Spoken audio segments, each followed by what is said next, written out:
My name is Sun Jian, and I was just an ordinary delivery man on Earth. I am busy running around every day for 3 meals a day.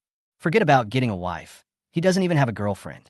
It's inevitable to feel lost when you can only watch others embrace beautiful women all day long. I thought my life would be ordinary and unremarkable until one day, when I was desperately trying to deliver a meal, a Porsche ran into me and knocked me away, ending my fate completely. When I opened my eyes again, I found myself traveling to an ancient dynasty called Dagan. Before I could recover from my surprise, the village chief came running to me breathlessly and told me, "The government has issued an order. Unmarried men over the age of 18 must marry at least one wife. Otherwise, they will face severe punishment." What's even more incredible is that people here actually asked me to marry 3 wives at once. Don't agree? Then I will send you to jail or even exile you to a distant frontier. At this time in the Dagan dynasty, there was a quiet little village. Ding, ding, ding.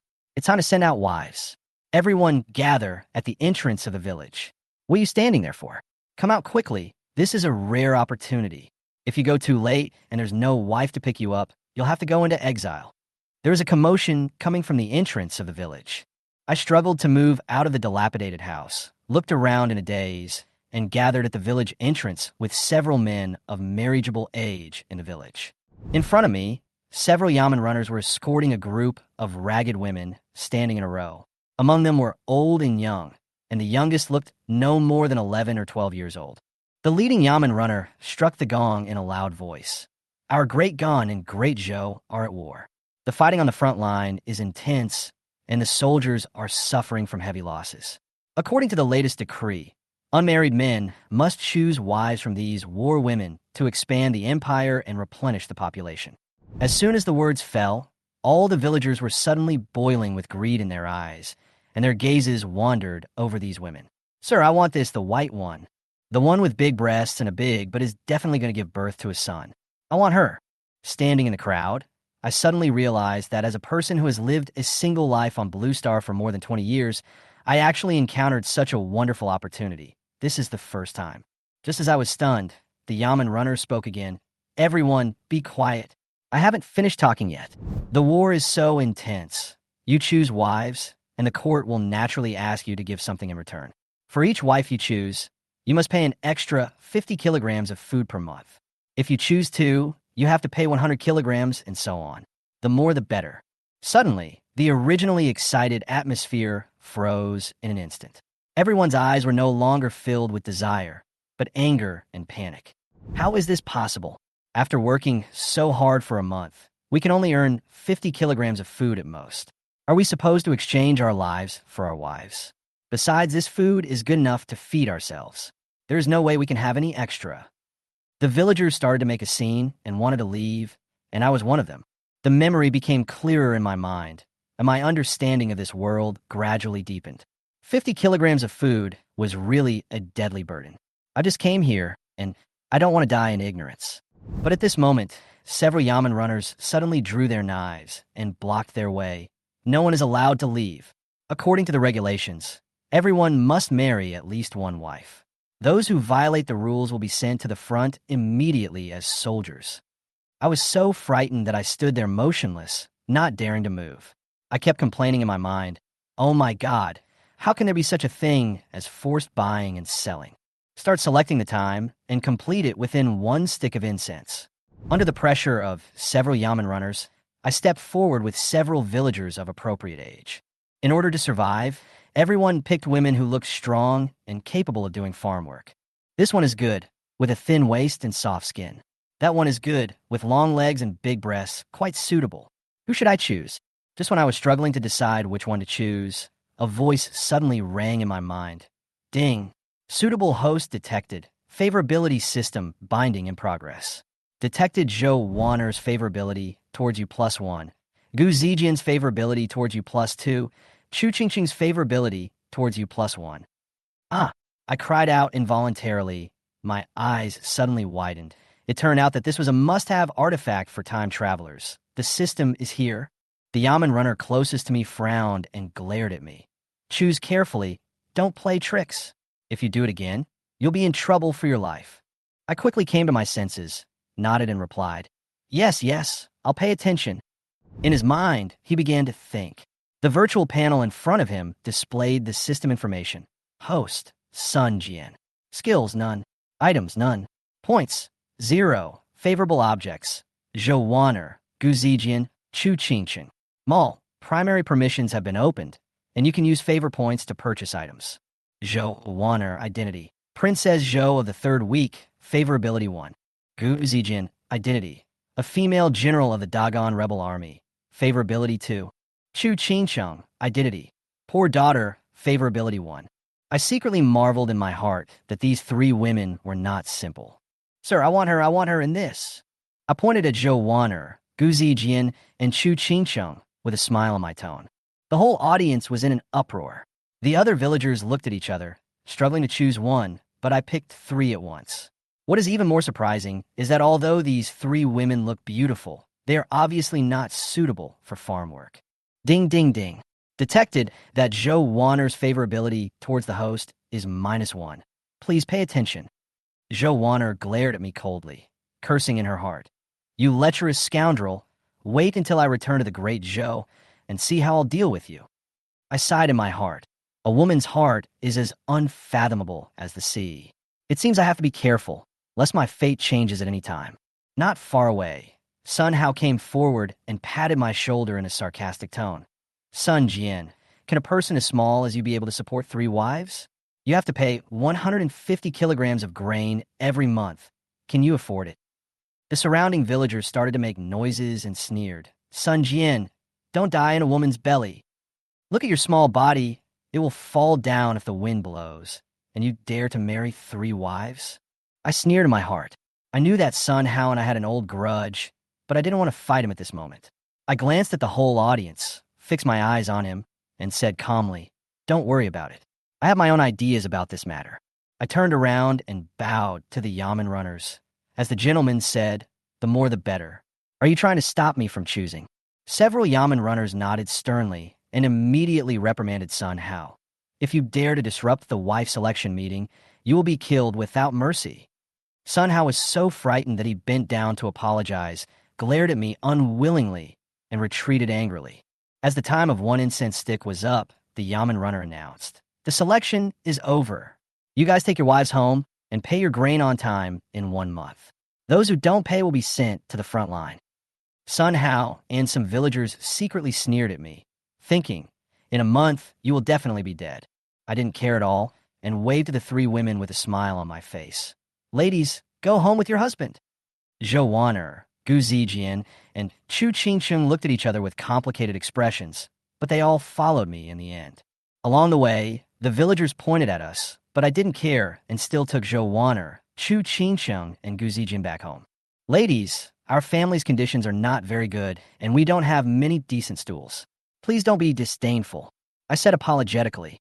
If this was in the previous life, the house was so dilapidated that even the dog would shake his head when seeing it, and the mice would cry when they came in.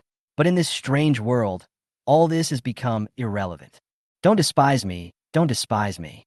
If it weren't for you, I might have become someone else's maid, or even been sold to a brothel. It was you who saved me, and I will definitely live a good life with you. Chu Qingqiang looked at me with gratitude on her face. Zhou Wan'er and Gu Zijian didn't say anything and remained silent. Their situation was very clear. If I hadn't chosen them, their future fate would definitely be much more miserable than it is now. Ding. Chu Qingqing's favorability towards you detected +5. The system's prompt sounded. I smiled helplessly. I didn't expect that just a word of comfort could win Chu Qingqing's favor. She was born in a wealthy family and was indeed gentle and elegant. As for Zhou Wan'er and Gu Zijian, one is the 3rd princess of the enemy country, and the other is a female general of the rebel army. Their minds are definitely not as easy to impress as Chu Qingqiang, and it obviously takes more time to win their favor.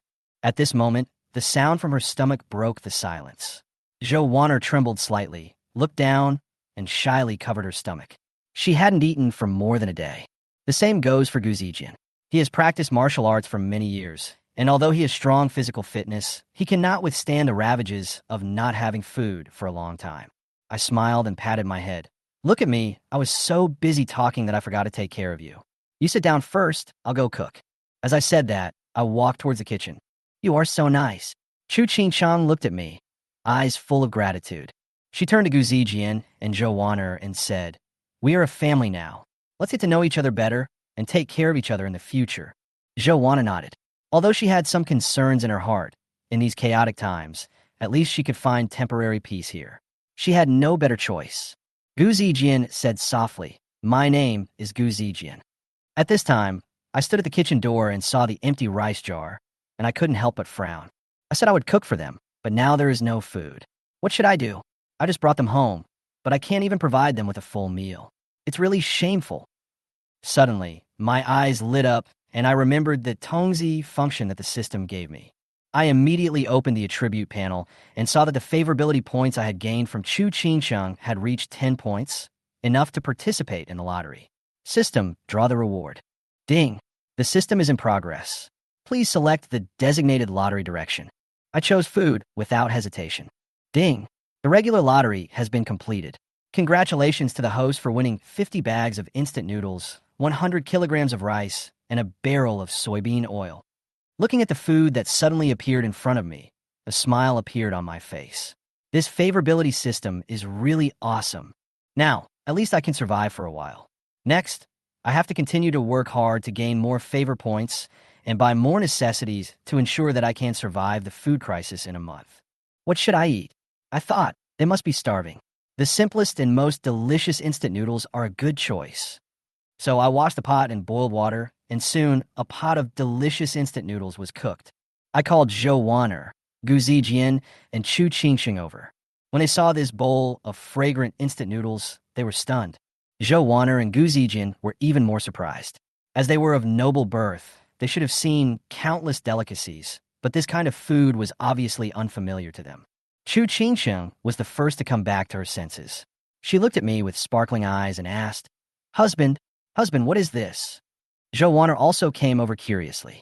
Although she was the third princess, she felt a little curious at this moment. Am I more different than I seem? Gu Zijian couldn't help but observe me secretly. Instant noodles are really delicious. I'll give you a bowl and ask you to try it. I replied with a smile. I served each of my 3 wives a large bowl of instant noodles, which smelled delicious. Zhou Waner couldn't wait to take a bite and exclaimed, wow, it's so delicious. There's such a delicious food. I never thought there would be such a delicious food in the world. She realized she had lost her composure, and her cheeks turned red instantly. Chu Qingcheng and Gu Zijian also praised it. They had never expected to eat such delicious food. If you like it, eat more. Don't worry, it's enough, I said with a smile. Chu Qingcheng nodded happily and looked at me. Husband, you are so nice.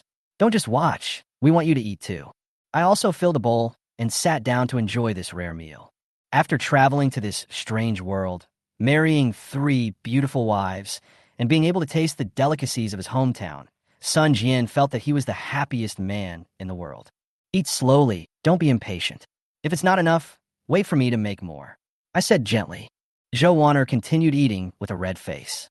Gu Zijian and Chu Qingcheng were also intoxicated by the delicious instant noodles. After the meal, Sun Jian's thoughtfulness made his 3 wives like him even more.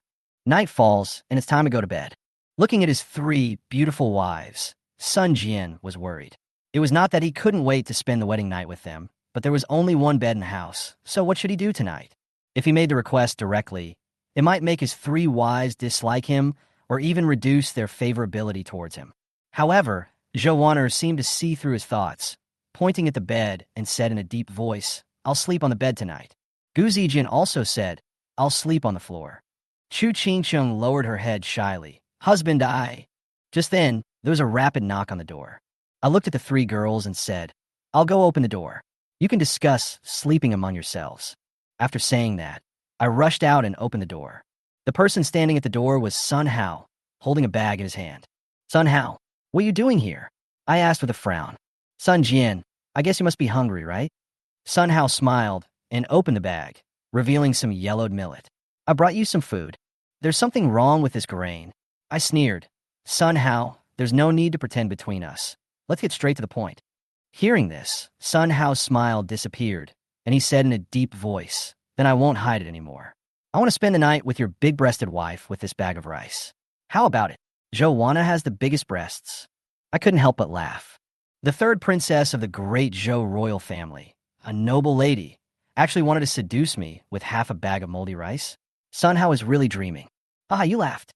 That means you must agree, right? I knew you must be starving to death. This half bag of food can be said to have saved your life. Don't thank me. Just take me to meet your wife. I promise I'll be gentle. Sun Hao reached out impatiently to grab my hand. He thought I would be easily hooked, thinking that after giving me a little sweetness with this half bag of rice, I could get my 3 wives for free and I wouldn't even have to pay any grain to the court. He thought smugly that this not only made him happy, but also saved him a lot of trouble. However, reality slapped him hard in the face. Get out of the way, I'm disgusting. I smiled coldly and pushed him away without any hesitation. Sun Hao was stunned for a full minute before he reacted. His face was so gloomy that it seemed like water could drip out of it. He glared at me and yelled, Sun Jian, you are fucking kidding me. So what if I'm playing tricks on you? Get out of here. I was not afraid at all. Sun Hao was furious. His eyes rolled, and he suddenly grabbed the wooden stick next to him and hit me hard on the head. At this critical moment, Gu Zijian appeared in front of me like a ray of cold light, easily grabbed the wooden stick and stared at Sun Hao coldly. She had just heard the noise outside the house and was worried that something might happen to me. So she quietly stood behind the door.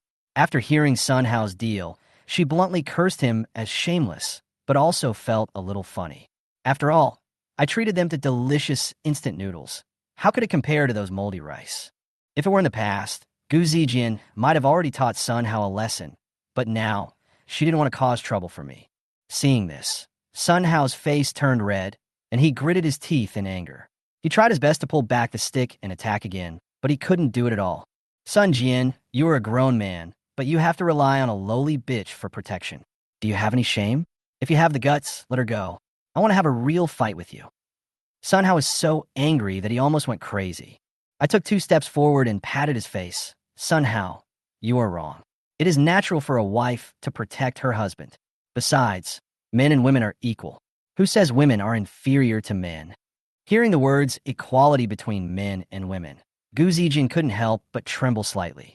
He glanced at me with complicated eyes and whispered to himself, what a strange man. Ding. Gu Zijian's favorability towards you detected +2. I was stunned for a moment. This favorability came so suddenly. Madam, let him go, I said to Gu Zijian with a smile. Gu Zijian nodded and withdrew his hand. The moment he was released, Sun Hao fell heavily to the ground, grimacing in pain, staring at me and shouting, Sun Jian, you dare to let this bitch hurt me, I will never let you go. I was not afraid at all and smiled easily. I have given you the opportunity. If you don't leave now, you will never be able to leave. Seeing Gu Zijian's cold eyes, Sun Hao swallowed hard, got up, ran a few steps in fear, and suddenly turned back and shouted, Sun Jian, my brother is working in the county government. If you dare to offend me, you are dead. I was unmoved. I knew in my heart that Sun Hao's brother, Sun Hu, was a small boss in the county government. In the past, the 2 brothers often bullied me. But so what? If his brother dared to come, I would settle old and new accounts together. I've caused you trouble. Gu Zijian's face darkened slightly. I waved my hands and said with a smile, if an enemy comes, we will fight him. If a flood comes, we will block it with earth. Gu Zijian looked at me and seemed quite interested in what I said. Her alert eyes flashed with a hint of surprise, and she was probably thinking, is this still a country boy? It's cold outside. Let's go back to the house. Gu Zijian suggested. Yeah. I nodded, and we both went back into the house. Chu Qingqing walked forward with a worried look on her face and asked softly, husband, what happened outside just now? I briefly talked about Sun Hao's story. Zhou was so angry that her face turned blue, and she stamped her feet fiercely. Despicable, shameless, and vulgar. I must make him. She was halfway through her speech when she realized she had lost her composure and quickly shut up. This lady, Gu Zijian glanced at Zhou indifferently, with a hint of deep meaning in his eyes. It was obvious that Zhou did not tell the truth completely. Her identity did not seem simple, but Gu Zijian did not delve into it any further. Chu Qingcheng simply didn't notice this and looked at me with concern. Husband, if you do this, Sun Hao will definitely take revenge on you. My heart warmed up and I smiled. Don't worry, I can handle it. By the way, have you discussed how to rest tonight? Zhou Wan'er immediately raised her head and walked towards the bed. We will sleep on the bed, and you sleep on the floor. If you dare not behave yourself, Zijian will not show mercy. You have just seen it. She is very powerful. Chu Qingchang chuckled, and Gu Zijian glanced at me with a warning look before also walking towards the bed. I shrugged helplessly, took out the bed from the closet with a wry smile, and started to make the floor. Alas, I have 3 beautiful wives, but cannot be close to them. The revolution has not yet succeeded, and comrades still need to work hard. I complained in my heart and lay on the floor. I don't know how long it took, but I suddenly felt something hugging me. I woke up suddenly and turned around. It turned out to be Chu Qingcheng with a shy face. Qingcheng, you... Chu Qingcheng lowered her voice and said carefully, Husband, today is our wedding day. The wedding night is a natural and moral day. I know you are a good person, and I want to do my duty as a wife, but now I can only accompany you like this. Don't blame me, okay? I was deeply touched and hugged her tightly. Silly girl, how could I blame you? We met under such circumstances, so it's normal for us to feel a little reluctant. When the time is right, I will definitely hold a grand wedding for you. That will be our wedding night. Chu Qingchang trembled slightly, staring at me blankly, her eyes moist, and she choked up and said, My husband, you are so good. Meeting you is the blessing I have cultivated for several lifetimes. Ding. Chu Qingcheng's favorability towards you is detected to be +10, and you can get rewards again. I was excited and smiled. Madam, tell me your past story. At this moment, I was completely moved by Chu Qingcheng and just wanted to know everything about her. Chu Qingcheng nodded and said with tears in her eyes, I was born in a wealthy family in Jiangnan. My family was in the silk business. Because I didn't want to go along with the local government, I was framed and killed by the officials. Except for me, all my family members died in the county jail. Having said this, Chu Qingcheng could no longer hold back her tears and burst into tears. My heart was broken. I hugged her tightly and said firmly, My wife, don't cry. My husband promises you that he will avenge you and make that dog official repent for your death. Well, sir, I believe you. At this moment, Gu Zijian, who was lying on the bed, turned over gently and murmured in a low voice, You avenged her. Will you also avenge me? The sky gradually brightened. When I woke up, I looked at Chu Qingcheng, who was sleeping soundly. I was about to get up secretly to claim the system reward. At this moment, there was a sudden knock on the door. Something bad has happened. Something bad has happened. Sun Jian, open the door. Your cattle were slaughtered. This has nothing to do with me. Don't blame me. A middle-aged man in sackcloth shouted anxiously, with blood splattered on his body. Scalper? What scalper? I rubbed my eyes, feeling drowsy. Just as I was about to ask again, a sudden strong impact of memory woke me up instantly. My family does have an old ox, which is their only property. Not long ago, I lent it to this man named Lao Jiang to use for plowing the fields. Lao Jiang is a simple and honest villager who lives in poverty, but his uncle works in the county government. So although he is not rich, he can still make a living. The old ox was slaughtered? I repeated in surprise. Damn it, who did it? I was immediately furious and grabbed Lao Jiang by the collar, unable to suppress my anger. That yellow ox was not only the only hope of the family, but also the only legacy left by my parents. How could I bear to see it die for no reason? In my memory, the helplessness and timidity of my previous life gradually seeped into my thoughts. At this moment, I could hardly control my emotions. Sun Jian, this is really not my fault. Lao Jiang was so anxious that he was sweating profusely. It's Sun Hao. He's crazy. It was clearly him who hit the cow, but he insisted that it was the cow that hit him and then stabbed the old ox in the heart. You have to go and take a look. The old ox is dying, but we can still drag it back to eat some meat. Lao Jiang whispered with a guilty tone, If we don't go now, there will be nothing left. Sun Hao.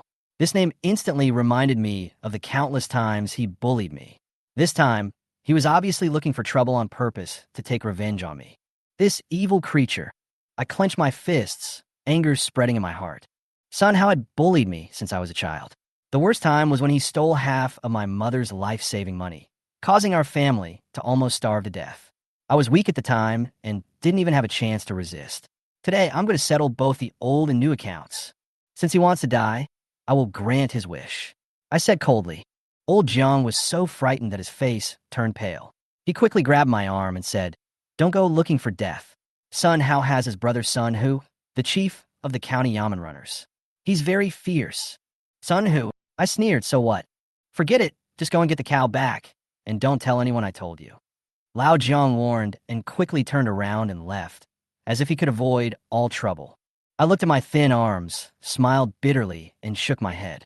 Lao Jiang was right. My former body was thin and weak. If I really fought Sun Hao, I might have a chance of winning. But facing Sun Hu, I didn't even have a chance to resist. But some things cannot be calculated in this way. For people like Sun Hao and Sun Hu, if they continue to tolerate them, they will only face more severe retaliation. Damn it, I've been a slave for half my life. I just came here and finally got the system. I also married 3 beautiful wives, but I encountered such a disgusting thing. Oh, right, system. This thought suddenly occurred to me. Open the system panel, use a normal lottery, and specify the direction of force. I said to myself, ding, system is running. Congratulations to the host. You have won the force lottery and received a set of Tongbei Fist, which has been successfully practiced and implanted in the mind. Force plus 18 points. Current attribute panel. Host, Sun Jian. Force, 58, 40 plus 18. Agility, 40. Intelligence, 80. Charisma, 60. Skills, Tongbei Fist, reading the 4 books and 5 classics. Martial arts, none. Items, none. Lucky draw, 1 ordinary level. System prompt. 50 points of all attributes are regarded as the values of a standard healthy adult in the host's previous life, and 80 points are regarded as the limit of ordinary humans. Looking at the system prompt, I felt a surge of power in my heart. My muscles became firm in an instant, and a sense of power came over me. Sun Hao, wait, I'm coming. At this time, Zhou Wanner walked out of the house, wearing a cloth dress. She looked at my back as I left, her lips slightly raised, and she nodded, obviously having a different opinion of me. Not bad, some courage. She whispered. Ding.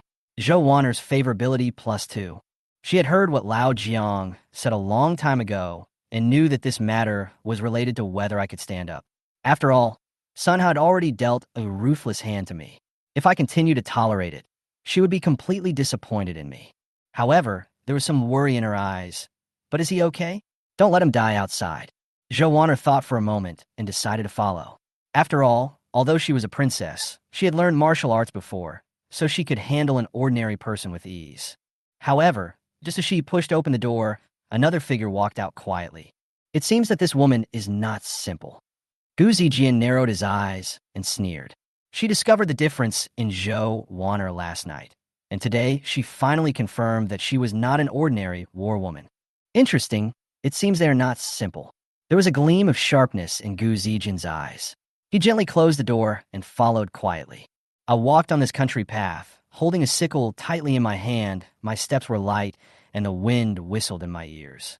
If it were in the past, I would have been out of breath after these few steps, but now, not only am I not tired at all, but I feel a warm current rushing through my body, as if endless power is pouring into me. Not far away, a fire gradually appeared in front of them.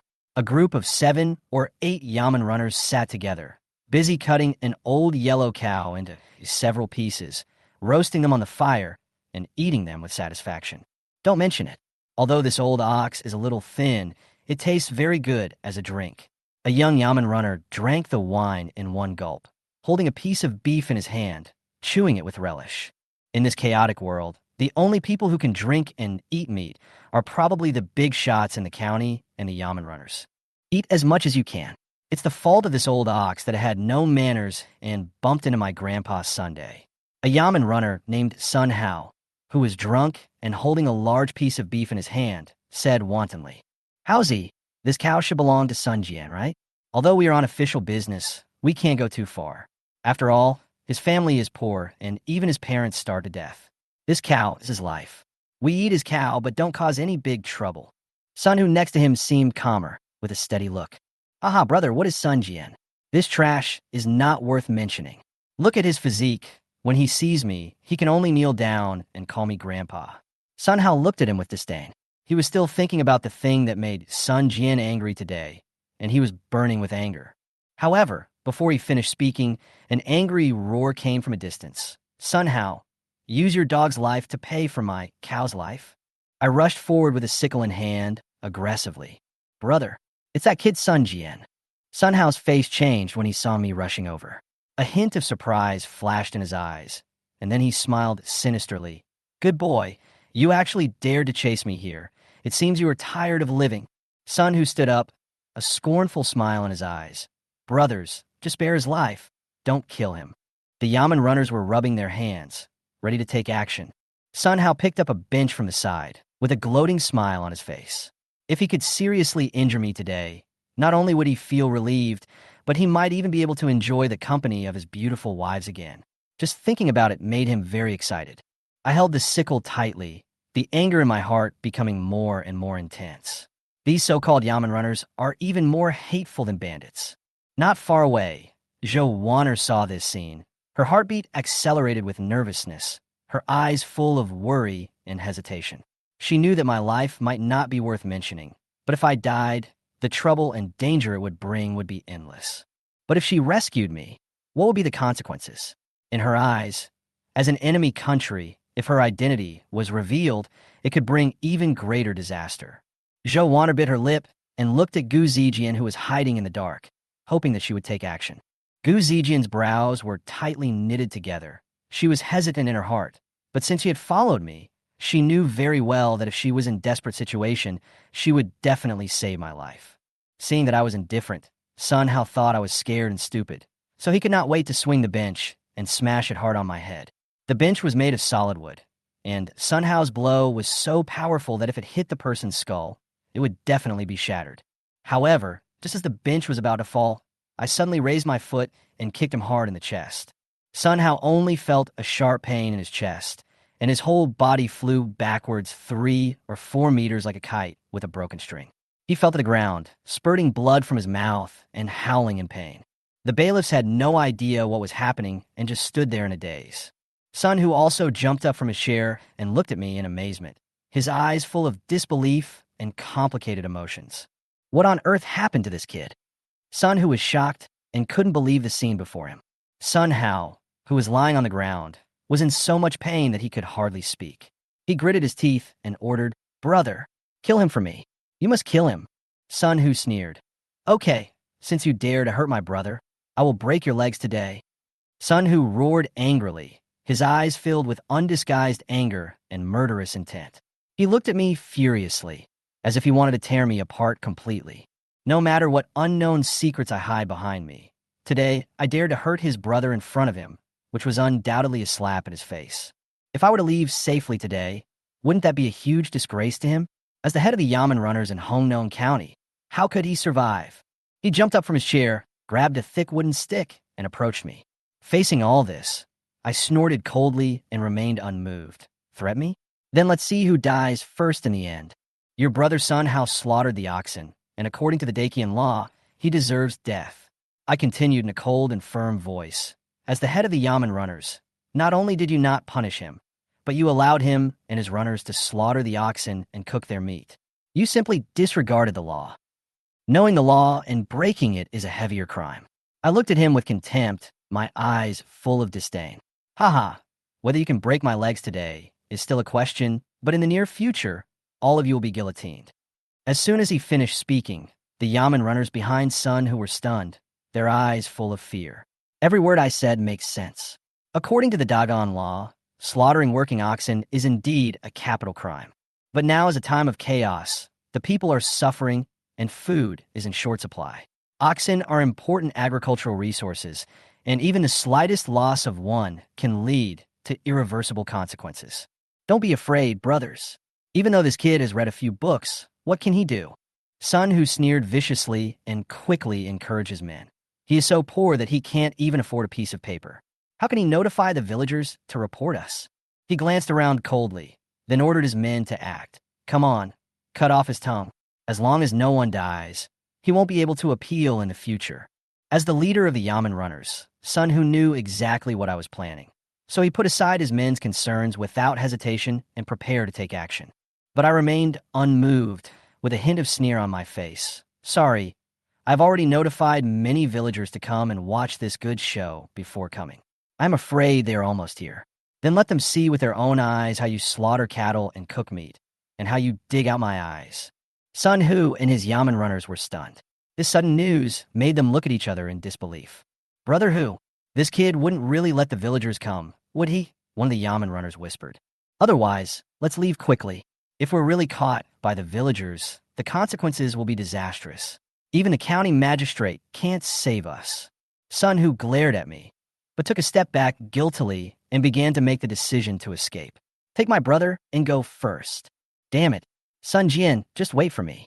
Sun Hu gritted his teeth and waved his fist, then hurriedly led his men to escape in anger and unwillingness.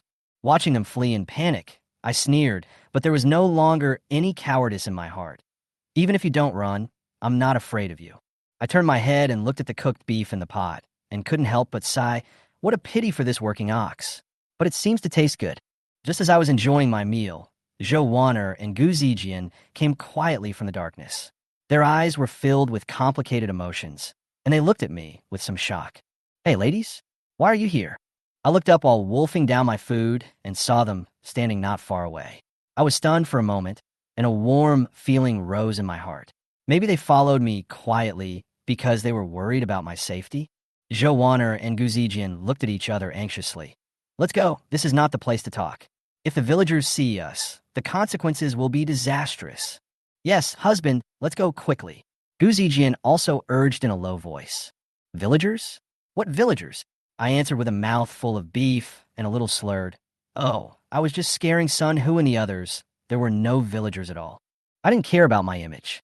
With my mouth full of meat and my hands greasy, I explained casually, "Think about it.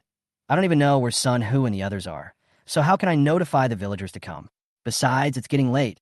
Who would have the time to come here? Wives, don't just stand there. Sit down and eat your meat." I asked them to sit down and reminded them with concern, "Remember to save some for Chu Qingcheng." In those poor times, it was a great luxury to not starve to death, let alone have enough food to eat, let alone delicious beef. Seeing the two girls looking at me with admiring and complicated eyes, I smiled bitterly and handed a big piece of meat to them. "Eat it quickly. The meat is cold." The two of them finally put their worries aside and began to eat with big mouthfuls, satisfaction and relief in their eyes. Especially Zhou Wanner. She hadn't had such a hearty meal for a long time. Ever since she was captured by the Dagan army and became a war woman, she almost forgot what peace of mind and satisfaction were. Gu Zijian's eyes also softened a lot.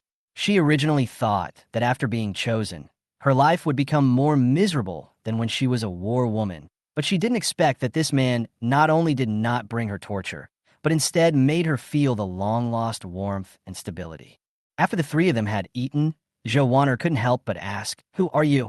I smiled helplessly, feeling the complicated gazes of the two people. I couldn't help but be speechless. "Who else can I be?" "I am your husband." While I felt a little confused, the system prompt sounded again. Ding.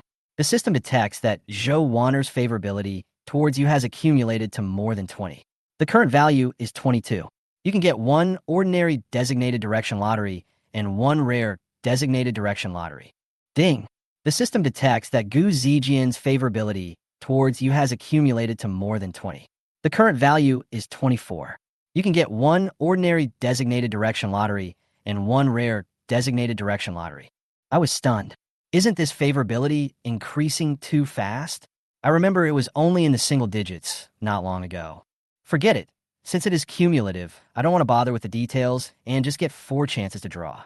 It's really cool. Who would have thought that scaring Sun Hu and the others and then feasting on them would earn them so much favorability? If they ate a few more times, wouldn't it be easy to break 100? Even if it is a chaotic world with famine everywhere. So what? I have a system in my hands. I'm not afraid of Sun Hu's threat of revenge. I can destroy him in a matter of minutes. What are you laughing at? Zhou Wanner looked at me with confusion. Just as we were about to get home, my husband suddenly went crazy and started laughing so hard and in such an obscene way. It's okay. I suddenly thought of a good idea. I answered casually. "Bah, you're not my husband." Zhou Wanner rolled her eyes at me. "Good idea? What good idea?" she asked curiously. "Let's go inside and talk," I said with a smile. After returning to the shabby house, Chu Qingcheng immediately rushed up to hug me and asked with a worried look on her face, "Is my husband injured? Has he been bullied?" Seeing the tears in her eyes, my heart softened. I quickly comforted her and told her what had just happened from beginning to end. Chu Qingqiang had mixed feelings when she heard this. On the one hand, she admired my clever response, but on the other hand, she was worried that we would be plotted against by Sun Hu and his gang again. It is common sense that the people should not fight against the officials. If the officials want to get rid of someone, it is easy. You have offended Sun Hu and his men this time, and there will definitely be more conspiracies waiting for you in the future. What she said was not without reason. Although Zhou Wan'er and Gu Zijian were also worried, after seeing my wisdom and courage today, they had more confidence in their hearts. At this moment, I looked calm and composed, as if I had no fear of the upcoming challenge. They all knew that I was more than just an ordinary person. Okay, don't worry about him. He has a lot on his mind. Gu Zijian gently held Chu Qingqing's hand and comforted her softly. Zhou Wan'er looked at me and asked, "What should we do next? If Sun Hu causes trouble again, how are you going to deal with it?" I smiled and said calmly, "Don't worry, I can handle it." Although I did anger them this time, they dare not make a fuss about the oxen, let alone mention that I beat Sun Hao. Doing so would be like digging their own graves. Sun Hu is not that stupid. In the next few days, they will not come to the village easily. After all, they are more afraid of us. So, I guess they are most likely to take action at the beginning of the month when they collect grain. Collecting grain. Chu Qingqiang paced back and forth in the room anxiously. My husband married 3 of us, and he has to pay 150 kilograms of grain every month. What should I do? Don't worry, it's only 150 kilograms of food.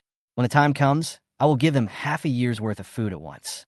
Moreover, I can guarantee that we will have meat for every meal in the future. What? Give it to me for half a year at a time? Will we have meat for every meal in the future? The 3 of them were stunned. They couldn't believe what I said. Was my husband crazy? Was he saying something completely impossible? Although they had tasted the noodles I made, and they were indeed unforgettable, there were still more than 20 days left. What could they eat? Even if they lived frugally, they had less than 50 kilograms of food left. The 3 of them had no means of livelihood, let alone farmland. How would they survive when the grain was collected? Would they really have to beg? Even if you beg, it would be strange if you could get food these days. Moreover, the half-year military rations I mentioned are a full 900 kilograms. Where does this food come from? Stop hiding it and tell me what you were going to do. Zhou Wan'er's tone became much more relaxed, with a hint of curiosity in her eyes. I smiled and made a hushed gesture, deliberately keeping the question in suspense. Don't ask. I have my own clever plan. Okay, let's go to bed. As usual, I'll sleep on the floor and you guys sleep on the bed. Good night, wives, I said casually and laid down directly with the prepared bedding, leaving the 3 women looking at each other at a loss. At night, the 3 women lay in bed, each with heavy thoughts in their minds, unable to fall asleep. They all had a common understanding in their hearts. That is, the husband, who was snoring loudly and lying on the ground, was definitely not an ordinary person, and his identity was even less likely to be as simple as a country bumpkin. Late at night, in my shabby house. Ding! The system detects that Chu Qingqing's favorability towards you has exceeded 30. The current value is 31. You can get an epic-level designated direction lottery. Ding! The system has detected that the total favorability has exceeded 70. Congratulations to the host for obtaining 10 points of any attribute and an intermediate gift pack. I was awakened by the system's prompt. I opened my eyes hazily and was about to curse, but I saw Chu Qingqiang squatting beside my bed, gently covering me with a blanket, her eyes full of tenderness. I was touched and reached out to gently hug her slender waist. The sudden movement startled her. Her body trembled slightly, and she leaned forward involuntarily, with her soft breast just touching my mouth. A faint body fragrance wafted into my nose, coupled with the soft touch that seemed as light as boneless, which immediately made me feel relaxed and happy. I reminded myself that the time was not right and I should not act rashly, so I forced myself to suppress the desire in my heart. It must be said that each of his 3 wives is top-notch. Except for being a little thin, each of them could be regarded as a top goddess in any era. The moonlight fell on Chu Qingqing's face, reflecting a shy blush. Husband, are you awake? I nodded, sat up gently, kissed her cheek, and said softly, Go to bed. I'm thinking about something at the door. It's windy at night. If you don't cover yourself with a blanket, you'll catch a cold. Her heartbeat quickened, Her breathing became rapid, and she didn't dare look me in the eye. Okay, go to sleep. After settling Chu Qingsheng down, I put on a blanket and walked out of the shabby house. Standing in the yard, I cursed in a low voice. Master System, can you turn off the microphone at night? I'm having an erotic dream, and you disturb me. The system ignored me and continued to prompt. Huh? 10 points of any attribute? Intermediate gift package. He was not surprised that Chu Qingqing's favorability increased by 10 points in the middle of the night. After all, among the 3 women, Chu Qingqing had more intimate contact with him. Coupled with his 1-in-a-million charm, it should be no problem for him to convince a few women. But these 10 points of arbitrary attribute are quite awesome. Ding! The system detects that the host has unlocked the intermediate system and gained 10 points of any attribute. Do you want to use it? Use it. Give me all the force. The rest is useless for now.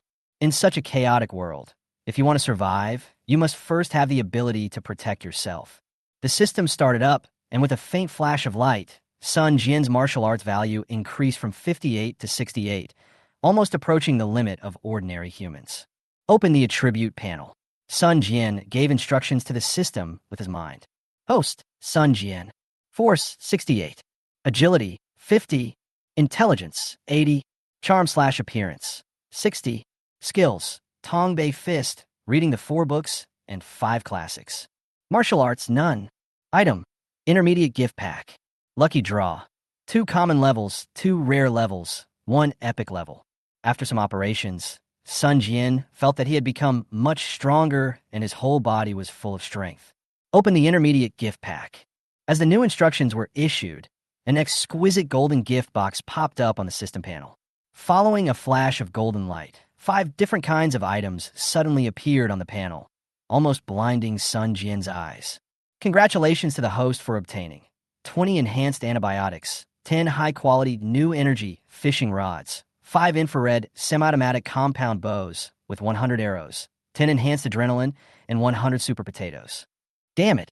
Sun Jian was stunned for a moment. The things in this intermediate gift package are simply unparalleled. It almost solves all the problems he needs to solve right now.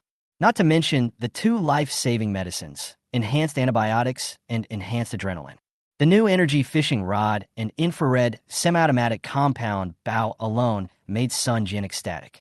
This is how you go fishing. You don't need a fishing net or fish hooks. You just go down into the river and electrocute a large number of fish. You can't even eat up all the fish resources. It's like there's 0 on the left and fire on the right. Please help me, Thunder God. What's more, there's an infrared semi-automatic compound bow. If you go hunting in the mountains, you can aim from 100 meters away, and the prey will not be able to escape. There was more to make Sun Jian happy, especially when he saw the introduction of Super Potato. He was shocked. Super potatoes, large potatoes that have been intensively cultivated. They are rich in nutrients, cold-resistant, drought-resistant, have no seasonal differences, can reproduce quickly, and mature quickly in 30 days. Sun Jian almost shouted out loud with excitement.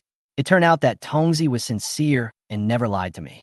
There were so many surprises in one night that Sun Jian felt that there was no need to start the draws right away. He could do it when necessary. There would always be time. Early the next morning, as soon as Sun Jian opened his eyes, he found 3 women arguing over how much instant noodles to cook. Chu Qingsheng was like a frightened deer. She held the instant noodles bag in her hand and refused to hand it to Zhou Wan'er. No, if my husband can't get food, we will only have so much food left. What's more, we will be much short of food next time. We just need to eat a little bit, as long as we're not hungry. We can't eat too much. Don't worry, you will definitely be able to solve the food problem. It doesn't matter if I eat a little more. I believe in him. Zhu Wan'er luokit nonchalant. Before yesterday, she might have lived frugally and calculated everything carefully, but after what happened last night, she found that she didn't need to think so much at all. Gu Zijian was also feeling a little embarrassed, not knowing who to help, so he could only advise them not to quarrel. After being hungry for so long, I finally have something to eat, and it's such delicious food. Who would want to eat their fill? But what Chu Qingsheng said was right. If Sun Jian couldn't get the food, then a large portion of it would have to be kept for the next grain requisition. Even if there was still a shortfall of many pounds, it would be better to save as much as possible. What's the fuss so early in the morning? Sun Jian walked over with a helpless look on his face, took the instant noodles bag from Chu Qingsheng, and handed it to Gu Zijian. From today on, 3 meals a day, 2 packs of instant noodles per person. Go cook, and remember to add seasoning. Husband. Chu Qingxiang felt a little aggrieved. Sun Jian patted her shoulder and said confidently, "Believe me, our family will get better and better." With her husband's gentle comfort, Chu Qingxiang's anxiety dissipated a lot, and she could only nod obediently. Although she had doubts about Sun Jian's words, she did not dare to refute it. After all the food now was provided by Sun Jian. The other 2 girls changed their attitude, gave Sun Jian gentle looks and smiles, and hurriedly started cooking. After eating and drinking, Sun Jian put forward his ideas. That is to solve the food problem through fishing and hunting. Hunt, fishing. The 3 women were all stunned, not understanding what their husbands were up to. Nowadays, many villagers who have no land to farm can only obtain food through such means. However, since everyone was fishing and hunting, there were not many prey and fish in the mountains and forests around Hongdong County. Now most of the hunters in the village went out early and came back late, and most of them returned empty-handed after a whole day in the deep mountains and forests, not to mention Sun Jian, who had no hunting and fishing skills. Sun Jian was originally a scholar, and his family was now penniless. Not to mention bows and crossbows, fishing rods and harpoons, he didn't even have any decent iron items. What to catch? What to hunt? His grandma's shoe insoles? Sun Jian had long anticipated that everyone would react like this. In the current era, most people still used old-fashioned longbows and low-quality fishing nets, so it was normal for those girls not to believe it. "Wait, my husband will show you some good stuff." Having said that, Sun Jian walked out of the house and pretended to go down to the cellar. At the same time, he opened the system backpack and took out an infrared semi-automatic compound bow, a new energy fishing rod, and an insulating suit. When the 3 women saw these items, they were shocked again. "Husband, what are these?" This a bow?" As the daughter of a general, Gu Zijian recognized at a glance that this was some kind of crossbow, but she had never seen one before. Zhou Wan'er and Chu Qingqing's eyes lit up. Like Gu Zijian, she didn't recognize the other 2 items except the bow. "What good iron? How can there be such fine iron in the world?" Gu Zijian picked up the compound bow and looked at it carefully, with a look on his face that he couldn't let it go. "My dear, how much effort and energy does it take to forge such fine iron?" "What did you call me?" Sun Jian showed a strange smile on his face and stared at Gu Zijian jokingly. Gu Zijian suddenly realized something and quickly put down the crossbow in her hand. Her pretty face flushed, she lowered her head, and her 2 little hands didn't know where to put. The atmosphere suddenly became more ambiguous, and even the air was filled with the smell of hormones. Chapter 9. Gu Zijian calls her husband for the first time. The atmosphere was ambiguous and awkward. Zhou Wan'er pouted and turned away sensibly, while Chu Qingqing's cheeks also blushed. Seeing Gu Zijian's cute look, Sun Jian couldn't help but smile and said softly, "This is the first time you call me husband." Gu Zijian wanted to say something but stopped himself. He was so shy that he wanted to find a hole to crawl into. He was speechless for a moment. Seeing the little girl's expression, Sun Jian didn't intend to continue teasing her and quickly changed the subject. "You are right. It takes many generations and a long time to polish this iron. I can guarantee that there is only one in the world now. Gulme, why don't you try it?" Sun Jian picked up the compound bow in his hand and handed it to Gu Zijian, pointing to the sycamore tree in the yard. "Me? Can I?" After taking the compound bow in his hand, Gu Zijian was a little excited. "Sure. From here, aim and then aim at the target 3 points in one." In between teaching Gu Zijian, Sun Jian did not forget to take advantage of her, because this girl had a great figure, big breasts, and a nice butt.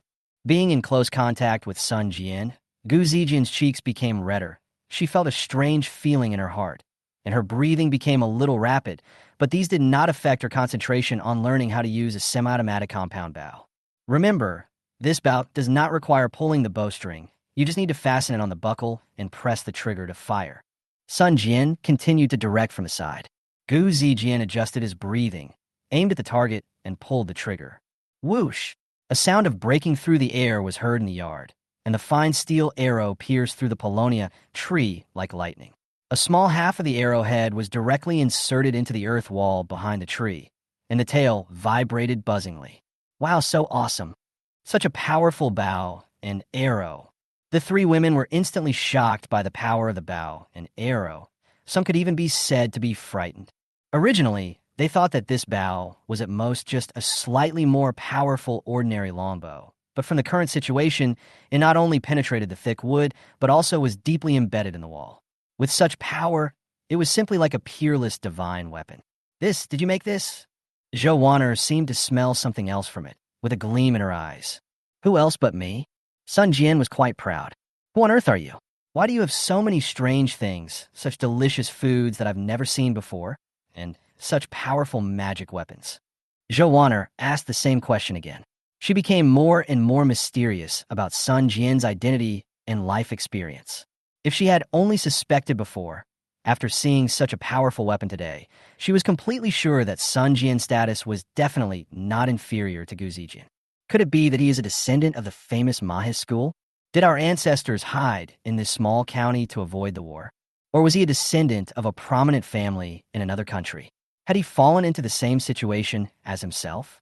Seeing the three women looking at him differently again, Sun Jian still said the same thing. I am your husband.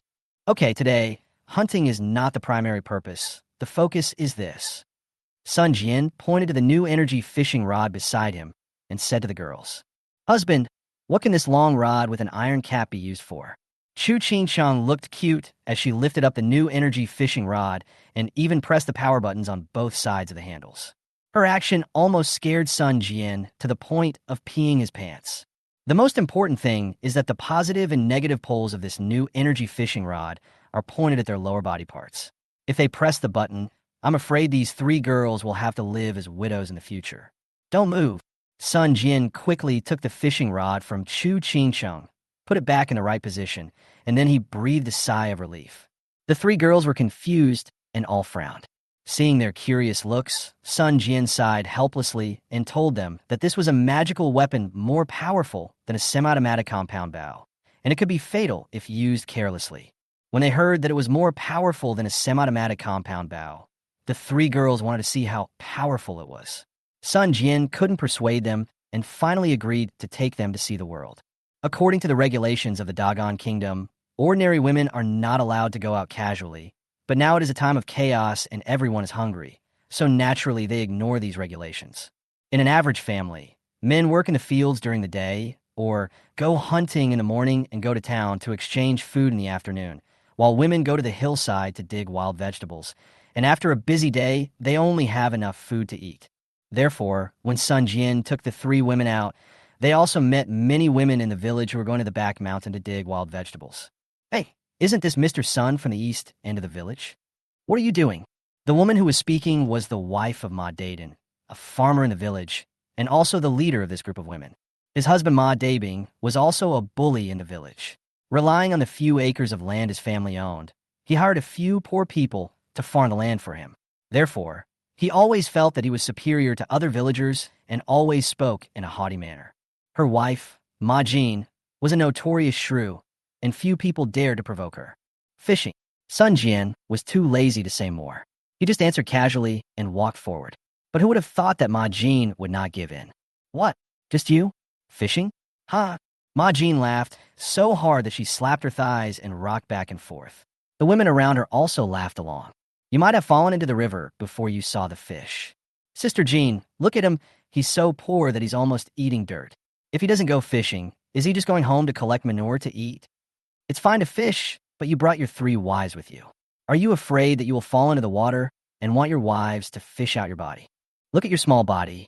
Hey, Sister Jean, I found that the boy has become stronger and taller recently. It seems that he was still frail when I saw him last time. Listening to the village women's unbridled slander, Gu Zijian wanted to slap them a few times to teach them a lesson. Not to mention Zhou Wanner, even the gentle Chu Qingcheng couldn't stand it anymore. You can imagine how harsh the words of these shrews were. Unexpectedly, Ma Jinshe still refused to give in. I risked my life to marry a third wife, and now I'm about to die because I can't pay the grain. Instead of staying at home to have a baby, I don't know what I'm doing out here. What's your business? Others spoil her, but Sun Jian doesn't. He even dared to offend Sun Hu, let alone a little shrew. Oh, you poor scholar, who has no food to eat every day, and you dare to choose three wives. I want to see how you will be beheaded when you can't provide food in more than 20 days. After being criticized, Ma Jin became so angry that she stomped her feet back and forth. Sun Jian was too lazy to get entangled with this group of shrews, so he just quickened his pace with the three women. Sister Jean, what is that Sun family kid holding in his hand? Who cares? Now all he has to do is beg for food and wait to die. Chapter 10. Blessings from 3 Lives. Husband, are we going fishing? Using this? Are you sure? Chu Qingchen was surprised. Not only her, but Zhou Wanner and Gu Zijian were also confused. They didn't take the village woman's words to heart, but they were puzzled by Sun Jian's answer of fishing. Yes, I remember correctly. After passing through the small woods in front and walking 2 miles to the east, there's a big river. The river is not deep and is very suitable for fishing. Sun Jian said confidently. But it's so close to the village, even if there were any fish, they would have been caught long ago, not to mention using this long pole. To catch them directly? Don't ask. You'll know when you get there. It is autumn now, which is barely a season when animals are active. If we wait until winter, it may not be so easy. Combining the memories of his previous life, Sun Jian knew that although the river was not far from the village, fishermen were more inclined to fish in the pond in the back mountain. Because this river has many cracks in the rocks and the water is running. Ordinary fish hooks can easily get stuck in the cracks of rocks while hanging there, and commonly used fishing nets are also difficult to spread out, so few fishing villagers come here to find food. After arriving at the destination, Sun Jian handed the 3 women some branches and told them that the fish he caught would float up soon, and asked the 3 women to take the fish ashore on the narrower shore downstream. Although the 3 women were confused and couldn't understand why the fish floated, they still followed Sun Jian's method. After putting on insulating clothing, Sun Jian went into the water, holding 2 new energy electric fishing rods in his hands, and began to observe the river. Perhaps because I was wearing special insulating clothing, the water was not very cold and the water level was just above the knees. Except for the many cracks in the rocks and the uneven waterbed, the view was very clear. Have we overestimated him? Can we really catch fish with that thing? Zhou Wanner frowned and questioned again. Who would have thought that what happened next almost made them think that Sun Jian knew witchcraft? Sun Jian inserted the 2 rods into the water and shook his hand slightly. In the blink of an eye, 1 or 2 fish floated up from the water and flowed downstream. What are you standing there for? Go collect the fish. The 3 women on the shore were stunned. They came to their senses after hearing Sun Jian's reminder and quickly used the wooden forks they had prepared to catch the fish. Ding! The system detects that Zhou Wanner's favorability towards you has increased by 3. The current value is 25. Ding! The system detects that Gu Zijian's favorability towards you has increased by 3. The current value is 27. Ding! The system detects that Chu Qingqing's favorability towards you has increased by 3. The current value is 34. From upstream to downstream, several people cooperated with each other and harvested a lot in the blink of an eye. Not bad, not bad. They're all quite fat. Seeing that the 3 women could hardly lift the fish, Sun Jian went ashore and began to count how many fish they had caught. After releasing those small fish, there were nearly 50 big fish left. The 3 women were so excited that they almost praised Sun Jian as a god. My husband, is this a magical object? Why can it make the fish faint and automatically run into our hands without hooks, forks, or even nets? Zhou Wanner's eyes lit up. Hey, I want to try it too. Sun Jian put away the new energy fishing rod with great pride. This thing is too powerful. If you use it improperly, you might hurt yourself before you hurt the fish. Forget it today. I will teach you how to use it another day. Stingy. If you don't want to try, then don't try. Zhou Wanner pouted like a spoiled child. Not only her, but also Gu Zijian and Chu Qingqing's originally gentle eyes towards Sun Jian now contained a hint of admiration and curiosity. Let's go. Go home. When they returned to the village just after noon, Sun Jian and his companions attracted the attention of many villagers with their full loads of catch. The fat fish were tied together with hemp ropes, and blood was still dripping from them. When Sun Jian and his companions walked into the village entrance, many people surrounded them. Sun family boy, you have so many fish? Where did you catch them from? Wow, what a fat fish. I really want to eat it. Why didn't we realize that Mr. Sun has such a great ability before? Could it be that the small river at the east end of the village is overrun with fish? Let's go and take a look. 9, 10, 51. That's a lot of fish, each weighing more than 30 or 40 kilograms. My God, if we go to town, we can at least exchange them for 50 or 60 kilograms of food. It's a great harvest. No way. I have to eat some fish today. I haven't eaten meat for more than a year. A group of people were envious and jealous, and some even drooled at the sight of raw fish. Only the faces of the women who had mocked Sun Jian before turned blue and purple with anger. They didn't expect that Sun Jian's rare appearance in the village would bring them such a great harvest. Today is a day of pride in the village. The villagers all know that even if a large number of fish migrated back to the small river at the east end of the village, they would not be easy to catch. If this were done several times a month, not to mention the monthly grain collection, there would be no problem in having enough food and drink every meal. No wonder he would marry 3 wives. It turns out he has connections. After returning home, the 3 girls couldn't wait to steam some fish to try, but they were unexpectedly stopped by Sun Jian.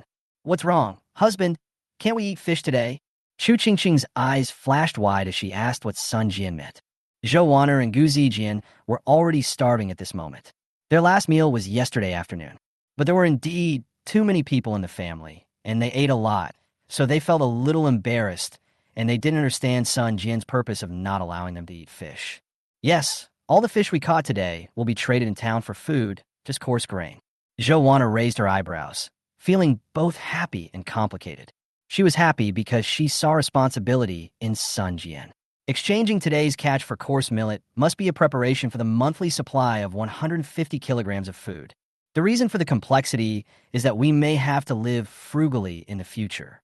After all, no matter how powerful Sun Jian's long pole is, the closer it gets to winter, the fewer fish there will be in the river, and no one can guarantee that they will get a bumper harvest like today every day. However, Zhou Wana knew in her heart that for a princess from an enemy country who was in dire straits, meeting Sun Jian was a blessing she had earned in 3 lifetimes. It was a world of difference compared to being reduced to being a prostitute in a brothel and being played with by others, or marrying a domestic violence man who treated her body as food and exchanged it. Gu Zijian smiled and said softly, "Don't worry, my husband. He must have his reasons for doing this." Sun Jian stretched out his hand and scratched the tip of Gu Zijian's nose. "You are the smartest." Women in ancient times could not withstand teasing like women today. Gu Zijian's heartbeat instantly accelerated, and her little face turned red because of Sun Jian's sudden tenderness. I felt like a lot of deer were beating wildly in my heart, and I quickly turned sideways, not daring to look Sun Jian in the eye. Chapter 11, Potato. You don't even know it? Sun Jian didn't want to tease the girl anymore, so he quickly explained the purpose of his actions. As the saying goes, we don't have to worry about thieves stealing, we have to worry about thieves thinking about stealing. Nowadays, there's unrest everywhere. We have so many catches at home today, which is equivalent to telling everyone that we have food at home. Let's not talk about what will happen to the villagers. Those starving people will definitely become malicious when they hear the news, so we must get rid of them. Then if I change to coarse grains, people will also be concerned about me, right? Chu Qingqiang raised her question. Sun Jian smiled and continued, "Today I will distribute the coarse millet to some villagers who have no land to farm, until all the grain is distributed." "Oh, I understand. The purpose of doing this is to train subordinates and thugs, right? In this way, when Sun Hu and others cause trouble, we will have someone to help fight, right?" Zhou Waner's eyes lit up instantly. She felt as if she had grasped Sun Jian's intention and was very excited. "What the hell?" Sun Jian rolled his eyes at Zhou Waner. This girl is worthy of being a princess of the royal family. She was used to a life of luxury, and now she wants to bribe people as soon as she has a few resources. TSK. You have to know that these vagrants are different from refugees. Even if they're allowed to have a full meal once, when danger comes, they may not necessarily fight against the Yamen runners for such a small amount of food. Human nature is selfish, and this does not change in any era. Besides, even if you want to train subordinates and thugs, this is not the way to train them. I did this so that the villagers could help us work and reclaim the wildland for us, so that we can grow food. We provide them with food and drink, and they help us with the work. I already have the seeds. Now all I need is the land. These days, as long as we give them something to eat, they will work hard for us. If we feed them whole grains and game every day, they will come more and more. Reclaim wild land? And let them eat game? The 3 girls were confused by what they heard. But it also feels like the relationship between landlords and farmers. But now the land around the village is basically owned by someone else. There are only some hillsides and some dry land left. They're all very far from water sources, and it is difficult to grow weeds in many places. Even if you plant seeds, it is difficult to grow crops. Sun Jian continued to keep the secret. Don't worry, as I said before, I have my own tricks. You just need to follow my instructions and trust me. With super potatoes, crops can be grown on any piece of land, so Sun Jian is not worried about this at all. The only thing he lacks now is manpower. And manpower is the easiest problem to solve in times like these. As long as you can feed those hungry people, let alone ask them to work, if you can provide them with food for a long time, they will be willing to even commit self-harm. Zijian, you have some skills in martial arts, and your archery is pretty good. Take the compound bow I gave you and go hunting in the mountains. Remember, when you pass by the village after hunting, tell the villagers that anyone who doesn't have land to grow can come to our house to ask for food. We will make sure you are full. Okay, husband. Gu Zijian nodded with admiration on his face. Qingsheng, go find Lao Jiang and ask him to find 2 trustworthy friends. You take these fish and follow them to the town to exchange for grain. Promise to give him 10 kilograms of grain after exchanging them. Remember to take the main road so that everyone can see us bringing fish to town. Why are you looking for Lao Jiang? Why can't I go with her? When Zhou Wanner heard Sun Jian's arrangement, she was a little confused. Although Lao Jiang is poor, fortunately, he has connections in the government office. Even if he encounters hungry people on the road, he will not be in danger of death. Sun Jian explained patiently. Taking the main road is safer. Secondly, we could tell everyone about our grain exchange. That way, no one will worry about our food supply.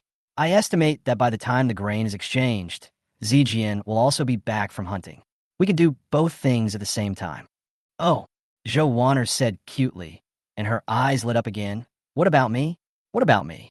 What I need to do? Sun Jian touched her head, and she gently struggled to get away, but Sun Jian didn't care. After all, she was a princess. If he wanted her to be intimate with him, it would take some time. You stay at home with me and are responsible for cultivating the seedlings. Sun Jian smiled and thought to himself, Princess, I'm lucky that you don't cause me any trouble. Who would dare to assign you any work? Okay, I won't say much. Anyway, please be safe. Yes, sir. After giving all the instructions, Gu Zijian and Chu Qingsheng began to act separately, while Sun Jian brought Zhou Wanner to the cellar. Sun Jian had already placed the super potatoes in the cellar. When Zhou Wanner and Sun Jian went down to the cellar, they saw many lumps of earth neatly arranged on the ground and looked dazed. What are all these lumps of dirt? Potato what? Don't you know it? Her question confused Sun Jian again. Although super potatoes are much larger in color and size than ordinary potatoes, they're not that difficult to distinguish. How come the Princess of the Great, Zhou, doesn't recognize potatoes today? Could it be that the royal family members don't go to the fields and don't understand how the common people farm? We're dough beans. Damn it, she really doesn't know him. Sun Jian patiently explained. Potatoes are also called yam and potatoes. Like crops, they're all food. Their nutritional value is similar to other grains. You may not understand their nutritional value, but you know that they can not only fill you up, but most importantly, they have a high yield and mature quickly. What? Zhou Wanner was shocked again. She held the big piece of potato in her little hands with an incredulous look on her face. But this thing is all dirt. How can I eat it? Haha, there are so many ways to eat it. You can steam it, roast it, stir-fry it, or even serve it cold. The most important thing is that it tastes good. Sun Jian explained patiently. It's amazing. After spending these few days together, Zhou Wanner had no doubt about what Sun Jian said. After all, this man was full of mystery and miracles. In fact, Sun Jian didn't know that it was not that Zhou Wanner didn't go to the fields and didn't understand how people farmed, but that in that era, crops like potatoes had not yet flowed into the Chinese area. Even a farmer who has been farming for a lifetime would not recognize it, let alone Zhou Wanner. Although potatoes are one of the world's 5 major crops, along with wheat, rice, and sorghum. Even in the past, potatoes were not introduced to China until the 16th century. Okay, what we have to do now is to wrap the potatoes in wet mud and wait for them to sprout. After sprouting, we will cut them into 4 or 5 pieces and plant them in the ground. Chapter 12, Disaster. My wife was arrested by the Yamen runners. Following Sun Jian's instructions, the two began to wrap all 91 potatoes with mud, leaving 9. Sun Jian asked Zhou Wanner to steam them so that Gu Zijian and Chu Qingsheng could taste them when they came back. When it got dark, Gu Zijian had already returned to the village with a full load of prey. 3 hares, 2 pheasants, and a gray grandson of a lynx. At the moment, this kind of harvest is equivalent to what those hunters achieve in a week. Just like the scene when Sun Jian returned from fishing during the day, Gu Zijian was surrounded by villagers along the way, who followed him all the way to his doorstep. These villagers were all refugees or displaced persons, and there were at least a few local people. They were all dressed in rags, and their coarse cloth clothes were covered with dirt and patches. Everyone swallowed their saliva, waiting to get some food from Sun Jian. As soon as Gu Zijian entered the house, he smelled the aroma of potatoes. He quickly put down the game and ran to the kitchen. Is Zijian back? Eat a potato quickly to fill your stomach. It's just cooked. Be careful of the heat. When Sun Jian saw Zijian coming in, he originally wanted to give her a big hug, but when he saw that the girl looked shy, he quickly changed his posture and took out a steamed potato from the wooden cage and handed it to her. This is a kind of grain called potato. It's delicious. Come and eat it. Zhou Wanner chewed on a sticky potato and quickly explained to Gu Zijian the knowledge she had learned today. After taking a bite, the aroma filled the air and the full starchy flavor filled the taste buds, making Gu Zijian almost cry with excitement. Eat slowly. 3 per person. It's plenty. You'll be full. Sun Jian looked at the 2 women chewing tenderly and considerately handed them a bucket of water. Seeing that the area outside the low earthen wall was filled with a small number of villagers and refugees who had no land to farm, Sun Jian knew that Gu Zijian had almost finished his work, and now all he had to do was wait for Chu Qingsheng to come back. It's a disaster. It's a disaster. Everyone make way, make way. The originally harmonious scene was broken by the loud shouting coming from outside the house. Looking outside the door, I saw my neighbor Lao Jiang limping, covered in dust, squeezing through the crowd with an anxious look on his face and shouting towards the house. Where is Sun Jian? Is Sun Jian here? What's wrong? Sun Jian felt as if he had been electrocuted and quickly ran out of the house. Looking at the wounded Lao Jiang, he immediately had a bad feeling. Woe is coming. Maybe because he ran too fast. Lao Jiang fell several times along the way. His face was covered with gray and bruises. Something happened. Why didn't Sister Chu come back? Zhou Wanner and Gu Zijian also hurried out of the house and looked around, but apart from the refugees at the door, they did not see any familiar figures. Originally, Madame Chu and I had already exchanged the grains and were about to borrow 2 donkey carts to rush back from the town, but we never expected to meet Sun Hu and several patrolling yamen runners on the way. They insisted that our fish were stolen. The more Sun Jian listened, the more anxious he became. He grabbed Lao Jiang by the collar and said, "What are you talking about?" They said they saw you stealing someone's fish with their own eyes, and they insisted that the fish was not obtained legally. So they took Madame Chu back for interrogation. No matter how I tried to stop them, it was useless. Lao Jiang was also so anxious that he kept stamping his feet. What? You fucking... When Sun Jian heard that his wife had been detained, he was so angry that he wanted to slap Lao Jiang in the face.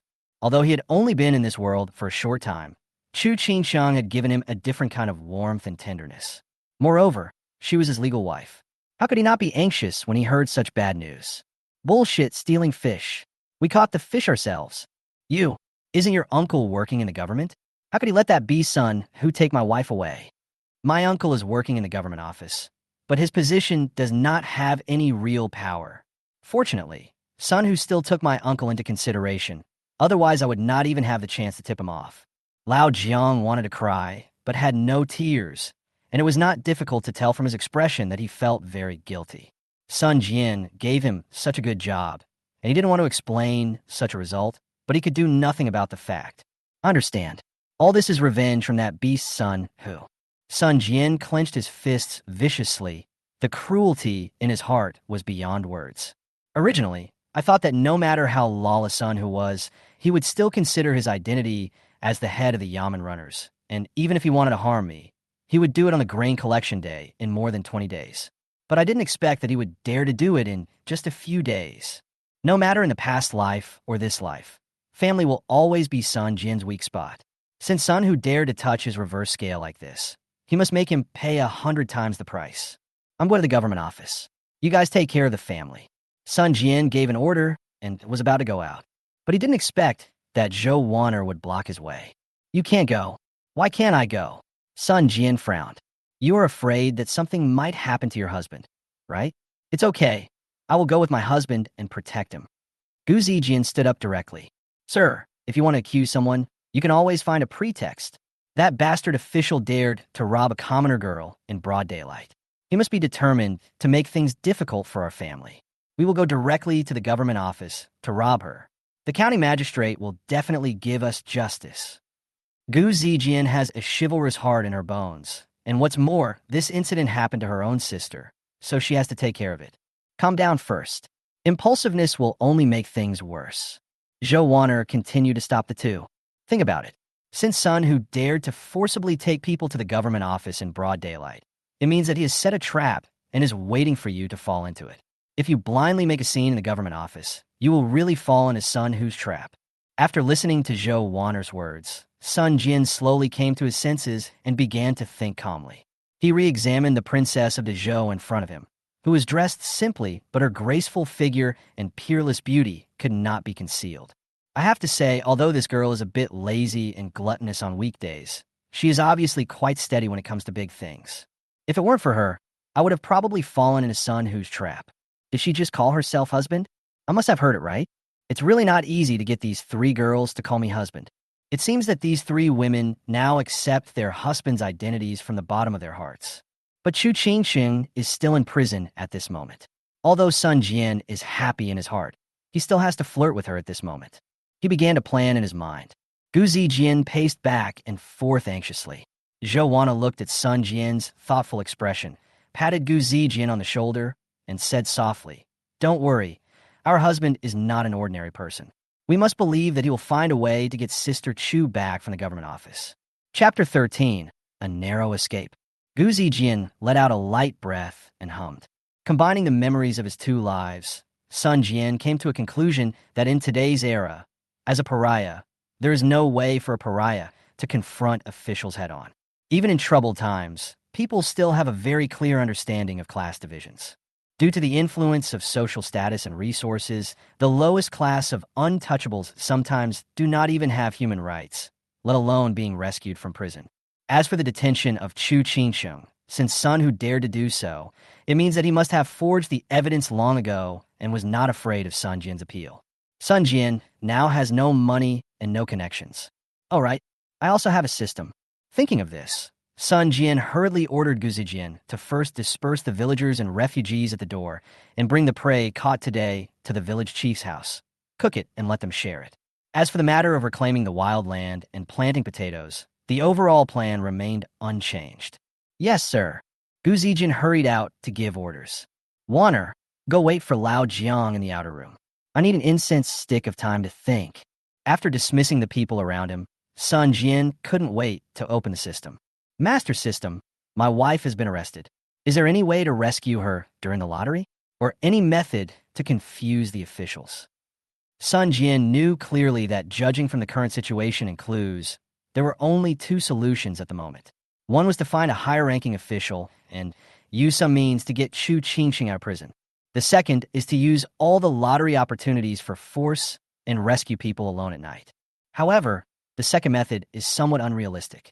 Even if the system allows one's martial power to instantly reach 90 points, making him able to rival some of the world's top generals, once his identity is exposed, the consequences will be even more serious and unimaginable.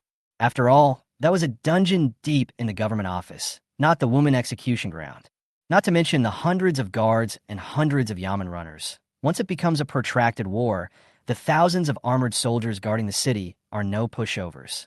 Using 90 points of force, 1 against 100 is barely enough, but 1 against 10,000? That's wishful thinking. Besides, even after 4 draws, it is not certain that the force value can soar to 90, so this path can be directly rejected. I can only put my hope on the system and see if there is any spell of bewitching.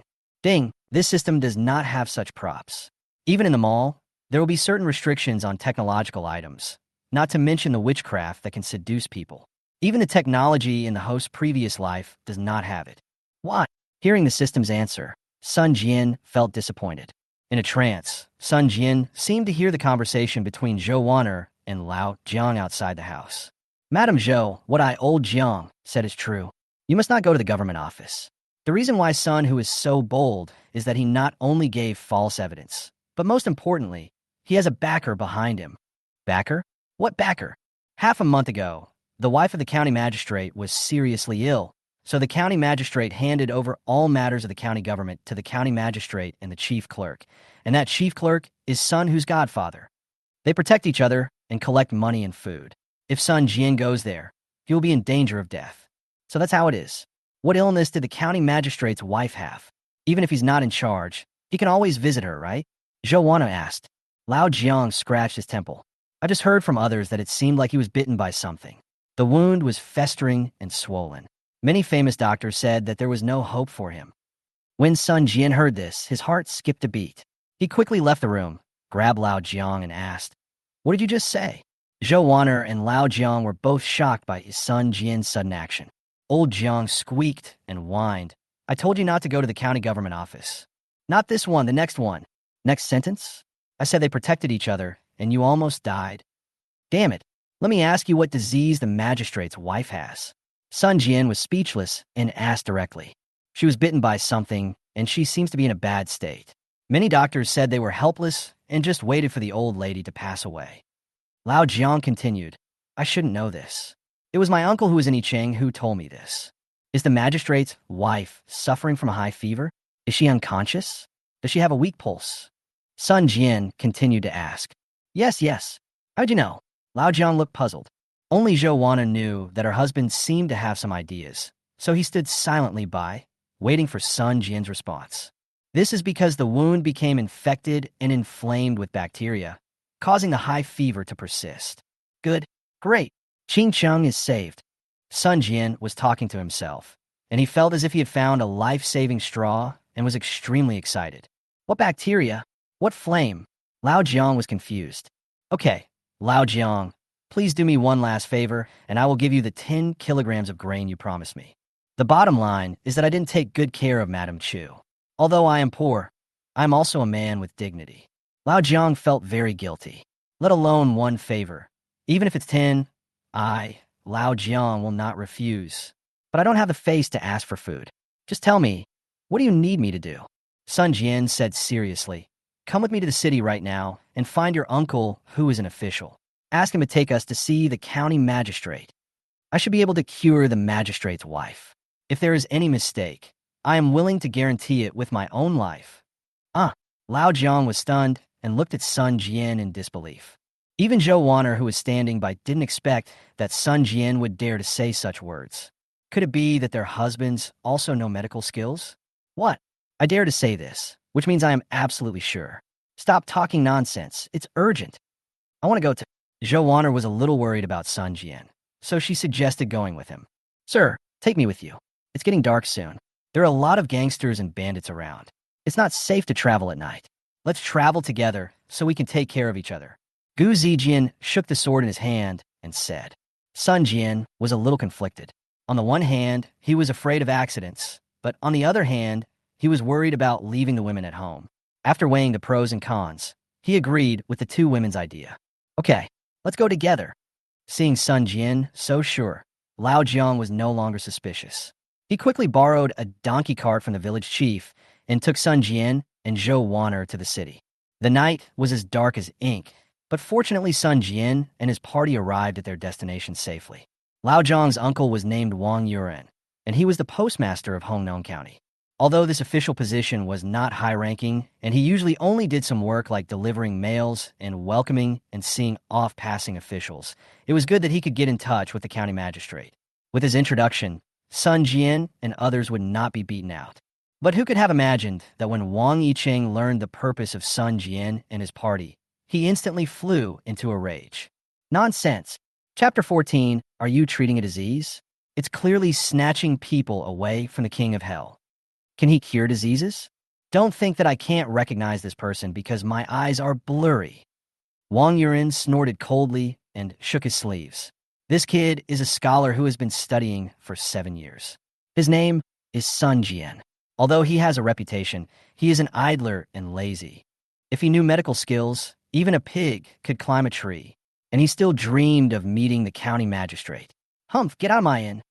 Uncle, seeing his friend being scolded, Lao Jiang hurried to explain himself, but before he could say anything, Sun Jian interrupted him. Wang Yicheng, I'm afraid you're talking nonsense. Let's not talk about whether a pig can climb a tree. You're not me. How can you be sure that I don't know medical skills? You are also a scholar. Don't you know the truth that those who know don't speak, and those who speak don't know? Sun Jian remained calm and took a few steps forward before continuing. You haven't seen my medical skills, so how can you say I don't know medical skills? After these two sentences, Wang Yuren choked up. Sun Jian continued to speak with full force. May I ask you, the wife of the current county magistrate is dying and the doctors are helpless. Is that right? Yes. A doctor does not seek a method, but only seeks to treat the disease. Is this true? Right. Then, Lord Wang Yicheng, I guarantee with my life today that I can save her, but you have repeatedly stopped me. There is nothing wrong with us leaving this place. But if I really have this medical skill to save her life in the future, tell me, by then, will the wife of the county magistrate die at your hands or at the hands of the patient? Wang Yuren was rendered speechless by Sun Jian's few words. Seeing that the time was almost up, Sun Jian continued. I have heard that many famous doctors would pay me for my treatment, even if I could not cure it. Why am I so confident today, but you turn me away? I'll say the same thing, kid. If I can't cure you, I'm willing to guarantee it with my own life. Count me in. Gu Zijian also took a step forward. And me, Zhou Wanner on the other side, was not to be outdone. Although they had only been with Sun Jian for a short time, they were all well informed. The two girls knew in their hearts that Sun Jian was far more than he seemed on the surface, from questioning them time and time again to giving them surprises again and again. Sun Jian was always shrouded in mystery. They knew that whether it was instant noodles, white flour, compound crossbow, magical fishing rod, or potatoes, these are not things that ordinary people could produce. Even if Sun Jian couldn't cure the magistrate's wife, it would probably implicate the two of them. It was better to give it a try now, because there was never a lack of miracles with this man. And me, count me in. Lao Jiang was also loyal at this moment. After hesitating for a long time, he stood out from behind a few people. In this way, it was equivalent to Sun Jian putting 5 people's heads on his belt at the same time. Facing the united efforts, Wang Yuren remained silent. After a long while, he sighed deeply and said, Okay, I'll take you there, but you have to remember one thing. If something unexpected happens, I'm afraid even I won't be able to escape the blame. Don't worry, Lord Wang. Nothing unexpected will happen. Sun Jian smiled, still looking confident. Isn't it just that the wound is infected with bacteria and the high fever won't go away? I don't believe that a shot of enhanced antibiotics can't solve the problem. If all else fails, take a shot of super adrenaline. I can guarantee that after getting the injection 1 second, the old lady can get out of bed and run the next second. Even with dumbbells, that doesn't seem right. Dumbbells don't exist in this world yet. With the introduction of Wang Yicheng, Sun Jian easily met the county magistrate with his ancestral medical skills, but Zhou Wanner and others were left in the reception hall waiting for news. Passing through the courtyard and the corridor, Yicheng Wang brought Sun Jian to the study of the county magistrate, who had already learned the news and was waiting for them. The magistrate was named Wang Muji, a little old man over 50 years old, with a square face, a short beard, thick eyebrows, and big eyes. In the eyes of the people, he was considered a good official. It was said that he was both good at writing and good at fighting. Perhaps because of his wife, when Sun Jian saw him, he looked very haggard, with a look of oldness and weakness that was rare for a man of his age. There are a few gray hairs on his temples, and he looks listless. After a few simple greetings, Magistrate Wang asked, Where's your hometown? Since you have inherited medical skills from your ancestors, do your parents have any names? Sun Jian was not in a hurry and made up a few words, saying that his parents were refugees who drifted to Hongnon County but starved to death in their early years. His ancestors did not leave behind any great names, but their lineage specialized in treating this type of disease. His story was not a big deal, but it almost scared Wang Yicheng, who was standing next to him, half to death.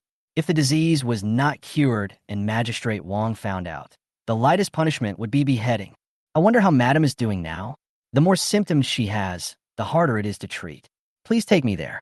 Sun Jian knew that Magistrate Wang was worried and wanted to ask more questions, but he no longer had the interest to continue making up stories. After all, Chu Qingcheng was still in prison. Madam has fallen into a coma. Her pulse and breathing have become weak. She couldn't even take the medicine yesterday.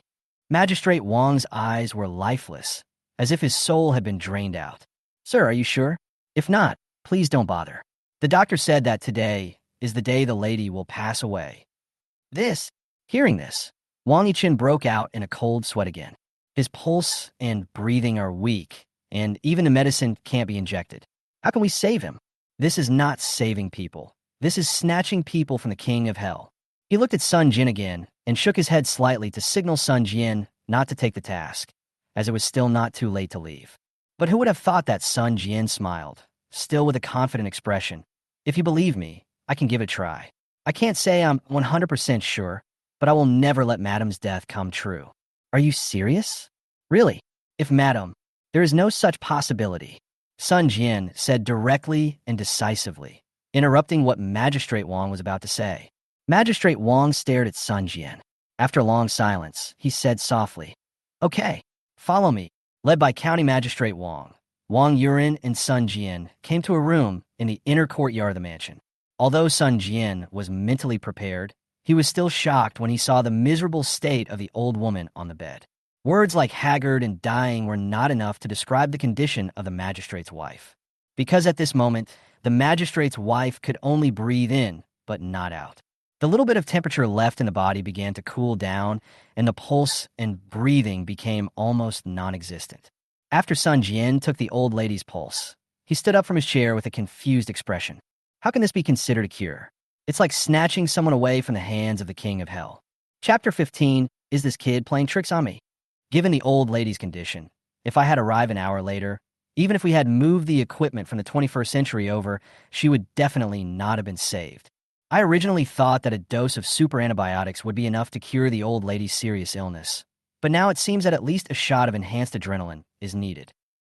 When Magistrate Wang saw Sun Jian's complicated expression, his heart skipped a beat and his voice trembled noticeably. How could he not know his wife's current situation? In addition to Sun Jian, 2 doctors had already examined the woman this morning and told Magistrate Wang on the spot that the old lady would not survive past noon. Even if a fairy came down to Earth, it would be of no use. They had already told her to prepare for her funeral in advance, as there was no hope of her survival. Magistrate Wang knew that the person was almost dead, but he still hoped that a miracle would happen, even though the hope was extremely slim. Sun Jian first sighed and pretended to be mysterious. This was not done to show off, but to successfully inject the medicine into the old lady. You can't just tell Magistrate Wang to take off his wife's pants because you want to get an injection. You have to know that in this era, not to mention that men and women should not touch each other, even when treating illnesses and saving lives, one has to use gauze curtains and silk cloth as pads. Sun Jian first stretched out his right hand, pinched his middle finger and index finger with his thumb, and muttered something. Sun Jian's action stunned Wang Yurin and County Magistrate Wang, who were standing by. Why does this person not look like a doctor, but more like a charlatan? Is he telling fortunes? The 2 men looked at each other, neither of them knowing what was going on. They could only hold their breath and slow down their breathing deliberately for fear of disturbing Sun Jian. After a long while, Sun Jian sighed and said, "There is still a glimmer of hope. Maybe we can give it a try." Really, upon hearing that there was still hope, Magistrate Wang's pupils suddenly shrank and his body began to tremble. If the young man in front of him could really save his almost dead wife, he would be willing to give everything he had. As long as it was something he could do, even at the cost of his own life, he would not hesitate. Only in order to trap County Magistrate Wang, Sun Jian deliberately kept the secret. Just what? No matter what you need or what the price is, I will try my best. Sun Jian sighed again. This matter is very complicated. In a word, if you want to cure Madam, you can only exchange 10 years of my life for it. Originally, Sun Jian wanted to say that his wife's soul had been possessed and she was already dead. If he wanted to revive her, he would have to go to the underworld himself to retrieve her. But when the words came to his lips, he felt it was too exaggerated. Although people of this era were superstitious, he couldn't be too ridiculous, so he changed his words. The purpose is to make County Magistrate Wang feel guilty. As Sun Jian expected, after hearing this, County Magistrate Wang was both happy and worried. After a moment of silence, he clasped his hands together and bowed. "Divine Doctor, I hope you can find a way to save my wife. If you want any compensation, as long as I, Wang, can do it, I will do my best, even if it means risking my life. Seeing how serious and anxious Magistrate Wang was, Sun Jian felt that the effect would definitely be achieved and hurriedly stepped forward to support him. Your Excellency is too kind. As the saying goes, saving a life is better than building a 7-story pagoda. Your Excellency is a good official who is upright and honest. Let alone 10 years of your life. Even if it is 20 years of your life, I will not refuse. Sun Jian pretended to be so righteous, but he almost told these lies in his mind. This disease looks quite special. I will give you an acupuncture treatment later. Please forgive me if I have offended you. As long as it can save the lady, sir, please give it a try. Seeing that the goal and effect had been achieved, Sun Jian no longer hesitated. After standing beside the old lady, he took out many injection syringes from his arms. These syringes were given to him by the system just now on the way when Sun Jian used a common lottery privilege and selected the medical injection direction. This is when they saw that the needles Sun Jian took out were not ordinary silver needles, but transparent syringes with scales and even a lot of transparent, unknown liquids inside. County Magistrate Wang and Wang Yuan were dumbfounded again. Of course, they didn't know what a syringe was, but it was their first time seeing it, so they were very shocked. This is the soul-restoring needle passed down from my ancestors. Don't disturb me. I need some quiet time next. Sun Jian started by holding the needle and asked Magistrate Wang to lift up his wife's clothes as he instructed. In order to avoid direct skin contact, Sun Jian also asked Magistrate Wang to cover the surface of his wife's skin with a layer of gauze. The liquid in each syringe contains trace elements that are beneficial to the human body. The system reminded Sun Jian that these injections can be injected either intramuscularly or intravenously and have only benefits and no harm, so Sun Jian didn't care so much. The injection sites he chose were mostly on the limbs. He didn't know anything about acupuncture points, but he adhered to the principle that as long as Mrs. Wang wasn't stabbed to death, then there would be no problem, and started to inject continuously. The needles are just to pave the way for the adrenaline and antibiotics. After everything was ready, Sun Jian quietly took out the enhanced adrenaline and enhanced antibiotics from his backpack and injected them all into the outside of Mrs. Wang's thigh. All right, Sun Jian pulled out all the needles, put them into his backpack, and sat on a chair nearby. Is that all? County Magistrate Wang took a long time to recover from his shock. Maybe it was the first time he saw such a medical treatment. He still couldn't believe it.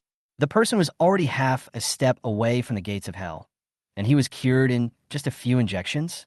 The sweat on Wang Yuan's forehead never subsided from beginning to end, and he felt a huge stone hanging in his heart.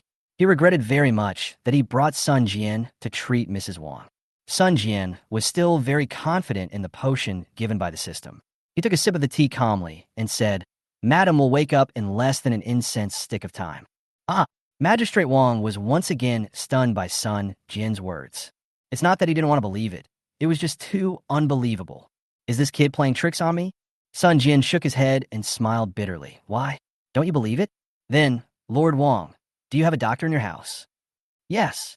3 doctors are waiting in the back hall. After an incense stick of time, call them over to check Madam's pulse. Sun Jian shrugged indifferently. County Magistrate Wang was silent for a long time, then ordered his servants to call 3 doctors to the bedside to take his orders. A stick of incense passed in a flash, and the 3 doctors began to take the lady's pulse one by one. After taking the pulse, the 3 people's expressions were like a roller coaster, surprisingly consistent. From his initial disdain for Sun Jian's arrogance, to his repeated confirmation after taking his pulse, his pupils dilated and cold sweat broke out, forming a sharp contrast. These 3 people are doctors who are familiar with Mrs. Wang's condition. How could they not know that the old lady is dying? Chapter 16. Saving Wife from Prison. Moreover, the old lady had already begun to show signs of dying this morning, but by the evening, her pulse had not stopped but had become even stronger, and even her breathing had become regular. Even if it is a last gasp, it can't come back twice. Who on earth is this young boy? How could he know the art of bringing the dead back to life? County Magistrate Wang was no fool. He had guessed something from the expressions of the 3 doctors. He was immediately overjoyed and rushed to the bedside to feel his wife's pulse. Really useful? Only at this moment did Wang Yuan realize that the young man in front of him had never boasted or exaggerated, but he had been judging others by his own standards. But who could have imagined that there really was such a miracle doctor in the world who could actually bring people back from the gates of hell? Seeing that Magistrate Wang and several doctors had confirmed that his wife was gradually recovering and showing signs of waking up, Sun Jian slowly spoke. I said, "There's no problem. Do you believe it now?" Who would have thought that as soon as these words came out, County Magistrate Wang would straighten his clothes and kneel on one knee, clasp his hands together, and say sincerely, "Please accept my greetings, benefactor." His bow frightened Sun Jian, who hurried forward to support him. Hey, what are you doing? You are a county magistrate, and I am just a lowly person. How can you do this?" No, there's no class distinction at this moment. There's only the benefactor and me, Wang. If it weren't for the benefactor's treatment, the lady would have passed away today. My wife is my life. Saving my wife is the same as saving me. Please accept my greeting. As he spoke, Magistrate Wang began to bow again. This set of red tape made Sun Jian a little overwhelmed, and he supported him again. Wang had some doubts in his heart before, but now I think it's really ridiculous. Sir, you are truly a miracle doctor in this world. I'm afraid no one in this world can surpass your medical skills that are so amazing that even gods and ghosts can be astounded. Wang Yuan recovered from his shock and quickly agreed. I never thought that there is such a miraculous doctor in my nephew's village. I didn't even know about it before. My friend, who is your master? Your Excellency is overpraised. Sun Jian gave Wang Yuan a helpless look. This old man really knew how to flatter himself. He deliberately hinted to Lord Wang that he was the one who brought him here. My master has been wandering around the mountains and rivers, never stopping. He kept his real name secret and would not let me know his real name. Sir, you are a truly extraordinary person. An extraordinary person. Sir, please wait a moment. I will ask the servants to prepare dinner. County Magistrate Wang and Wang Yuan flattered Sun Jian in various ways, almost praising him to the sky.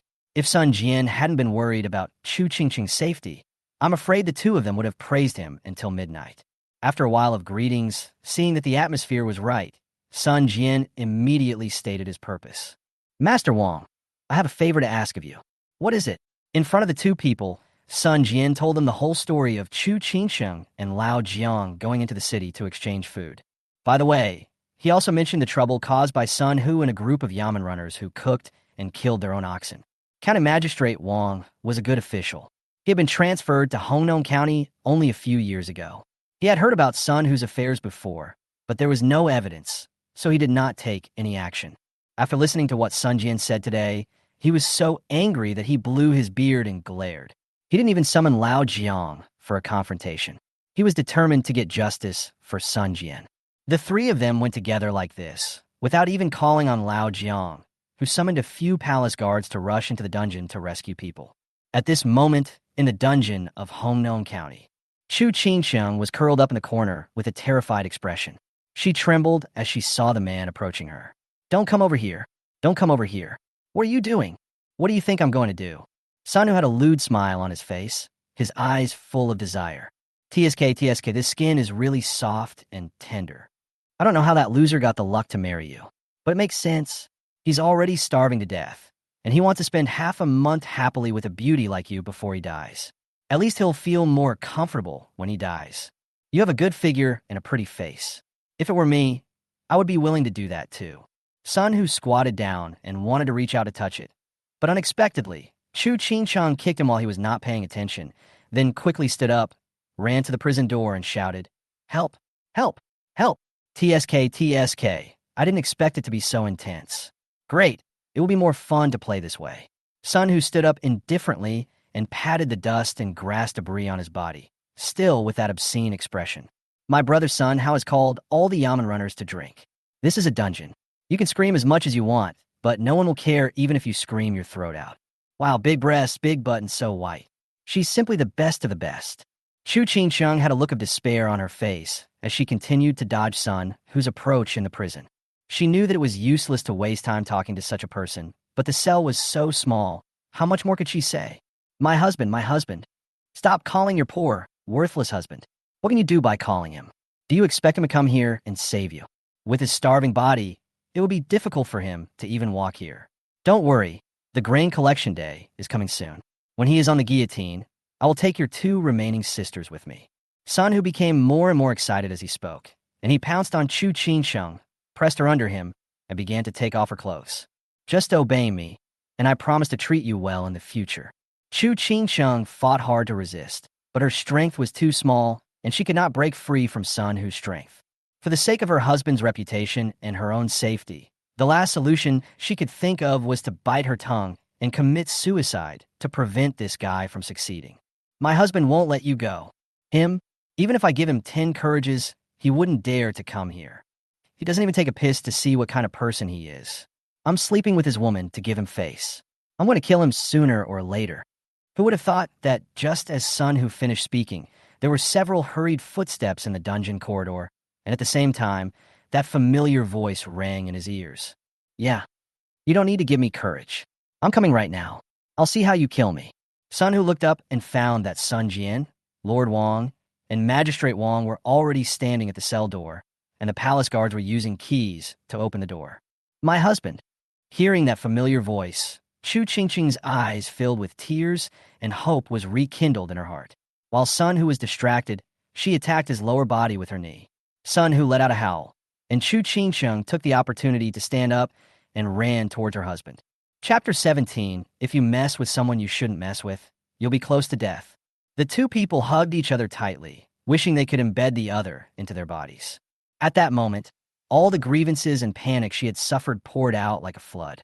Chu Qingqing's body kept twitching, tears streaming down her face. She snuggled in her husband's arms like a wounded kitten. Her husband's arms made her feel so safe and secure that she didn't want to leave for a moment. My husband. Okay, it's okay, don't be afraid.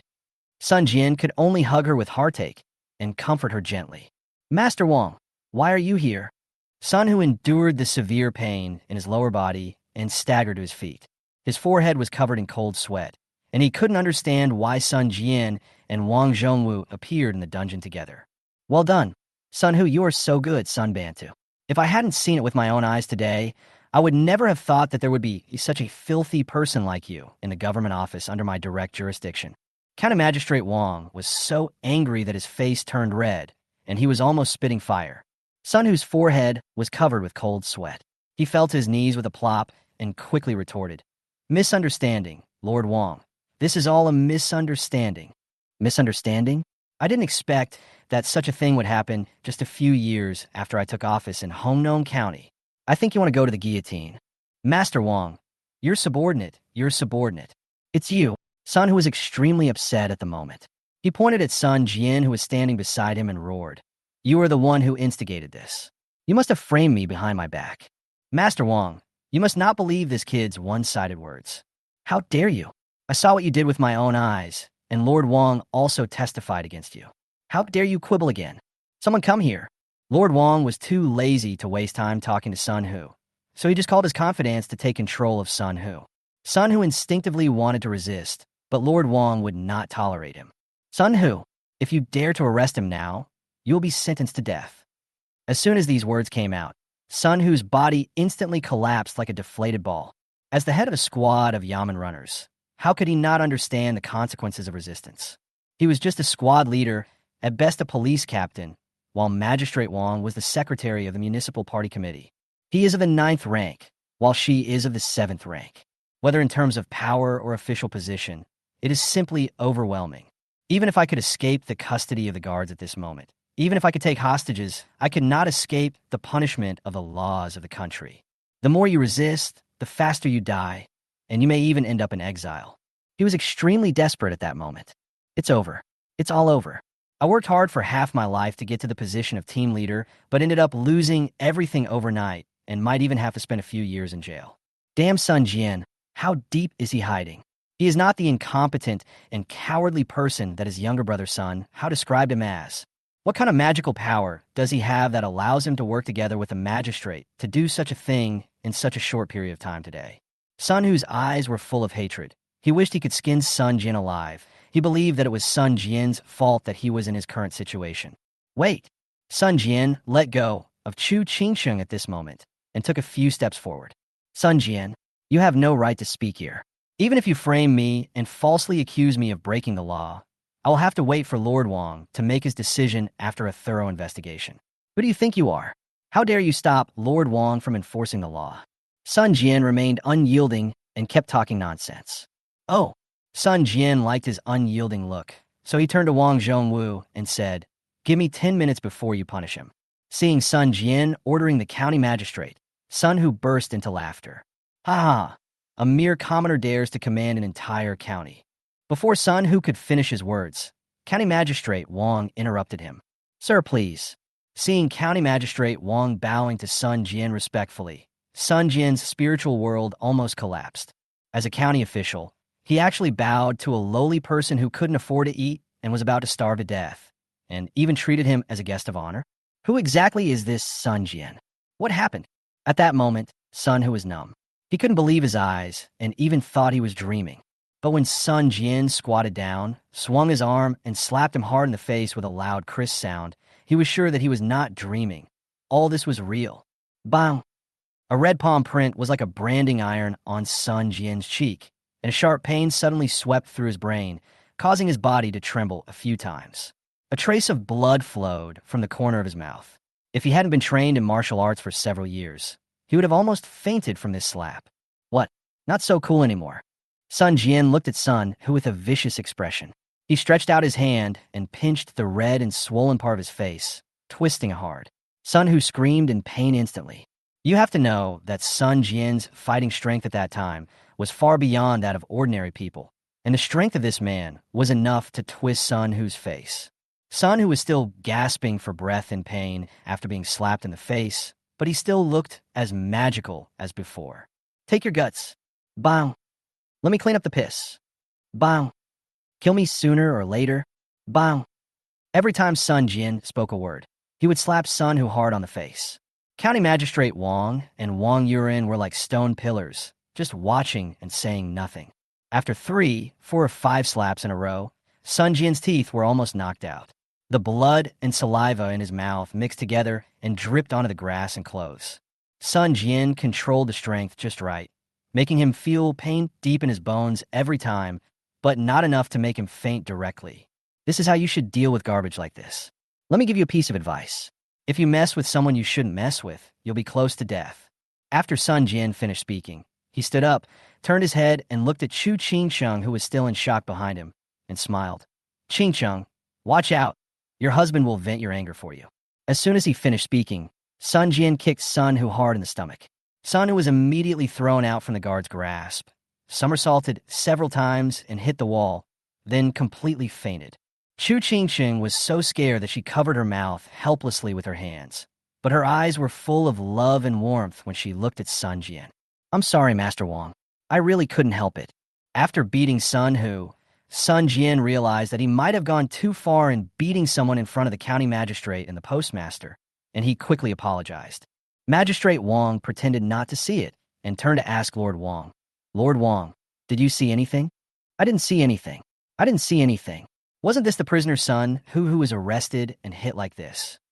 Seeing the 2 old men doing this for their sake, Sun Jian felt grateful. He hugged Chu Qingcheng tightly in his arms again. She was as beautiful as jade. Chu Qingcheng leaned against Sun Jian's arms like a little bird. The softness and firmness of her chest made Sun Jian's lower abdomen instantly hot. The feeling was indescribable. Chapter 18: Treat him as a distinguished guest and address him as Mr. This beast is capable of doing such a thing. Who knows how many unjust and tragic cases he may have committed? We must investigate. Investigate thoroughly. County Magistrate Wang's cheeks flushed with anger.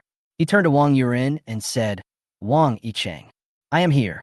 Put him in jail directly. Let Gao Yi, the county magistrate, be in charge of this case. We must investigate it thoroughly and root out the problem completely." Yes, Wang Yurin was delighted, and at the same time, he looked at Sun Jian with gratitude. If this had happened in the past, there was no way I would have been responsible for these tasks. Seeing that the matter was coming to an end, Sun Jian proposed the idea of taking his wife away in front of Wang Zhongwu. Wang Zhongwu said that he had already prepared a banquet at his home and was determined to thank Sun Jian for saving his life. Sun Jian politely declined. After all, he had his own plans and didn't want to stay in the city for too long. "In that case, Mr. Wang will not force you to stay. Sir, I, Wang, will remember this kindness for the rest of my life. When I finish my official duties, I will come to your house in person to thank you. Wang Yicheng, pick out a few good horses and guards to take Mr. Sun to his residence. After saying this, County Magistrate Wang did not forget to give Wang Yuren a few glances. Wang Yuren had been an official for many years, so he naturally understood what he meant.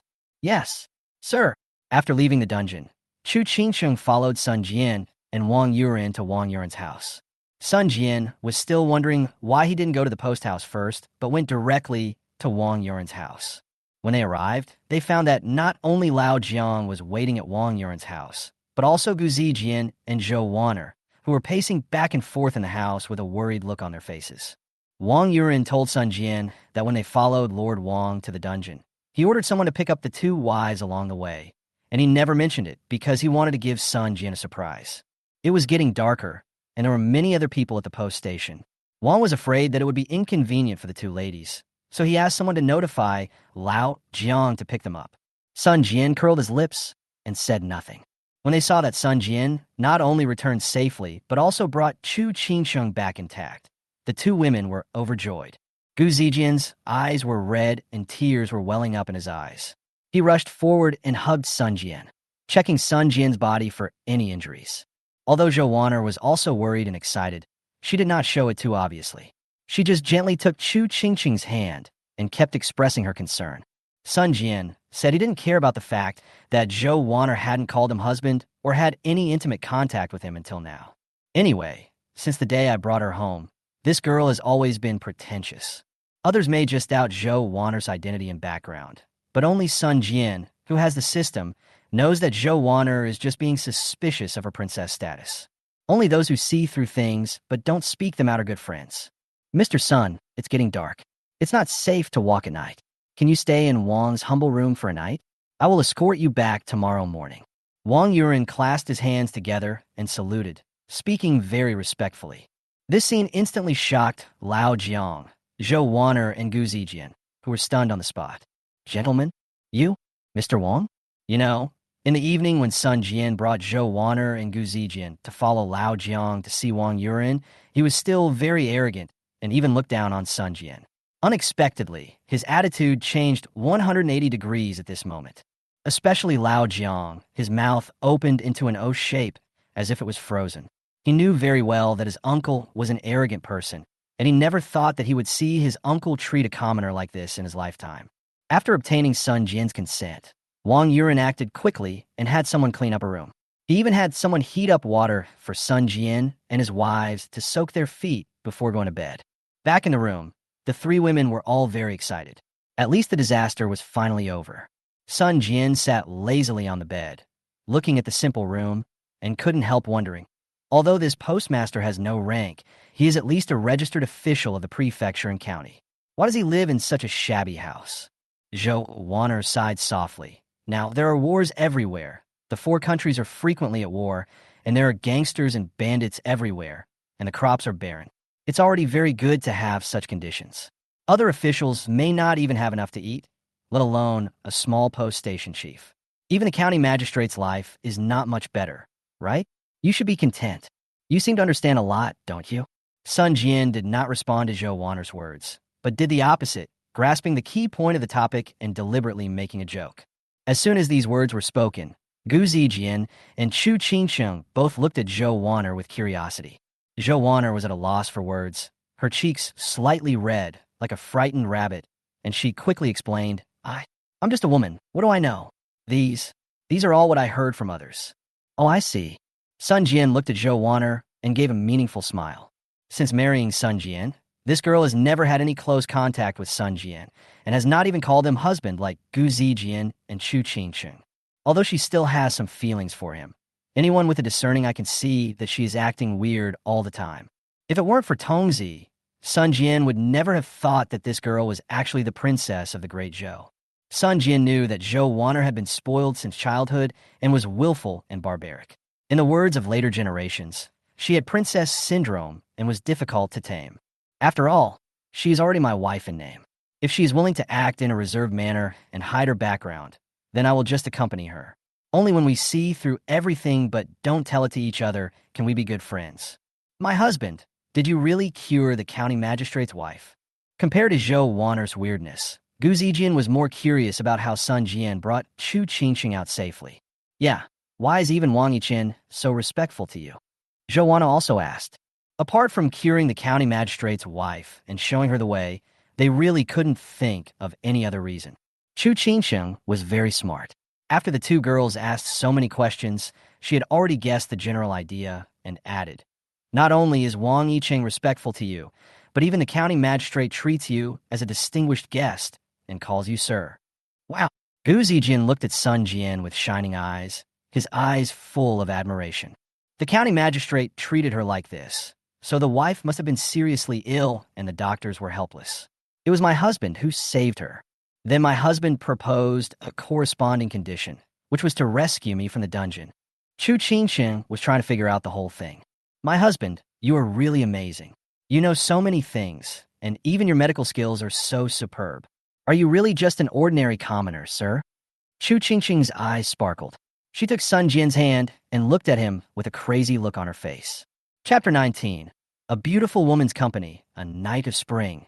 This sudden intimate action made Sun Jian feel a little embarrassed for a moment. Ahem, as long as you're okay. I must be an ordinary commoner, born and raised here. No one would believe that. Zhou rolled her eyes at Sun Jian and murmured softly. Okay, let's not talk about this anymore. Ladies, please go to bed. Sun Jian didn't want to dwell on this topic too much, so he took off his shoes and went to bed. He even started to take off his clothes and exposed his upper body. Chu Qingqing and Gu Zijian's cheeks flushed instantly, and they lowered their heads and dared not look directly at him. Zhou quickly covered her eyes and stammered. What are you doing? Why are you naked? Why can't you take off all your clothes? Sun Jian looked nonchalant and even took off his underwear. This bed is so big, it will definitely be big enough for the four of us to squeeze in. Besides, we are a legal couple, and we are registered in the government office. We paid 150 kilograms of grain a month for a long time. What's wrong with me taking off my clothes? Is it against the law? Sun Jian said righteously. I am exhausted today. I cannot sleep on the floor anymore. You guys are not allowed to sleep on the floor either. Get on the bed. No, we're going to sleep on the floor. Zhou took Gu Zijian's arm with a proud look on her face. Gu Zijian was also full of shyness. It wasn't that she didn't want to sleep with Sun Jian, but as a girl, she couldn't take the initiative to ask to sleep with her husband, right? That would be too embarrassing. If her husband really asked her to sleep on the bed and hold her in his arms until she fell asleep, she thought she would probably agree. Sun Jian shook his head helplessly. It seemed that it would be difficult for him to control 3 phoenixes at night. Otherwise, how about starting with one and breaking through it? Then how do you sleep? Sister Gu and I will sleep here. I'll find 2 quilts and spread them on the floor. You can ask Sister Chu to sleep with you. Saw the... Zhou pointed to the floor and cutely stuck out her tongue at Sun Jian. After saying that, she found a few quilts from the next room and spread them on the floor. After hearing Zhou words, Chu Qingqing's ears and neck turned red, and she stood there at a loss. Or just forget it. Sun Jian couldn't help but think secretly in his heart. Let the 3 of them sleep on the bed, and I will continue to sleep on the floor. Even though he was as thick-skinned as a city wall, he still felt embarrassed to let Zhou and Gu Zijian watch him and Chu Qingqing sleeping together under the same roof. Not to mention that Chu Qingqing was a girl. Forget it, you 3 can sleep on the bed, and I'll sleep on the floor. Thinking of this, Sun Jian stood up and started putting on his clothes. His action made the 3 women stunned. Chu Qingqing whispered, Husband, to sleep on the bed. You are very tired today. If you want to dislike Qingqing and her 2 sisters can squeeze together on the ground. What are you talking about? When did I ever dislike you? Sun Jian sat up, pulled Chu Qingqing to his side, and held her hand. My husband doesn't dislike Qingqing, so why? Why don't you agree to let Qingqing sleep in the same bed with you? Chu Qingqing lowered her head, feeling very aggrieved, and tears came out as she spoke. Hey, why are you crying? Don't cry. Seeing Chu Qingqing's tears falling, looking so lovely, Sun Jian panicked for a moment and quickly explained, It's not that you should stop crying. Think about it. If I despise you, would I guarantee my own head to treat the county magistrate's wife? I know my husband is good to me, and I also know that he is not an ordinary person. Being able to marry him is the greatest blessing in Qingqing's life. You silly girl, you are really silly and cute. Sun Jian gently wiped away Chu Qingqing's tears and held her in his arms. It is my blessing to marry you. This simple sentence has already touched the deepest part of Chu Qingqing's heart, and the affection between her brows has become even deeper. Seeing these two people being so affectionate with each other, Gu Zijian felt sad, but didn't know what to say. Zhou Wan'er turned her head away, suppressing her complicated feelings towards Sun Jian. The beauty was in his arms, soft and fragrant, and Sun Jian's anger was completely aroused. He carried Chu Qingqing to the bed, and Chu Qingqing shyly buried her head in Sun Jian's chest. When Sun Jian saw this situation, he didn't waste any more time. He hugged Chu Qingqing and directly lifted the quilt to bury the two of them. Caressing Chu Qingqing's body, sucking her little tongue, and smelling her body fragrance, Sun Jian only felt an unbearable heat in his lower abdomen. Chu Qingqing's skin is delicate, fair and tender, as white as snow, and her figure is perfect, especially her firm and round buttocks and breasts, which are simply amazing. Even in later generations, she is not inferior to any international actress. Gu Zijian looked at the sobbing sounds of two people coming from under the quilt and the clothes being peeled off at the corners of the quilt. He clenched his fists and his eyes were red. Zhou Wan'er also felt jealous, but she was more receptive than Gu Zijian. She patted Gu Zijian's shoulder gently and comforted her with her eyes. At some point, the lights in the house went out. At this time, Sun Jian had already been honest with Chu Qingqing, and he was reluctant to leave between the two peaks. After a long time, the bed began to shake, creaking with a harmonious and natural sound. Zhou Wan'er and Gu Zijian stayed awake all night, with mixed feelings in their hearts. This man is so magical and so fascinating that they have fallen deeply in love with him without realizing it. No matter what, Zhou Wan'er was sure of one thing. That is, if she wanted to return to the great Zhou kingdom, 600 miles away, only the man in front of her could help her. Gu Zijian and Zhou Wan'er had similar ideas, but the girl was not concerned about Sun Jian's identity. Instead, she was wondering whether she should really pledge herself to him and let this man help her with revenge, or help their family get rid of the reputation of being a rebel. Although she and Sun Jian are now officially married, Sun Jian can't do anything to her if Gu Zijian doesn't acknowledge her. But for some reason, after a few days of getting along, she seems to have more and more feelings for this man, and even feels that he is her true love. Gu Zijian secretly swore in his heart, if he can really help my Gu family wash away the shame and clear our name, then I am willing to serve him for the rest of my life, even if I have to be a slave. The night passed quietly, and when Sun Jian opened his eyes, it was already dawn. The three girls had gotten up early, but considering that Sun Jian had a deep sleep after a night of tossing and turning, they did not wake him up. "Husband, are you awake?" When Gu Zijian entered the room, she found that Sun Jian had already started to put on his clothes. Her face turned red, and she hurried forward to help him change his clothes. Sun Jian was a little confused by her sudden enthusiasm. Could it be that the noise last night was too loud and irritated them both? They also want to let themselves share the rain. Chapter 20. Cultivating Super Potato Seedlings. "Where are they?" Sun Jian asked. "They went to help in the kitchen early in the morning. The meal is ready. We have all eaten and are just waiting for you." Gu Zijian helped Sun Jian put on his clothes and took him to the next room to eat. Chu Qingqing and Zhou Wan'er were also there at this moment. When they saw Sun Jian coming, they both blushed and quickly invited him to eat. When Sun Jian was about to leave the Wang family's residence after dinner, he discovered that Lao Jiang was missing and he had not seen him since last night. Thinking that he was at Lao Jiang's uncle's house, he simply didn't ask any more questions. Before setting off, Wang Yuren and his subordinates had already started ordering people to prepare horses, carriages, and guards. The carriage was also loaded with a lot of supplies and food. Wang Yuren learned that these things were sent by County Magistrate Wang. County Magistrate Wang asked Wang Yuren to tell Sun Jian that he would remember the great favor in his heart. Although he could not afford real money at the moment, at least these food and supplies could help Sun Jian's life. Sun Jian counted the grains and found a total of 300 kilograms. The grain tax alone was enough to last their family for 2 months, which made him quite satisfied. There is even a plaque that says "Home of a Hero."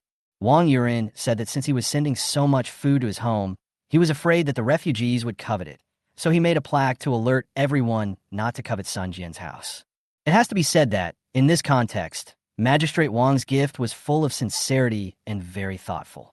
With so many supplies, he even found escort personnel one day in advance. "Since someone has given it to me, There's no reason for me to refuse it. After bidding farewell to Wang Yuren, Sun Jian set out on his journey home with his 3 wives. But he didn't know that the news that he had used his unfathomable medical skills to save Mrs. Wang had already spread like wildfire. In the evening, Sun Jian and others arrived at the village. As soon as he got off the carriage, he found that his door was blocked by villagers. "What's going on? What are you all doing at my doorstep?" When everyone saw that it was Sun Jian who came back, they all made way for him. At this moment, their eyes were full of envy and jealousy when they looked at Sun Jian, but there was no disgust as before. "Strange, what's wrong with these people? Are they all sick?"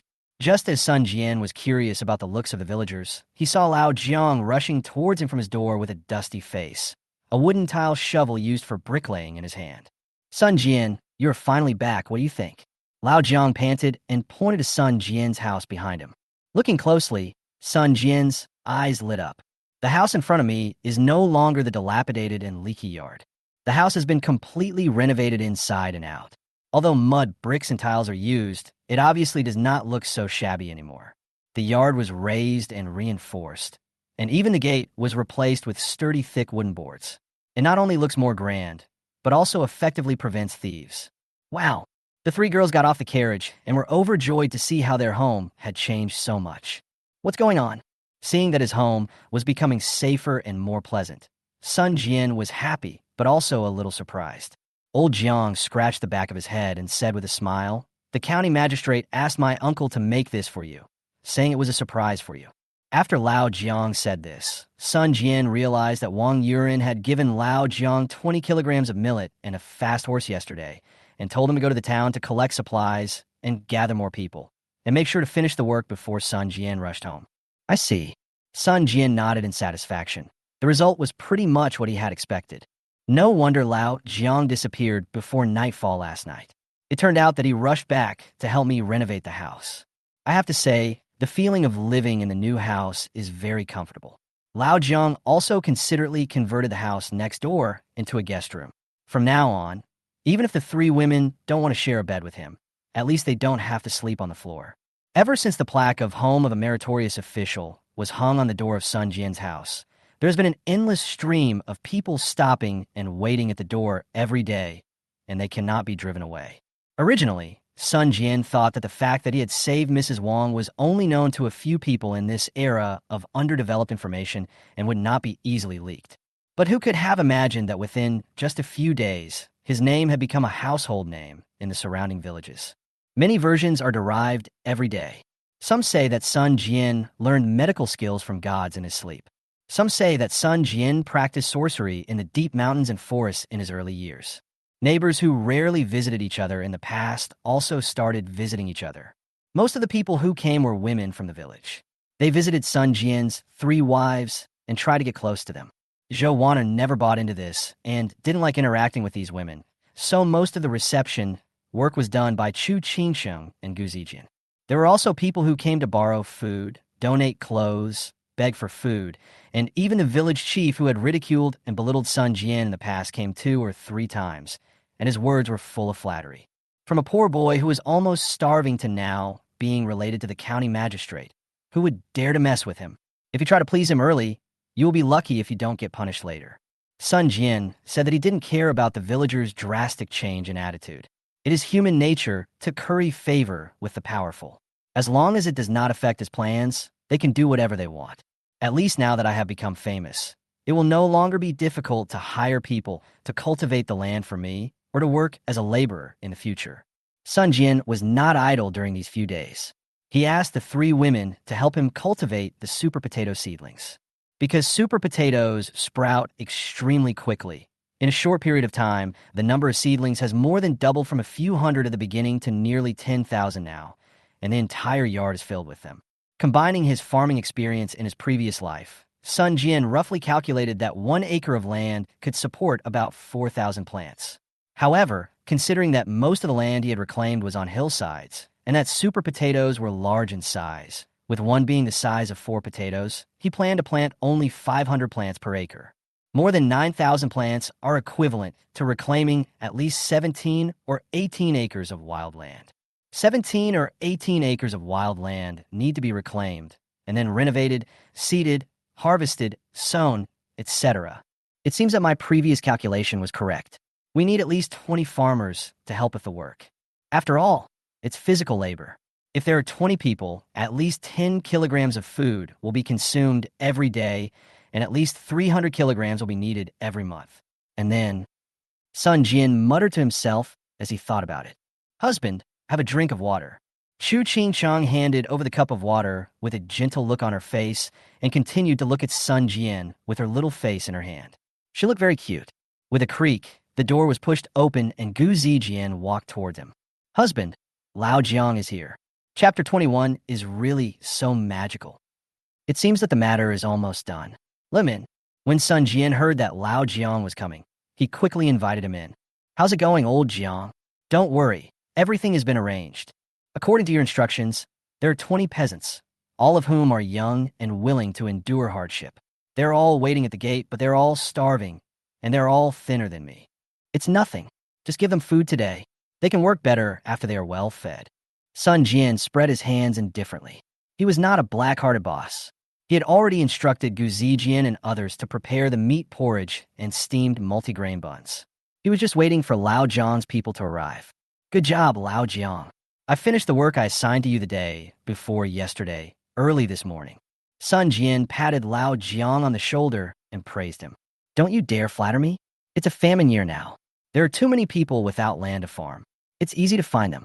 As long as you feed them, they will do anything. There are too many to choose from. Lao Jiang reported on the progress of his work. After all, he didn't take the 10 kilograms of millet from Sun Jian for nothing. Only, just what? Sun Jian asked. Old Jiang sighed and said with some embarrassment, there are quite a lot of people who signed up, but they're basically women and children. Most of their husbands were drafted into the army because they couldn't pay enough food. I feel sorry for them, but there is nothing I can do to help them. After all, if women and children can't help with this kind of physical work, they will just eat and drink for free. Sun Jian smiled and looked the old man up and down. I didn't expect this guy to be so kind-hearted. Although he was kind, Sun Jian was not a virgin. He just wanted to feed himself and his family. As for whether other people were hungry, it had nothing to do with him. When he was almost starving to death, no one came to help him. Therefore, Sun Jian did not want to dwell on this topic. By the way, have you brought all this stuff? I brought it. I also borrowed a few wooden shovels and pickaxes. Having said that, Lao Jiang picked up the tools and handed them to Sun Jian to see. Oh my god, what can this thing do? It will break your jaw even if you try to shovel shit. Sun Jian complained a lot. It is difficult to use these on ordinary land, let alone on hillsides where the soil is harder and full of sand and stones. There's nothing we can do. Under these conditions, if they had any valuable ironware at home, they would have sold it for food long ago. Sun Jian shook his head helplessly. Don't use the wooden shovels and pickaxes. You don't have enough of them. Don't worry about it.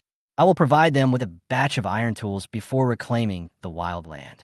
Anyway, I still have 3 chances to draw the lottery, so these things are nothing to be afraid of. After hearing what Sun Jian said, Lao Jiang put on a questioning expression again. More than 20 sets of iron farm tools? Is this true or false? This is no joke. Iron farm tools are extremely precious nowadays, and it is impossible to hide such a large number of them. Could it be that he brought it from the city? That's not right. Sun Jian's house was renovated by him and his people. I've never seen it anywhere else. Unable to figure out the reason, Lao Jiang sighed again. After all, miracles always happen to Sun Jian, so there is no need for him to be too serious. Since he said there were miracles, he would definitely not be talking nonsense. All right, but Sun Jian, that thing you mentioned, can it really be harvested in just 1 month? Why? You don't believe me again? No, I just feel that it's a bit absurd. I'm afraid that you'll feed so many people and waste so much food and end up with nothing and suffer loss. Even if you have a good relationship with Magistrate Wang, it's almost time to collect military grain. Collecting military grain is a big deal for the higher-ups. If you don't have grain to hand in and get caught, Magistrate Wang won't be able to save you. Sun Jian smiled bitterly and shook his head, then patted Lao Jiang on the shoulder. Okay, don't worry. Let everyone eat and go back to work. Remember to supervise me well, and you'll get your share. Qingsheng, Zijian, you should accompany Warner to dinner. I need to be alone and think about some things. Yes, sir. Good. After sending everyone away, Sun Jian focused his attention on opening the system. But after opening it, several properties of the system page shocked him. First, the favorability of the three girls has increased a lot during this period of time. Namely, Zhou Wan'er, identity. Princess Zhou of the third week, favorability 32 points. Gu Zijian, identity. Rebellious female general, favorability 37 points. Chu Qingcheng, identity. Poor young lady, favorability 49 points. If Sun Jian remembered correctly, Zhou Wan'er's favorability increased by 7 points. Gu Zijian's favorability increased by 10 points, and Chu Qingcheng's favorability increased by 15 points. Why did the system not notify me of this increase in favorability? Sun Jian was very puzzled. Before, there would be a prompt when the favorability increased by +1. But why was there no prompt even though so many favorability points have been increased in the past few days? Ding! This system has reminded the host before that rewards and reminders will only be given when the favorability reaches or exceeds 10 points, 20 points, or 50 points. Well, no wonder. Sun Jian seemed to have some impression of this, as the system did seem to have mentioned this before. 50 points is currently the upper limit of the favorability of this system. When the favorability reaches this number, the person will be loyal to the host or will remain loyal to the host until death. At that time, this system will bind someone else. Oh, that's good. Sun Jian nodded with satisfaction, thinking it was very good, but the next second cold sweat broke out on his forehead. Damn it, don't tie up another Lao Jiang, Sun Hao, or someone like that. It would be better for me to die than to make me please them.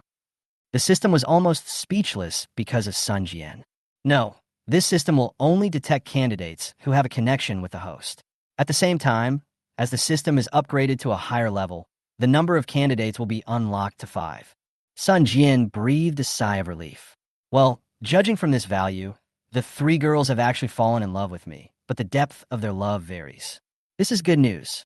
Sun Jian checked the attribute panel, which are Force 68, Agility 50, Intelligence 80, Charm/Appearance 70, Skills Tongbei Fist, Reading the 4 books and 5 classics. Martial Arts none. Items Enhanced Antibiotics *19, High Quality New Energy Fishing Rods *9, Infrared Semi-Automatic Compound Bows *4, 90 arrows left, Enhanced Adrenaline *9. Lucky Draw 2 rare levels will disappear in 2 days, 12 hours, and 58 minutes. 1 epic level will disappear in 2 days, 12 hours, and 58 minutes. Not bad. My charm increased by 10 points. Maybe it's because of my reputation prompt? Use a rare level lottery. Specify the range as farm tools. Chapter 22, Don't Ask. If you ask, you know the magic. Ding! The rare level lottery has been opened. Host, would you like to choose quantity or quality? It's all about quantity. High quality is useless. Sun Jian was not stingy in using a rare lottery. After all, he had already used 2 ordinary ones before and after treating the county magistrate's wife. It is a bit of loss to draw rare level farm tools, but if you don't use them now, there is really no way to solve the problem of iron farm tools. You can't spend time smelting iron now, can you? Congratulations to the host for obtaining 100 sets of various fine iron farm tools, which have been placed in the item backpack. Use the rare level lottery again, specify the range as grain seeds and vegetable seeds, and choose the quantity again. Ding! Congratulations to the host for obtaining 100 large bags of various high-quality grain seeds and high-quality organic vegetable seeds. They have been placed in the item backpack. System lottery items can be stored for a long time. After getting a result that satisfied him, Sun Jian closed the system page. He didn't plan to use the seeds for the time being, so he put them aside. It would not be too late to plant them after harvesting 2 batches of potatoes and solving the food shortage problem. Sun Jian directly picked out 10 sets of shovels, 10 sets of rakes, 10 sets of hoes, and 5 sets of plows from his backpack. After finishing everything, Sun Jian called the 3 women and Lao Jiang into the house. When everyone saw so many fine iron farm tools suddenly appear in the house, they were shocked again. This, especially Lao Jiang. He took a deep breath and said this several times in a row, almost stuttering. He couldn't let go of the various iron farm tools, looking at Sun Jian, then looking at the tools, his mouth never closing. How did you make this happen? Did you make out of thin air? Sun Jian crossed his arms over his chest and said, "Don't worry about how I did it, and don't ask me. If you ask, I know some magic." Chu Qingcheng and the others also looked at each other in bewilderment. They were now basically certain that their husband was not a mortal, much less a magician. He was definitely an immortal who had been banished to the mortal world, because monsters could not be so poor. Their husbands are simply omnipotent, and because they're shocked so much again and again, they're only surprised for a short while before they accept it. I won't say any more nonsense. I'll leave these things to you, and I'll leave this matter to you as well. After the deal is done, I'll give you 30% of all the production. I'll wait for the harvest in a month. Sun Jian smiled and patted Lao Jiang's shoulder again. Lao Jiang pinched his flesh hard, and only after feeling the pain did he realize that this was not a dream. He now looked at Sun Jian as if he was looking at the god of land. He no longer worried about whether Sun Jian knew magic or not, because there was no point in worrying about it. If Sun Jian really knows magic, then the harvest in 1 month is most likely true. Wouldn't that mean I'm rich? Finally accepting what was happening, Lao Jiang started moving the farm tools out of the yard without saying a word. Seeing that the problem of food shortage has been solved, the problem of various vegetables and nutritional combinations in the future will not be a problem. Sun Jian plans to take a good rest for a few days and then start preparing for his next plan. Little did people know that people are afraid of becoming famous, just as pigs are afraid of getting fat. In those years of war and famine, even if a plaque of home of meritorious officials was hung up, it could prevent refugees and displaced persons, but it could not prevent bandits and robbers. That night, Sun Jian was flirting with the 3 girls to improve their relationship, but he didn't know that there was a crackling sound coming from the yard outside the house. Husband, it seems someone... Gu Zijian noticed something was wrong at the first moment. The sound was not that of a wildcat running over the wall, but more like someone climbing into the yard of the house. But who could it be at this late hour? Could it be that the hungry people are starving? Are they coming to our house for food? Je venais à vikli. Impossible. It's so late. How dare that hungry person look for food like this? Besides, our wall is so high. How can a hungry person have the strength to climb up? Sun Jian analyzed the situation calmly. My husband is right. Anyone who sneaks in over the wall in the middle of the night is either a thief or a bandit. Gu Zijian said calmly. Ah? Upon hearing that they were thieves or bandits, Chu Qingsheng was so scared that she covered her mouth and quickly hugged Sun Jian, and Zhou Wan'er was not much better. Among the 3 of them, only Gu Zijian seemed more calm. The room, which was originally bustling with activity, suddenly became silent and the atmosphere became tense. I'll go and take a look. Gu Zijian gently picked up her sword on the table and wanted to go to the yard to check, but Sun Jian directly grabbed her hand. It's too dangerous, let me go. These few, simple words, like a warm current, flowed into Gu Zijian's heart. While she was still in a daze, Sun Jian had already pushed open the door. Before he had time to check the situation in the courtyard, a sharp dagger whooshed through the air and came straight towards Sun Jian's face. The dagger was too close and too fast. There was no time to dodge. Sun Jian could only subconsciously turn his head and let the dagger brush past the side of his face. Sizzle. The sharp dagger cut the side of his neck, and blood gushed out in an instant. The man holding the knife was wearing black and had his face covered, so it was impossible to tell who he was. Sun Jian only felt a chill on the side of his neck, and then an intense pain surged into his brain. Fortunately, it was just a flesh wound and nothing serious. Oh shit.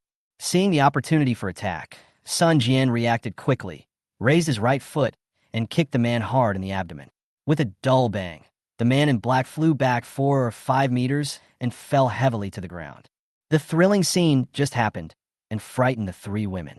At this moment, they all stood behind Sun Jian, with worried looks on their faces, and hurriedly asked if their husbands were okay. Sun Jian touched his neck and felt blood. He covered the wound with his hand to stop the blood from flowing out. Don't worry, it should be just a flesh wound, nothing serious. Damn it, if I hadn't strengthened my martial arts, that blow might have really cost me my life. Who is this guy? Why would he sneak into my house in the middle of the night and assassinate me? Sun Jian's mind quickly went through the people who had grudges against him, and after thinking about it, the only ones were Sun Hao and Sun Hu.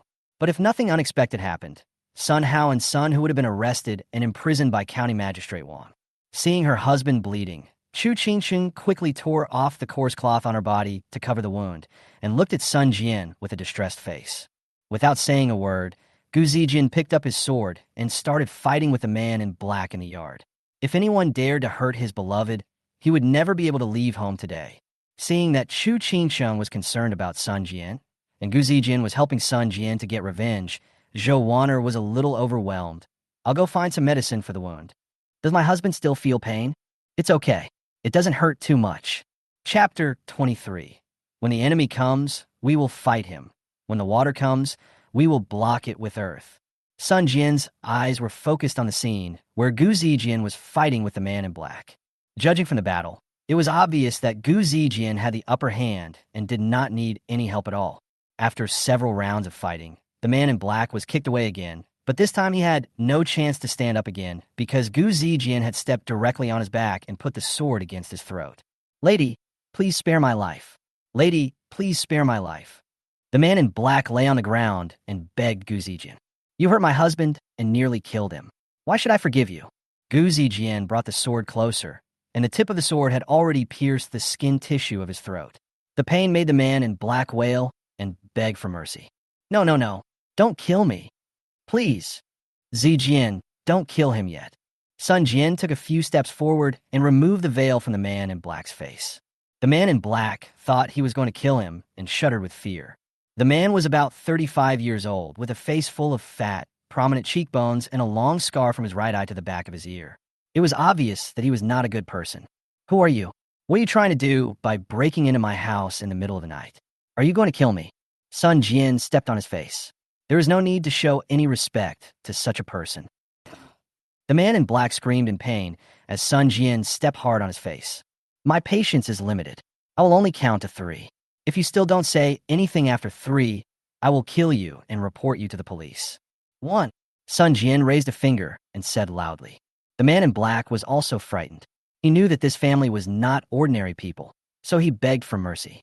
I said, don't kill me. Okay, tell me quickly then. Sun Jian moved his feet away and, imitating Gu Zijian's example, stepped on his chest. My name is Scar. They all call me Little Knife. I came out to scout the area. Scout the place. Them. Gu Zijian seemed to have never heard of this word before and was a little confused. Husband, what is scouting? Chu Qingxing on the side also asked. Wow, no way. You don't even know how to scout the place? Scouting the place means to gather information. Zhou Wanner explained on the side. Chu Qingxing also mustered up the courage to ask, Where are you from? Who are you scouting for? Little did people know that she looked very cute and fierce. If Sun Jian hadn't had to cover his wound with his other hand, he would have really wanted to kiss her right now. I'm from Wolfhead Mountain. The man in black said aggrievedly. Wolfhead Mountain? Sun Jian felt very familiar with the place name. After thinking about his previous life's memories, he immediately made a judgment. Fuck, isn't that Bandit Mountain? From his memories of his previous life, Sun Jian learned that Wolfhead Mountain was more than 40 kilometers away from the west of the village and was a real bandit mountain. It is said that there are hundreds of bandits in the mountains who specialize in burning, killing, looting, and stealing people's money. It was fine in the early years. Sun Jian remembered that during the 3 years of his military career, these bandits all robbed the rich to help the poor and acted in the name of justice. They specifically targeted wealthy families and rarely provoked poor households. But since the 6th year of Ganwu, when Dagan and Dazhou went to war, Dasong and Dasha also joined the battlefield one after another. The people suffered terribly from taxes, and coupled with 2 consecutive years of famine, even the wealthy families had little food reserves. They did not dare to go to the city where there were soldiers and officials, so they had to begin to target all the surrounding villages. When it comes to survival, human nature is selfish and greedy. If they can't even survive, who cares about robbing the rich to help the poor and doing justice? They will just rob whoever has food or oil. Bandit. Chu Qingsheng was acting fierce just now, but when she heard that it was a bandit mountain, she was so scared that she hid behind Sun Jian. Zhou Wanner was better off. She just frowned slightly. The calmest people in the whole audience were Gu Zijian and Sun Jian. What's wrong with the bandits?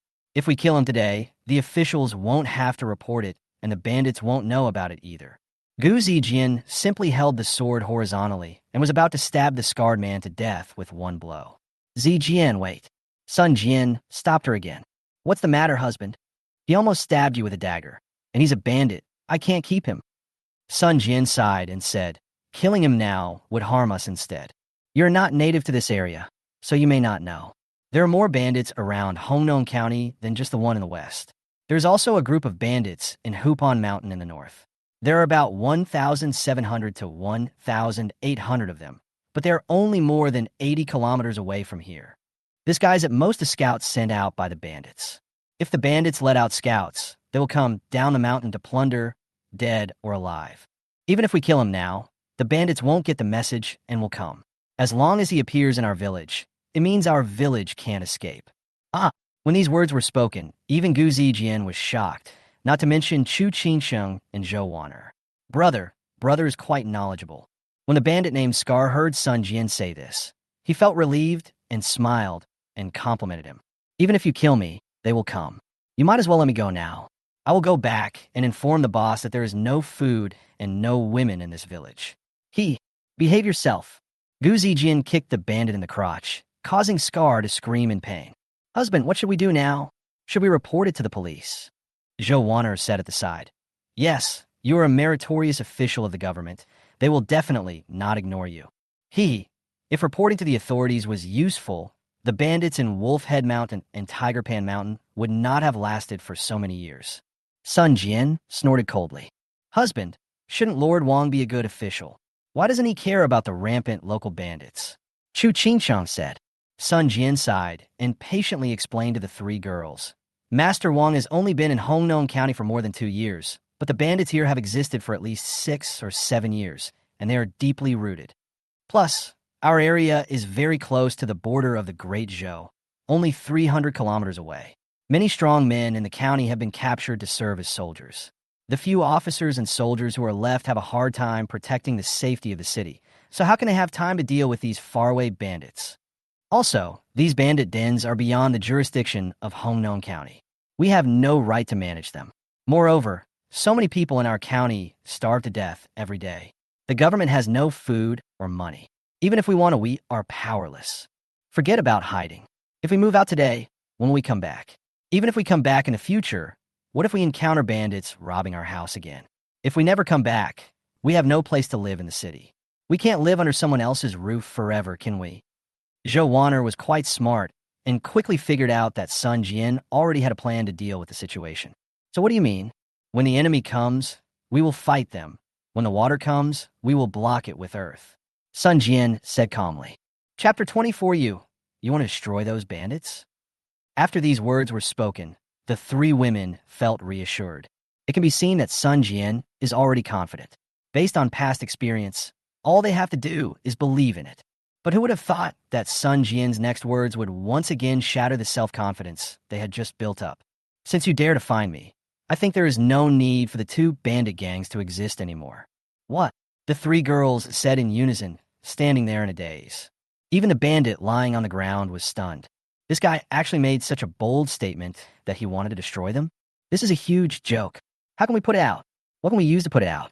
Nowadays, even 3-year-olds know this.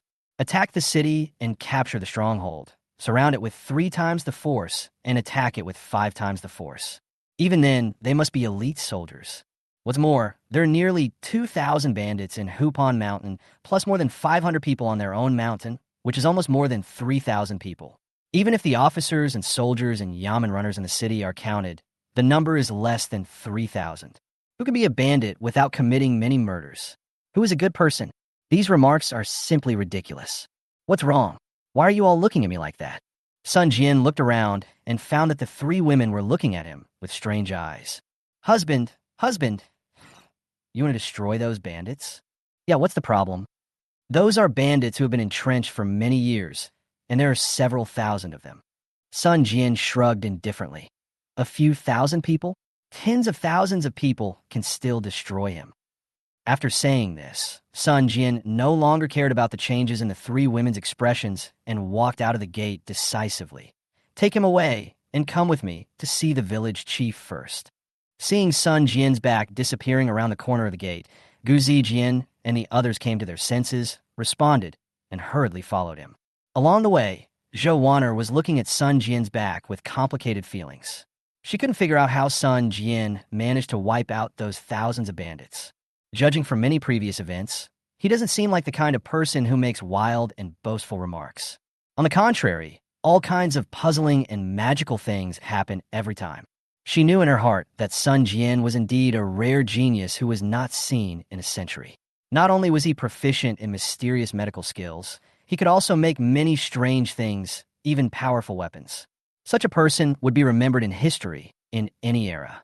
No matter how magical or incredible he is, even if he is really the reincarnation of an immortal, he is just a mortal at this moment. It is an indisputable fact that he will bleed when he is cut by bandits. How can he kill so many vicious bandits? Compared with Zhou Wan'er, Gu Zijian, and Chu Qingsheng were not too concerned about Sun Jian's crazy words. Instead, they were more worried about Sun Jian's current injuries. Don't worry, my husband's martial arts are very good. Sister Zhou and I have seen it. Gu Zijian noticed the worry in Chu Qingsheng's eyes and comforted her. Soon, the four men brought the bandit Scar to the home of the village chief Sun Liangji. When Sun Liangji and his wife saw that it was Sun Jian who came, they hurried out of the hospital to greet him. Village chief, please don't bother pouring water. I don't like beating around the bush. I'll just say it straight. This man is a bandit from Wolfhead Mountain in the west. I caught him today when he came to scout the village. I estimate that the bandits will come to rob our village within 5 days at the latest. What do you think? What? Bandits? From Wolfhead Mountain?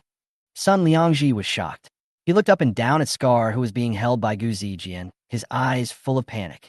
Sun Jian couldn't tell what the old man was thinking, so he kicked Scar's butt and said, "Hey, prove it to the village chief." "Brother, I'm a bandit after all. Shut up. Just tell me what I ask you, or I'll cut off your tongue." Sun Jian didn't give Scar a chance to talk nonsense and glared at him fiercely. Scar shuddered with fear and swallowed a few times quickly. The man in front of me is so cruel. He is not an ordinary villager at all. The villagers knew that he was a bandit, and they were so scared that they basically fled, but this guy, it was simply, he who knows the times is a hero. Now that I'm in someone else's hands, they have the final say on whether to kill me or to chop me up. Scar knows that too. If he was a hero with integrity, he would never have become a bandit. This is the proof. Scar lifted his right sleeve with a wronged look, revealing a wolf head tattoo on his arm. When the village chief saw it, he was so frightened that he stepped back and sat down on the millstone, unable to speak for a long time. He has lived in this area for nearly 50 years, so he has naturally seen this wolf head. It is the symbol of the Wolfhead Mountain Bandits. It looked like the bandits were really coming to ransack their village. It's over. I'm still being targeted. Sun Jian took a closer look and saw that Sun Liangji and his wife had cold sweat on their foreheads. Oh my God, are they so scared? Is it that serious? Ow, how could it be that our village has been targeted by bandits? Sun Liangji said in a voice that was almost crying. What a panic. I came to you to talk about this. I have a way to deal with the bandits, but I need your help. Sun Jian patted the village chief on the shoulder and said calmly, "Hurry and run, Sun Jian. Inform the villagers to take refuge in the back mountain during this period. The terrain there is complicated, and the bandits should not come looking for us. Tell everyone to bring food." Hey, old man, did you hear what I said? Sun Jian was speechless. Why didn't the old man care about what he said and just kept talking to himself? Could it be that he was scared to death? What did you just say? Sun Jian rolled his eyes at the village chief and repeated, "I said I have a way to deal with the bandits, but I need your help." You want to deal with the bandits? The village chief reached out and touched Sun Jian's forehead with a look of regret. When he found that it was not hot, he touched his own. "Child, in the early years, the villagers looked down on you, and some even bullied you, but that was because you were lazy and didn't know how to eat a steam bun until it was in front of you. I admit that I don't like you either, but haven't I apologized to you? You know some medical skills and saved the county magistrate's wife, but now you're scared crazy because the bandits are coming. Okay, I'm too lazy to talk nonsense." Sun Jian spread his hands helplessly. "Since you were scared, then tell the villagers to run away. I will take care of the rest myself." "Village chief, my husband has a plan to solve the problem. Why do you have to run away first? If we run away, the bandits will burn down our village. Where will we go back to?" Chu Qingsheng was still defending Sun Jian. "He's going to deal with a few hundred bandits?" "Sun Jian, it's not that I don't trust you, but how sure are you? The lives of the villagers are at stake. We can't afford to lose any of them." Sun Jian smiled bitterly. "If you trust me and are willing to help me, I will have 100% confidence. If you don't help me, I will only have 70% confidence." Chapter 25. He is your husband, but he is not my husband. You. The village chief looked at Sun Jian, as if he wanted to read something from his eyes, but after looking for a long time, he could not come to any conclusion. Now that I have nowhere to go, it will be best not to run away. He sighed and said, how about this? During this period of time, you could tell me your plan first, and I will see if it is suitable. Sun Jian did not beat around the bush and said directly, the strategy is very simple. Demolish the villagers' houses, steal their food, dig up their cellars, and take their ropes. What? You. As soon as these words were spoken, the village chief Sun Liangji was furious. His face turned red and his neck became thick. His hands kept shaking. He pointed at Sun Jian angrily and was speechless for a long time.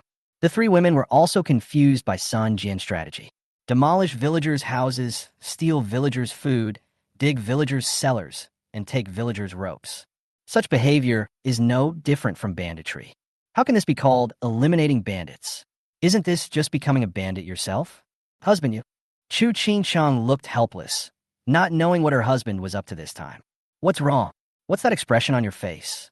Sun Jian knew that if he didn't explain, he might be kicked out of the house by the village chief. So he explained helplessly. The methods I mentioned are temporarily sacrificing the interests of the villagers, but they can completely wipe out the bandits. You're talking bullshit. Shut up, kid. If it weren't for the fact that you grew up here, I would have thought you were the bandit spy. Get out of here. Leave my house. The village chief was so angry that he kept stamping his feet. Even if the whole village has to flee, we will not let you do whatever you want. You go. If you don't leave, I'll call for help. My husband, what do you mean? Tell the old village chief clearly. Gu Zijian had a helpless look on his face. If he continued like this, he would probably be treated as a bandit's accomplice by the village chief, and he would end up dying before he could accomplish his mission. The bandits hadn't even arrived yet, but their village had already started fighting among itself. Yes, please explain it clearly. From what you just said, I thought you were a bandit's accomplice. Zhou Wana rolled her eyes at Sun Jian. This old man is so angry even at his age. Sun Jian spread his hands and said to the crowd, there are hundreds of bandits. All of them are ferocious and vicious. If we don't use extreme measures, we can't deal with them at all. What I meant by demolishing the villagers' houses was that I needed some wooden stakes from the abandoned houses to make traps. Whether the bandits were hit or crushed, they would surely die. Who said we were going to tear down the wooden stakes in someone else's house? I see. Zhou Wana suddenly realized, clapped her hands, and continued to ask, what about stealing food from the villagers? Sun Jian chuckled and said jokingly, then call me husband, and I will tell you. Zhou Wana's cheeks flushed when she was suddenly told such an indecent thing, and she said proudly, no, it's impossible to shout. Okay, then don't shout. Sun Jian continued, they robbed the villagers of their food because it is a time of famine, and the bandits came just to rob the food and women. If food is not centrally managed, there will be a lot of trouble. But why do we have to rob? What do we need the food for? The village chief asked. Sun Jian was speechless to the old man. If you say openly that bandits are coming and we help everyone collect and protect the food, no one will believe you.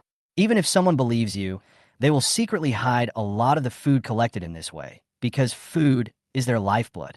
We are not short of weapons, but we are short of people who can use them. If food is not centrally managed, there will be no way for the villagers to focus on dealing with the bandits. Because when the bandits come, there will always be people who will be afraid, and if they are afraid, they will want to run away. And if they want to run away, they need food. In this way, before we deal with the bandits, we will become a pile of scattered sand. And those who flee will flee, and those who scatter will scatter. If they flee and scatter, there will be chaos. And if there is chaos, there will be defeat. So we can only rob, register everything we have, and return it to them after we eliminate the bandits. Besides, I have so much food at home. Why should I worry about their little rations? The more Sun Jian spoke, the more helpless he became. I see. In military tactics, this is called burning your boats and breaking your cauldrons, putting yourself in a desperate situation before surviving. Isn't that right, sir? Gu Zijian's eyes lit up and he echoed. No, there should be a strategy of taking advantage of the situation, luring the snake into its hole, and then waiting for it to tire itself out, Zhou Wana added. Sun Jian nodded and continued. As for digging the villagers' underground cellars, it is necessary to protect the elderly, children, and women who are not participating in the war. Do you understand tunnel warfare? This way, the young and strong villagers will not have to worry about the consequences. As for taking the ropes from the villagers, they were used to tie up the bandits when we captured them. There were hundreds of bandits, so where could I find ropes? After Sun finished speaking, the three girls' eyes were full of admiration, even with little stars in them, while the village frowned and began to think. I have to say that Sun Jian's method is indeed worth a try. Judging from the winning rate, if the trap is well set and the bandits have no reinforcements, there is definitely hope. Sun Jian, you just said that you have no shortage of weapons. Where do the weapons come from? Sun Liangji's voice was much calmer at this moment, and the anger in his heart was slowly subsiding. My husband can make weapons.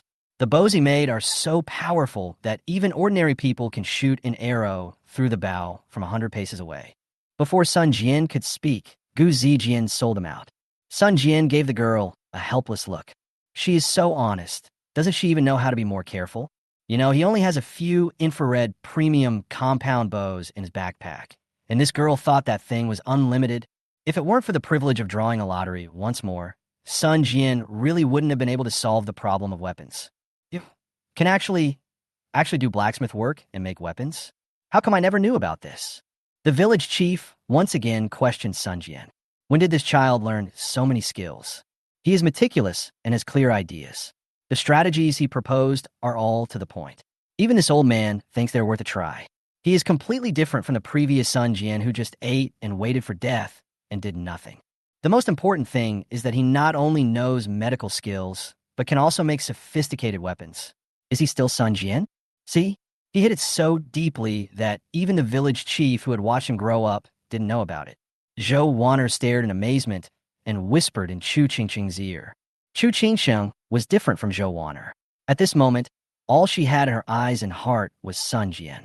Not only did she not hear the complaint in Zhou Wanner's words, she even regarded it as a kind of happiness, and said happily, "Well, I knew that our husband is simply omnipotent." "Your husband? Please don't take me with you," Zhou Wanner reminded. "He is not my husband. My husband must be born into a noble family and be second only to the emperor." Chapter 26. Combining 6 military tactics at once. Do you think you will win? The last sentence was muttered by Zhou Wanner in a low voice.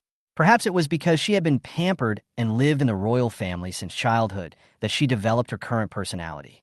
In fact, even she herself didn't know that she had been deliberately avoiding her feelings for Sun Jian and never looking directly into her own heart. At this moment, Sun Jian didn't know that the two girls were whispering about these things, and he just asked the village chief helplessly, "Hey, old man, why are you talking so much nonsense? I know so many things. Why do I have to let you know? Just tell me whether you will help me or not. If you don't help me, I will deal with the bandits by myself. You can run away if you need to, but don't blame me if your home is gone after the bandits leave. I don't have enough manpower to take care of so many households." Sun Liangji mustered up his courage, and his eyes became determined. "Help! Things have come to this point. There is still a chance of winning if you give it a try. After all, Sun Jian would not joke about the lives of his family of 4. If we just run away, when we come back, our homes will probably be burned to ashes. Okay, let's not wait until tomorrow." Sun Jian quickly began to arrange his plan. The overall plan consists of 3 steps. The first step is to take the bandit to the east end of the village and call the villagers to come. Tell them that the bandits are coming. Then tell everyone that I have called the soldiers to protect the village. The second step is to tell them that the soldiers will arrive in at least 5 days. During this period, everyone needs to gather food and not hide it privately. Protect the elderly, women, and children, and dig tunnels between each household to connect them for easy hiding. The third step is to gather the young and strong men in the village and start following me to build traps and trenches. Any questions? Sun Jian asked. It's fine if you want to take over the momentum of the officers and soldiers. It's fine if you ask everyone to gather, and it's even fine if you ask everyone to dig trenches and cooperate with you. But if you ask everyone to hand over food, I'm afraid everyone has selfish motives. Sun Liangji analyzed the current situation. That's easy. You just say that after handing over the food, everyone hides it in other people's tunnels. Some of them want to hide it at home, but are also afraid that others will take it away, so they won't hide all of it. Yes, that makes sense. I'll arrange it right away. See you at the east end of the village in an hour. Sun Liangji suddenly realized what was going on. After tying up the bandits, he was quickly supported by the old woman and went knocking on doors from house to house. Soon, several trusted villagers responded and quickly gathered at the village chief's house. Seeing this, Sun Jian finally breathed a sigh of relief and took the three women back home. Sun Jian didn't say a word along the way, but just thought seriously about the location of the trap and how to capture the bandits. Gu Zijian gently poked Zhou Wan'er with his hand and whispered, "Sister, do you think your husband can wipe out all the bandits this time?" Zhou Wan'er rolled her eyes at Gu Zijian and said, "Say it again. It's your husband, not my husband." This was what she thought in her mind, but she didn't say it out loud. "Do you believe him?" Gu Zijian smiled and said, "I believe it, of course I do. But I'm still worried that he might get hurt. After all the bandits are not good people. Don't worry, his martial arts skills are not inferior to yours." Zhou Wan'er imitated Sun Jian's movements, spread her hands, and continued, "Female martial artists are rare in this era. I think, if there were no war with your martial arts skills, you would at least be a descendant of a general, right?" "Oh." After hearing Zhou Wan'er's words, Gu Zijian's heartbeat suddenly accelerated and her expression instantly became panicked.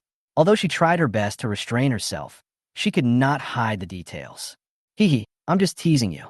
Zhou Wan'er didn't want to dwell on this issue too much. After all, they didn't know their own life experience. If she kept pestering Gu Zijian, it would be like waiting for others to find out her own life experience. Seeing that Gu Zijian fell silent and seemed to be worried, Zhou Wan'er quickly changed the subject. "Don't worry. Think about it. Has he ever done anything that he was unsure of? Sister Chu may not understand those strategies, but you should be able to see how many strategies your husband used just to deal with these hundreds of bandits. Let me calculate it for you." Zhou Wan'er slowed down her pace, stretched out her jade fingers, and began to count. Knowing that the bandits were coming, she sent them back instead, taking advantage of their tactics and waiting for them to come. Organize the villagers to design traps while protecting yourself, waiting for the bandits to fall into the trap. Wait for the bandits to tire themselves out and then catch them. Under the guise of officers and soldiers, they concentrated the villagers' food, they took advantage of the situation and burned their boats. As for how to trick the village chief and how to design this battle, let's not count them for now. He used 6 strategies just at the beginning. Do you think he is confident? The more Gu Zijian listened, the more she admired Sun Jian. But before she could say anything, Sun Jian in front of her had already noticed that the two of them were sneaking around and hurriedly stopped. "What are you whispering about? Hurry up and catch up. We have to go home and prepare things." "Here I come." After arriving home, Sun Jian took out the remaining 4 infrared compound bows and 90 metal arrows from his backpack. First, he asked Gu Zijian to take Chu Qingsheng and Zhou Wan'er to practice archery in the yard, while he hid in the room and started to summon the system to draw the lottery. Currently, he only has 1 epic lottery left. After using it up, if he wants to draw again next time, he must make Chu Qingsheng's favorability reach the top value.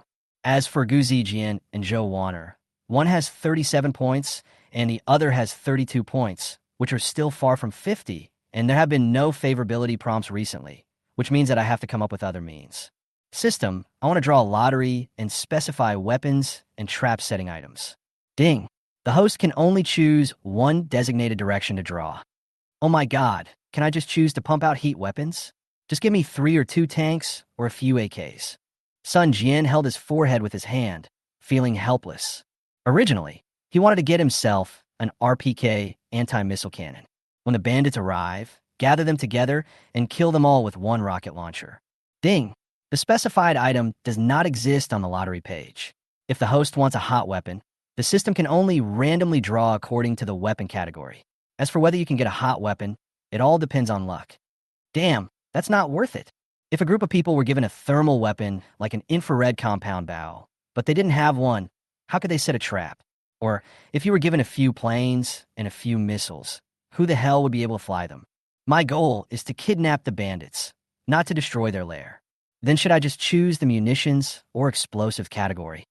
After hearing this result, Sun Jian continued to ask questions. Ding. Wrong entry. Can't draw. System prompt.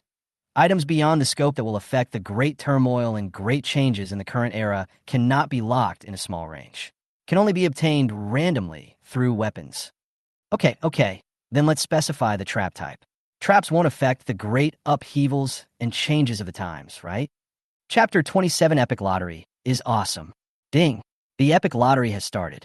Host, do you want to choose quantity or quality? Of course, it's the quantity. Sun Jian answered without hesitation.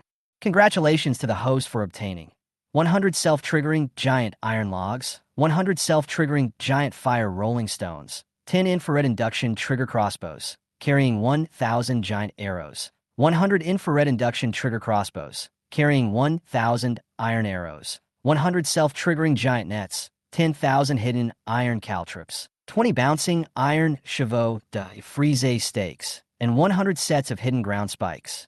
Oh my god, I have to say, this epic lottery is amazing. It gives out so many trap items at once. The various types of traps on the panel dazzled Sun Jian. The most important thing is that most of them are automatically triggered in infrared sensing devices and do not require any layout skills or techniques at all. If all these things were used, let alone a few hundred bandits, if they were in a good position, even an army of 10,000 or 20,000 could kill them all without leaving a single piece of armor. It was detected that the host used the first epic lottery and received an additional 5 trigger-type anti-infantry mines and 1 advanced gift pack, which can be opened at any time. Landmines. Sun Jian was stunned. This is a good thing. I originally thought that even the epic lottery system would not give out hot weapons, at most some high-tech ones, but I didn't expect there would be such a pleasant surprise. With this thing, what the hell is Wolfhead Mountain or Tiger Pant Mountain? Not to mention the bandits attacking. Even if we go directly to find the bandits, we can blow them to pieces. But it seems that anti-personnel mines cannot be used for attack. They can only be used as traps, right? No matter what, with this thing, at least I will have the confidence to survive in the future. I can't use the premium gift pack for now, but there's no time limit, so I'll keep it for now. Sun Jian turned off the system and walked out of the room with confidence. Husband, you're out? When Chu Qingsheng saw Sun Jian coming out, she quickly put down the compound bow in her hand, walked forward, and gently took his arm. How was practice? Sister Zijian said that Sister Zhou and I are learning very quickly and have already mastered the bow posture. Sun Jian scratched Chu Qingsheng's little nose and said lovingly, I know my Qingsheng is the best. Chu Qingsheng's face turned slightly red, and she shyly buried her head in Sun Jian's arms, her expression full of happiness. Looking at these two people being so affectionate with each other, Gu Zijian felt a little jealous, while Zhou Wan'er turned her head away with a look of disdain, looking very arrogant. Feeling that the atmosphere was somewhat awkward, Sun Jian let go of Chu Qingsheng, who was reluctant to leave his arms, touched his nose, and coughed twice. In fact, with this compound bow, you just need to master the aiming, and when you encounter an enemy, don't be afraid and stay calm, and you can almost kill him with one shot. I guess the village chief has almost gathered everyone. Let's go to the east end of the village. Seeing Sun Jian's expression, Gu Zijian's eyes suddenly lit up and asked, Husband, judging from your expression, I guess you already have a detailed plan to deal with the bandits? Yes. Let's put it this way. Even if 20,000 bandits come, I can make sure they never return. Let's go. Let's go to the east end of the village and take the compound bow with us. Under the admiring gazes of the 3 women, Sun Jian strode out of the yard, leaving them with only a handsome and tall back. At this time, more than 300 villagers had already responded to the village chief's call and gathered. Except for some elderly, weak, and sick people who remained at home, basically everyone in the village was here. The village chief followed Sun Jian's previous instructions and said everything that needed to be said. But these villagers had already been tortured and frightened. Even when they heard that the soldiers would come and that they would ambush them in advance, they were still like frightened birds, shrinking in fear. It's not that they don't listen to the village chief, but they are more afraid of losing their lives. Besides, in history, I have never heard of anyone who could survive a fight with bandits and still have an intact body. Village chief, it's not that we don't believe you. It's just that these bandits are all vicious and have committed murders. How can we, the farmers who can't even get enough to eat, fight against them? Yes, village chief, you gave us 3 days to prepare to deal with the bandits. But if I don't work for a day, my wife and children at home will have nothing to eat. My situation is not good either. If Sun Jian hadn't found a job for a few coolies in our alley recently, I would have taken my wife and children to beg on the street. The village chief, Sun Liangji, looked at the complaining villagers below the stage, sighed deeply, and was speechless for a moment. It seems that he is still too idealistic. It is very difficult to organize these villagers. Village chief, how about we just forget it? Everyone should pack up and hide in the mountains. The bandits want to set fire to the village, so we can only let them burn it. As soon as one villager finished saying this, another villager slapped him in the face. Bullshit. I have a 70-year-old mother who can't walk, a wife who has been hungry for 3 or 4 days, and a child who needs to be fed.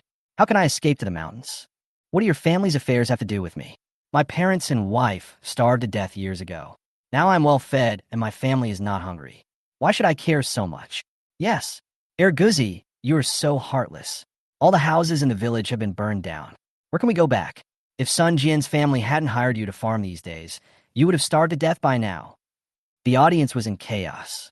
The villagers had different opinions and started fighting over different ideas. The village chief was so angry that he kept stamping his feet on the stage, but he still couldn't stop the chaos below the stage. Stop it, everyone. At this moment, Sun Jian had already arrived at the place. Seeing several villagers fighting each other, he suddenly shouted loudly. It's true. Sun Jian's shout had an immediate effect. Most of the villagers stopped fighting and looked at Sun Jian. Damn it, I hate infighting the most. Seeing how arrogant they were, Sun Jian became extremely angry and kicked Erguzi, sending him flying several meters away. Then he threw those villagers who were causing trouble aside one by one like chickens.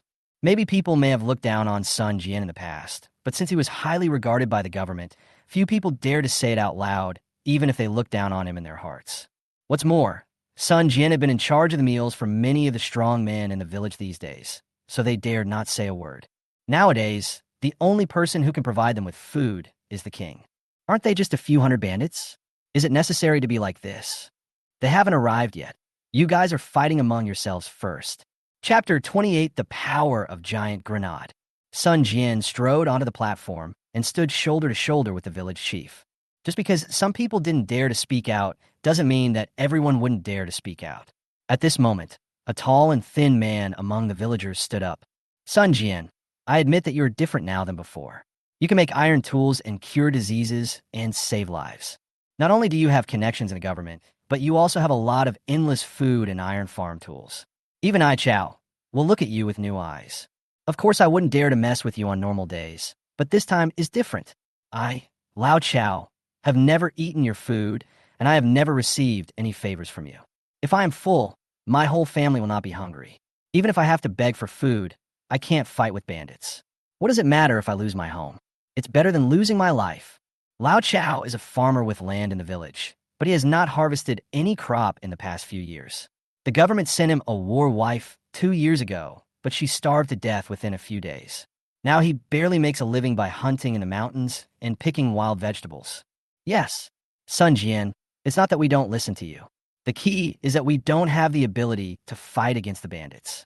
Many people will die. The villagers nearby followed suit, and the scene became chaotic again. Quiet. Sun Jian stretched out his hand and signaled everyone stop. I understand your concerns, but you don't know how I deal with the bandits, so how can you conclude that someone will die? Isn't it just setting a trap and waiting for the government to send troops? Those bandits have swords and guns, and the most we have is the iron farm tools you gave us. Yeah, even if the traps are useful, there's so many bandits. We're sure to suffer heavy casualties. Listening to the villagers' discussions, Sun Jian smiled slightly and took out the anti-personnel mine that the system had just given him as an extra reward from his arms.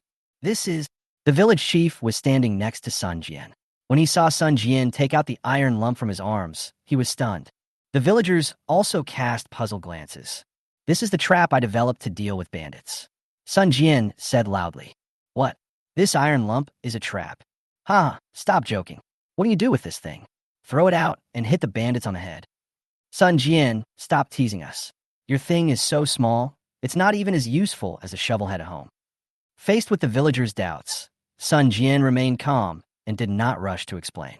He even wanted to laugh. These bunch of old-fashioned people have never seen the world. Laugh at me, laugh as madly as possible, because when I detonate the landmine later, you won't be able to laugh anymore. Sister Chu, what did my husband take out? Guzi Jin looked at Sun Jian, who was holding a landmine on the stage, and looked calm, with a puzzled look on his face. I don't know. I haven't seen it before. Maybe my husband has his own plans. Chu Qingcheng believed in Sun Jian very much. He thought that Sun Jian must have his reasons for doing this. Zhou Wanna rolled her eyes in Sun Jian's direction. Who knows what that guy is up to? He always has those weird things in mind. Do you remember the fishing rod he took out? It clearly didn't have a hook, but after he plunged it into the water and operated it, the fish seemed to be controlled and floated out of the water on their own. Anyway, he said it worked, so it might really work, right? The villagers were all talking at random, and only a few believed in Sun Jian. Some villagers even hurried to tell the village chief Sun Liang. Village chief, the bandits are coming soon. If there is nothing else, we will go back and pack up our things. It's still not too late to run away now. Yes, I also have to quickly collect food. My wife fainted from hunger several times, and I still have to carry her on my back. Alas, if we don't leave now, the bandits will massacre the village and set fire to it. This world is simply driving people to death. The village chief couldn't stand the pressure for a moment and whispered, Sun Jian, if you keep joking like this, then I, an old man, can't help you stop everyone from fighting against the bandits. Sun Jian wanted the immediate effect, so he shouted to all the villagers who were about to leave, wait a minute.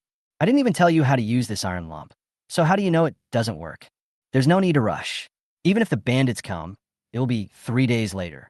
That's enough time for you to escape. You might as well take a look at its power first. Lao Chao, take this and do me a favor.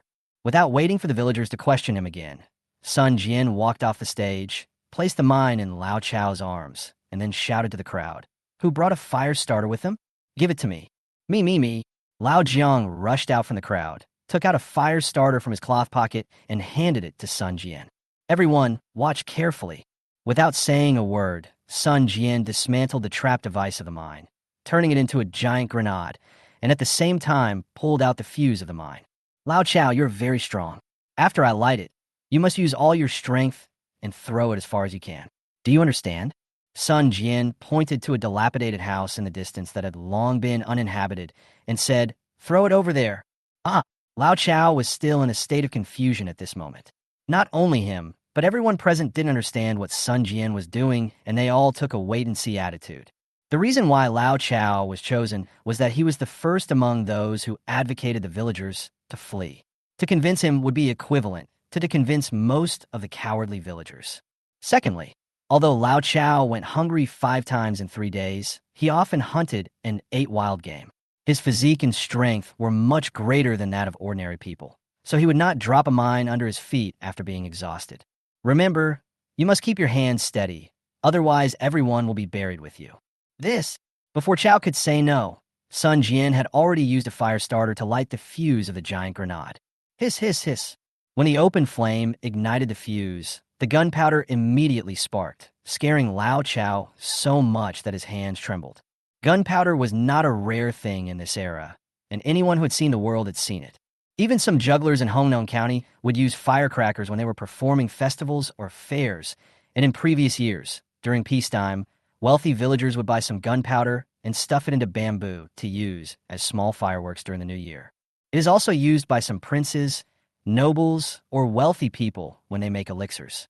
But at that time, gunpowder had not yet been fully used on the battlefield. People did not know that this stuff could be combined with sulfur and saltpeter to make explosives, let alone that it could explode. Fire, gunpowder. When everyone saw the fire, a few villagers who knew the place cried out in surprise. Zhou Wanna and the others also knew about this thing, but before they could finish their words, Sun Jian shouted, throw it. Lao Chao was also startled. He quickly took 2 steps forward, swung his arm, and threw the giant grenade out. Get out of the way. Get down. Cover your ears. Chapter 29, The Reincarnation of the Thunder God in Heaven. When he saw the giant grenade being thrown out, Sun Jian shouted loudly, covered his ears first, and squatted on the ground. The villagers were frightened by his actions and didn't know what was going on. However, they all followed Sun Jian's example and squatted on the ground with their hands on their heads. For a moment, the open space at the east end of the village was completely silent. Sun Jian closed his eyes, waiting for the huge explosion. His heart beat violently with every passing second. But 5 or 6 seconds passed, and there was no response. Fuck, what's going on? Why didn't it explode? The villagers were talking to each other one by one, and some of them had already stood up, looking around in confusion. One person stood up, and then the others stood up one after another. They all stood there in a daze, looking at a loss, and looked at Sun Jian. What's going on? Why are you squatting? Joanna was also confused. She stared at Chu Qingsheng and Gu Zijian with her beautiful eyes wide open. Sun Jian, what on earth are you doing? The village chief Sun Liangji was so angry that he almost died, but before he could finish his words, suddenly there was a loud bang, and an explosion followed, like a dragon's roar piercing the ears, shaking the earth and sky, and rushing straight into the sky. At that moment, night was replaced by day. The powerful shock waves spread out in all directions, instantly flattening 4 or 5 houses. The air was filled with flying wood chips and rubble, and the sky was full of dust.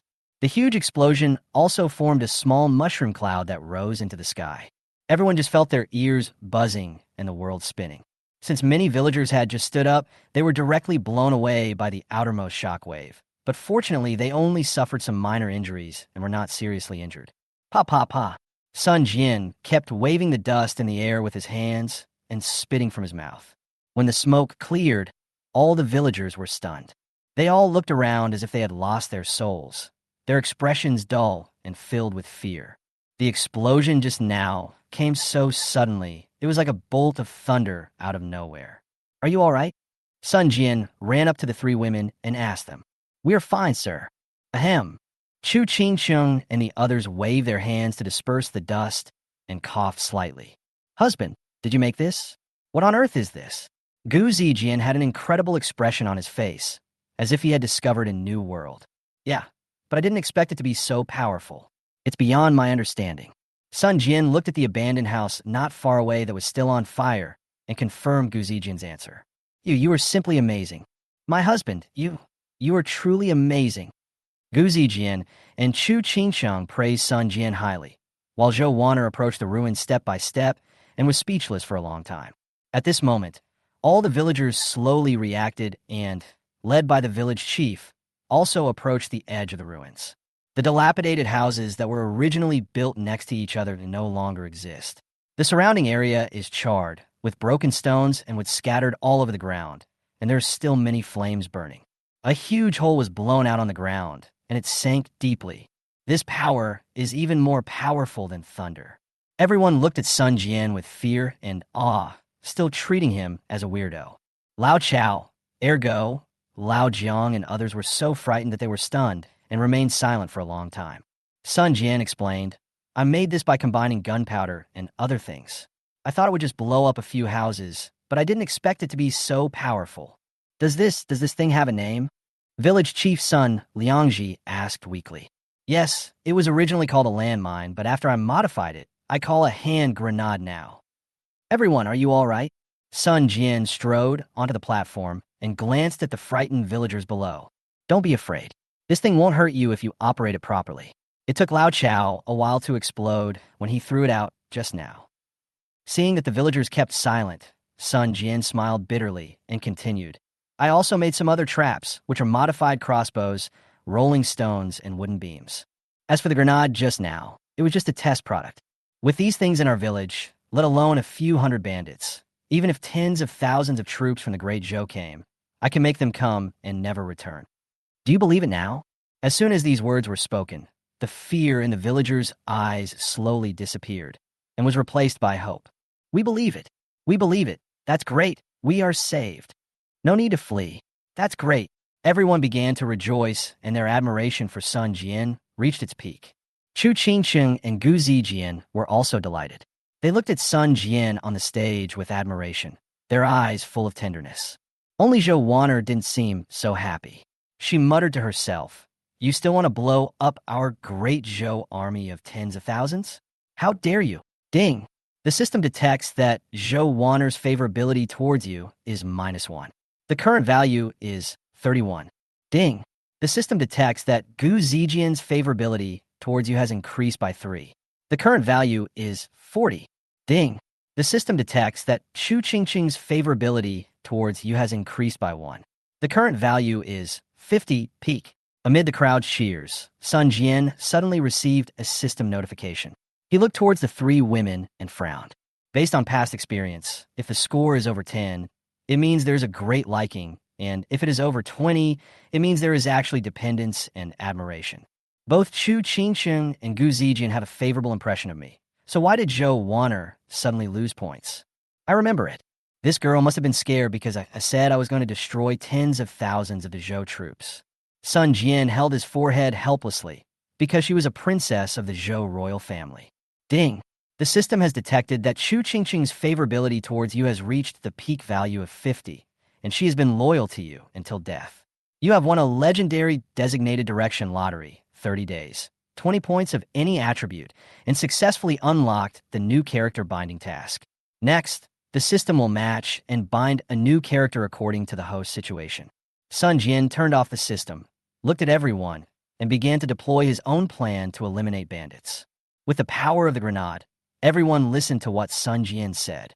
Not only did they no longer have any doubts, they even began to spread the word privately that Sun Jian was the reincarnation of the Thunder God in heaven.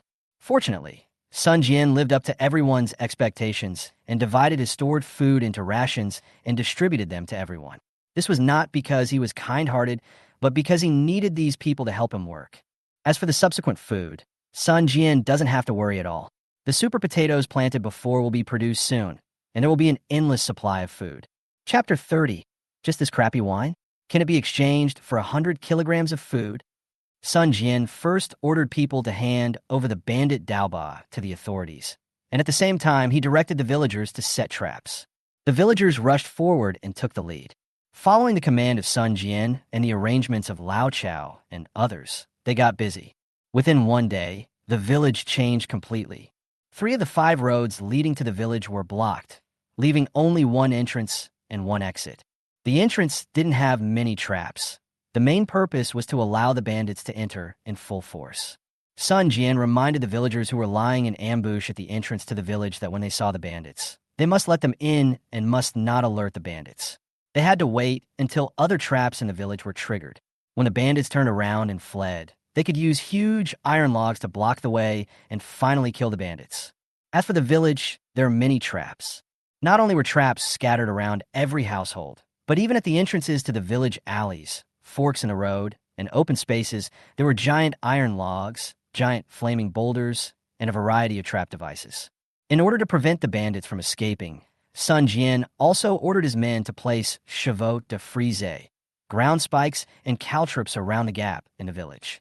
When most of the bandits were injured, they found they could not turn around and could only escape through the only exit. By then, the villagers lurking on the road to the village exit will directly cast a huge net to ensure that no one can escape. All the traps are linked together, almost seamlessly. All the villagers who participated in setting the trap admired Sun Jian. They once again praised Sun Jian's wisdom to the sky, saying that he was simply the wind-cuxing star from heaven who had come down to earth. In just one day, people said Sun Jian was a medical genius, then a military genius, and then a thunder god. Sun Jian just laughed so hard that he couldn't stop. Okay, everyone listen to me. Although the arrangements have been made successfully, in order to prevent sudden attacks by bandits, I intend for the villagers who stay at the entrance and exit of the village to work hard for a few days, stay at their posts, and rest in hiding where they are. As for the food, the village chief will send someone to deliver it. If you have wives, children, or elders at home, the village chief will also take care of them from house to house. Sun Jian gave orders to everyone again, but this time it worked very well and no one raised any objections. Sun Jian, old man, I am curious about something. You say. Village chief Sun Liangji frowned and asked, if the bandits really entered the village overnight, why did they only let the villagers who were guarding the gates hide, and not let the elderly, children, women, and children in the village live in the cellar? That's not necessary. There's only one way for the bandits to enter the village. We only need to post 2 sentries on the small hill to the west. When we see the bandits approaching from a distance, we can go down the hill and sound the gong to warn the village. The bandits are far away, so there's no need to worry about alerting them. I see. Sun Liangji suddenly realized. Sun Jian turned to Lao Chao and Lao Jiang and said, Lao Chao, Lao Jiang, I'll leave the guard duty to you two. Don't worry, Sun Jian. We will definitely stay alert and won't make any mistakes. Well, you two are cautious by nature. I trust you. Okay, everyone else go home and rest. Seeing that everything was arranged, Sun Jian did not stay any longer. He exchanged a few words with the village chief and several respected elders in the village, and then took Chu Qingsheng and others home. After arriving home, the three girls looked at Sun Jian with admiration and insisted that he tell them how he developed the grenade. Sun Jian had already expected this to happen and could only patiently explain it to the three women. But he found that no matter how much he explained, the more professional terms he used, the three girls couldn't understand anything at all. Yes, husband, just tell us. Are you an immortal who has been banished to the mortal world? Are you the star of literature, the star of war, or the immortal of war? Yes. There are also those traps. I have never seen them before. The induction-triggered crossbow and the intelligent giant capture net. Yeah, we've never seen you make it before, and we've never seen you take it out before. How come it suddenly appeared out of nowhere in your yard? I remember now. The compound bow and the potatoes also appeared out of thin air. Sun Jian held his forehead helplessly. He found that the more he explained, the worse it got. The more I explained to them, the more questions they had. They were like curious kittens, constantly pestering me to explain. In the end, Sun Jian was helpless and could only answer all their questions with one sentence. The secret cannot be revealed. Just when Joe Warner was about to ask something, there was a knock on the door. Who is it? It's late at night. Can't you let me sleep? Sun Jian reluctantly pushed open the door and walked into the yard. Sun Jian, it's me. The voice of the village chief Sun Liangji sounded at the door. After opening the door, he saw the village chief holding 2 jars of dusty old wine and looking at him with gratitude. Seeing that you've worked hard all day, I asked my wife to take out the good wine that we have been keeping at home for 5 years and haven't been willing to drink to reward you. Last year, we almost used this wine to exchange for food, but my wife refused to give it to us, so we kept it. We have never been willing to drink it for so many years. These 2 jars of wine are the most valuable things in our home. I bring this to you today because, first, you have done so much for our village, and second, you have given many people in the village food and a way to make a living. As a village chief, I should thank you. It can be seen that the village chief Sun Liangji is sincere, but Sun Jian is not the kind of person who seeks profit in everything he does. Village chief, don't say that. Whether I asked the villagers to help me farm or dealt with the bandits this time, most of it was for my own safety. Sun Jian was telling the truth. Giving the villagers food was simply asking them to work for him. This kind of work only provided food, but not wages. It was just an exchange of labor and was not that noble. As for dealing with the bandits, it was because his family of 4 were all in this village, there was so much food, and the potatoes had just been planted. Rather than saying that he is helping the villagers, it would be more accurate to say that he is exploiting them, but this kind of exploitation satisfies everyone, and everyone gets what they need. I can't keep your wine, take it back. Seeing Sun Jian refuse, the village chief looked embarrassed. Sun Jian, don't underestimate these 2 jars of wine. In this day and age, they can at least be exchanged for 100 kilograms of grain. These 2 jars of broken wine can be exchanged for 100 kilograms of grain? Are you kidding me? 100 kilograms of food can be exchanged for several war wives. This old man is absolutely talking nonsense. Sun Jian rolled his eyes at the village chief. Although he thought so in his heart, he didn't say it out loud. After all, they came here with good intentions to give it to you, so you can't just not give them any face at all. I really didn't bargain. These 2 jars of wine are definitely rare and good wine. They're the most valuable things in our village. This is what the big guy wants you. Just accept it. Chapter 31, Play a Game. Truth or Dare. Please accept it. You are the spiritual pillar of the village now. If you don't accept it, I, as the village chief, will not be able to report to everyone. Sun Jian was silent for a while, and finally agreed reluctantly. Okay, I'll take the wine, you go back to sleep. Seeing Sun Jian taking the old wine from his hand, the gloom on the village chief's face was immediately swept away, and he smiled happily. Okay, I'll leave now and won't bother you anymore. Sun Jian stood at the door, watching the village chief leave, shaking his head and smiling bitterly. I wonder what the wine of this era tastes like. How about trying it tonight? After traveling to this world, he married 3 wives right away, but he has only been involved with 1 so far. What a pity. How about bringing Gu Zijian, Chu Qingsheng, and Zhou Warner to try it? After getting them drunk, maybe we can sleep together? Thinking of this, Sun Jian hurriedly carried the wine into the house and brought a few packets of instant noodles from the kitchen as a snack. Come on, Today, all three of you will have a few drinks with your husband." Without saying a word, Sun Jian poured wine into bowls for Chu Qingsheng, Gu Zijian, and Zhou Wanner respectively. Once the seal and wooden wedge were removed, the aroma of wine filled the room. Drinking today, Chu Qingsheng and the others had just seen the village chief delivering the wine, but they didn't expect that Sun Jian would open the wine seal and pour wine for them at this moment. Yes, drink it today. Sun Jian had his own plans in mind, and of course he couldn't miss the opportunity to sleep in the same bed. Oh, Chu Qingsheng was very well behaved and sat on a chair nearby. She would never disobey Sun Jian's wishes. After all, women in ancient times were instilled with the idea of the 3 obediences and 4 virtues from early age. What a good wine. I haven't smelled such a delicious wine in a long time. Gu Zijian was a heroic woman. When she smelled the aroma of wine, she picked up the wine bowl and smelled it without waiting for Sun Jian to urge her. She still remembered that the last time they drank, their Gu family was still a prominent clan in the Dagan dynasty. Unfortunately, her father stood on the wrong side and was falsely accused by villains, so he was labeled a rebel, and the family fell into decline. Wine requires a lot of grain to brew. In those days, there was famine everywhere. Even some wealthy families who had some grain stored at home did not dare to brew wine. They had to keep it for emergencies, not to mention ordinary people's families. It was considered good enough for the lower-class people to be able to smell the aroma of wine. It's really a good wine. Gu Zijian took a sip and found it very tasty, so he praised it immediately. "Let me smell it." Zhou Wanner also leaned forward, pouting her little nose and sniffing. "Yeah, it's really good. It seems that what the village chief said is right. These 2 jars of wine can be exchanged for 100 kilograms of grain. It is indeed worth the price. He can come up with such a rare thing. It seems that he is really sincere." Hearing the conversation between the 2 girls, Sun Jian couldn't help but frowned and gave Zhou Wanner and Gu Zijian a look of disdain. How come these 2 girls are so unworldly? It's a pity that one of them was born a princess of the great Zhou dynasty and the other was from a prominent clan. "This wine is also good." Zhou Wanner saw Sun Jian's expression and gently pushed him with her jade hand. "Hey, why do you look like that? I just want to say that you haven't seen the world." Sun Jian curled his lips and started eating a packet of instant noodles. Uzitu.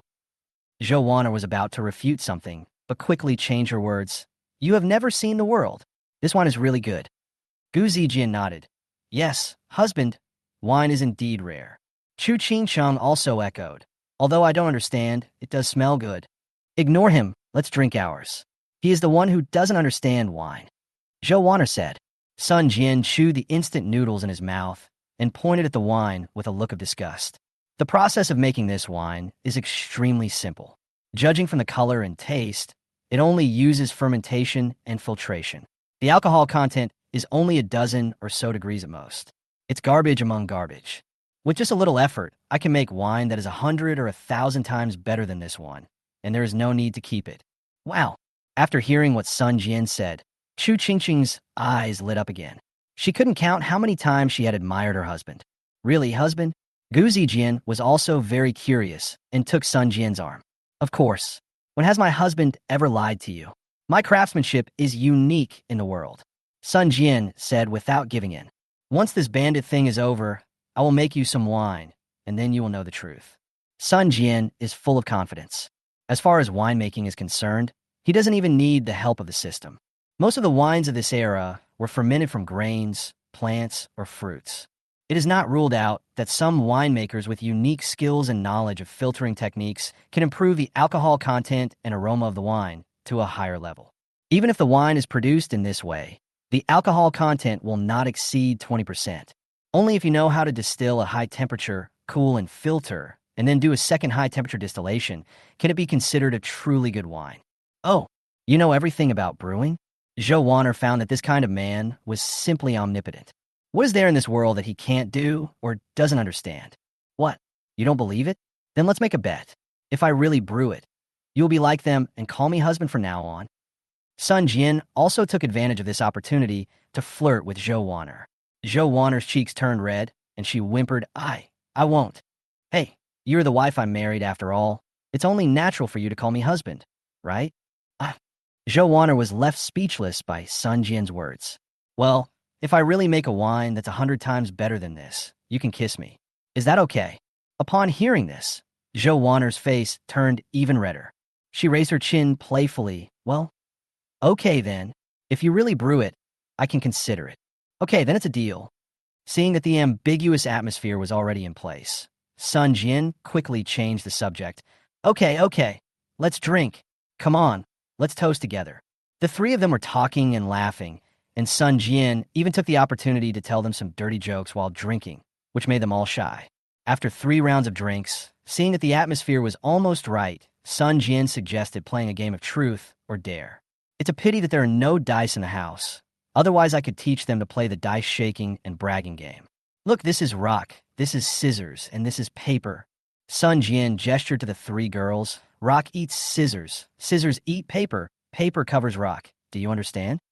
The winner can make a request to the loser, and the loser cannot refuse. How about it? Do you dare? Chapter 32, Another Spring Night.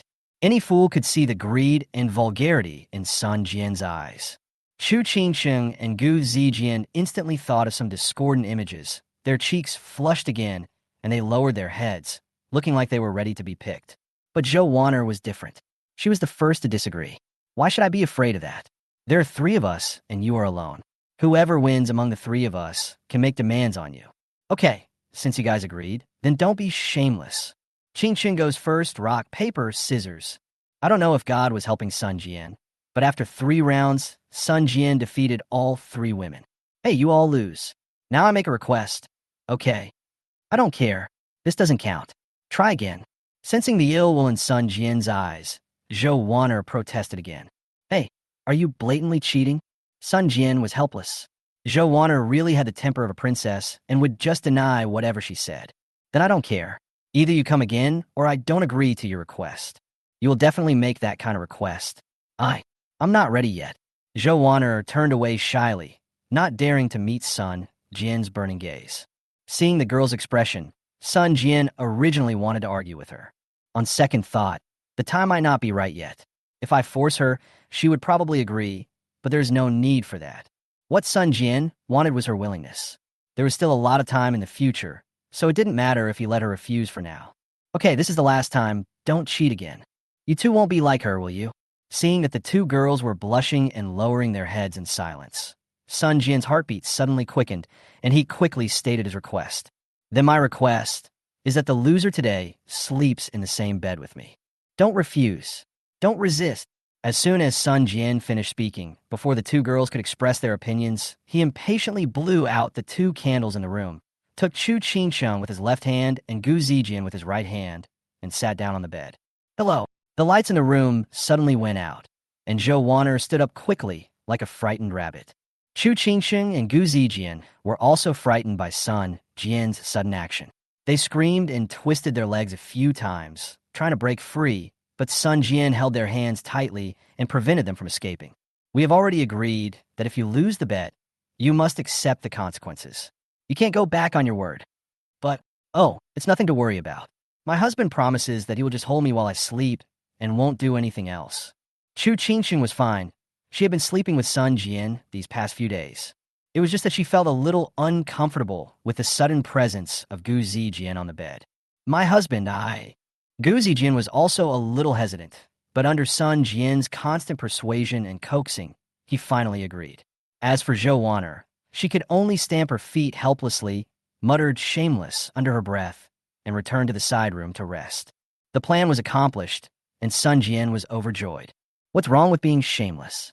If you don't have thick skin, are you waiting for beautiful women to throw themselves into your arms? Is it not okay for me to sleep with my own wife? Even if the King of Heaven comes, he can't stop me from sleeping in the same bed with my wife. Sometimes, in order to achieve some goals, it is feasible to use a little strategy. After the 3 of them lay on the bed, Sun Jian first took off all his clothes, making Chu Qingsheng and Gu Zijian feel very embarrassed.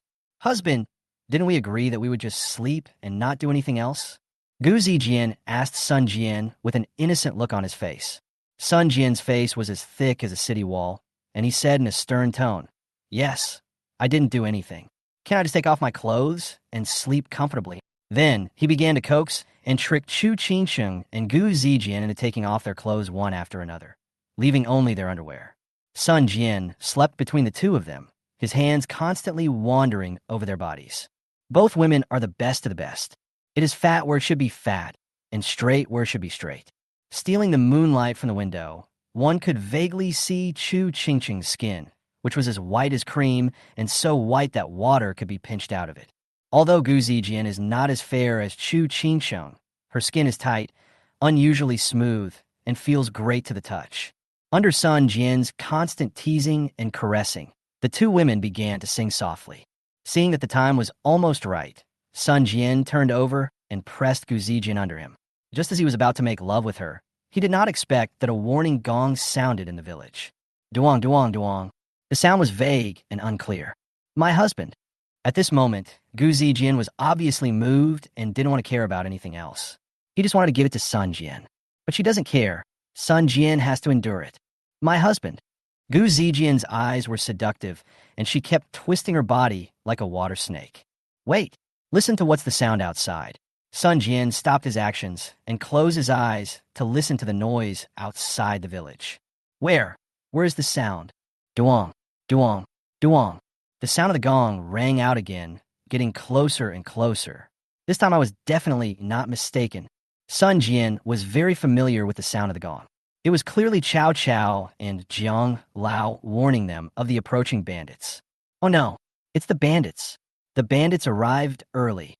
Sun Jian's heart skipped a beat, and he quickly got up from Gu Zijian, put on his shirt quickly, and lit the candles in the room. Gu Zijian and Chu Qingqiang also quickly came out of their states and followed Sun Jian's pace and started to put on their clothes. Zhou Wanner, who was in the side room, had not slept all night. The moment before, she was listening attentively to the movements in the master bedroom. Unexpectedly, she heard the sound of gongs and drums. At this moment, she stood up, walked into the master bedroom, and waited for Sun Jian's instructions. Damn bandits. Why did you come at this time? Why didn't you come earlier or later? Zijian, take them and hide in the cellar. Remember, take good care of them. I'm going to be out for a while. Sun Jian did not dare to be careless. He put on his outer robe and strode out of the house. These bandits are really fast. I originally expected that they would take at least 3 days to attack the village, but I didn't expect that they would come here after only a day and a half. If I hadn't set up traps since centuries in advance. If it was a little later, it would have been a complete failure.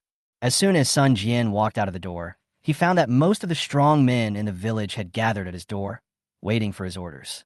The village chief Sun Liangji and several old men also rushed over with the help of several young people. Lao Chao and Lao Jiang stopped beating the gongs and breathlessly said, Bandits! Bandits are coming. From a distance, there are hundreds of them, all riding horses and holding torches. Chapter 33. Bandits attack the village. Sun Jian, shall we proceed as planned? Sun Jian nodded and looked up at the moon above his head. It will take about half an incense stick of time for the bandits to enter the village. Lao Chao, go to the village entrance and tell everyone to keep calm and let them in. Block the road again. Lao Jiang, the same goes for you. Go to the village exit and tell everyone the right time to use the giant net. If there are any fish that slip through the net, shoot them with the compound bow. Don't let any of them escape. Village chief, Guzi, take your men and beat the gongs separately and go door to door to organize everyone to hide in the cellars. Don't let the traps hurt our own people by mistake. After receiving Sun Jian's order, everyone began to act separately, not daring to delay at all. A hunting operation has begun. The bandits rode into the village on horseback and were delighted to see that there was no vigilance in the village. Brothers, grab the food and grab the women. Anyone who dares to resist will be killed on the spot. Go! With the sound of horse hooves, bandits swarmed in, holding torches and carrying machetes, breaking into houses one by one. Unfortunately, they didn't see any human figures in every house they broke into, not even any poultry. Boss, something is wrong. There is something strange in this village. When a small minion was dismounting to report the situation to the bandit leader, there was a whoosh sound and an arrow shot over like a gust of wind and lightning, instantly piercing his chest. Blood splattered everywhere. A bloody hole was pierced through the minion's chest. Before he could say anything, blood flowed from the corner of his mouth, and he fell to the ground and died. Damn it, you damned untouchable. How dare you set an ambush? Brothers, find those people and chop off their heads." The boss pupils widened, and he was filled with anger. He ordered the bandits to rush into the courtyard to look for the person who shot the arrow. Little did they know that these arrows were shot by infrared sensing devices, and there were no villagers lying in ambush at all. If they searched for them, they would only suffer greater casualties. Whoosh, whoosh, whoosh. Arrows were flying everywhere, and bandits were constantly being shot to death. The bandits were in chaos for a while, running around in all directions without following orders. "Brother, there's something strange about this village. There are ghosts." "Fuck you. We are bandits. Why are we afraid of ghosts?" "Brothers, I don't believe there's no one in this village. The villagers must have hidden themselves. Get off your horses. Search every house for me." If he got on the horse, he might be able to escape through the exit, but once he got off the horse, he would be like a piece of meat on the display board at the mercy of others. All of a sudden, more arrows were shot out from the corners, and all kinds of giant rolling stones and wooden traps were thrown at them, causing countless casualties among the bandits. The villagers worked together, and almost every step was completed perfectly. Seeing that their number of men was dwindling, the bandits lost their composure and began to flee or hide. But the road into the village was blocked, and those bandits who could not find the exit would die. Under the protection of several trusted aides, the bandit leader finally rushed out of the exit, but was blocked by a large number of chevaux de frise, ground spikes, and caltrops. At this moment, there is no way to go to heaven, no way to go to hell, and I am at the end of my rope. More than 500 bandits were reduced to only dozens of people in less than 2 hours. Seeing that the bandits had no way to escape, Lao Jiang led the villagers who were ambushing at the village exit and decisively cast down a huge net to capture the last wave of bandits. In less than 2 hours, the battle was won with 0 casualties among the villagers. After counting, there were 46 bandits captured by the giant net, and the rest had all died. The villagers were all cheering and beating drums and gongs in the village. The old, young, women, and children who had been hiding also came out from the cellar one after another. Everyone still gathered at the east end of the village, waiting for Sun Jian to inspect. At this moment, Sun Jian was almost like a god in their eyes. Seeing Sun Jian coming with his 3 wives, the villagers surrounded him in admiration. "Sun Jian, you are our patron saint." Yes, it was simply a brilliant plan, with extraordinary wisdom and courage. No one in our village was injured, but more than 500 bandits were shot and captured. This strategy and this method can be called extraordinary. It's more than just transcendence. Think about it.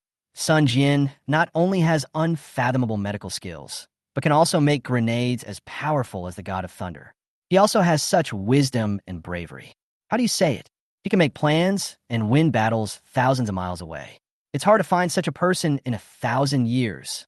The villagers kept flattering and praising Sun Jian, praising him to the sky, which made Sun Jian feel very comfortable.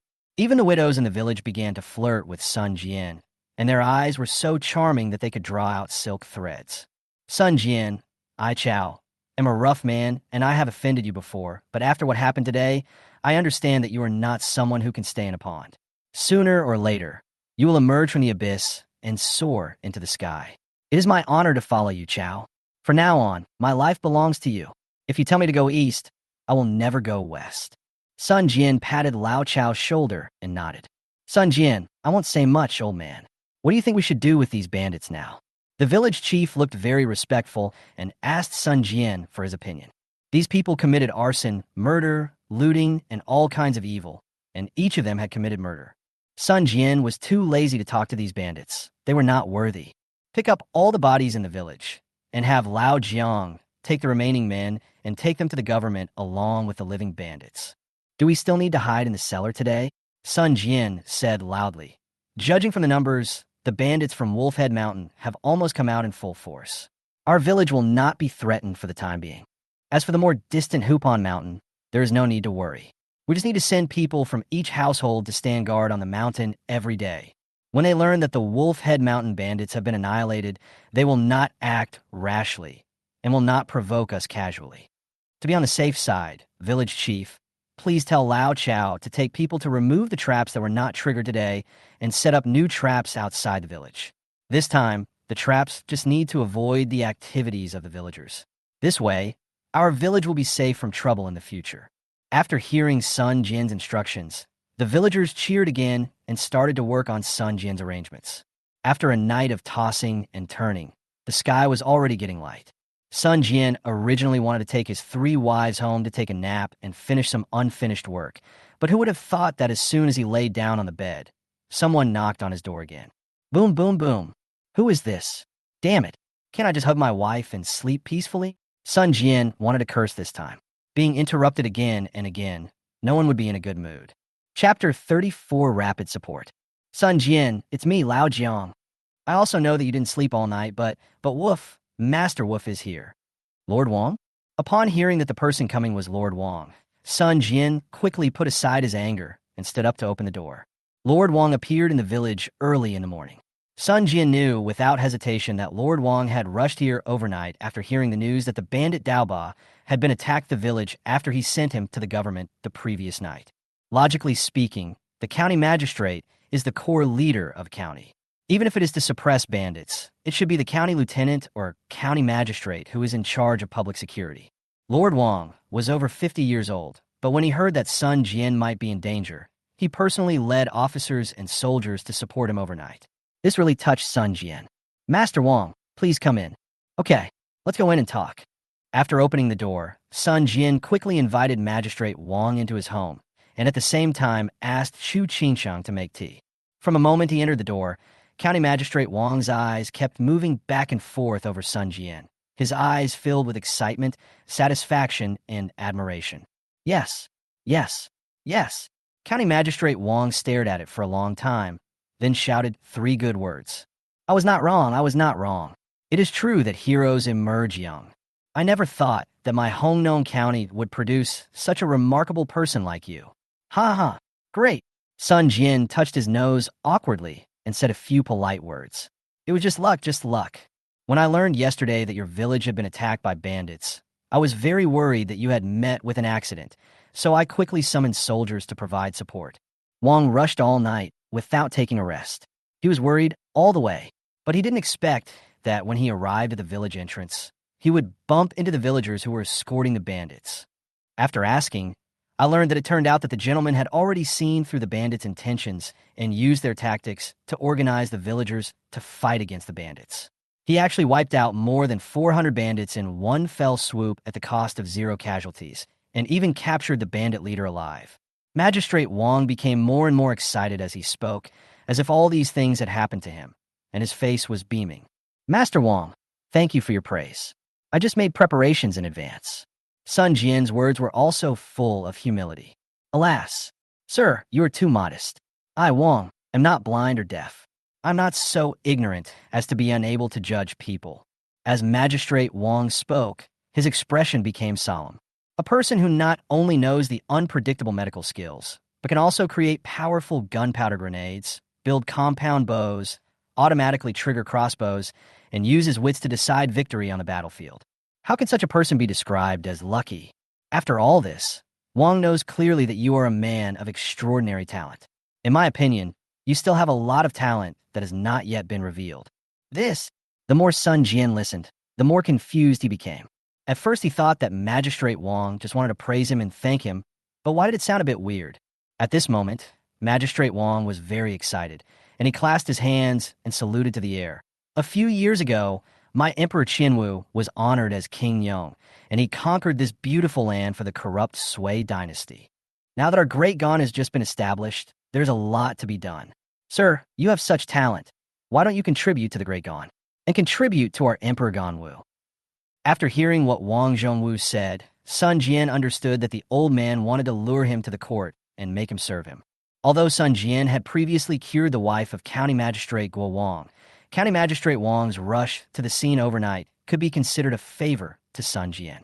Logically speaking, such a request would be a favor to many people in official careers, but Sun Jian did not care about it. He never wanted to be bound by constraints, and certainly didn't want to become a servant of the great emperor just for the sake of fine clothes and delicious food. He is a time traveler who possesses a system. So what does he have? What is the emperor? One day, my existence will definitely surpass that of the emperor. Besides, the situation in the court was turbulent and dangerous. Serving the emperor is like serving a tiger. If you really want to embark on this path, you may be killed at any time. You don't want to cause trouble. Because he understood what Magistrate Wang meant, Sun Jian quickly changed the subject. Oh, well, let's not talk about this anymore. Lord Wang, it's a rare opportunity for you to come to my humble abode today. I'll bring you some food, which I guarantee you've never eaten before.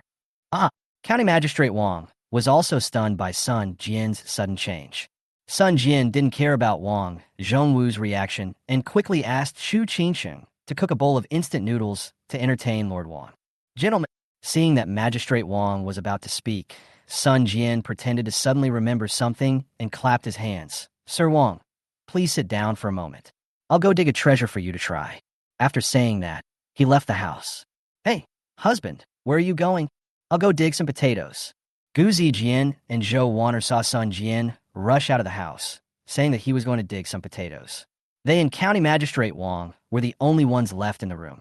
They felt awkward for a moment and then hurriedly followed him. Husband, wait for us. On the way, Gu Zijian said to Zhou Wanner with a proud look on his face, Sister Zhou, it seems that Lord Wang wants your husband to be an official. Yes, with your talent and wisdom. If you really use it to become an official, it won't take more than a few years for you to at least become one of the 3 dukes of the court. It would even be easy for you to be appointed a general and be granted a title of nobility. Tisk, what's so good about being an official? Zhou Wanner curled her lips in disdain. It's not that she didn't want Sun Jian to be an official, but in her heart she didn't want Sun Jian to stay in Dagan and be an official. Sister Zhou, what are you talking about? Isn't it good to be an official? My husband is a scholar, and who among scholars doesn't want to pass the imperial examinations and get a good reputation? Moreover, now that Magistrate Wang has recommended me, I can become an official without any official reputation. Well, you don't necessarily have to be an official in Dagan. You can also go to Dezhou, and if you go to Dezhou, you might even be able to become a king directly. What? Zhou Wanner realized halfway through her speech that she had almost let the cat out of the bag, so she quickly changed her words. Dang. Zhou Wanner didn't know what to say for a moment. Oh, it doesn't matter what you do anyway, it's better than being an official. Hey, Sister Zhou, aren't you a big shot? Gu Zijian cast a questioning look at Zhou Wanner. In fact, she had long doubted Zhou Wanner's identity. She knew that Zhou Wanner was not simple, especially from their recent interactions, which confirmed this point. Gu Zijian is not a fool. She herself is from a military family, and Zhou Wanner won't be much worse.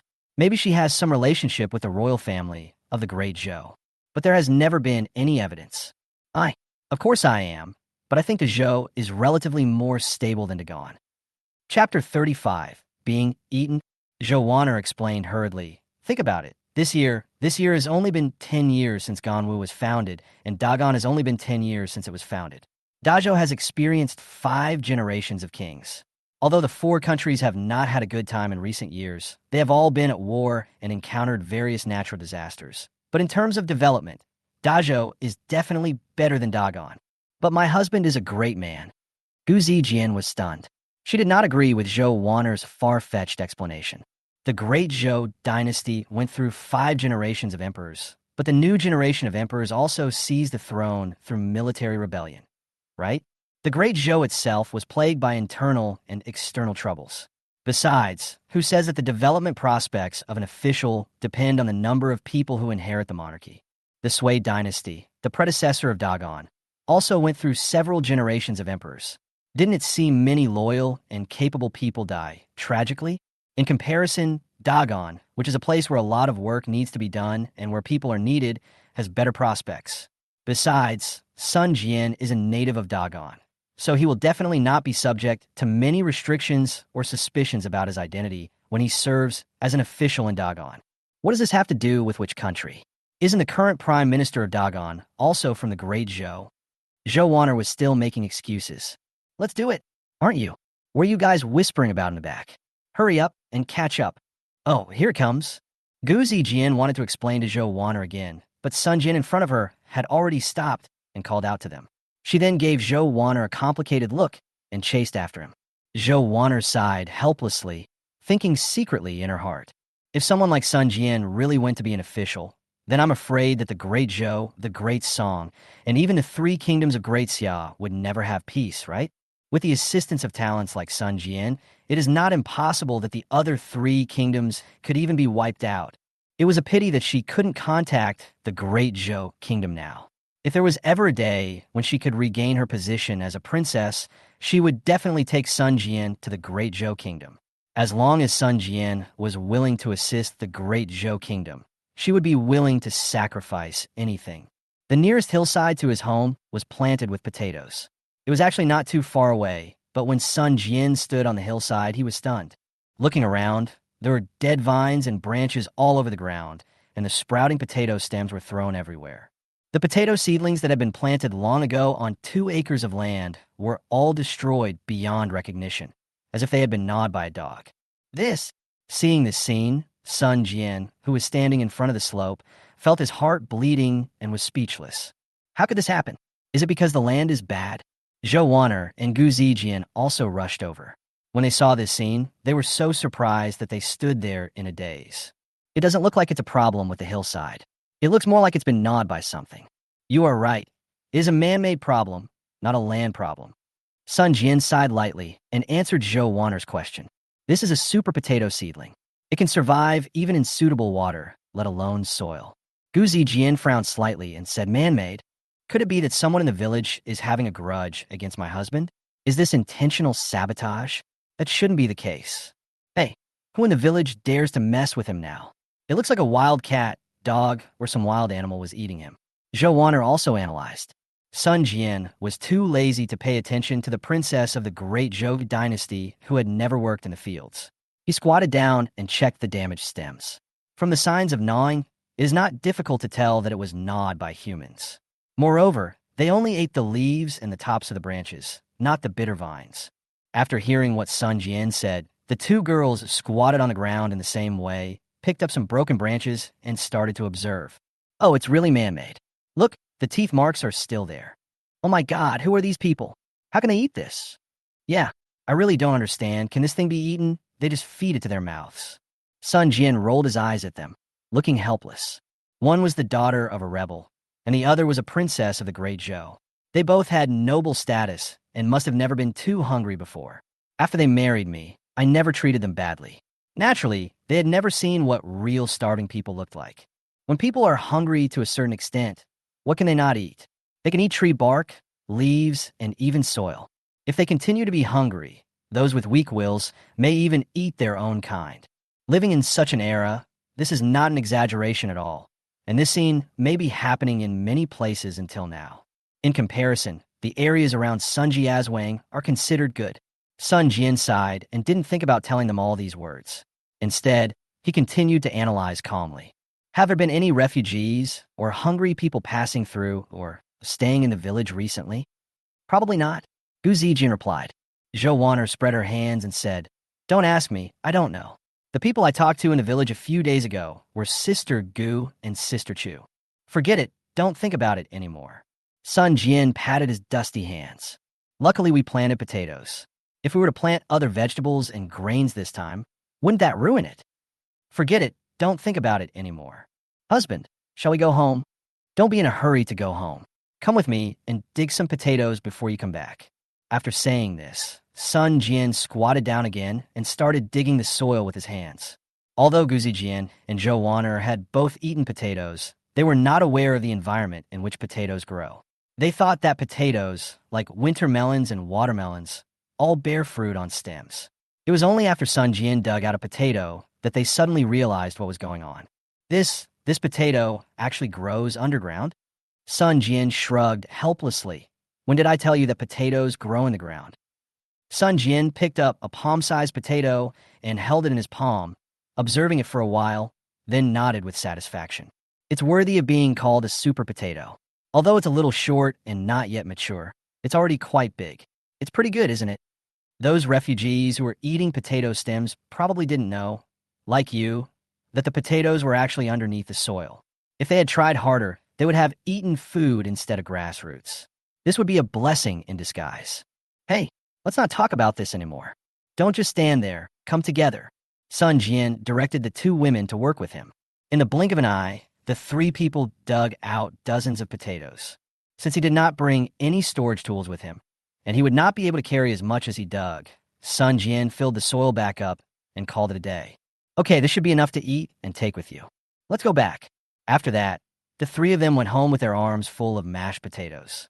When passing by his home, Sun Jian found that his door was once again surrounded by people. I think it was probably the village chief and several respected elders in the village who learned that Magistrate Wang was at their home, so they came to visit. Chapter 36, If I want to be the emperor, I will be the emperor of 99 people. I don't even look down on the emperor of the 95. Seeing that Lao Jiang and Lao Chao were there, Sun Jian was too lazy to run any further. So he quickly told them to ask the villagers who were involved in farming to take some time out to watch the potato seedlings to prevent them from being eaten by the refugees. Sun Jian no longer wanted the food he had worked so hard to obtain to be wasted. Lao Chao and Lao Jiang are now Sun Jian's loyal followers. After hearing the order, they immediately gathered people to carry out the order. Zijian, steam these potatoes and give them to Lord Wang later. Yes, sir. After arranging some matters, Sun Jian strode into the room. After entering the door, the village chief and several elderly people in the village stood up to show their respect, and at the same time did not forget to greet Sun Jian. Sir, are you going to the fields? When Wang Zhongwu saw Sun Jian covered in mud, he quickly started to ask, Well, didn't I say I was going to give you something good to eat? Wait a minute. I estimate you'll be able to eat in half an hour. But this year is a year of famine. What on earth is this thing? Sir, you are so mysterious. Could it be a kind of food that I have never seen before? Magistrate Wang thought there are only a few kinds of grains. As the chief official of the county, even if he had never eaten them, it was impossible that he had never seen them. Don't ask, you'll know soon. Sun Jian deliberately kept the secret. It just so happened that all the elders in the village were there. Like County Magistrate Wang, they had never seen potatoes. They had only heard from the villagers that they were helping Sun Jian farm, and the crops they were farming were potatoes. It's a good opportunity to let them see what mature potatoes look like today. Giving them food is not a bad thing. It will be more convenient for the villagers to cooperate with you in getting more food in the future. As for the problem of stealing and eating, Sun Jian had no way to completely solve it, but he could only try to reduce these situations. Seeing that his questioning was fruitless, Magistrate Wang started talking about another important matter. To be honest, Wang has already written a letter of recommendation to my mentor, Governor Yao, a few days ago. Governor Yao? Letter of recommendation? Sun Jian had a bad feeling in his heart. Who is this Governor Yao? Why does this name sound like a high-ranking official? This Wang Zhongwu wrote a letter of recommendation. Could it be that he was recommending himself to be an official? Damn it. It seems that old Dang is still holding on to me.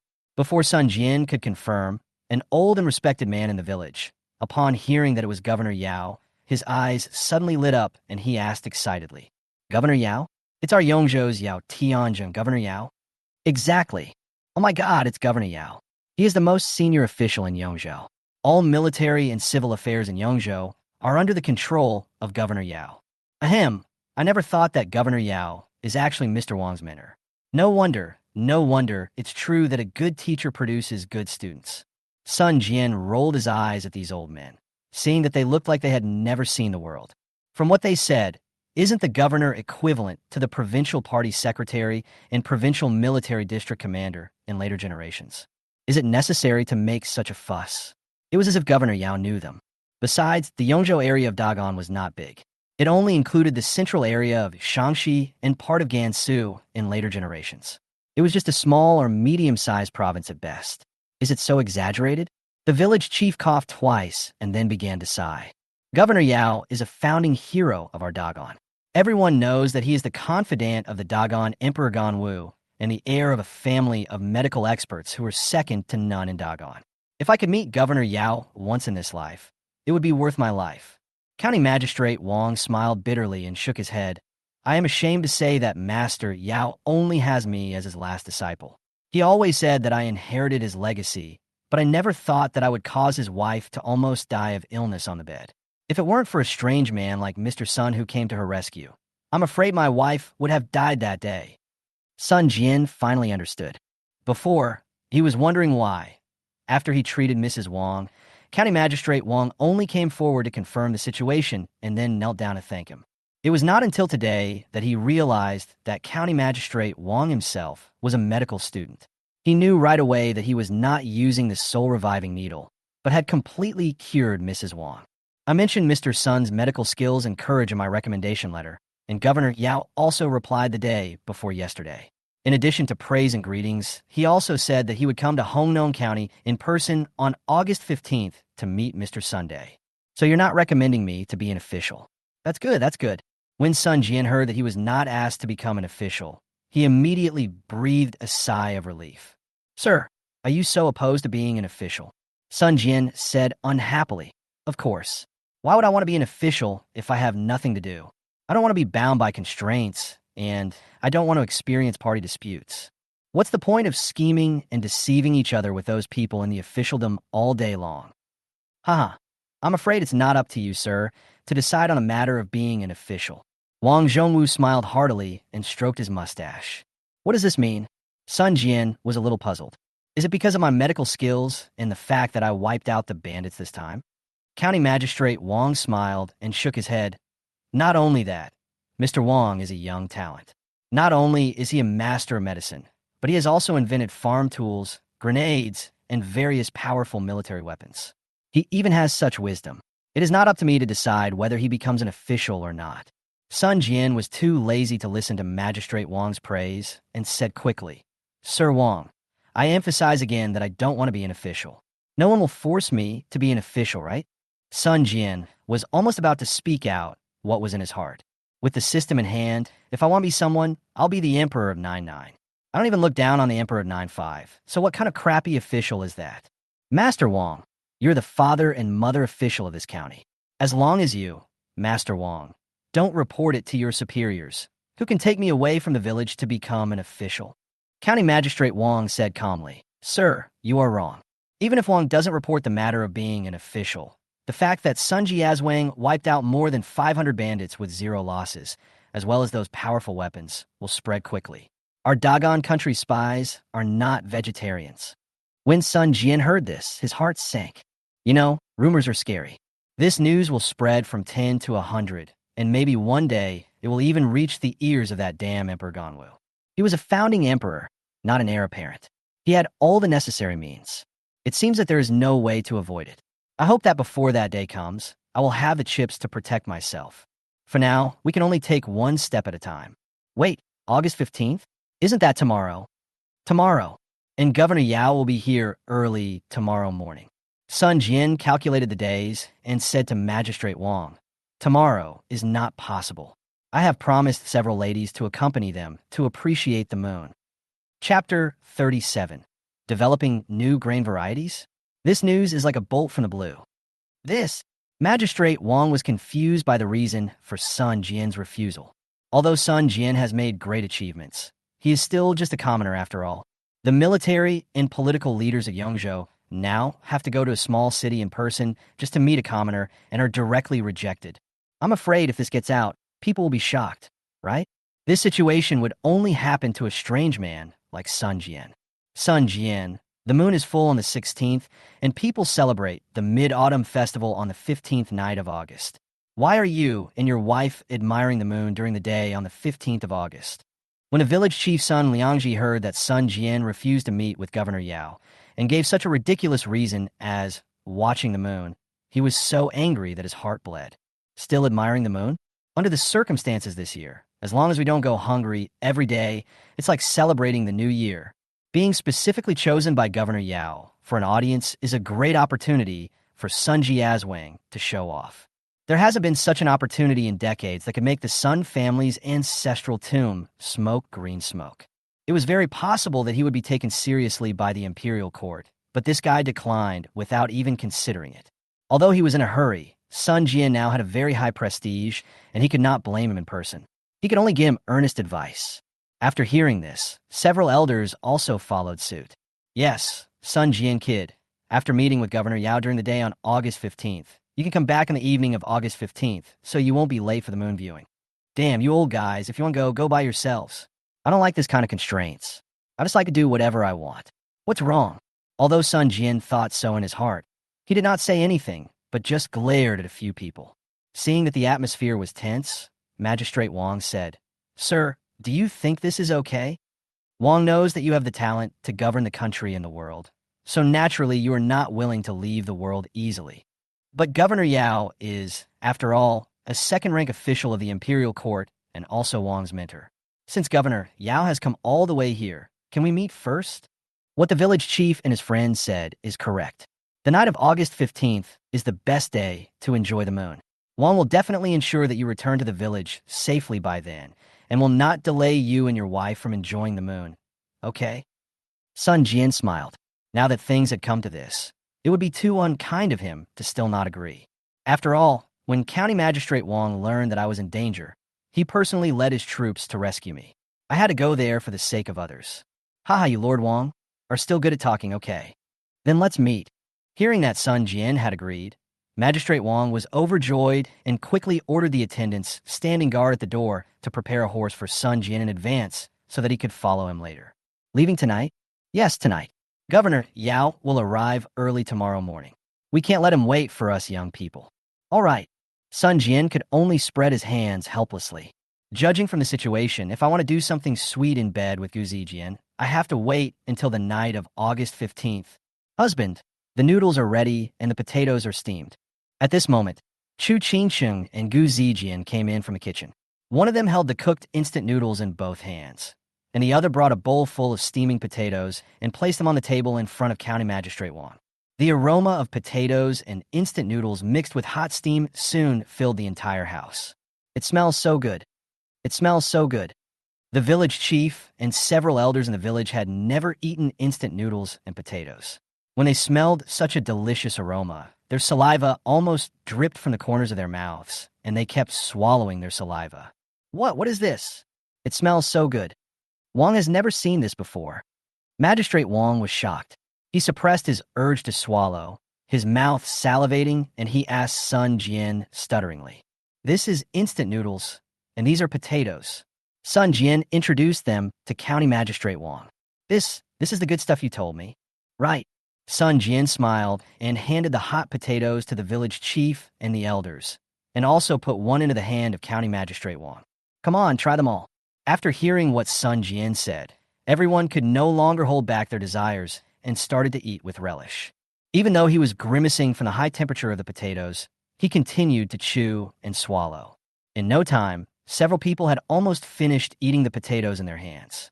They all stared at the remaining potatoes in the ceramic bowl and swallowed their saliva. Seeing them like this, Sun Jian grinned. What? Are you so shameless just because you live in a village?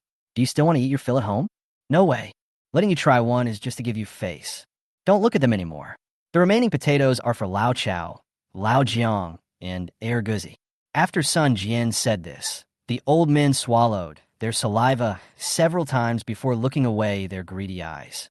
I just turned around to ask County Magistrate Wang how the food was, but it turned out that County Magistrate Wang's food was even more exaggerated than those old men. While others were finishing a potato, he had already finished a bowl of instant noodles with soup and potatoes. It's so delicious. These potatoes and instant noodles are absolutely amazing. Not only Sun Jian was embarrassed, but even the village chief and his companions were embarrassed as well. Sorry, it's not that Wang didn't eat. It's just that this thing is so delicious. It tastes sweet, mellow, and very sticky and smooth. It's absolutely amazing. Sun Jian smiled, picked up the remaining potatoes in the ceramic bowl, and said, Master Wang is still good at talking. This potato is a new food product I developed. Its nutritional value is comparable to other millets, and most importantly, it can fill you up. What?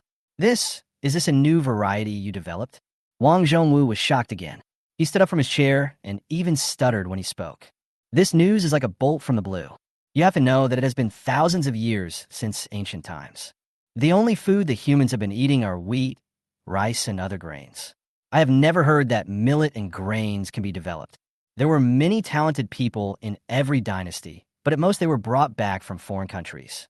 No matter how exaggerated they were in history books, no one had ever been able to develop new grains. From this point of view alone, if this potato is really a new food developed by Sun Jian, then based on this point alone, he can surpass all human beings in thousands of years. After these thoughts flashed through his mind, Wang Zhongwu swallowed again. This time he swallowed his saliva, not because he was greedy, but because he was truly shocked by Sun Jian again. What does this expression mean? Don't believe it. Sun Jian joked. No, it's not that I don't believe it. It's just that this matter is a bit too big. Wang sat down on the chair again, still not recovered from the shock. If this thing wasn't developed by me, who else could it be? Or have you seen it before? Sun Jian spread his hands. With the system in hand, what do you want? Chapter 38, isn't this a holy object? The last time Sun Jian used a rare lottery, he specifically drew various types of seeds, and there were 100 bags of high-quality seeds. These 100 bags of seeds cover almost all the miscellaneous useful herbaceous crops that have appeared in later generations. A potato shocked him so much. So what would he do if he took out corn seeds himself? Wouldn't he faint from fear? You have to know that corn was not introduced to China until the 10th year of Jiajing in the Ming dynasty, in 1531 AD, and it had not yet appeared in this era. How can Wang not believe what you said, sir? This potato, what is the yield? What are the requirements for the farming environment? Magistrate Wang is worthy of being the county's chief official, as he hit the nail on the head with his words. Seeing him ask this, Sun Jian replied without hesitation. As for the yield, an acre of ordinary potatoes can produce about 3,000 to 5,000 kilograms. But this is not an ordinary potato. It is a super potato that I have carefully researched. How can 1 acre of land produce 8,000 to 10,000 kilograms? How much? 1 acre of land, 10,000 caddies. Oh my God! Upon hearing this, County Magistrate Wang took a deep breath and his hands began to tremble. Seeing him like this, Sun Jian was speechless. As for the environment, this thing grows underground just like peanuts. As long as there is soil, it will produce regardless of whether it is cold or hot, without fertilizer or irrigation. Oh my God, there is such a wonderful thing. Wait, sir, you just said peanuts. What are peanuts? Sun Jian held his forehead, not knowing how to explain for a moment. Peanuts are also a new crop I developed, but they haven't been planted yet. Only then did he remember that the peanuts in his previous life were not introduced to China until the Ming dynasty, and probably were not available in this era. The various levels and technologies of the Dagan dynasty were almost the same as those of the Middle and Late Tang dynasty. But this is hard to say. For example, some inventions, vegetables, vocabulary, and other things did not exist in the Tang dynasty in the previous life, but exist in this era. Magistrate Wang had no idea what Sun Jian was thinking at the moment. He was still in shock and continued to ask. Then, how long does it take for potatoes to mature? When is the best time to plant them?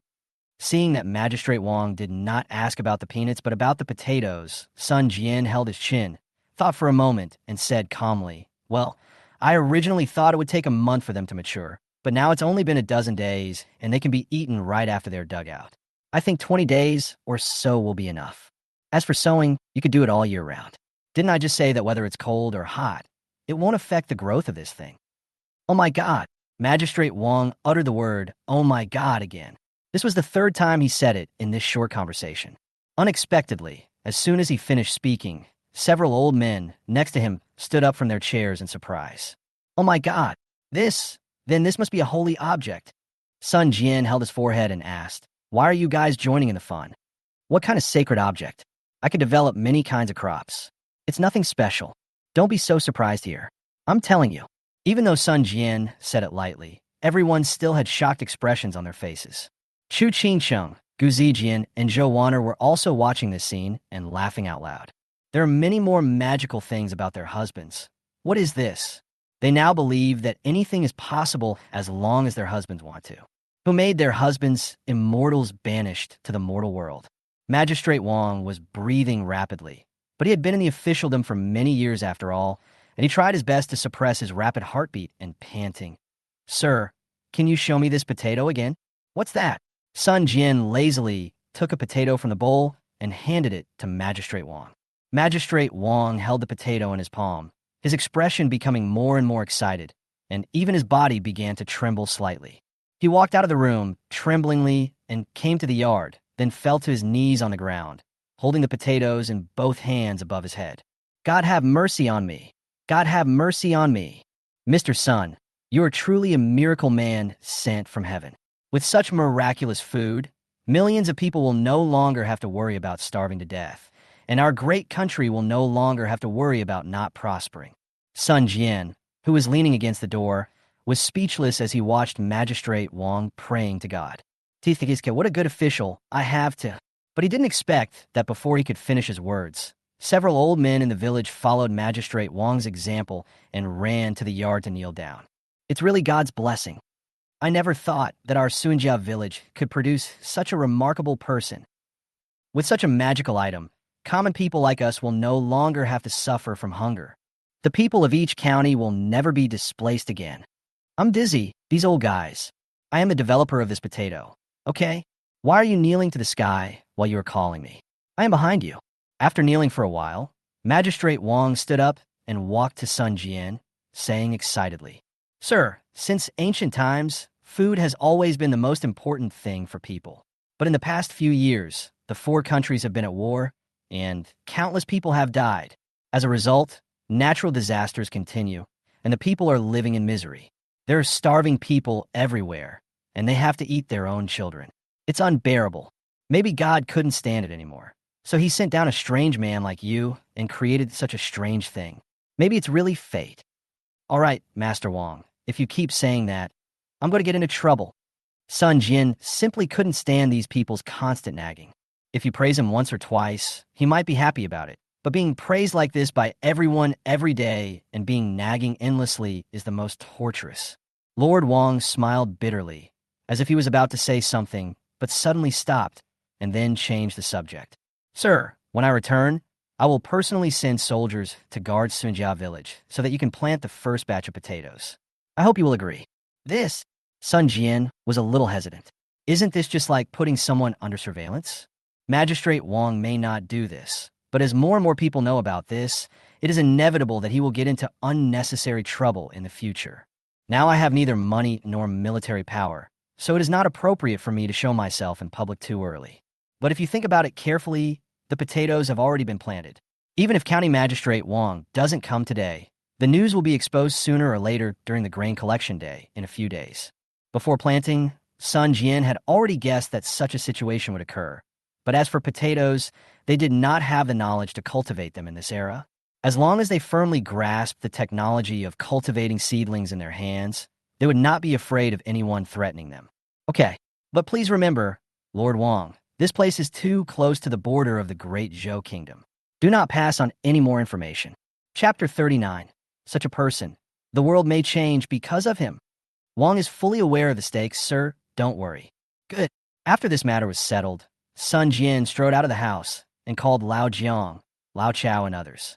Considering that he might have to rush to the city with County Magistrate Wang and would not be back until tomorrow evening, he began to arrange the next development plan.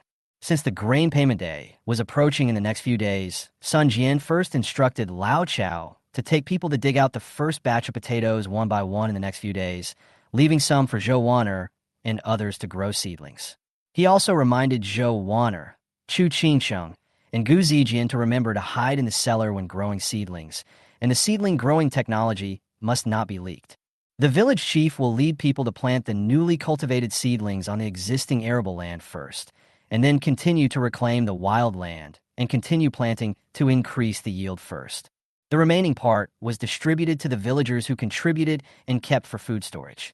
As for Gu Zijian, his daily plan remained unchanged. He continued to team up with villagers with good archery skills to hunt and fish in the mountains and to improve the food for the villagers who contributed.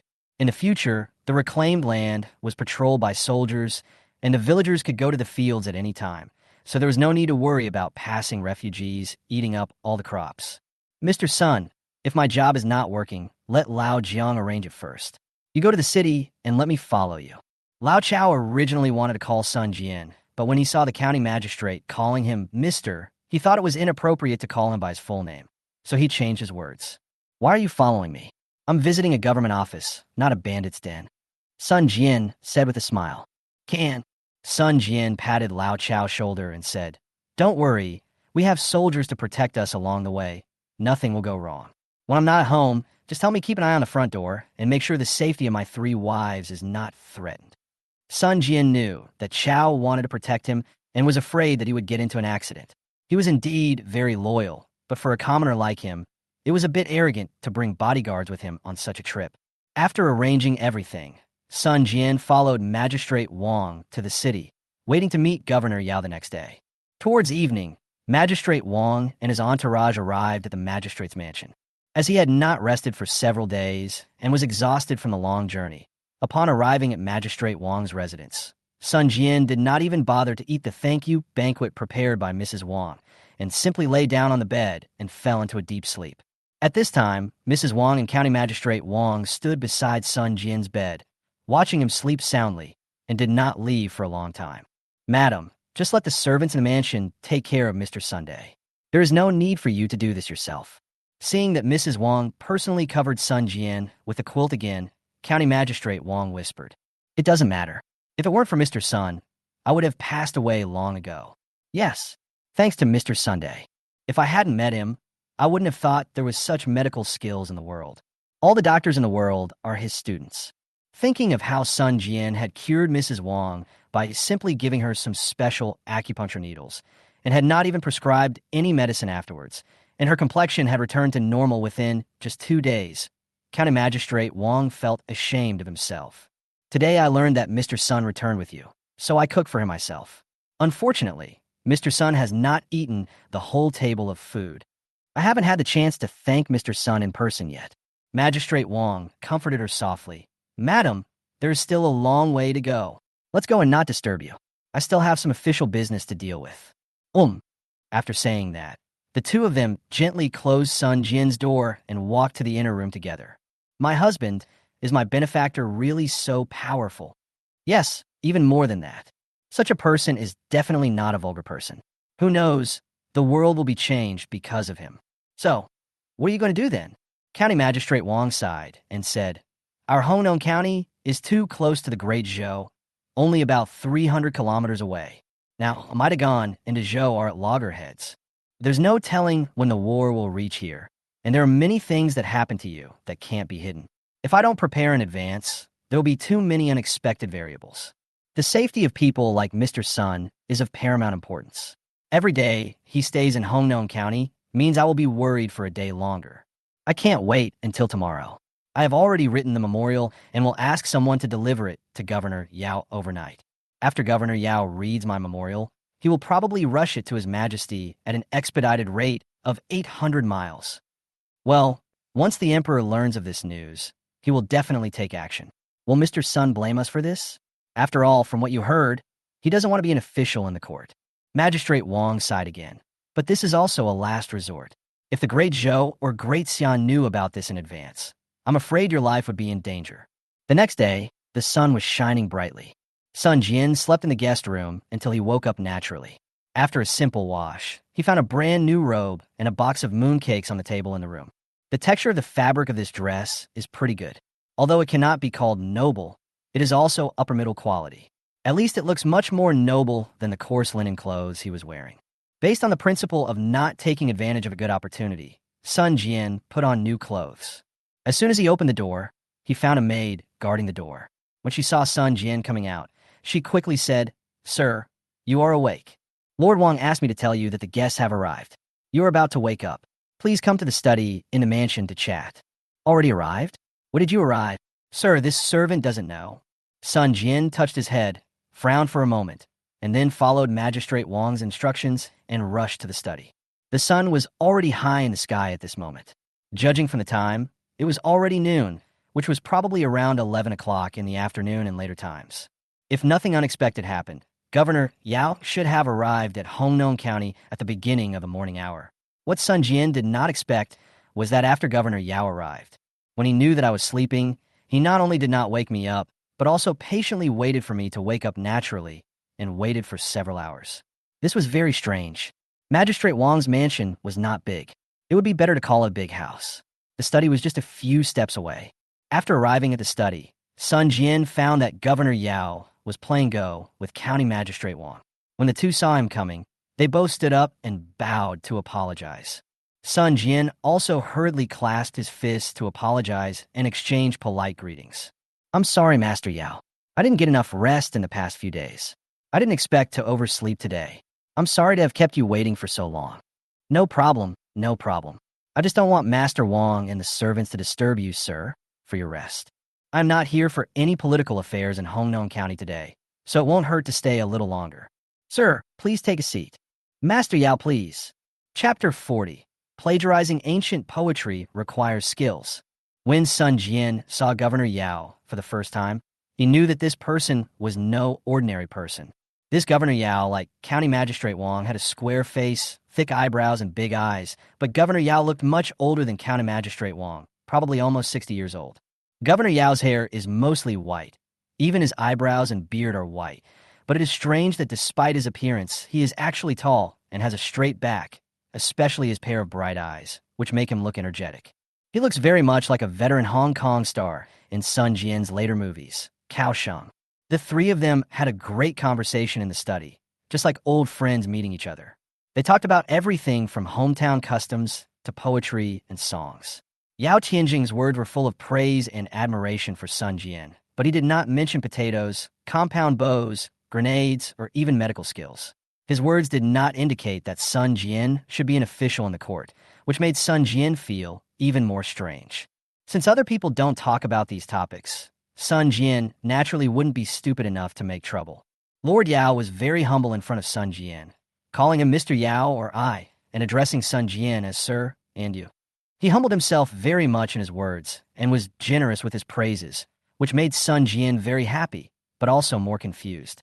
He was born into a low-class family, with nothing in his house, no clothes to wear, no land to grow on, and he went hungry for 9 meals in 3 days. Another second-rank official, an important official of the court, a minister in the imperial study, the governor of Yongzhou, and the prince's tutor. You know, in this era that attaches great importance to status and hierarchy, the gap between Sun Jian and Governor Yao is too huge. It is an insurmountable gap.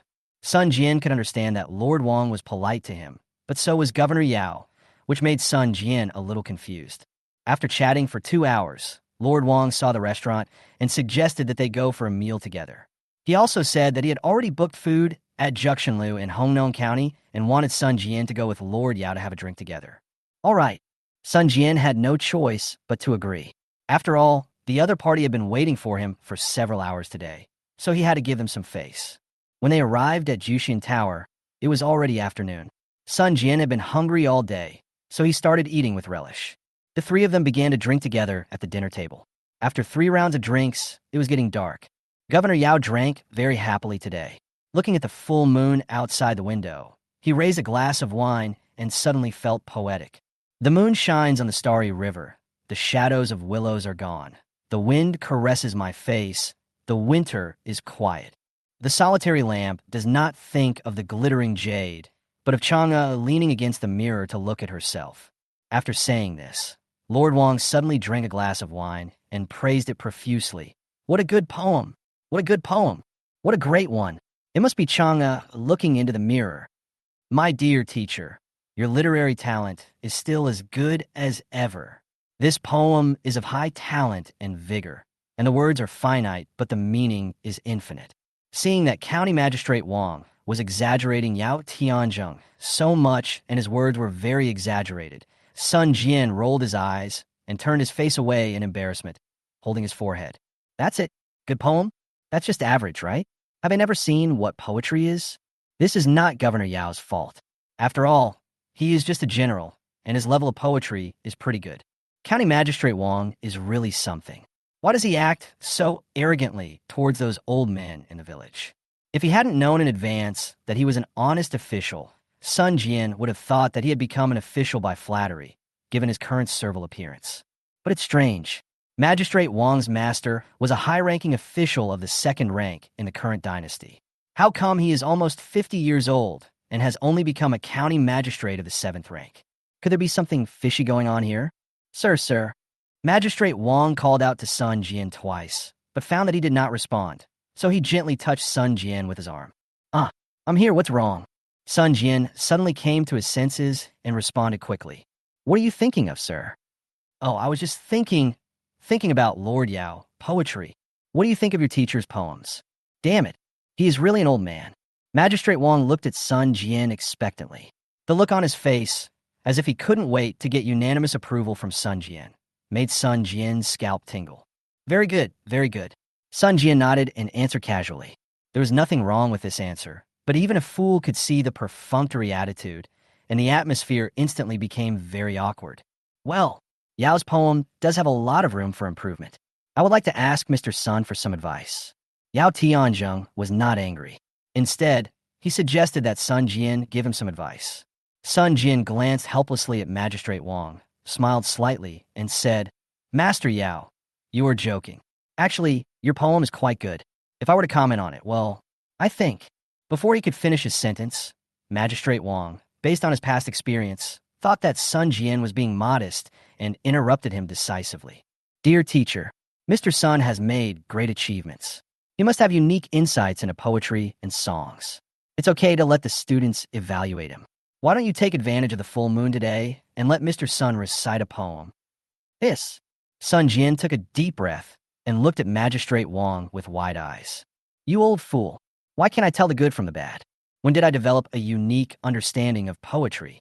Okay, then let Mr. Sun recite a poem as well, so that our acquaintance today will not be in vain. Before Sun Jian could refuse, Yao Tianzheng spoke. Now Sun Jian was caught in the middle and couldn't escape even if he wanted to. Sun Jian was confused. How could he recite poetry? He is okay at memorizing poems, but wouldn't it be difficult for him to write one? Wait, reciting poetry? Yes, why don't I copy the poems of the great writers in my previous life to deal with it? Anyway, no one in this world knows Li Bai, Du Fu, Su Shi, and the like, and their poems have never appeared, so you can copy them just by yourself. The Dagan dynasty has always been strong in military, but weak in literature, and there are very few famous literary masters in history. Therefore, the people of Dagan have always been called northern barbarians by the Great Zhou and the Great Xia. This has been the pain point of the Dagan kingdom for many years. Emperor Ganwu always feels uneasy every time he thinks about it, but this problem cannot be solved in a short time. Well, I will dare to show my ugliness. Sun Jian held the wine glass helplessly, stood up and paced in front of the window, looking at the full moon in the sky, and began to brew his emotions. When reciting a poem, one cannot just blurt it out fluently. One must also accompany it with acting skills, otherwise one would know it is fake at first glance. After about half an incense stick of time, Sun Jian closed his eyes, drank the wine in the glass, and shook his head. Seeing that the installation was almost complete, Sun Jian did not hesitate and directly copied Su Shi's Water Melody. When will the bright moon appear? Sun Jian raised his glass towards the moon. When will the bright moon appear? I raised my cup to ask the sky. Chapter 41. A poem shocked the literary world. I wonder what year it is in the Palace of Heaven. Sun Jian blurted out the first two lines of the poem directly, with only a slight pause in between. Hearing this, Magistrate Wang and Governor Yao couldn't help but frown and began to analyze it seriously. Sun Jian ignored them and immediately recited the last few sentences. I want to ride the wind back home, but I'm afraid that the jade buildings are too high up and cold. Dancing with my shadows, it seems like I am not in the human world. Great, what a great one, but I'm afraid that the high place is too cold. What a beautiful dance with shadows. It doesn't seem like we are in the human world. Governor Yao was so shocked by the words that Sun Jian blurted out that he stood up from his chair, his pupils widened like cowbells, and he kept nodding and applauding. But he could keep his voice very low, just for fear of interrupting Sun Jian's creation. Magistrate Wang was once again shocked by Sun Jian's outstanding talent. He stood up from his chair unconsciously and stared at Sun Jian. Sun Jian paused here for a long time, and only continued to carry it when he felt the time was right. Turning around the red pavilion, lowering the beautiful window, shining on the sleepless. There should be no hatred. Why does the moon always appear full when we are parting? This kind of poetry. The more time went on, the more shocked County Magistrate Wang and Governor Yao became, and even their breathing became rapid. They had no idea how Sun Jian had skillfully put together such stunning words to create such a masterpiece. Whether it is the rhyme, taste, or artistic conception, it is simply amazing. People have joys and sorrows, separations and reunions. The moon waxes and wanes. It is impossible to have everything in life. Sun Jian opened his eyes, poured new wine into his glass, drank it all again, and threw the glass out of the second-floor window. But I wish you a long life. Even though we are thousands of miles apart, we can still enjoy the beauty of the moon together. After reciting the entire poem, Sun Jian pretended to be exhausted. He leaned lazily on the chair, shaking his head continuously, as if he was still not satisfied. For a long time, there was no sound in the room. Magistrate Wang and Governor Yao were already immersed in the shock of Sun Jian's poems, unable to extricate themselves for a long time. It's not that they have never seen the world, but they could not imagine that a man like Sun Jian could write such pinnacle poems with such artistic conception and infinite thoughts. Governor Yao stared at Sun Jian and couldn't help but admire him secretly. This boy is indeed extraordinary. It seems that the document I wrote 800 miles away in an expedited manner was still a bit simple. There is definitely more to him than what is currently known. He was able to invent new types of grains and all kinds of powerful military weapons. He was able to wipe out all the bandits with 0 casualties while chatting and laughing. He also possessed unfathomable medical skills, and now he has such a talent for poetry. It would not be an exaggeration to call such a person a genius. Sun Jian didn't know exactly what the two people were thinking at the moment, but he could read something different from their shocked eyes. Quick, tell someone to get a pen and ink. While Wang can still remember the entire poem, he must write it down.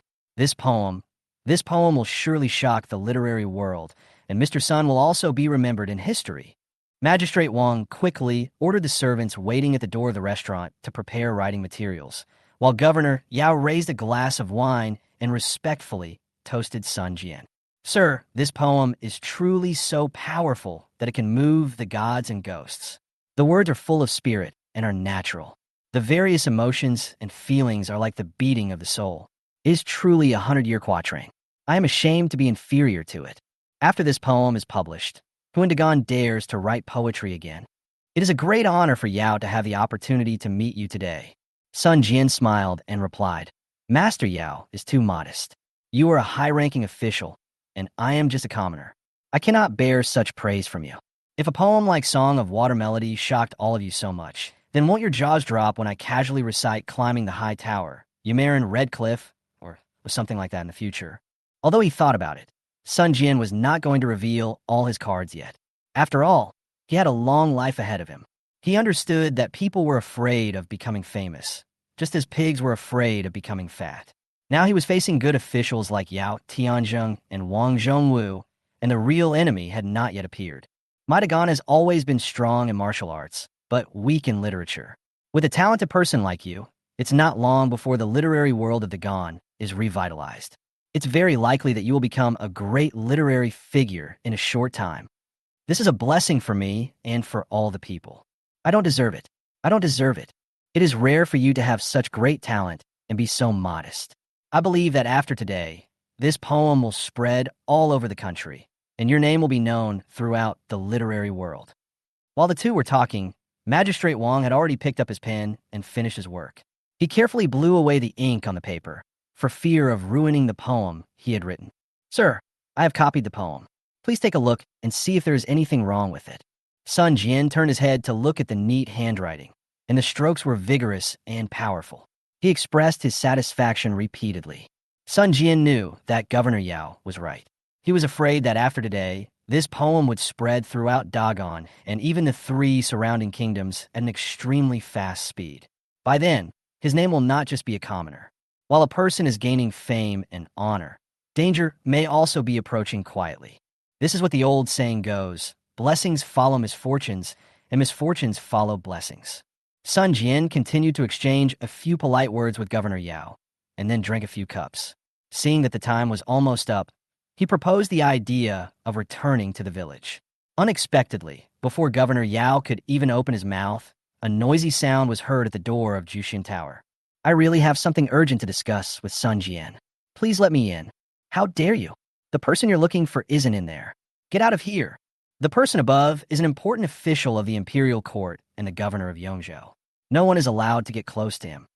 If you dare to make trouble, I will kill you on the spot. You are going too far. I asked my uncle, and he said that Sun Jian is upstairs. Please let me in. Lao Jiang was covered in dust and sweat, but he was not afraid of the sharp blades drawn by the guards at the door and continued to argue. The guard drew his sword and threatened. Who knows your uncle? Get out of here. When Sun Jian heard Lao Jiang's voice, he thought he had misheard. After all, their private room is still some distance away from the main entrance. Even with the windows open, The noise is very small. If the windows are closed, no movement at the main entrance can be heard at all. Is there someone causing trouble? Sun Jian frowned, stood up, and moved closer to the window, wanting to listen more carefully. As he got closer, Lao Zhang's voice suddenly became clearer. Even if you kill me today, I will go in today. Sun Jian, are you in there? Sun Jian. This voice is Lao Jiang. Chapter 42, these are not soldiers at all. They deserve to die even more than bandits. It can't be wrong. It's definitely Lao Jiang's voice. Sun Jian's heart skipped a beat. Although he couldn't hear clearly what Lao Jiang said, his appearance here in the evening gave Sun Jian a bad feeling. Old Ginger. Magistrate Wang felt that the name was very familiar, as if it was a villager from Sun Jian's village. But before he could confirm, Sun Jian's face became serious, and he clasped his hands together and said, "My lords, I am sorry to leave you." After saying this, Sun Jian didn't care what Lord Yao and Magistrate Wang said. He quickly went downstairs and ran to the gate of Jushin building. At this moment, Lao Jiang had been pushed to the ground by the guard at the door. He wanted to get up and continue to break into the door, but the guard had already pulled out the sharp blade from his waist and pressed it against his neck. "I think you really want to die." The sword blade had pierced the skin on Lao Jiang's neck, and blood gushed out like a spring. But Lao Jiang remained calm, his eyes were red, and he wanted to continue rushing towards Jushin building. Oh shit. Seeing this scene, Sun Jian had no time to think. He just kicked the guard hard in the back. With a bang, the guard had no time to dodge and was kicked away. When the other guards saw their companions being kicked away suddenly, they drew their swords at their waists and became alert. "How dare you? Who are you? How dare you attack the guards? What the hell? What kind of shitty guards are there to kill people in the street?" Otherwise, I was quick on my feet, and that knife almost cut off my friend's neck. Seeing the remaining guards surrounding him, Sun Jian did not tolerate them. He pulled Lao Jiang up from the ground and stared at the guards around him vigilantly. "What? Still want to do it? Would you please draw your sword again and try?" "Sun Jian, you finally came out." When he saw Sun Jian, Lao Jiang cried with joy, not caring at all that blood was still oozing from his neck. "We'll talk about it later when we get back. Cover your neck with your hands to stop the bleeding first." After saying this, Sun Jian turned his gaze back to the group of guards who were ready to make a move. These soldiers are Governor Yao's personal guards, and they cannot be scared away by just a few words. Many people were ready to go, with their hands on the hilts of their swords. At the critical moment, Governor Yao hurried over and shouted, "Everyone get out of here!" Seeing the familiar faces, the guards put away their swords and retreated. Governor Yao stood beside Sun Jian and sternly shouted at his personal guards, "How dare you? Mr. Sun is my guest, Yao. Who dares to act rashly? I dare not." The guards knelt on one knee and begged for forgiveness. "Everyone get out of here." "Yes, sir." Seeing that the situation was under control, Sun Jian hurriedly checked Lao Jiang's wound. Judging from the amount of bleeding, there should be no blood vessels damaged. It's just a flesh wound and nothing serious. "Lao Jiang, why did you come to the city to look for me? Did something happen in the village?" Hearing Sun Jian's question, Lao Jiang turned pale as death and said word by word, Three ladies were taken away by the officials." "What?" Not only the 3 ladies, but also Lao Chao and Air Guzi were arrested. Hearing the news was like a bolt from the blue. Sun Jian's heart skipped a beat and he felt terrible, so he grabbed Lao Jiang by the collar. "Who told you? Took him away. Why are they arresting people?" Old Jiang looked like he was about to cry and said aggrievedly, "He was taken away by the prefect of Hongnong County." When these words were spoken, Governor Yao and Magistrate Wang behind Sun Jian were both stunned. They looked at each other with extremely complicated expressions. Sun Jian had no time to think about their reactions.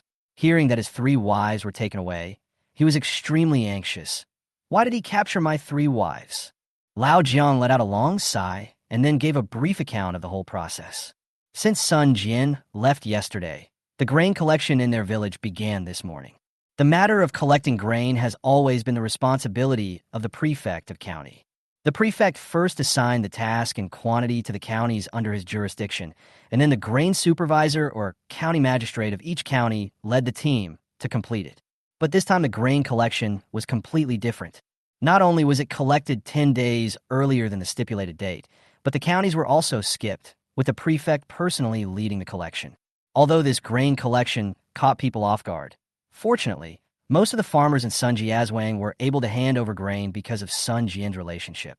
With Sun Jian away, Chu Qingcheng, as the elder sister, became the head of the family. But when Lao Chao helped transport the grain to be weighed by the soldiers, the cause of the incident happened. The prefect's son was a lazy, lecherous man who followed his father the prefect to collect grain. Every time he passed a village, he would harm the girls of several families in a single day. He was attracted by Chu Qingcheng's beauty and flirted with her regardless of the occasion, even making physical advances. Lao Chao came out to stop them, but was severely beaten by the officers. He wanted to fight back, but was stopped by the village chief and others. The village chief knew very well that the people should not fight with the officials. So on the one hand, he sent Lao Jiang to the city to inform Sun Jian, and on the other hand, he called on the elders in the village to confront the officers and soldiers to delay time. Such a big thing happened in the village. Gu Zijian and Zhou Wan'er also rushed over after hearing the news, but they didn't expect that their arrival would make the conflict even more intensified. The magistrate's lustful son was drooling at the sight of the three beautiful women with graceful figures.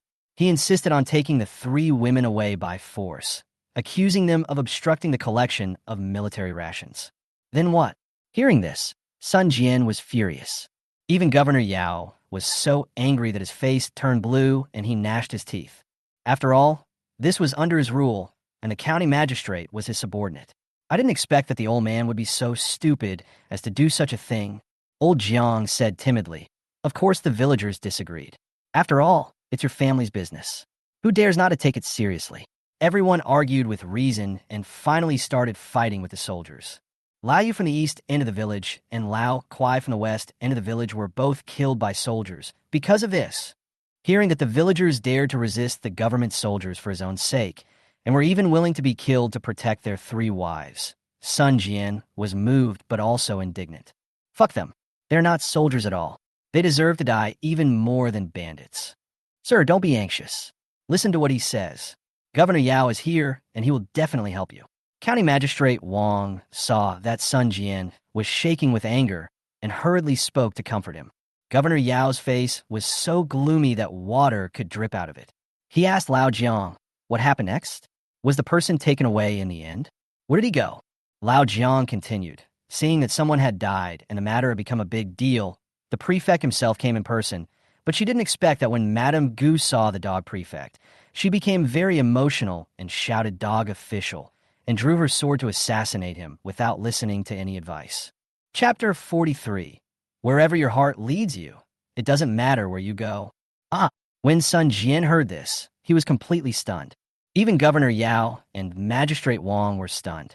Originally, it was a case of a prefect who broke the law knowingly, allowing his own son to be an accomplice to commit crimes, raping women and killing common people in broad daylight. But it suddenly became an assassination attempt on an important official of the court. The style of the painting takes a sudden turn, which is incredible. County Magistrate Wang asked, why would Madame Gu suddenly try to assassinate the prefect? I don't know. At first, Madame Gu wanted to rob people, but she was persuaded by the village chief and some elders. But who knew that when the prefect showed up, Madame Gu drew her sword. There were too many soldiers around the prefect at the time, and there were hundreds of people coming from behind. Madame Gu was surrounded and killed some soldiers, but in the end she was outnumbered and captured. Killed the officers and soldiers. When Lord Wang and Sun Jian heard this, they both gasped. Later, they took the three ladies and got on the carriage. The village chief asked me to find Sun Jian quickly. I have no idea what happened afterwards. Lao Jiang sat down on the ground dejectedly. Sun Jian knew that this matter was not simple. He knew without a second thought that something must have happened. Otherwise, Gu Zijian, who had been holding back from taking action, would not have killed soldiers and stabbed the prefect at the critical moment. Wait, you just said that before Zijian assassinated him, he called the prefect a dog official. Sun Jian seemed to have found a breakthrough and confirmed it with Lao Jiang again. Old Jiang said timidly, yes, that's just a dog official. Understood.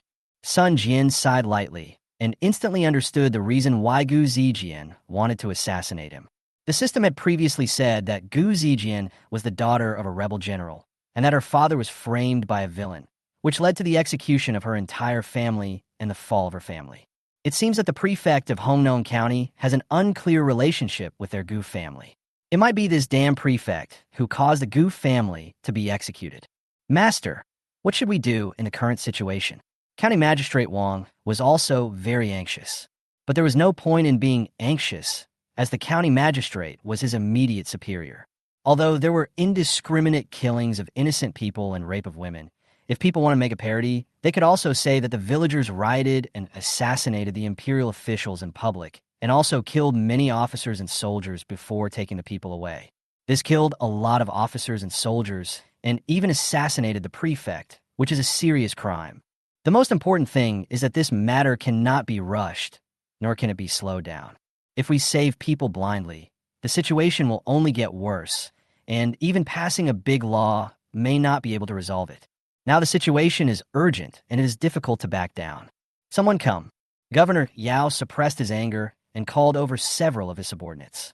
You, take my seal and go to the Hongnong County Government Office immediately and demand that they release the person immediately. But after receiving the order, the subordinate delayed taking action.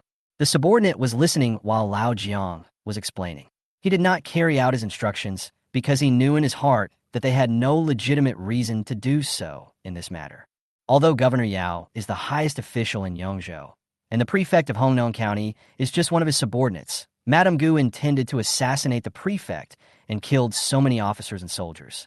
This is a fact that has already happened.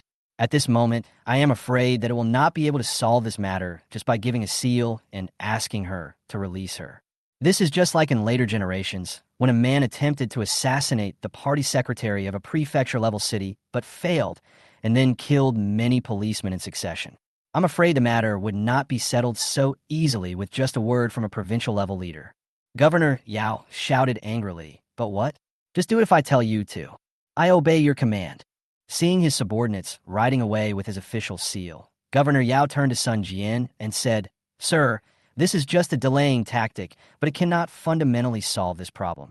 I wonder what your plans are." Sun Jian naturally understood that when Governor Yao asked about his plans, he was actually asking what kind of result he wanted. "Thank you for your help, Master Yao. I plan to rescue them myself. For now, saving people is equivalent to breaking out of prison. There is no other way. Master Yao, Master Wang, I'm afraid I have to leave you today." Sun Jian clasped his hands together, bowed, then turned and left. He didn't want to waste any more time. He just wanted to save people first. The three ladies fell into the hands of such a person. The situation could change rapidly.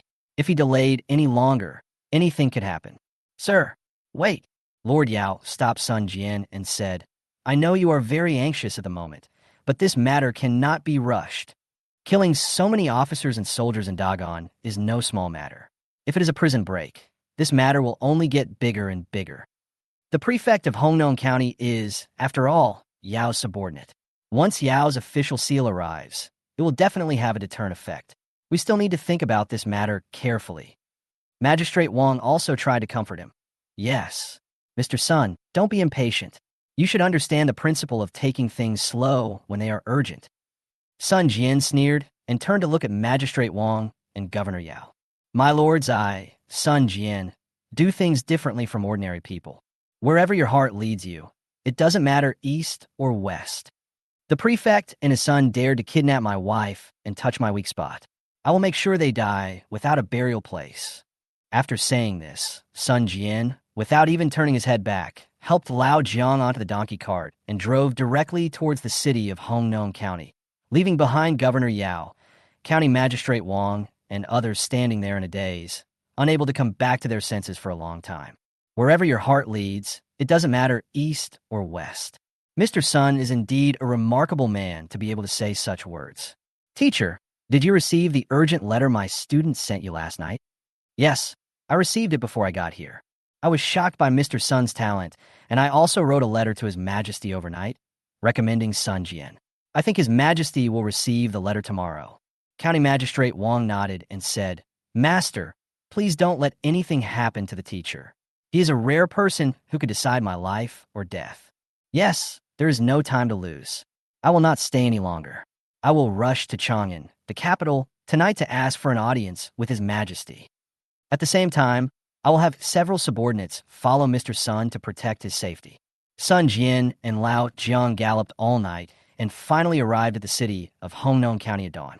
Sun Jian, how do you plan to save the three ladies? After entering the city, Lao Jiang was deeply worried about Sun Jian's attempt to break into the prison and rescue people alone. This is not the dungeon of their Hongnon County, but the prison of the county town. It is not so easy to rescue people. Lao Jiang had never heard of any prisoner being robbed in any of the 11 counties under the jurisdiction of Hongnon County since he was a child. But the location here is too close to the capital Chang'an, and there are high-ranking officials everywhere. If there is any accident, not only will people not be rescued, but even Sun Jian will be killed. Chapter 44. Accidentally entering a brothel, opening the door to see naked men and women. As for how to save him, I have my own ideas in mind, so you don't have to worry about it. I want you to do me a favor. Tell me what you want. I will help you no matter what it is, even if it costs me my life. Lao Jiang's words really warmed Sun Jian's heart, but he would definitely not let Lao Jiang die in vain. Help me get some information first. If you can get some information about my three wives, that would be even better. If not, then just find out where the dungeon is. What if the madam is not in the dungeon? Lao Jiang asked with some concern. If he is not in the dungeon, then it means that he is in the prefect's residence. But I think this possibility is not high, because killing so many officers and soldiers is already a big deal. Even if the prefect's son is lustful, he would not dare to take him to bed without a substitute. Okay, then how should I tell you when I get the news? Lao Jiang continued to ask. Sun Jian looked around and suddenly found a restaurant called Baihua not far away. This restaurant is taller than any other building on the street. It is magnificently decorated and very eye-catching. Sun Jian pointed to Baihua Tower and said, "See that building? If you have any news, we can meet at that restaurant." "Can. Don't worry. We'll meet at the door tomorrow at 3:15, whether there's news or not. I have some copper coins here. Take them. They'll be enough for you to have a few meals." Sun Jian took out some copper coins from his clothes and handed them to Lao Jiang. These copper coins were obtained when they exchanged the skins of prey for the first batch of millet. But okay. Lao Jiang hesitated to speak, and after hesitating for a while, he turned around and left to find out some news. Sun Jian was confused for a moment. He couldn't understand why Lao Jiang was still so hesitant even though he had given the money and told him the meeting time. It was not until he stepped into the door of the hotel called Baihualu that he realized why Lao Jiang kept saying, "Okay, this isn't a hotel at all, it's a brothel." It is also the largest brothel in the entire Hongnon County.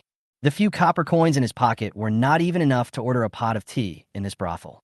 As soon as I entered the door, I smelled the strong scent of rouge, powder, and wine, and I could hear the laughter of various women.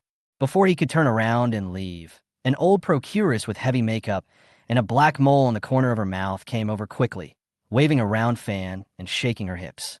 "Oh my, whose handsome young man is this? Look at this figure, this physique, this appearance. How many girls in my Baihua Tower must be fascinated by him?" The madam walked around Sun Jian, her eyes constantly scanning his body. Although she kept praising Sun Jian, she was actually observing whether Sun Jian had money and whether the clothes he was wearing were valuable. The service was carefully prepared by County Magistrate Wang. Although it was not as good as that provided by high-ranking officials, it was not worse than that provided by the young masters of wealthy families. The madam naturally knew what was good. Sun Jian had no money in his pocket and didn't want to stay for too long, but the madam believed that Sun Jian was the son of a wealthy family, so she took his arm and dragged him inside. "Hey, don't pull me. Master, don't be shy. Now that you're here, do you want to leave? Come on. In our Baiwa building, you can have any girl you want and any fun you want. Any man who comes in here won't want to go back. I promise to satisfy you. But, oh, master, now that you are here, please stop. Sir, in any brothel in the county city, you have to pay for tea as long as you come in. You don't want to leave, do you?" Sun Jian felt like crying, but had no tears left in an instant. "Damn it, I finally understand why you're so good. I can't even not come now. If I turn back now, I can't afford the tea fee." The madam immediately took Sun Jian to a red guest room. "Hey, young master, please sit down first. I will make you some tea. Come here. Hurry up and serve the young master a pot of good wine and a table of delicious food." Ahem. Sun Jian touched his nose awkwardly, thinking about how he would leave secretly later. Breaking out by force would attract too much attention, and he would have to break out of the prison next, so he would try to avoid conflict with others. "Sir, this should be your first time here, right? If you don't have any girls you know, finish this cup of tea. I'll take you around. Maybe you'll find a girl you like. There are so many fun things to do in our Baiwa Tower. There are mountains and rivers, spring scenery, playing the zither, chanting, playing chess, and pitching pots. How could Sun Jian be in the mood to visit a brothel at the moment? The fate of his 3 wives was still uncertain. Even if I want to go shopping, I will come here secretly when I have time later. Okay, go do your thing first. I'll go shopping by myself first. I'll call you if I need you later. The madam hesitated for a moment. She couldn't guess what Sun Jian was thinking. Who would go to a brothel just to browse around without looking for women? Don't you understand what I'm saying? Sun Jian glared at the madam. Well, sir, you go shopping first, and call me if you need anything. The madam was cautious and gave the waiter a wink before leaving. After the madam left, Sun Jian began to run around everywhere, looking for a way to escape from the brothel. But everywhere he went, he either accidentally walked into other rooms and saw naked men and women, or was dragged by various beauties to check into hotel rooms, which made his scalp tingle. Shit, how do I get out? As he turned a corner, Sun Jian was distracted and didn't look at the road, and he bumped into a young man. Their heads hit each other, and both of them were knocked to the ground, dizzy. Ouch! Who is it? Are you blind? It hurts so much that this young master is dying. After the young man was knocked over, a handsome attendant next to him helped him up with a panicked look on his face and hurriedly asked if he was okay. After confirming that his son was fine, he stood directly in front of Sun Jian and asked for an explanation. How dare you bump into our young master? Are you trying to kill yourself? Damn it. He was the one who bumped in me first, okay? Do you have any shame? Sun Jian covered his head and stood up to retort. Who did you call shameless? Say it again if you have the guts. The young man staggered to his feet, his face full of anger. Sun Jian was amused when he heard this. I've never seen someone like you who actively asks for scolding. Do you like being abused? Fine, then I'll listen to you say it again. Do you have any shame? You are too presumptuous. Do you know who I am? It was obvious that the young man had never been insulted like this before, and he was so angry that he stuttered. Chapter 45. I may not agree to let you take the banknotes. Why? I don't care who you are. Just get out of the way and don't force me to beat you up. Sun Jian was too lazy to bother with this master and servant. His top priority now was to leave. How dare you, a little villain. The handsome servant couldn't stand it anymore, and with a sissy look on his face, he pointed his fingers and accused Sun Jian. Before he could finish his words, the young man reached out and stopped him. If you are willing to apologize to me now, I can pretend that this incident never happened. If you knew my identity, you would have been frightened to your knees. Sun Jian still looked like a dead pig that was not afraid of boiling water. Give me back my identity? Even if you were the king of heaven, I am not afraid of you. There is no way you can apologize. Get out of the way quickly, don't delay my work. But who would have thought that when the young man heard this? He didn't get angry, but laughed instead. Interesting. It's been a long time since I've heard someone dare to talk to me like this. Haha, you're quite funny. Before Sun Jian could say anything, someone in the room on the other side suddenly started making a loud noise, accompanied by various noises of things being thrown. Get lost. You stinky bitch, you still dare to ask me for money? I sleep with you to give you face. Sir, please have mercy on me, because I have served you wholeheartedly. Fuck you. Why should I pity you, a bitch? Why don't you ask me what my identity is? I'm glad I didn't ask you to kneel down and beg for mercy. If you dare to talk nonsense to me again, I will kill you, believe it or not.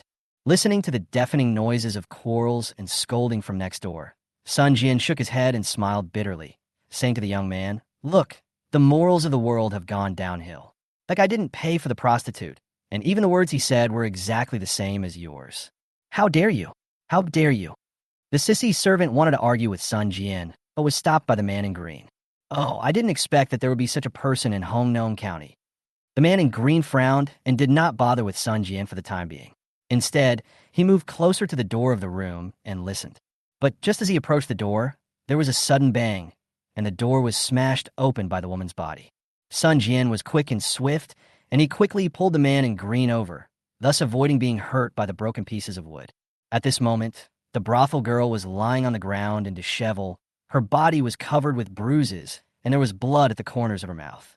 The pain from the fall, just now, made her have difficulty breathing, but she still looked at the man with pleading eyes. You bitch, why aren't you dead yet? Get out of the way, the master is leaving. The man was about 40 years old, with prominent cheekbones, a pointed face, and a monkey-like appearance. He looked like a mean person.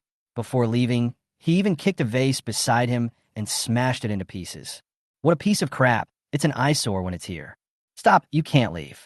You can't leave without money. The brothel girl endured the severe pain and hugged the man's calf. This was her last struggle. This commotion immediately attracted a lot of onlookers, and even the brothel owner who had previously entertained Sun Jian joined the team to ask for the money. Soon after, the guards from Baiwa Tower also rushed over, blocking the intersection and preventing the man from leaving. There was constant noise and fighting. Damn, how can so many people get out? Sun Jian was too lazy to care about other people's affairs and continued to look around for an exit. Friend, just thank you. The man in green clasped his hands together to express his gratitude. Not only did his anger towards Sun Jian disappear, but he even became more curious. Thank you, Bai. Sun Jian didn't want to get entangled with him any longer and turned to leave, but the man in green grabbed him. Hey, my friend, don't be in a hurry to leave. We can say that we are not friends unless we fight. The man in blue was being polite 1 second, but stopped talking in the middle of his words the next second. Suddenly, he seemed to see something scary, and he quickly turned sideways and hid, his expression becoming a little nervous. Sun Jian was curious and looked in the direction he was looking. At this moment, the hall was already crowded with people. In addition to the guards and the 2 brothel bosses, officers and soldiers also arrived one after another and stood in 2 rows. A man in official uniform walked out from the door. The freeloader was not afraid of the official, but teased him. Oh, I didn't expect that the boss behind Baihualu is actually the commander of Hongnon County. What? Are you here to call me to task? I'm telling you, the county commander is nothing. He's just a minor official of the 7th rank. Why don't you ask me when I ever paid for whoring while on duty? I am Lu San, the Minister of Works of the Imperial Court. People on the street call me Sanyi. Even the prefect of Hongnon County has to give me some respect. Who do you think you are? Sun Jian turned his head and looked at the nervous man in green with a blank face and asked, Why? Do you know Mr. Lu San downstairs? Or do you know the commander of Hongnon County? Sure. The man in green stretched out his finger, made a hush gesture, and then quietly pulled Sun Jian to the corner. Friend, do me a favor, said the man in green. Sun Jian gave him a complicated look, and after a moment of silence, he said, Damn, you're not also a freeloader? The sissy servant next to him, upon hearing Sun Jian insulting his master, immediately wanted to say the word outrageous, but before he could open his mouth, the man in green covered his mouth and glared at him. Do you know the 2 officials downstairs? Sun Jian continued to ask. The man in blue did not directly answer Sun Jian's question. He just took out a silver note from the sissy servant's arms and handed it to Sun Jian with ease. This is 100 taels of silver. Do me a favor, and this silver note will be yours. Damn, 100 taels? You could tell at first glance that this guy is no ordinary person. I didn't expect him to be so generous. In this era, 1 tael of silver is equivalent to 1,000 coins. 100 coins can be exchanged for about 10 dough of millet, and 1,000 coins can be exchanged for 100 dough of millet. 100 dough of millet is equivalent to more than 1,300 kilograms of millet. 1,300 kilograms of millet is enough for Sun Jian and his 3 wives to eat for half a year if they live frugally. If you calculate it this way, 1 tael of silver can be exchanged for 1,300 kilograms of millet, and 100 taels is about 130,000 kilograms of millet. 130,000 Gene, I can't even imagine it. This guy just spent 100 taels. Is there such a good thing? Sun Jian didn't say anything and quickly put the banknote into his arms. He thought it would be a good idea to refuse it since it was handed to him. As for how he could help, that was another matter. You say it first, but I may not agree. The sissy servant was almost driven crazy by Sun Jian, and he probably cursed Sun Jian 1,000 times in his heart. Why would I allow you to take the banknote if I don't agree to it? On the other hand, the man in blue was just stunned but not angry. My friend, you are very special. Chapter 46, girl, let me correct you. 2 men and 1 woman are called special. Since he had taken the other party's banknotes, Sun Jian naturally would not turn around and leave. Anyway, now that he had the money, getting out was no longer a problem. The man in blue smiled and did not respond, but stated his purpose. If the situation continues to develop, the soldiers will seal off this place, and everyone inside will be checked one by one. I have a special identity, and it is not easy for me to show up. Later, The three of us will exchange clothes. You need to find a way to cover me as I leave Baihua Tower. How is it? Is there any solution? This. Sun Jian hesitated. It's not that he had no solution, but he was curious about the identity of the man in blue in front of him. Anyone who can afford to pay so much silver is either a royal noble or a powerful family. He shouldn't be stumped by a small county commander and a fifth-rank minister of works. There's a way. It depends on whether you use it or not. Sun Jian spread his hands. Anyway, he still had 121 points in his system that could be exchanged for various commodities, and he had never used the points to exchange. When the time comes, I can find a way to exchange some modern cosmetics and dress up. The man in green asked with great interest. What's the method? Tell me about it. I'll dress you up as a woman, and then you'll pretend to be my wife and come to the brothel to catch people. Both of them were stunned. Dress up as a woman? How? Okay, no more nonsense. Follow me. Sun Jian was too lazy to explain to the two of them and pulled them into a room. Little did they know that this room was exactly where the man in blue had just done his work. As soon as they pushed the door open, a woman's sharp scream of "ah" was heard, which scared the three of them. The woman on the bed was exposed and was almost completely seen by the three men. I have to say, this woman has a nice figure and skin, and she looks pretty good too. It's a pity that she has to do this job. You are not allowed to look. The woman on the bed was frightened by Sun Jian's fixed gaze and was like a frightened rabbit. She tightened the silk gauze around her body again. Sun Jian's old face turned red, and then he looked away. Sir, why are you back again? Why are you bringing someone with you again? You want to play a couple because you can't do it, so I don't want it. When Sun Jian heard the woman say this, he was stunned. He looked at the man in blue and then at the woman. Isn't this too much information? Who can't? With whom? With whom? Having a threesome. Damn, do you know each other? Sun Jian looked at the man in green again, with a confused look on his face. The man in blue instantly remembered his experience of being impotent and nodded with a bitter look on his face, admitting that this was the room where he had just done it, and the woman on the bed was the prostitute he had just ordered. Sir, 2 people are also possible, but it costs extra. Oh my God. Sun Jian was defeated by the woman's invincible words. He really wanted to correct this woman at this moment. Girl, these are 2 men and 1 woman. This is called a threesome, not a threesome. Besides, how come you're not considered someone's sissy servant? Could it be that the guy is not a man? Or is he impotent? The atmosphere suddenly became awkward. Seeing that no one had this idea, the woman brought up another topic. Sir, what's going on outside? Why is it so noisy? The man in green turned to the woman and said, Miss Liu, please go out first. We will do something here. When he said this, the woman was stunned for a moment and almost laughed out loud. Sir, you can't just be good at sex with Long Yang just because you're not good enough. The man in blue blushed at the woman's words, but he couldn't find the words to explain for a long time. Puff! Sun Jian almost burst out laughing, but he managed to hold it back. This guy looks well-dressed and looks good, but I didn't expect he's actually impotent. Okay, girl, you go out first. We are here to discuss business, and we'll leave soon. Sun Jian reminded. The girl said, oh, and quickly put on her underwear in bed. Before leaving, she whispered in the ear of the man in green, Sir, don't be anxious. This kind of thing can't be rushed. Don't dare to try to exchange men for women.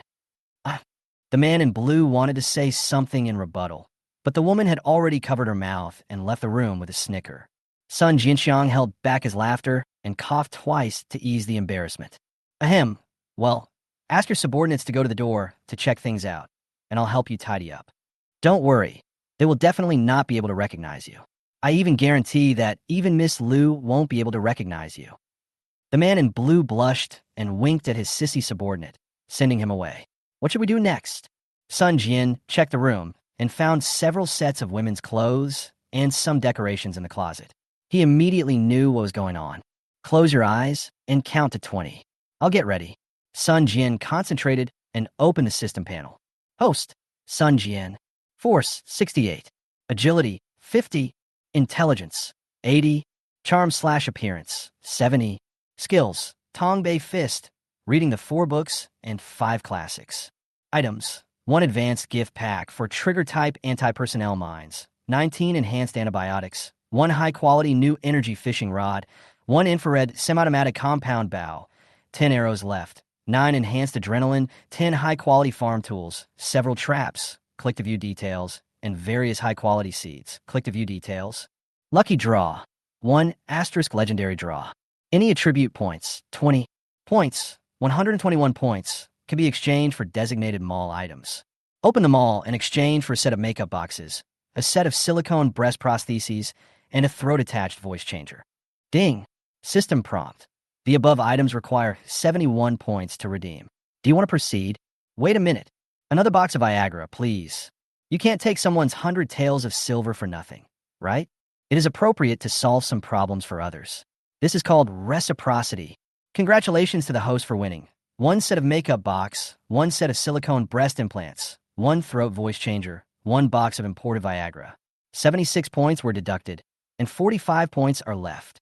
After shutting down the system, Sun Jian took out all the things without saying a word and placed them on the table. Okay, I'll put makeup on you now. The man in green opened his eyes and suddenly saw a lot of things on the table, things he had never seen before. He opened his mouth in surprise. Where did these things come from? Don't ask. If you ask, it will change. Sun Jian quickly picked up the cosmetics and began to apply them on the man in green's face. This? The man in green opened his eyes wide and looked at Sun Jian in disbelief. Chapter 47 is this pill so powerful? Don't talk, close your eyes. Time is short and the task is important. I will explain it to you later. Sun Jian didn't want to waste time. Who knew if they would rush up and search every room after the commotion downstairs? The man in green said, "Oh," and started to cooperate with Sun Jian in putting on makeup, but the shock in his heart lingered for a long time. He was sure that there were not so many things on the table before he counted, and he did not hear any noise during the counting process. But as soon as he opened his eyes, so many things appeared out of thin air. This person is not simple. Could he perform magic? Sun Jian didn't care what he thought. Based on the little makeup experience he had in his previous life, he quickly completed the makeup on the man in green's face. Come on, put on this dress. Sun Jian took out a set of women's clothes from the closet and asked the man in green to wear them. Perfect. All it needs is fake breasts and a voice changer. Sun Jian felt proud as he looked at his work. This look makes even myself feel moved, not to mention the ancients. If I hadn't known that this guy was a man, I would have spent 100 taels of silver to get him. Wow, this thing is amazing. It feels exactly like a woman's breasts. How is it made? What material is used? The man in blue was playing with the silicone software in his hands, with a look of surprise on his face. Brother, stop playing. If it's any later, something bad will happen. Sun Jian looked helpless. Oh. Following Sun Jian's instructions, the man in green installed the silicone software and finally put the voice changer under his neck. As soon as he opened his mouth to speak, he found that his voice had turned into a female voice. He opened his mouth in surprise again. This is even more amazing than that fake breast. Master, when you are done. At this moment, the sissy servant of the man in green pushed the door open. When he saw that only Sun Jian and a beautiful woman were left in the room, he suddenly looked panicked. Where's my son? He hurriedly searched under the bed and even opened the third-floor window to look out. If the window of the room was not more than 10 meters above the ground, he would have really suspected that his son had jumped out from here and escaped. His actions made Sun Jian and the man in blue cover their mouths and laugh. Even his closest servants were deceived, which shows how clever Sun Jian was. Where's our young master? Where did he go? And where did she come from? She shouldn't have been in the room just now. Young master? What young master? There were only 2 of us in the room from beginning to end. After I entered the room, I didn't see anyone else in the room except this gentleman. The man in blue successfully used a voice changer to make a female voice, which frightened the servant so much that he almost stumbled and lost his balance. Beads of sweat were visibly oozing out of his forehead. Okay, just teasing you. The man in blue took off his voice changer, and his voice quickly returned to his original state, which made the servant feel relieved. Young master, this is too magical. The servant confirmed that his young master was not lost, but had used some magical thing to change his voice, and his eyes suddenly lit up. What's the situation downstairs? Will it be okay to go out now? It has no impact. The 2 sides are still in a stalemate, but the number of officers and soldiers is increasing. The door is now closed, as if they are waiting for a few adults to come over to discuss something. Also, the Minister of Works, Mr. Liu Sang, has been acting like a rogue, claiming that Bai Hualu has to compensate him. If he doesn't, He will report the matter of the county commander secretly opening Baihualu to the authorities. The two sides are still in a standoff. Fuck, he even called the police. He didn't pay for prostitution, but he turned around and blackmailed the brothel.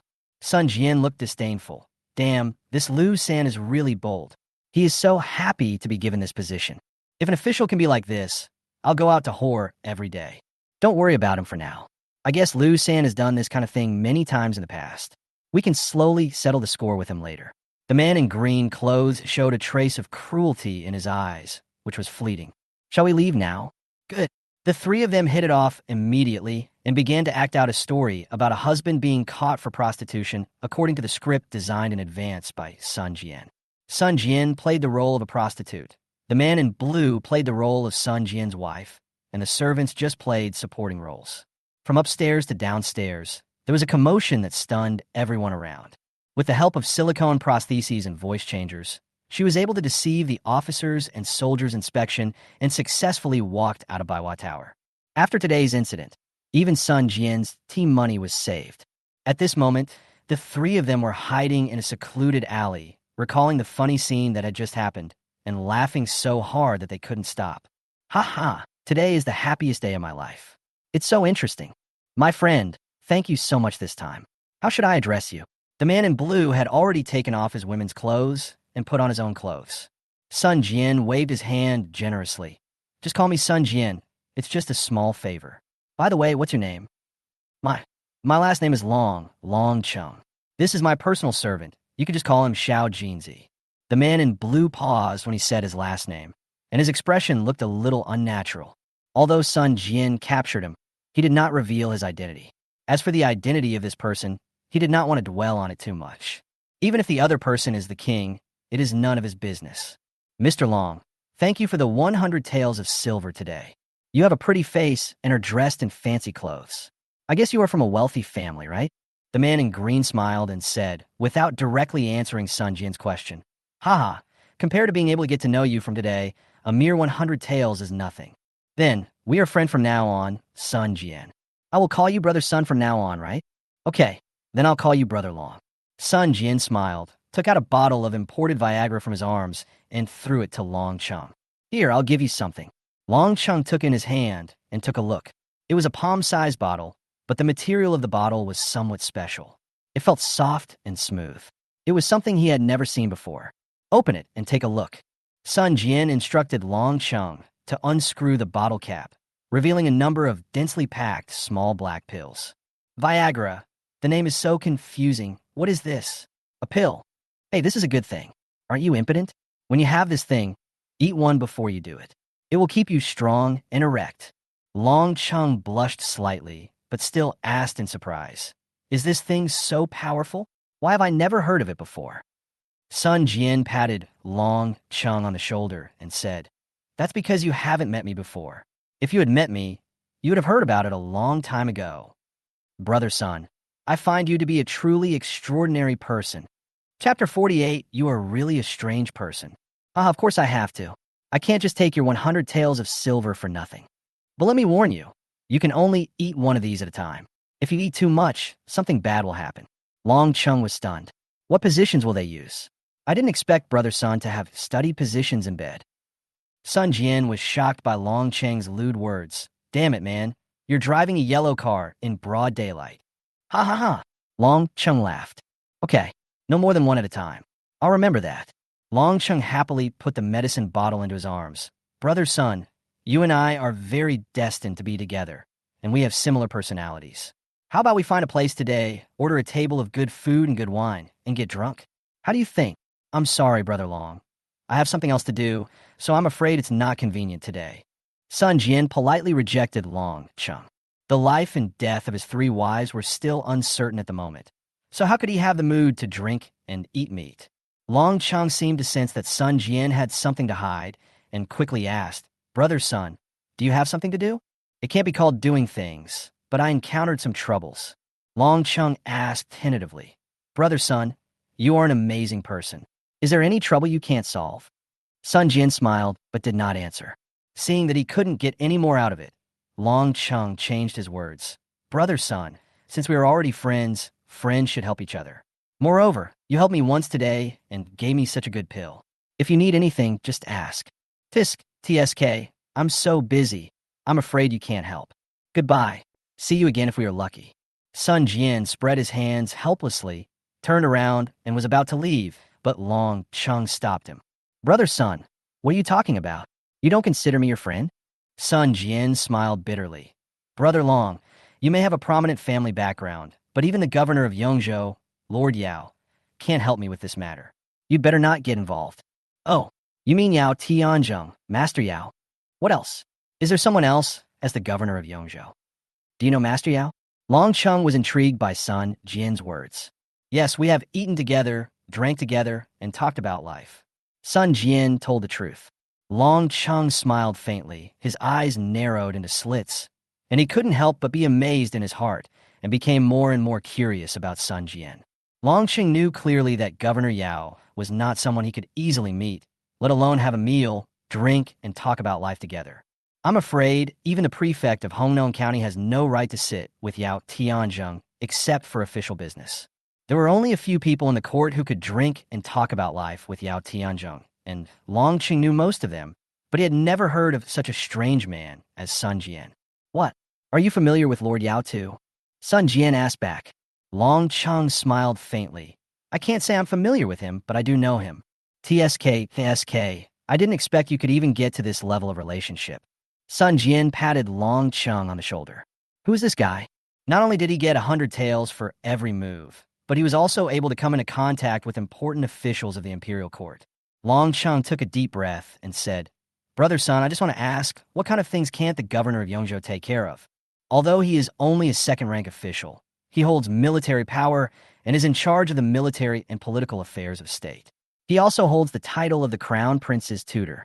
Even the 3 ministers of the dynasty have to give him face. Haha, it's strange to say, but that's how it is. Okay, don't ask any more questions, so as not to implicate yourself. Sun Jian said lightly. Along, just don't believe in evil. Brother Sun, what's going on? Even if I can't help you, as a friend, I can help you think of a solution. Seeing that Long Chung was determined to fight to the death, Sun Jian sighed. After some hesitation, with the idea of trying everything possible, he told Long Chung the general process of the incident, except for his own part. After hearing this, Long Chung was furious. This damn official. How dare he allow his rebellious son to do such a thing in broad daylight? You have robbed women and killed innocent people. As a county governor, you are so despicable. What's more, Hongnon County is also under the emperor's feet. Sun Jian was very surprised to see Long Chung speaking for him. We've only known each other for one day, and you believe what I say? Aren't you worried that I'm talking nonsense and slandering the imperial officials? Long Chung said seriously, Brother Sun, I am not a 3-year-old child. I can tell the difference between true and false. After that, Long Chung snorted coldly and continued, Brother Sun, you are not in the court, nor in the officialdom. You don't know what's going on here. In fact, the prefect of Hongnon has a long history of bad deeds. The reason he has not gotten into trouble for so many years is that he has someone backing him up and has been destroying evidence for him. Brother Sun, how do you want to solve this matter? Sun Jian waved his hands and said helplessly, I haven't thought about it yet. After all, many officers and soldiers have died. It is really difficult to rescue my 3 wives through normal means. Originally, Sun Jian's worst plan was to use up all 20 attribute points, including the advanced gift pack and epic lottery, after finding out where the 3 ladies were imprisoned, to rescue them first and then escape. When I make a comeback in the future, I will settle accounts with that dog magistrate. Of course, this is a very bad idea, and Sun Jian would not do this unless it was absolutely necessary. Long Chung analyzed on the side. Yes, with so many officers and soldiers dead, it might even alert the current emperor. He must have an explanation for this matter before he will release them. No wonder, Governor, Yao couldn't help you. Judging from the situation, Hongnon County is under his jurisdiction. It's not that he can't help you, but he can't help you directly because of his status. At this point, Long Chung suddenly had an idea. Brother Sun, I have a way to achieve the best of both worlds. Tell me about it. Hearing that Long Chung had a solution, Sun Jian's eyes lit up. Long Chung paced on the spot, thinking, and said, First, we will come up with a pretext, then bring the person to trial, control him within our safe range, and then appeal to the emperor, explain the whole story, and finally we can rescue the person. Sun Jian had thought of this method, but it was too difficult and involved numerous obstacles. There had to be someone with real power to mediate, and the most important thing was to do it quickly. This person is not easy to find. Sun Jian sighed. Hongnon County originally belonged to the jurisdiction of Yongzhou. It sounded like nonsense to ask Lord Yao to transfer people from his own jurisdiction to another jurisdiction. Brother Sun, maybe I can help you with this. Long Chung smiled slightly and patted his shoulder, imitating Sun Jian's behavior. Sun Jian was somewhat skeptical. You? Is your family also an official? A higher official than Governor Yao? Long Chung smiled and said, haha, maybe. After saying that, he did not stay any longer. He turned around and left the alley with Xiao Jinzi, while waving to Sun Jian with his back turned. Brother Sun, see you at the Hongnon County Prefectural Government Office at 5 p.m. tomorrow. Don't be late. Chapter 49-0, I want to see how you break my legs. This guy. Sun Jian shook his head and smiled bitterly, then left the alley. The next day, noon, at the gate of Baiwa Tower, Lao Jiang arrived as promised and reported to Sun Jian what he had found out. Sun Jian heaved a sigh of relief upon learning that his 3 wives were in the dungeon, being held in solitary confinement and not in any danger. Compared to being tortured by the prefect's son, being detained in prison was a blessing in disguise. Lao Jiang, you are really a capable person. You usually don't show off, but you can always find out useful information at critical moments. Could it be that you have another uncle working in the county town? Sun Jian asked jokingly. Lao Jiang touched his head, smiled foolishly, and said, no way, I'm just an ordinary citizen. It's not my own ability that I was able to get the information this time. I have to thank Lord Wang and Governor Yao for this. Oh, Sun Jian was a little confused. What did this have to do with County Magistrate Wang and Governor Yao? When I was gathering information yesterday, I ran into Governor Yao's subordinates. They were the ones who almost stabbed me when I went to Jushin building to look for you that day. He told me all this information, and he said he had been looking for us in Hongnon County for the entire afternoon, fearing that we would impulsively break into the prison. I heard that Governor Yao sent several groups of people to look for us. We really have to thank Governor Yao for this matter. He was very thoughtful for us. The subordinate said that Governor Yao also ordered people to bring his official seal to force the county magistrate not to abuse torture. The case must wait until he arrives before the trial begins, and no one can be brought to trial during this period. This is how the 3 ladies were spared the pain of interrogation. Lao Jiang was talking about the information he had obtained. Sun Jian sighed helplessly. Thinking about it carefully, he realized that he left in too hurry that day and was indeed a bit impulsive.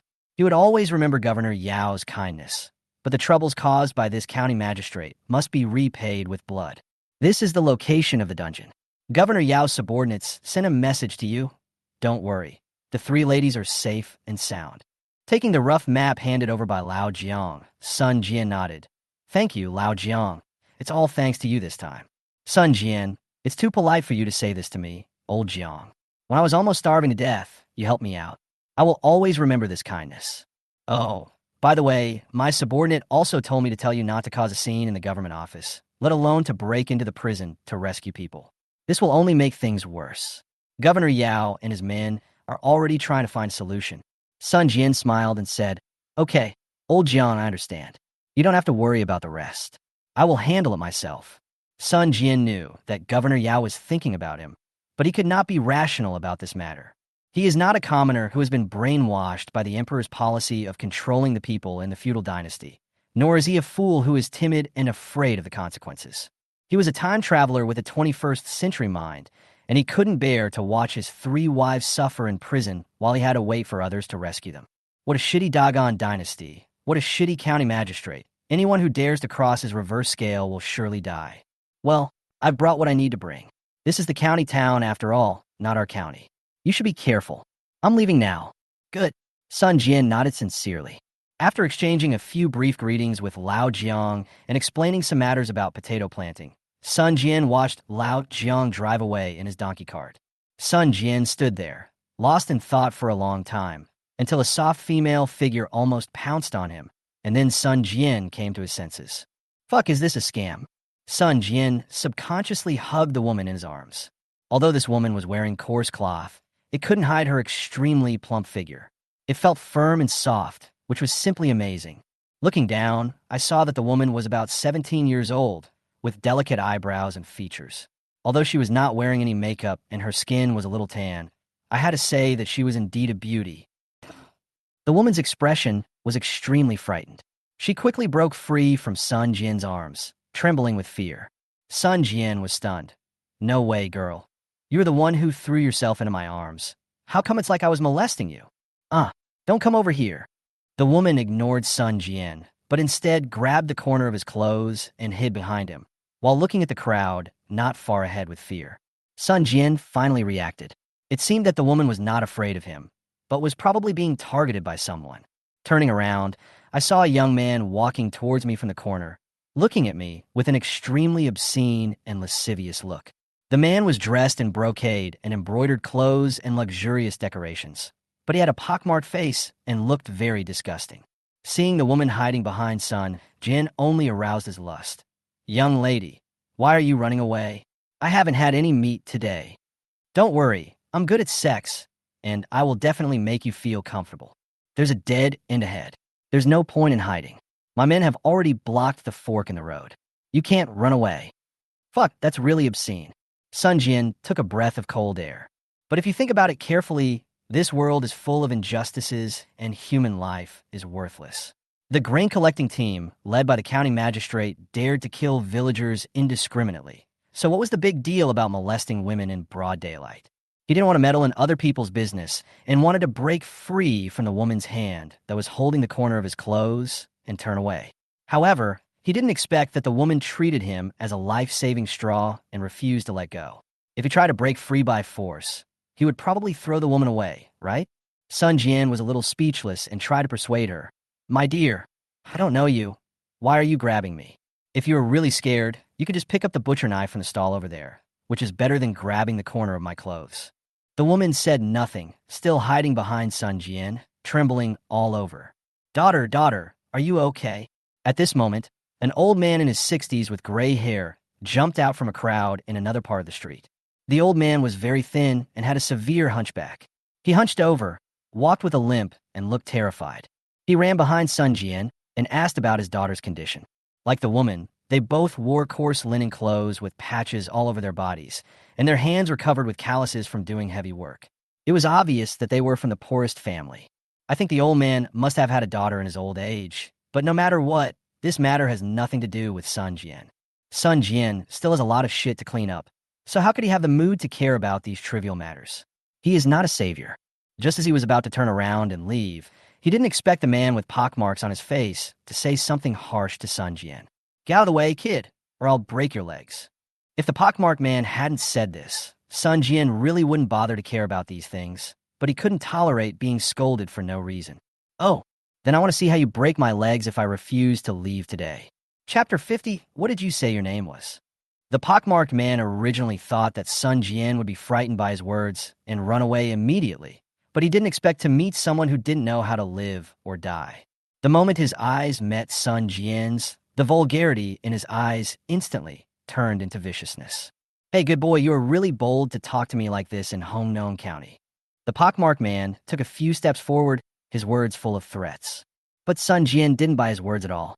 "Oh, who are you? The law says that I can't talk to you like that." The pockmarked man laughed instead of getting angry. You're really not afraid of me. You look like an outsider. You're dressed like a decent person, but it still can't hide your poor appearance. You still dare to ask who I am? I'm telling you right now that I am the law in Hongnong County. Get out of the way now. I'll spare your life this time while I'm not angry yet." At this moment, a number of strong men have emerged from the side of the pockmarked man. Each of these strong men has a burly build and stares at Sun Jian angrily. "Boy, I advise you to be more sensible and not ruin my young master's good deeds. If you dare to push me again, I'm afraid you will have to go home lying down today. Yeah, get out of here right now. My master said that if you don't leave, he'll cut off your hands and feet." Seeing this situation, the old man and his daughter nearby were so scared that they immediately knelt on the ground, kowtowed, and begged for mercy, hoping that the pockmarked man would let their daughter go. "Master, please spare my daughter. She is only 16 years old and not old enough to serve others. Please, sir." "Master, as long as you let me go today, I will do anything you ask me to do." Seeing the father and daughter kneeling and kowtowing, the pockmarked man put on a lewd expression again, and his eyes looked as if he wanted to grab the girl's breasts. Haha, it's impossible to ask me to let your woman go. In this city, I am the boss. No woman I like can escape. Her only way out is to obey me. Old man, you should persuade your daughter to be ungrateful. If you serve me well today, I will provide you with delicious food and drinks in the future. If you don't serve me well, I will force you to do it. When the time comes when I get tired playing with her, I will send her to a brothel. Haha.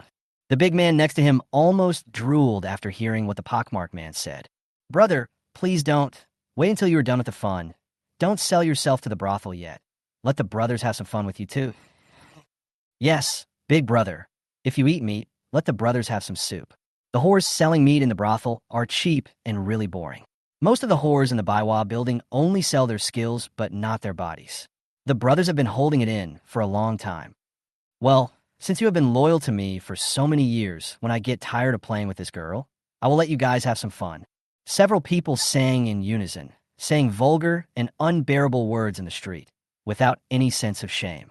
They frightened the old man and his daughter so much that they kowtowed and begged for mercy more frequently. Master, please, please let us go. Let my little girl go.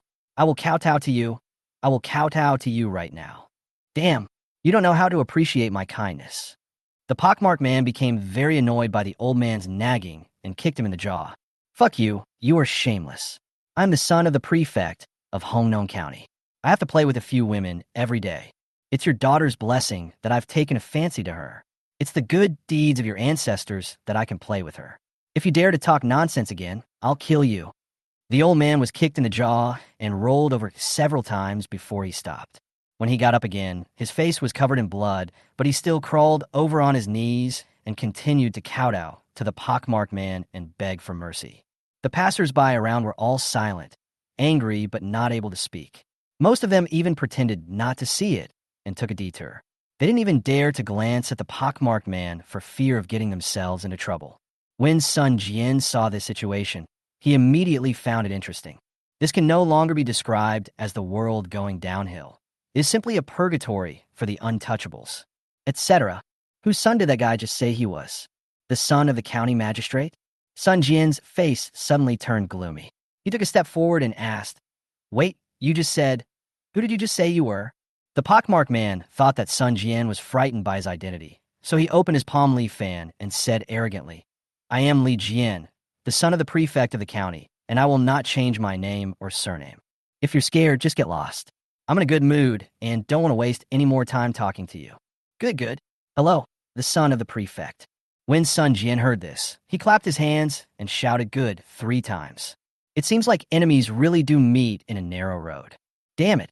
He was just about to go to the prefectural government to resolve the matter of 3 ladies being abducted by the prefect's son, but he didn't expect this guy to appear before him. If that's the case, he has to take care of this matter today. It is time to settle both old and new accounts. Fuck you. Get out of here. Are you challenging my bottom line? The pockmarked man did not see any panic or fear in Sun Jian's expression as he wanted to see. Instead, he saw a calm look on his face. He immediately became furious. Sun Jian didn't care what he said.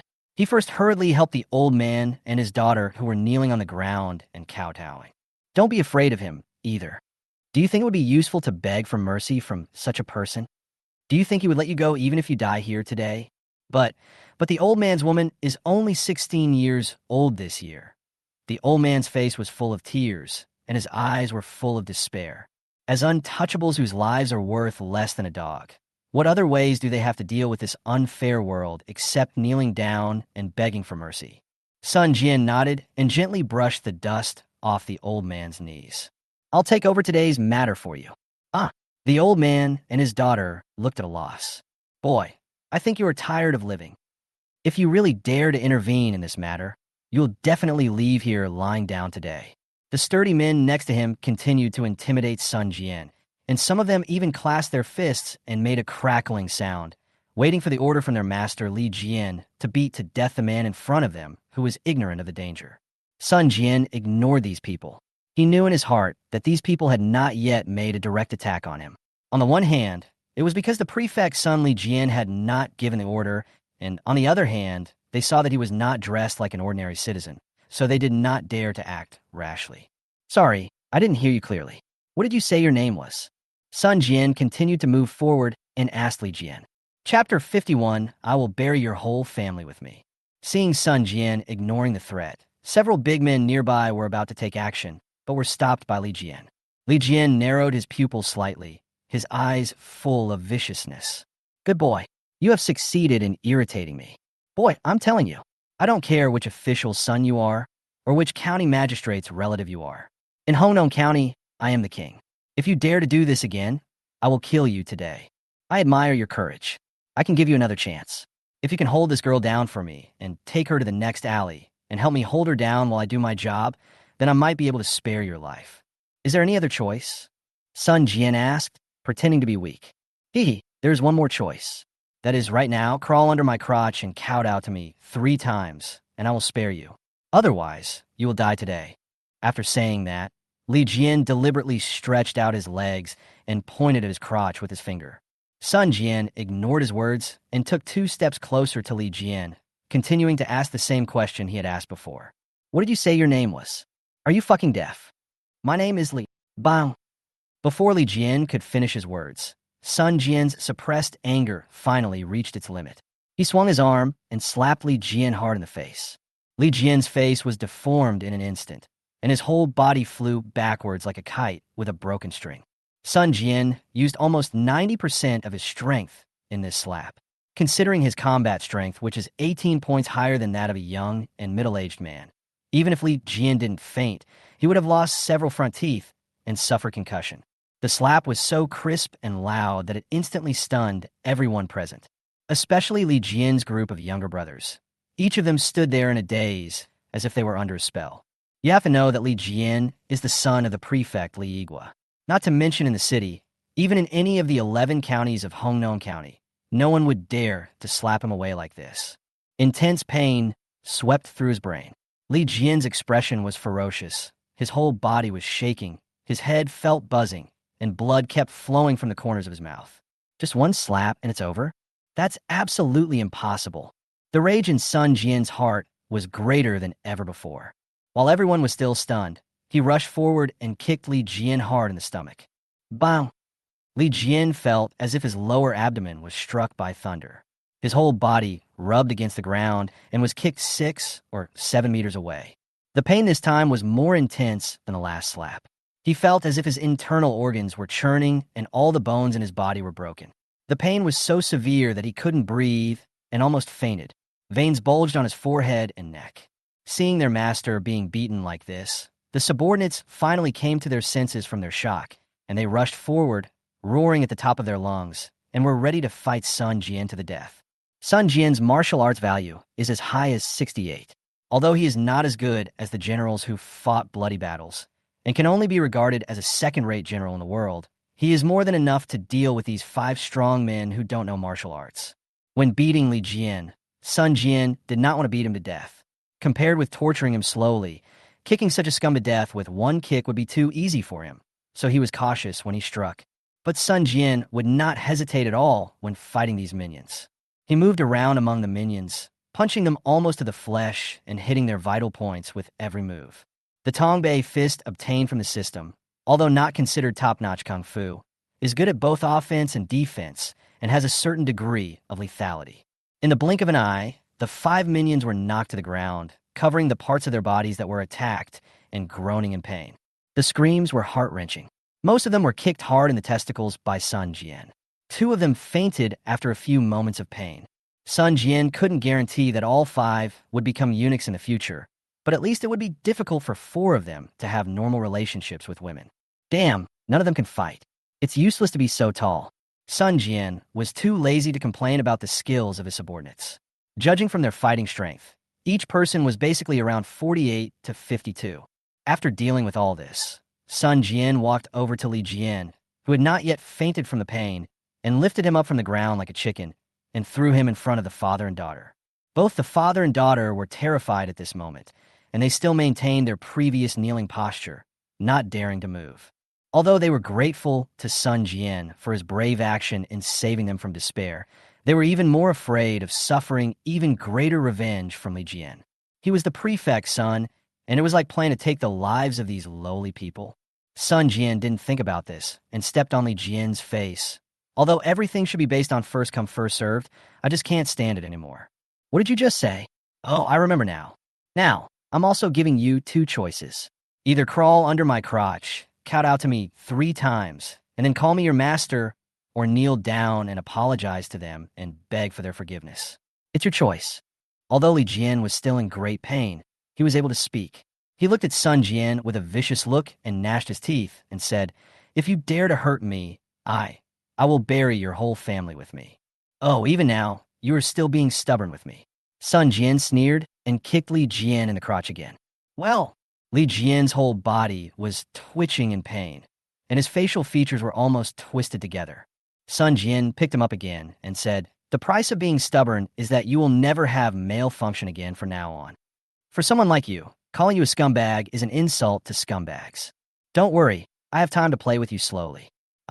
My father will not let you go, and will not let your whole family go." Li Jian was still threatening Sun Jian, which made Sun Jian feel interesting. "Don't worry, we have been fighting to the death since the moment you captured my 3 wives.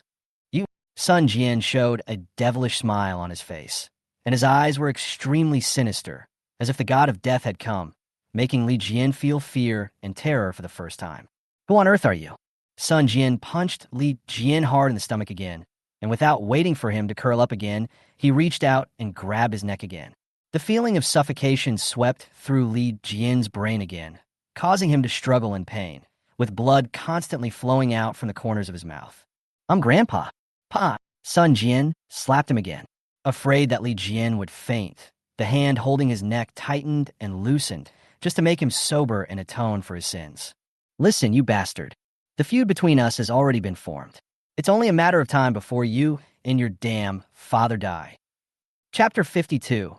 Don't kneel before an official, and don't be punished. Don't even mention your life. You and your entire family, and even everyone in the Hongnong County Prefectural Government Office, will die sooner or later if you don't kneel down and apologize to my wife. After saying that, Sun Jian turned to the father and daughter and said, "This matter has nothing to do with you. It is a personal grudge between me and him. Go back. Don't worry. He won't bother you again in the future, because he will never see the sun tomorrow." Upon hearing this, the father and daughter kowtowed 3 times to Sun Jian in unison and ran away in panic. Passers-by around pointed fingers at Sun Jian, but no one was willing to step forward to seek justice for Li Jian. Who doesn't know that Li Jian has been in this world for so many years? Who doesn't know? He is said to be the son of a prefect, but he treats human lives as if they were nothing, bullies men and women every year. There are at least hundreds of virgin girls who have been harmed by him. People were so angry with him that they wanted to skin him alive. Apart from government officials, almost no one cares about Li Jian's affairs. No one stopped him, which made Sun Jian feel relieved.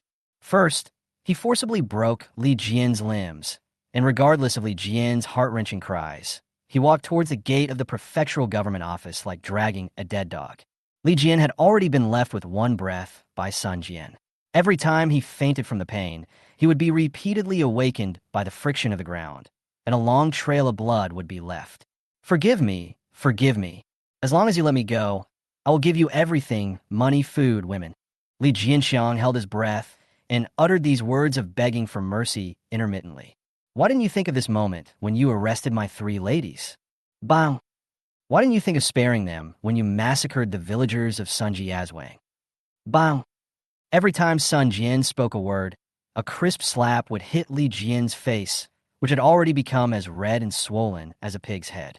At this moment, not only was Li Jian's lower body, mouth corners, and limbs bleeding, but even his nostrils and ears began to bleed.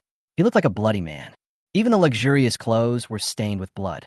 Even Li Jian's father, Li Igua, might not be able to recognize that this was his child. Li Jian fainted from the pain again. He was tortured like this, and even his breathing became weak. Sun Jian didn't care and continued to drag Li Jian's bloody body to the prefectural government office. He raised the drumstick and started beating the big drum of grievance. Boom, boom, boom. The complaint drum was struck, and the original silence of the prefectural yamen was broken. People began to put down the documents in their hands and began to gather in the lobby of the yamen. Sun Jian didn't bother to care about other procedures and strode in with Li Jian in his hand. He only knew that when the drum of complaints sounded, the government office had to go to court to handle the case. When I walked into the hall, both sides were already filled with yamen runners. The prefect Li Yigua was walking slowly from the backyard and sitting at the desk in the hall. When everyone saw that the man beating the drum was carrying a bloody person, they were immediately shocked. Is this person complaining about his injustice or turning himself in? The prefect Li Yigua was even more furious. Bold, this is the prefectural magistrate's court. You dared to break into the government office after injuring someone and challenge the law in public. Come on, arrest this man immediately. We'll make a decision after we take him into custody. Wait. Seeing the bailiffs rushing up to arrest him, Sun Jian simply stretched out his hand and shouted loudly, I am the plaintiff. Why is it that when the plaintiff beats the drum to report to the authorities, the prefect wants to arrest the plaintiff? Sun Jian threw the bloody Li Jian to the ground with a calm look on his face. Are you the plaintiff? You bastards are so arrogant that you have injured someone so badly that you can't even tell his face. And you still dare to confuse right and wrong. Sun Jian shook his head helplessly and smiled bitterly. Yes, it is true that it is hard to tell his face from his real self. Even his biological father didn't recognize him as his son. Sun Jian took a step forward and said loudly, When did our laws stipulate that the plaintiff and the defendant can be determined based on the injury? If a bad guy breaks into a house to murder someone, but the murder fails and the owner of the house is injured, and the case is reported to the prefectural government, then according to what you said, wouldn't the owner of the house become the defendant and the person who made the outrageous remarks? I was the one who beat the drum of complaint. Your Excellency keeps saying that I am confusing right and wrong, but Your Excellency yourself does not listen to my grievances. Instead, you want to arrest the plaintiff first, who is challenging the laws of the country. A few words left the prefect Li Yigua speechless, his face flushed with anger, but he could do nothing about it. The yamen runners standing on both sides nodded in agreement. Even the legal advisor standing next to him stroked his beard and secretly sighed that what Sun Jian said made sense. The prefect was repeatedly refuted by Sun Jian and was already furious. How dare you? You are the plaintiffs. Why don't you kneel before me? Isn't this contempt of court? Someone arrest him. First give him 20 strokes of a cane, and then listen to his story. Yes, sir. Seeing the guards on both sides rushing forward to pin him to the ground, Sun Jian immediately stretched out his hands, clasped his fists toward the sky, and shouted, I have meritorious service, and according to the laws of the country, I am a disciple of the emperor. It is known that officials do not kneel and are not punished. Who dares to punish me with a stick? As soon as these words were spoken, the yamen runners on both sides looked at each other, began to hesitate, and turned their gazes back to the prefect. The prefect Li Yigua's face turned purple with anger, and he gritted his teeth and said, You have a title? When did you achieve this title? And where are you from? My name is Sun Jian. I live in Sunjiazwang, Liujian, Hongnong County, Hongnong Commandery. I am a scholar who has been practicing martial arts for 7 years. You will know the answer after a quick check. Sun Jian remained calm. Someone, come and verify it quickly. Sun Jian spread his hands indifferently. Just verify it. In the end, it will only delay Li Jian's injury. You can verify it slowly. In the time it took to stick an incense stick, the lawyer successfully verified the name list and whispered in the prefect's ear, Sir, this man is indeed a scholar with a good reputation. According to the laws of the country, officials will not be punished unless they kneel down. Are you sure? Li Yigua had a gloomy face and repeatedly confirmed with his master, but the answer he got was still the same. Seeing this, Li Yigua could only swallow his anger and slammed the gavel, saying loudly, Sun Jian, what is your grievance? The man in the hall was injured like this, but was it you who did it? Sun Jian was confident that he could speak out the speech he had prepared on the way. Sir, I have 5 charges against this man. The first one is that he committed adultery and robbery. He has bullied men and women over the past few years and raped countless wives and daughters. There is evidence and witnesses for all of this. Count 2, murder. This person killed innocent people. Count 3, treason. Count 4, immorality. And count 5, treason. Sun Jian spoke fluently and almost in one breath. Each crime is described in detail according to the provisions of the Dagan law, with every word being precious. Li Yigua and his master were stunned upon hearing this. Even the Yamen runners standing on both sides were so angry after hearing this that they blew their beards and glared, wishing they could cut Li Jian, who was covered in blood and had a deformed face, into pieces on the spot. Chapter 53. The 5 major charges are listed in full. Although there was no physical evidence or witness testimony, and therefore they could not accuse the person on the spot, everyone knew that someone who was so familiar with the laws of Dagan would not make a false accusation. Moreover, it was Dagan's iron rule that all injustices must be investigated. Every word Sun Jian said was reasonable, and they had to appeal in court to prove their injustice, and they had to dig deeper. The master sighed and whispered in Li Yigua's ear, "Sir, if this is true, this person is under my jurisdiction, and we must investigate him strictly. If we fail to handle it properly, both you and Wu Sha will be in danger." It has come to this point. Failure to conduct a thorough investigation would be dereliction of duty. "You don't need to teach me this," Li Yigua said viciously with a dark face. Wasn't he aware of the seriousness of the matter?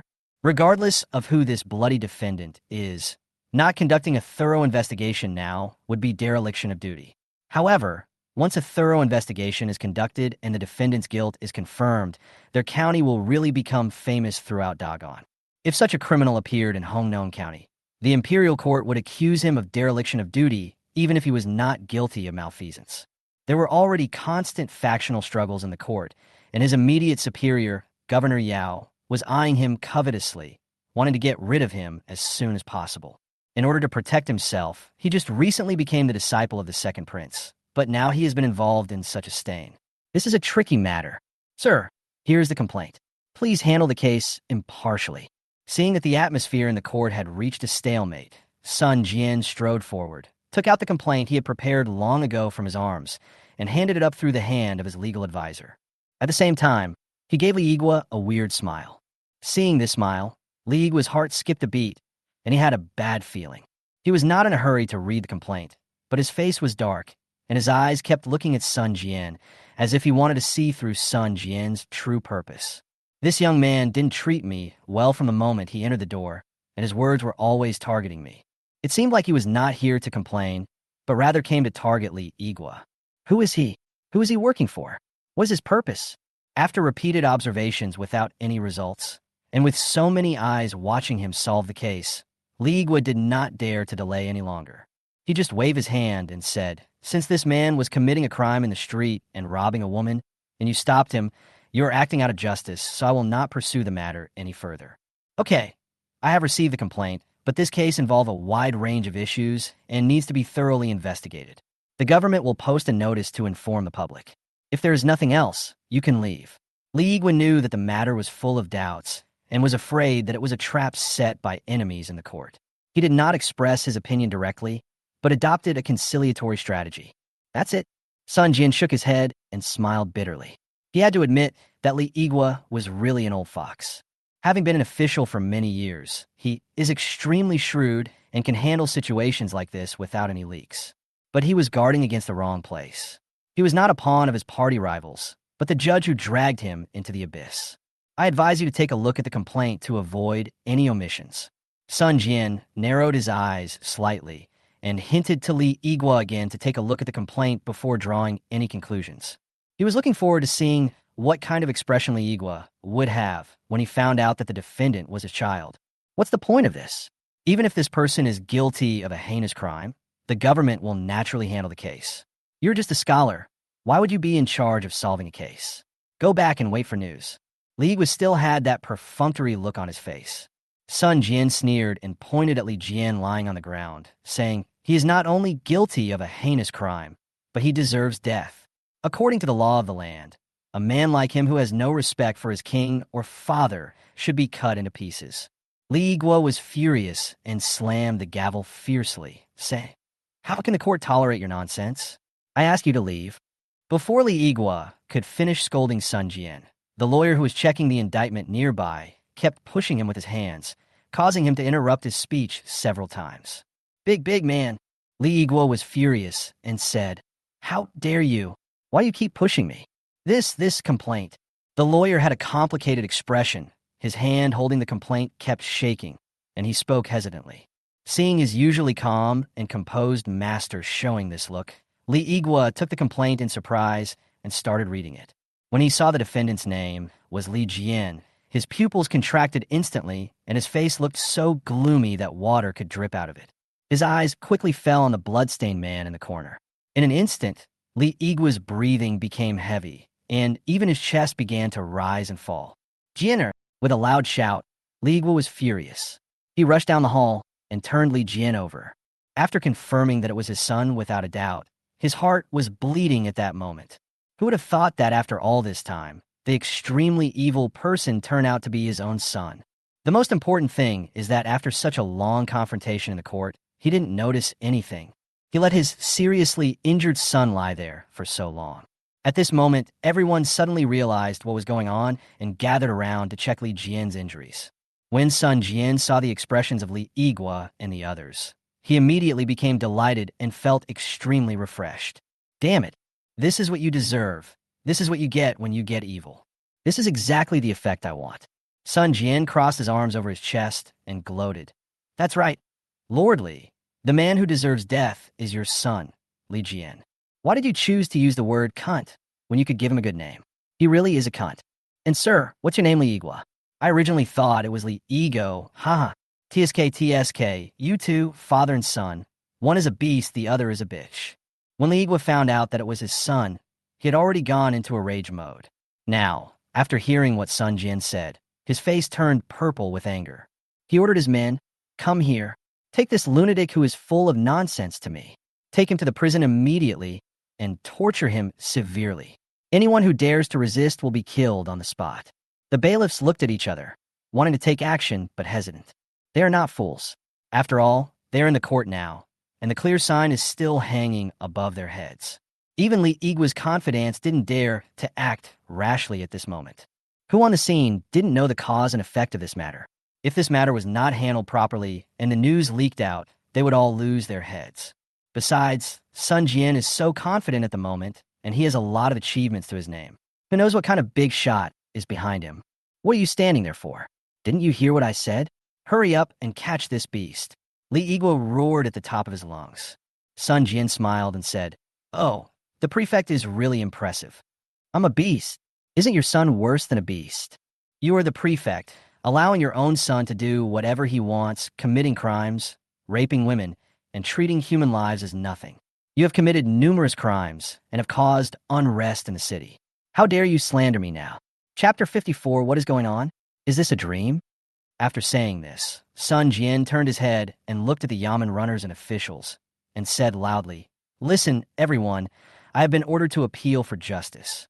If you still don't know right from wrong and help the tyrant, I guarantee that you will be implicated in this case as well.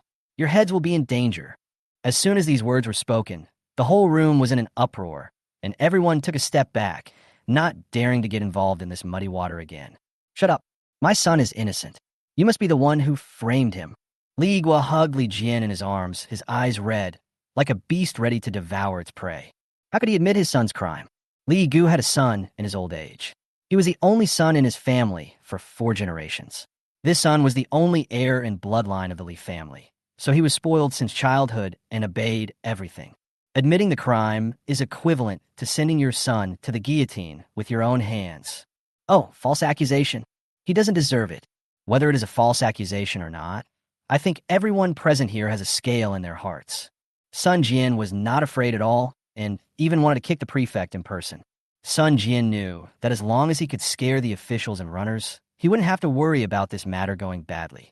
Li Yigua became crazy as he saw the situation become one-sided. Listen, everyone, he was ordered by someone. I am not without someone to protect me in the court. After these words were spoken, the Yamen runners put aside most of their concerns and became ready to take action. They all knew clearly in their minds that Li Yigua had cultivated many followers both above and below him during his years of business. Guang's advisor and the chief clerk often said that Li Yigua had the support of a minister above him, and there were also rumors that Li Yigua was a retainer of the second prince, Prince Jin. Seeing the situation change, Li Yigua roared at the Yamen runners again. Zhang Long, Wang Xiong, you are my confidants. I order you to take down this thug immediately. I want to make his life worse than death. The Yamen runners named Zhang Long and Wang Xiong were promoted by Li Yigua. They had committed many crimes over the years and were protected by Li Yigua. Taking various factors into consideration, the two of them drew their swords and planned to attack Sun Jian. The two were the leaders of the Yamen runners. Once they started to fight, the action of drawing the swords instantly became like a chain reaction, and all the Yamen runners began to follow suit. I wonder who dares to touch him. At the critical moment, a majestic voice, like rolling thunder, instantly suppressed all the noise. I saw a young man in a blue brocade robe, walking slowly into the lobby of the government office with a servant. Brother Long. When Sun Jian saw the person coming, he was overjoyed and hurried forward. This person was none other than Long Cheng, whom he had an appointment to meet at 3 p.m., and his servant Xiao Jinzi. Brother Long, you are finally here. If you were half an incense stick later, I would have been captured by them. Long Cheng gave a bitter smile and said, I'm sorry, Brother Sunday. I've been here for quite some time, but I just saw you guys confronting each other in class and didn't show up. Hi, you kid. You hid in the dark and watched a good show. Sun Jian lightly punched Long Cheng on the shoulder. Seeing this scene, Xiao Jinzi on the side took a breath of cold air, but he did not say anything. He just turned his head away without saying anything. Sun Jian did not notice this detail and only whispered in his ear, but Brother Long, this is the prefectural government office, not an ordinary place. Sun Jian knew that since Long Cheng was willing to take out 100 taels of silver, and just now he scared the Yamen runners off with just one word stop, he knew that Long Cheng's father must be a high-ranking official. However, since he had a feud with the county magistrate, he still had to remind Long Cheng to be careful and not get into too much trouble because of his own affairs. Okay, Brother Sun, don't worry, I know what to do. Long Cheng smiled slightly and strode into the hall. The moment he entered the hall, his expression changed from smiling to vicious. When Li Yigua saw the person coming, he was like being struck by lightning. He froze in place instantly, and the anger on his face froze. He rubbed his eyes, thinking he had seen it wrong. He looked again and made sure he was not dazzled. The person who came was none other than the gentleman whom he dared not offend. Why is he here suddenly? What exactly happened? Why did he know this young boy who hurt his son? And how did he become a dragon? Brother Long? Could it be that the young boy who hurt his son was really following his orders? Finished. It's all over. Li Yigua's throat seemed to be blocked by something. His voice became stammering. His forehead was instantly covered with cold sweat, and his legs began to tremble slightly. Who dares to cause a scene in court so outrageously?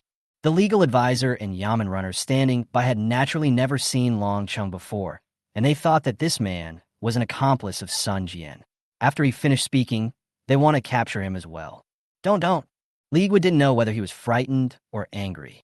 At this moment, his throat couldn't make a full sound, and he could only roar hoarsely to prevent these idiots from taking action.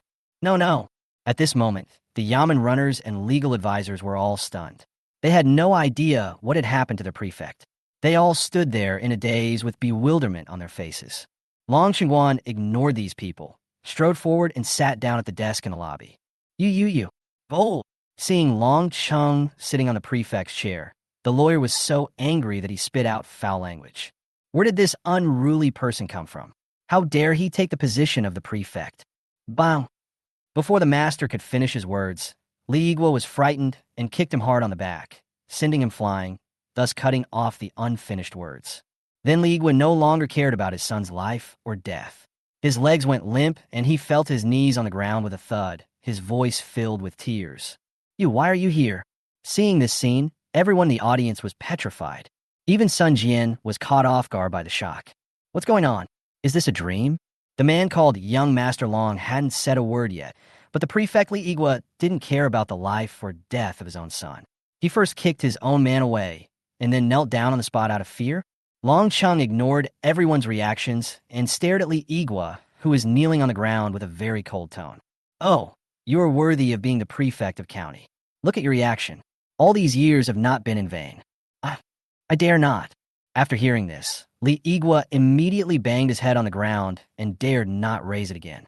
He naturally knew what Long Cheng meant. The person in the hall was not called Long Cheng at all, let alone Young Master Long. The reason why it can be said that his years in officialdom were not in vain was because he had already grasped this information from the few words just now and did not reveal Young Master Long's identity. and did not even use any honorifics when addressing him. I didn't know that Master Long was coming. I'm sorry for not coming to greet you. I hope Master Long will forgive me. I don't know why young Master Long came here. Chapter 55, Not Knowing the Real Mount Tai. Li was still maintained the posture of kowtowing, but it was not difficult to see that he was trembling while speaking. Haha, you react really quickly. Long Chung smiled slightly. Since you were so smart, could it be that you didn't see what I was doing? Your humble servant dare not. Li Yigua's body was shaking more and more violently, and his eyes were evasive. Don't dare? What are you afraid of? The smile on Long Cheng's face disappeared instantly, replaced by a cold look. He didn't even bother to use the gavel. He just slammed the table and shouted angrily, Li Yigua, you are so bold. After hearing these words, Li Yigua was so frightened that he trembled again and kowtowed repeatedly. In an instant, many blood marks appeared on his forehead. I dare not. Li Yigua, let me tell you, I have been here for a long time, and I know exactly what happened before. Long Chung pointed at Li Yigua, who was kowtowing on the ground, and continued to scold him. You are so good, the prefect of Hongnon County. As the parent official of the county, you don't think about educating your son. You let him do evil, oppress the people, kill innocent people, and commit one heinous crime after another. Someone came to complain about injustice and appealed in court. After you found out that the criminal was your son, you still tried to confuse right and wrong and erase the evidence. What's the difference between your behavior and that of your own son who treats human life as worthless? Are you flouting my laws and trampling on the dignity of my great emperor? Li Yigua, do you admit your guilt? Li Yigua was like a deflated ball, his whole body limp. Your subordinate admits his guilt. At this moment, he dared not to defend himself and could only beg for mercy and admit his fault. Please, Mr. Long, please forgive me for my many years of service and my hard work. Sun Jian finally understood at this moment that just a few words could make a county governor kowtow and kneel down. This young Master Long might be more powerful than he originally thought. His brother Long has a meticulous mind, and his ability to control people is unfathomable and not simple. Long Cheng's eyes were cold, without any emotion. Let you go? Then ask Brother Sun if he agrees. Sun Jian knew very well that Long Cheng was testing him, wanting to see how he would act and what his character was like, but he would not be bound by the so-called test at all. He looked at Li Yigua coldly, waiting for his performance. Li Yigua was trembling all over, knowing that he was completely finished this time, but he still held on to a glimmer of hope. He knelt down again in front of Sun Jian, kowtowed repeatedly, and begged, My lord, I am really blind and don't know the real man. I beg you to spare me and my son. As he was talking, Li Yigua started slapping himself. Pa, pa, pa. Each slap was so powerful that the people around him couldn't bear to watch. Just think of it as you stepped on dog shit. I am that piece of shit. In the future, I will definitely discipline my son, resign from office, and just ask for enough food and clothing for 3 meals a day. I beg you. Sun Jian squatted on the ground, looking at Li Yigua, whose face had already been swollen, and sneered, Do you know the saying that if you had known this would happen, why did you do it in the first place? I know, father. At this time, Li Jian, who was lying on the ground not far away, kept whimpering. In fact, he had been awake for quite some time and had witnessed almost the entire process after Long Cheng came over. However, his limbs were fractured, his whole body was bruised, and he was almost suffocated by the pain, and he couldn't make a sound for a long time. When Li Yigua saw that his child had woken up, he hurriedly knelt down and crawled forward, helped Li Jian up, and knelt down to Sun Jian with his son. Oh, good to wake up. Sun Jian sneered and continued. You want me to spare you? Please just treat me like a fart, please. You are a great man who does not bear grudges. I kowtow to you. I kowtow. Seeing Li Jian and Li Yigua kowtow continuously, Sun Jian's face turned gloomy. He squatted on the ground, holding up Li Jian's chin with one hand and Li Yigua's chin with the other, and said viciously, Then have you ever spared the people of Sunji Yazwang in Hongnon County? Have you spared my 3 ladies? After these words were spoken, Li Yigua and Li Jian collapsed to the ground again, looking at Sun Jian with terrified eyes. Seeing that the effect had been achieved, Sun Jian immediately cupped his hands and said to Long Cheng, Brother Long, the law should be followed and no leniency should be shown. Good. Long Cheng turned his gaze to Lu Jin, who was standing below him. Xiao Jinzi, how's the thing I asked you to do going? To answer Master Long, everything has been arranged. The county chief clerk, county chancellor, and county lieutenant have been waiting for a long time. They have begun to list the crimes committed by Li Igua and his son over the years, and are just waiting for your order. The three ladies have also been taken out of prison and should have arrived at the county post house by now. Long Cheng nodded. Okay, let's deal with it strictly according to the facts. Yes, sir. Lu Jin cupped his hands, turned around, and said to the dumbfounded guards on both sides, What are you waiting for? If you don't want to be implicated, take them to jail and await trial. Ah, yes, yes. The bailiffs immediately stepped forward and dragged away the Li father and son, who were like dead dogs. Brother Long, have my three wives been picked up? Sun Jian was very happy when he heard Lu Jin say that the three wives had already arrived at the post house and were not in prison. Long Cheng smiled heartily and walked down to the hall. Then where do you think I went during the time I was late, brother Sun? The two looked at each other, were silent for a moment, and then burst into laughter. Ha ha! Sun Jian clasped his hands together to show his respect. Brother Long, thank you very much this time. Hey, brother Sun, you're welcome. These people who have committed crimes and have a long history of bad deeds are unworthy of being officials of our country. Even if brother Sun had not committed this crime, they should be severely punished to serve as a warning to others. Speaking of which, I Long would like to thank brother Sun for helping me uncover a major case and removing a poisonous sting from my work. Without you, how many unjust cases would have been buried in the sea? How could the tragic case have been redressed? Sun Jian was very impressed by Long Cheng's high emotional intelligence. He clearly helped him, but he acted as if he had helped him. Such a person, let alone doing great things, would not be considered an ordinary person even if he was placed in any dynasty in the future. Although Sun Jian was very curious about Long Cheng, he didn't insist on getting a result. Since the other person doesn't want to tell you, there's no need to ask. Brother Long, I cannot thank you enough for your kindness. I, Sun Jian, will keep it in mind. Sun Jian clasped his fists and bowed again to express his gratitude. Long Cheng smiled again. Brother Sun, this place is dirty. Why don't we go somewhere else? I heard that the post house has good wine and meat. I've been busy for a long time, and I'm still hungry. Sun Jian laughed heartily. Ha ha. Then I'd better obey your command. Seeing that the matter had come to an end, the two of them walked out of the government hall side by side, talking and laughing all the way towards the post house. Qingsheng, Zijian, Wanner, you have suffered so much. Wait for me. Chapter 56. Two women in my arms, soft as boneless. Hongnon County, in a room of the post station.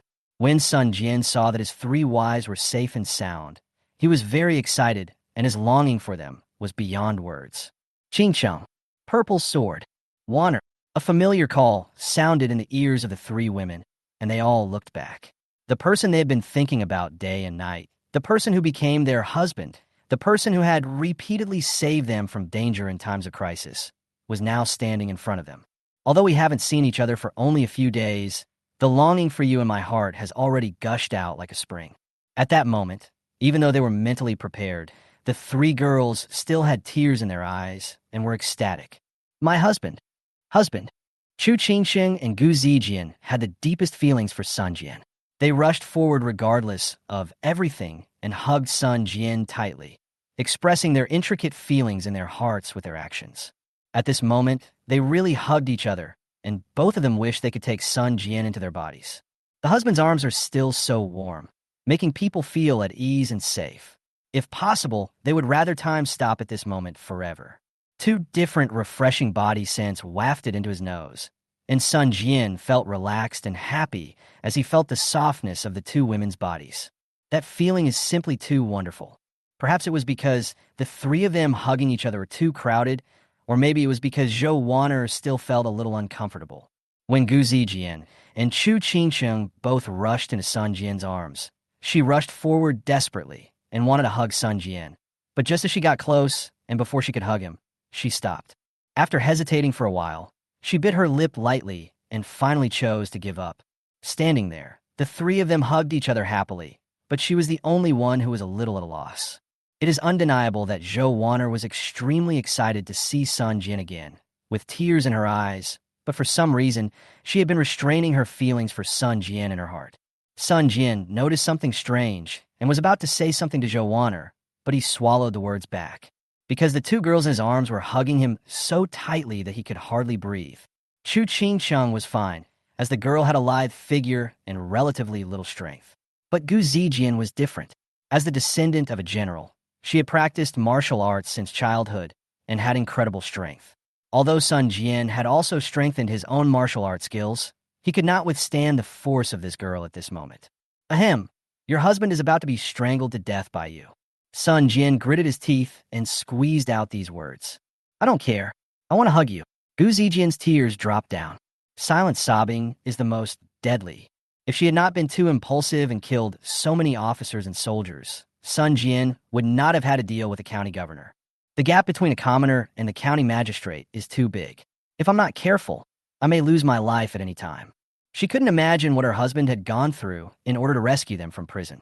But Sun Jian still tried every possible means to rescue her. She knew that her husband was extremely miraculous, and there was nothing in the world that he could not do. But when she thought about how she almost harmed her husband, she still felt very guilty and regretful. I'm sorry, husband. I'm sorry. Listening to Gu Zijian sobbing and saying sorry over and over again, Sun Jian felt heartbroken. He patted her back gently and said, Okay, don't cry. My husband, this is all right. If you cry again, you'll turn into a big cat. Sun Jian deliberately teased Gu Zijian, trying to make her stop crying, otherwise his back would be covered in a mixture of snot and tears. Hold me for a while longer. Chu Qingcheng nuzzled into Sun Jian's chest like a kitten and continued to enjoy the embrace with her eyes closed. But being held like this by two extremely beautiful women was not a big deal. Sun Jian felt a fire rising in his heart. Husband, why are you so hot? Chu Qingcheng was the first to notice something was wrong, and quickly let go of the hug, turned sideways, her pretty face flushed, and her cheeks flushed. Husband, you. Chu Qingcheng was speechless for a long time. She looked so shy and charming that people drooled. Sun Jian scratched his head helplessly, smiled foolishly, his old face turned red, and he didn't know what to say. Can he be blamed for this? If he doesn't react when holding two stunning beauties in his arms, is he still a man? What's wrong? Gu Zijian thought that Sun Jian had hidden some weapons, so he wanted to check for Sun Jian. Being captured suddenly, Sun Jian took a breath, opened his mouth slightly, and looked at Gu Zijian with an extremely complicated look. Although Gu Zijian is still a virgin, she is not ignorant of matters between men and women. What's more, she had already met her husband's good friend on the night when County Magistrate Wang came to Sun Jiazwang. If it weren't for the sudden interruption of County Magistrate Wang, she would probably have grown from a girl into a young woman that night. As if he had touched something, Gu Zijian reacted instantly, screamed, his cheeks flushed, and he quickly let go of his hand and pushed out of his arms. Her reaction not only made her extremely embarrassed, but also made Zhou Wanner, who was not participating in the hug, blush. Seeing that the atmosphere was a bit awkward, Sun Jian could only touch his nose and cough a few times with a thick face. Ahem. Well, Wanner, do you want to hug me too? Bah, only a ghost would want to hug you. The originally ambiguous, shameful, and awkward atmosphere was immediately eased by Sun Jian's teasing. Sun Jian chuckled and teased again. You are wrong to say that. Didn't you just hug your sister Gu? Do you think she's a ghost? I won't talk to you anymore. Zhou Wanner was so embarrassed and angry that she turned her head away with a red face. When it comes to being thick-skinned, Sun Jian is almost invincible. I have never won in an argument with him. My husband. Gu Zijian also shyly called out to Sun Jian, signaling him to stop teasing them. Okay, I won't tease you anymore. Sun Jian smiled, sat on the chair, and took a sip of tea. By the way, I'll introduce you to a new friend of mine later. Is it the man, surnamed Long? Zhou Wanner took the initiative to speak. Sun Jian asked in surprise. It seems you all know? Well, County Magistrate Ma told us on our way to the post house. What did he say? Sun Jian asked back. The news came out so quickly. I just rescued them, and they knew about it right after. Chu Qingcheng began to tell Sun Jian what they had known, and Sun Jian suddenly understood. It turned out that the three women had no idea that they had crippled Li Jian, and they had no idea what had happened in the lobby. The three women successfully came out of prison. That was because Long Chung had ordered their release before he went to court. When he released them, he only said that in order to save them, Sun Jian was on his way to the government office to confront the prefect. Sun Jian nodded. I see. Husband, who exactly is that young Master Long? And why does he have such great power? When you went to the government office to confront him, did the prefect make things difficult for you? Were you injured? Chu Qingsheng asked with concern. Chapter 57. I promise. I can't get in just by rubbing. Ahem. Then my husband will tell you in detail about the things you don't know. Yes. Yes. The three girls were very excited and held their chins with their hands. Sun Jian touched his nose and began to tell the three girls how he had slapped the father and son in the face in court. Chu Qingsheng and Zhou Wanner listened with great interest, as if they were listening to a storytelling. The only thing missing was cracking melon seeds and eating peanuts and cheering on the side.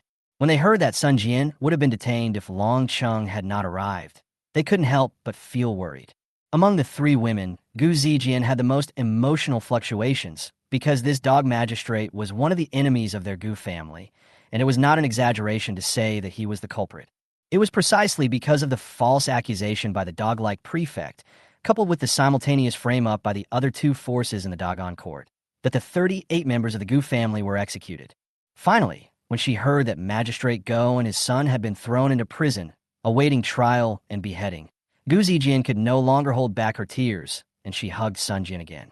Although Sun Jian knew the reason, he only knew it through the system after all. On the surface, he still asked her what was wrong. Gu Zijian did not say anything, but continued to hug Sun Jian tightly. Zhou Wanner and Chu Qingsheng are not fools.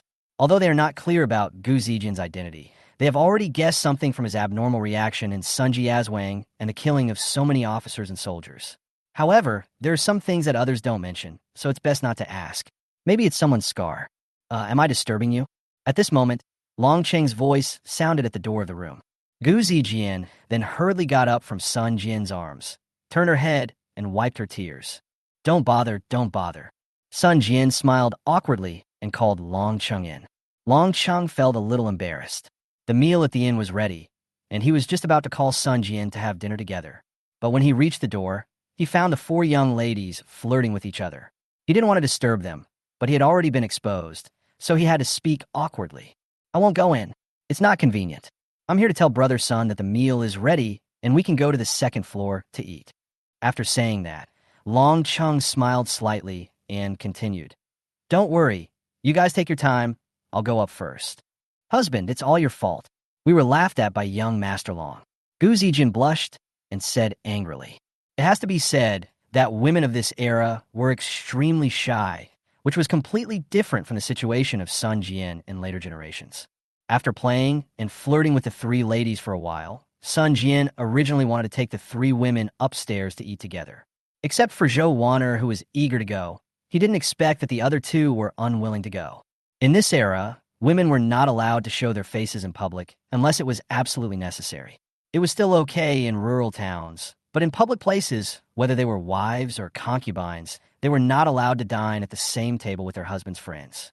Seeing that Gu Zijian and Chu Qingsheng were unwilling to go, Zhou Wanner gave up the idea.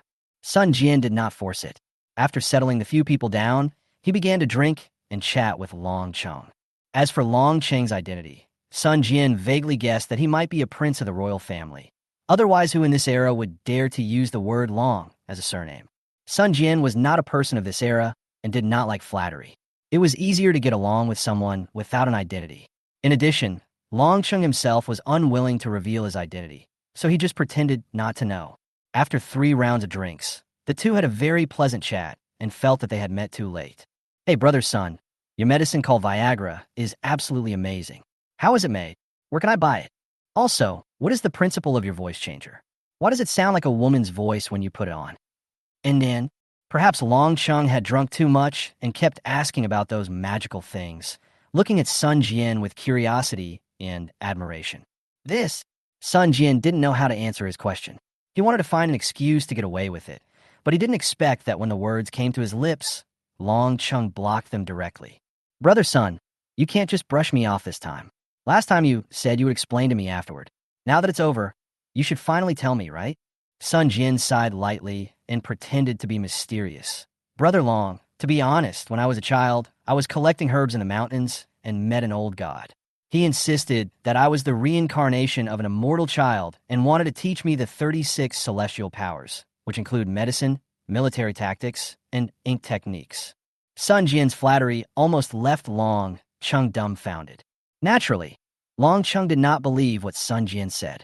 If it was really so magical, his 3 wives would not have been imprisoned for several days and finally had to be rescued by Long Chung. Although people in this era were still very superstitious, they still had many doubts about the illusory things. Since Sun Jian was unwilling to tell the truth, Long Chung would not insist on digging into the matter. He would just listen to the so-called reasons. All good things must come to an end. Even if 2 people have a pleasant conversation, there will come a time when they have to say goodbye. Before leaving, Long Chung clasped his hands together and said to Sun Jian, "Brother Sun, I have to return to the capital tonight. I don't know when we will meet next time. I hope we will have a long time to come." There is ample time.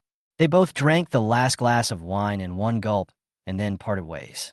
Sun Jian originally thought that he would never see Long Chung again in this life, but he didn't know that a few days later, the 2 of them would meet again in different identities. After returning to the room, Zhou Wanner had tactfully moved her bedding to the side room, leaving the big bed to Chu Qingsheng and Gu Zijian. When the 2 girls saw Sun Jian coming back, their cheeks flushed. One of them sat on the edge of the bed with her head down, while the other sat on a chair and pinched the hem of her skirt. Sun Jian was already as thick-skinned as a city wall.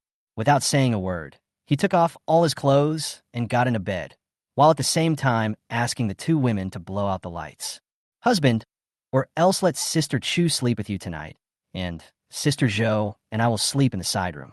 Gu Zijian's blush had now extended to the back of her ears, making her look like a delicate and beautiful flower. Thinking of what might happen next, she didn't dare to look Sun Jian in the eye. "How can that be? Your Sister Zhou's bed is so small. How can the 2 of you sleep in it? Hurry up and lie down. My husband is very tired today. I promise not to do anything." Sun Jian was already very happy in his heart, but on the surface he still pretended to be thinking about them and acting righteous. First promise not to do anything, then promise not to move after taking off the clothes, then promise only to rub and not go deep. This set of rhetoric has been proven to work every time. "Well, that's fine. Qingsheng, what are you doing? Blow out the lights and go to bed." Sun Jian did not forget to call out to Chu Qingsheng, who was standing aside like a wooden figure. How could he let Chu Qingsheng just stand there and do nothing when it came to sleeping in the same bed? Women are always a little reserved, even in later generations. As long as you give them a legitimate excuse, many things will fall into place naturally. Hee. Chapter 58, Gu Zijian's background. Despite Sun Jian's various assurances and regrets, the 2 women were ultimately unable to escape his clutches. Sun Jian first did this and that, and then did that and that again. One is as gentle as water and turbulent. The other is as hot as fire and has a graceful figure. Under Sun Jian's constant guidance, instruction, and training, Sun Jian experienced the ultimate happiness in life. What a joyful night. The only one who suffered was Zhou Wanner, who was sleeping in the side room. Although she did not see it with her own eyes, she heard it clearly from beginning to end. She fell asleep slowly when it was almost dawn. "Husband, Sister Chu seems to have fallen asleep." The naked Gu Zijian lay on Sun Jian's chest and whispered, "Well, let's go to bed soon." Sun Jian teased the girl gently and closed his eyes at the same time. But Gu Zijian felt a little unsatisfied at this moment, and seeing that her husband was showing signs of fatigue, she stopped the action with a clang. "My dear, are you asleep?" "No, almost fell asleep." Sun Jian was feeling sleepy at the moment and answered Gu Zijian in a low voice. "Husband, why don't you ask me why I attacked the evil prefect that day?" Gu Zijian raised the question in her mind. From the time the incident happened until they came out of prison, Sun Jian never asked Gu Zijian why she wanted to assassinate Li Yigua. Even after they met in the inn, he never blamed her. "Why do you ask? I know your character. You are not a bloodthirsty person, nor are you an impulsive person. You must have your reasons for killing so many officers and soldiers and stabbing the prefect with his sword." Sun Jian still closed his eyes and answered Gu Zijian's question in a low voice. "If you want to talk, I am willing to listen. If you don't want to talk, I won't force you. After all, you're my wife, Sun Jian. It is only natural for me to save you. No matter the reason, I will keep you safe. My husband." Sun Jian's few words moved Gu Zijian so much that tears welled up in his eyes and his heart was filled with love. He even hugged her tighter. Meeting my husband and marrying him is Zijian's greatest blessing in this life. My husband is so sincere to me, and I will never let him down, no matter what happens." At this moment, Gu Zijian wanted to merge his body into Sun Jian's arms. Her family fell into poverty, and all members of the family were executed. They were then exiled to the border and finally captured by the Dagan army and used as a war wife. This woman has experienced too many dark moments in her life and even felt despair about the world.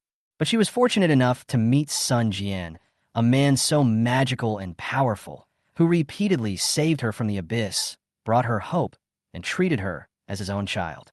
At this moment, she felt that she was the happiest woman in the world. My husband, Zijian, assassinated that dog prefect because he is our Gu family's enemy. You Gu family? Enemies? Although Sun Jian had already known these things through the system, he still pretended not to know at this moment. Gu Zijian began to confide her true feelings to Sun Jian, telling him her experiences and stories. Basically, the analysis is similar to Sun Jian's. Gu Zijian is the eldest daughter of the Gu family, and her father Gu Yongchang is the general of the left guard of the Dagan dynasty. There are two Wu-Wei generals in the capital Chang'an city. The left Wu-Wei is responsible for the guard outside the city to protect the safety of the capital, while the right Wu-Wei leads the imperial guards to protect the safety of the imperial palace. This Wu-Wei general is extremely important no matter he is on the left or the right. Only the confidant of the royal family can hold this position. Although he is not a particularly high-ranking official, his rank is much higher than some generals of miscellaneous titles, and he has nearly 20,000 soldiers under his command.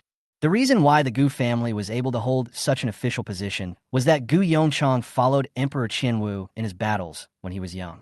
However, the Gu family was caught in the vortex of party struggles after only a few years of prosperity and was framed by the then minister of war Wei Xian. Li Yiguo was a pawn used by Wei Xian to frame the Gu family and falsely accuse them of treason. 38 members of the Gu family were killed, and only Gu Zijian escaped by hiding his identity. Later, he became a person without an identity and was exiled to the border. I see. After listening to what Gu Zijian said, Sun Jian let out a long sigh. Today he finally understood all of Gu Zijian's secrets. It seemed that Li Yiguo was not the real mastermind behind the scenes. Is it Wei Xian, the Minister of War? Sun Jian opened his eyes and whispered the name, his eyes filled with murderous intent. When he came to his senses, Gu Zijian had already fallen asleep with tears on her face. Sun Jian gently covered the two sleeping girls with quilts, closed his eyes, and began to fall asleep again. Ding! The system detected that Zhou Wanner's favorability towards you increased by +5 today. The current value is 36. Ding! The system detects that Gu Zijian's favorability towards you has increased by 10 today. The current value is 50. Peak. Ding! The system detected that Xu Qingqing's favorability towards you increased by +5 today.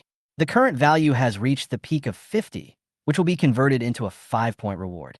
Sun Jian was about to fall asleep, but the system's notification sounds suddenly rang frequently in his mind, awakening him from his sleepiness. Ding! The system has detected that Gu Zijian's favorability towards you has reached the peak value of 50, and he is loyal to you until death. You will receive a legendary designated direction lottery, 30 days, 20 points of any attribute, and successfully unlock the new character binding task. Next, the system will match and bind a new character according to the host situation. Ding! System prompts. Before a new bound character appears, the favorability that has reached the peak will be converted into corresponding points reward. Host, Sun Jian. Force, 68. Agility, 50. Intelligence, 80. Charm/appearance, 70. Skills, Tongbei Fist, reading the 4 books and 5 classics. Items, 1 advanced gift pack for trigger-type anti-personnel mines, 19 enhanced antibiotics, 1 high-quality new energy fishing rod, 1 infrared semi-automatic compound bow, 10 arrows left, 9 enhanced adrenaline, 10 high-quality farm tools, several traps, click to view details, and various high-quality seeds, click to view details. Lucky draw, 2 asterisk legendary draw. Any attribute points, 40 points, 65 points, 45 plus 5 plus 10 plus 5, can be exchanged for designated mall items.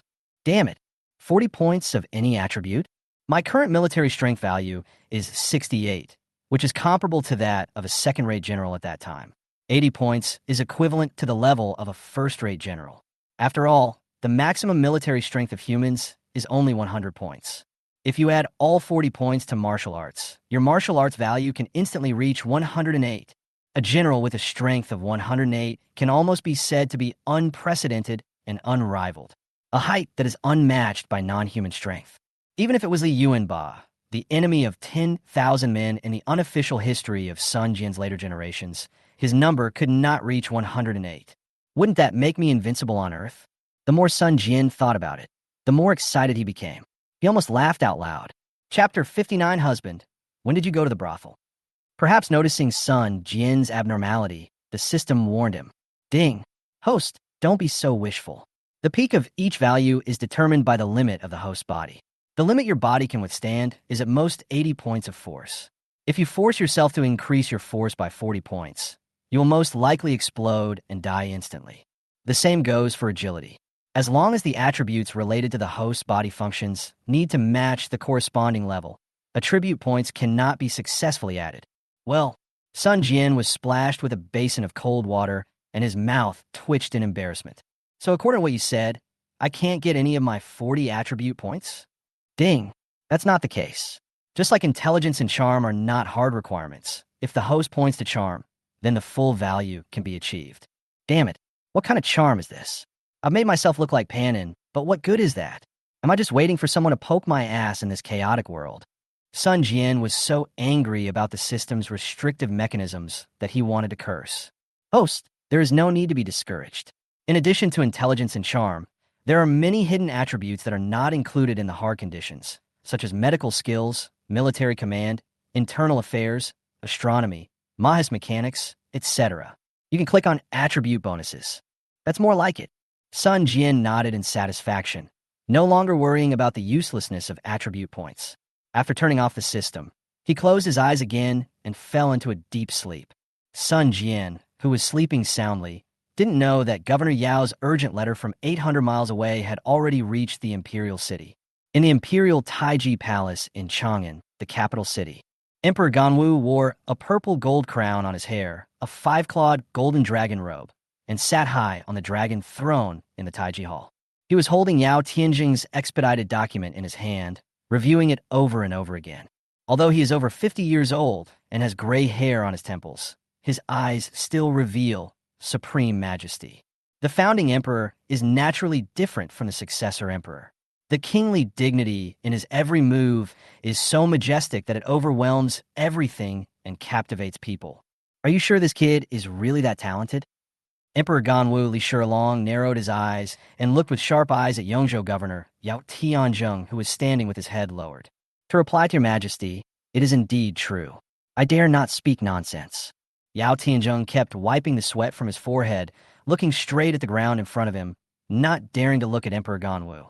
He reacted like this because this was the 4th time the emperor had asked him the same question, and he had answered it for the 4th time.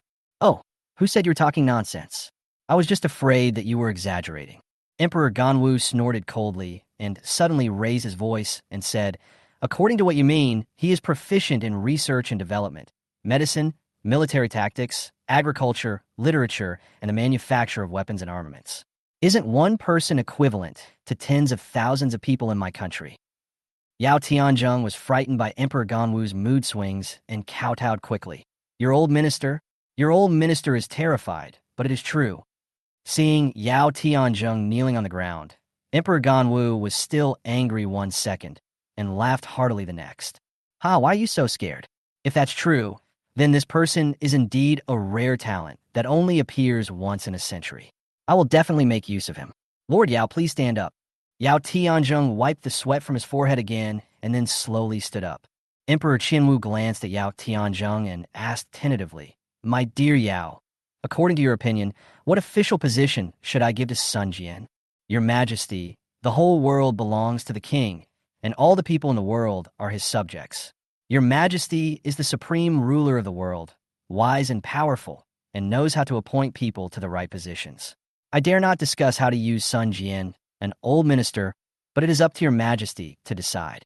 Emperor Ganwu narrowed his eyes slightly and a barely perceptible smile appeared at the corner of his mouth, as if he had received an answer that satisfied him.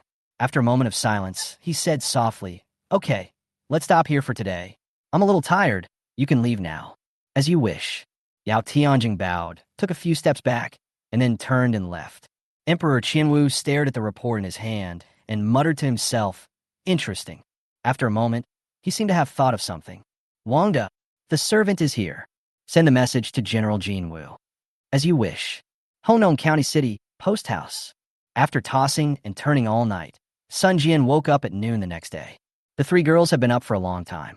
As they did not want to disturb Sun Jian, who was sleeping soundly, they prepared food and waited for him to wake up. Seeing Sun Jian wake up, Gu Zijian hurriedly changed his clothes, while Chu Qingxiang helped Sun Jian wipe and wash with a cloth that had been washed many times. Sun Jian enjoyed being served by the two women like an emperor and was in a good mood. "Wanner, learn from your two elder sisters and look at them." Zhou Wanner, who was sitting at the dining table, snorted coldly. "Humph, lazy bastard. Can't you do it yourself?" After saying that, she turned her head away and stopped looking at Sun Jian.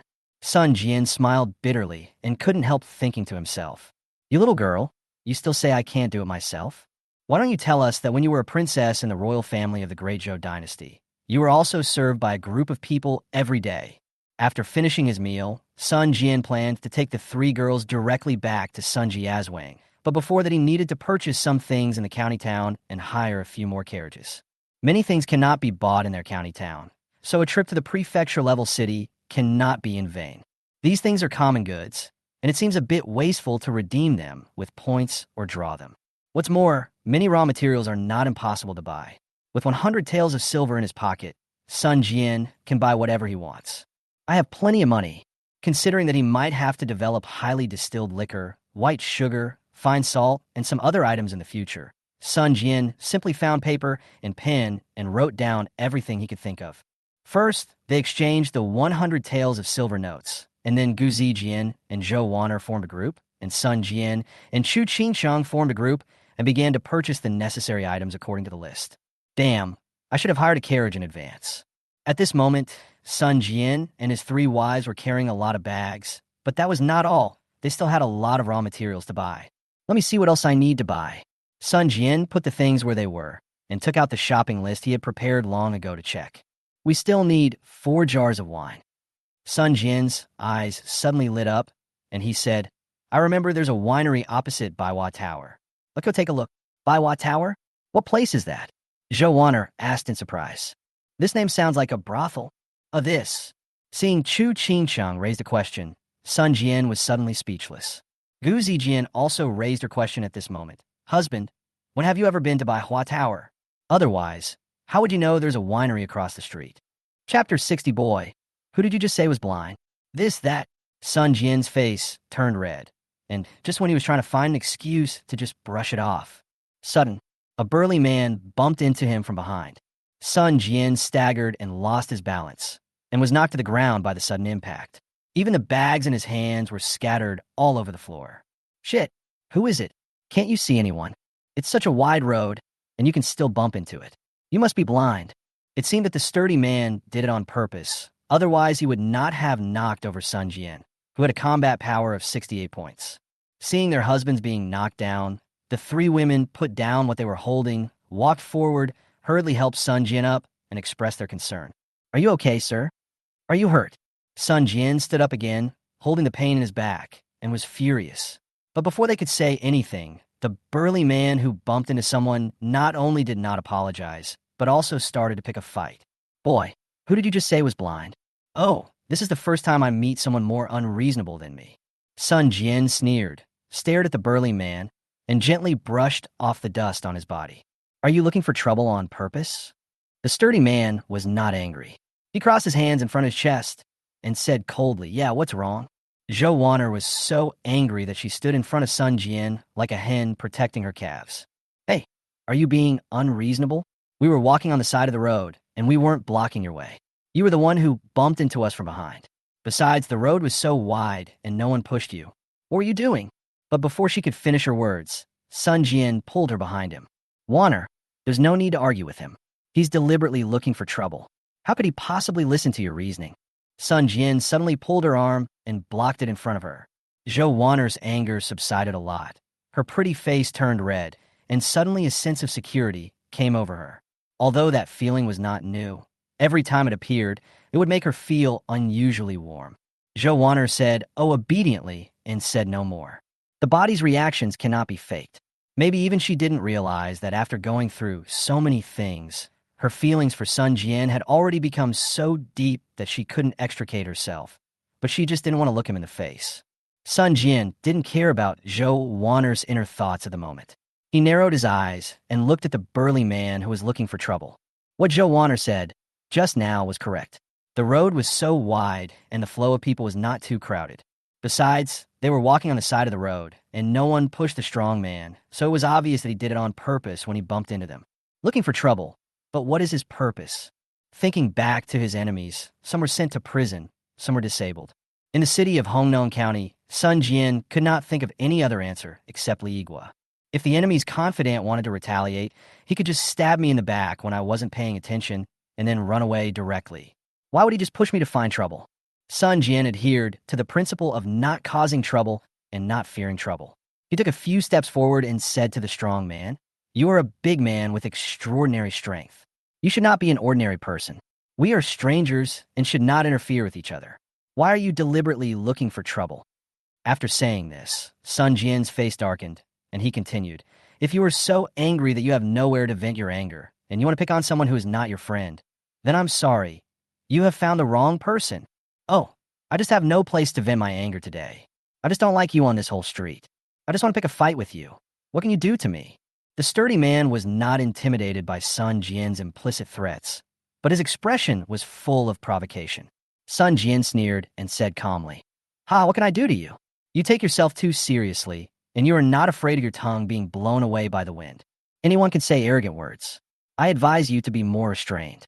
Be careful, or you may die without knowing how one day. I'm in a good mood today and don't want to cause any trouble. I can let you off the hook for bumping into me. Okay, if you have nothing else to do, just back off." After saying that, Sun Jian picked up his things again and wanted to leave, but the burly man still refused to give in. Seeing that his provocation didn't work, Sun Jian was not angry and turned his gaze back to Chu Qingsheng and Gu Zijian. "Ha ha ha, I think I shouldn't bother with you. The three girls following you are all pretty. They have good looks and good figures. They're all very pretty. How about this? Let me take two away today, and that will be your apology to me. Don't worry, I will treat them gently and make sure they are comfortable. I think you are looking for death." Before Sun Jian could say anything, Gu Zijian became angry and rushed forward to attack the burly man, but was stopped again by Sun Jian with a gloomy face. "Sir, this kind of scoundrel won't learn his lesson unless he suffers a little," Sun Jian said coldly. "Zijian, don't be impulsive. If one deal with her, you don't need to do it. He, Sun Jian, has not yet fallen to the point where he needs a woman's protection. If someone doesn't accept your toast, you will have to drink the wine for punishment. It doesn't matter if he hits me, but if someone dares to touch my reverse scale, the only end he will have is to become disabled. Huh, it seems they are very important to you. This young lady is really a person of temperament. Ilika." The sturdy man seemed to have found Sun Jian's lifeblood and continued to provoke him with words. "I'm not an unreasonable person. If you want to let go of what happened today, you can either give me your two women to play with for 2 days or crawl under my crotch." Sun Jian did not speak, but quickly concentrated his mind to open the system and used any attribute points to increase his strength and agility to the maximum limit of his physical functions. 32 points of arbitrary attribute points were spent, and force increased by 12 points, and agility increased by 20 points. At this moment, Sun Jian, with a force value of 80 and an agility of 70, has successfully surpassed the peak level of second-rate generals and has stepped into the quasi-first-rate ranks. At this moment, Sun Jian only felt that the muscles all over his body were swelling, and every inch of him was filled with strength. You should know that in Sun Jian's previous life, in the entire thousands of years of Chinese unofficial history, there were only a few people with a martial arts value of 100. With a combat strength of 80, it is no problem for him to quickly defeat dozens of healthy adult men with bare hands. It has been detected that the host's current body functions have reached their limits, triggering a special reward. The host learned Tongbei Fist has been replaced with Jing Bagua Fist and implanted into the host's mind. Oh, there's an unexpected surprise. When Sun Jian saw that the system triggered the special reward, his confidence increased a lot. There was silence for a moment. Seeing that Sun Jian remained silent, the sturdy man thought he had frightened Sun Jian and continued to speak wildly and flirt with the three women. Three beauties, your husband seems to be considering giving you all to me. Don't worry, I've been practicing martial arts for many years, and my lower body is very solid. I will definitely make you feel like you are in heaven. Chapter 61. An expert can tell the outcome with just one move. The more you resist, the more excited I will be. The more excited I am, the stronger I will be. Then, wouldn't it be great if three of you could enjoy my pleasure together? I think you are looking for death. Sun Jian had already turned off the system at this moment. Seeing that the strong man was about to come forward to tease his wife, he immediately rushed forward without saying a word.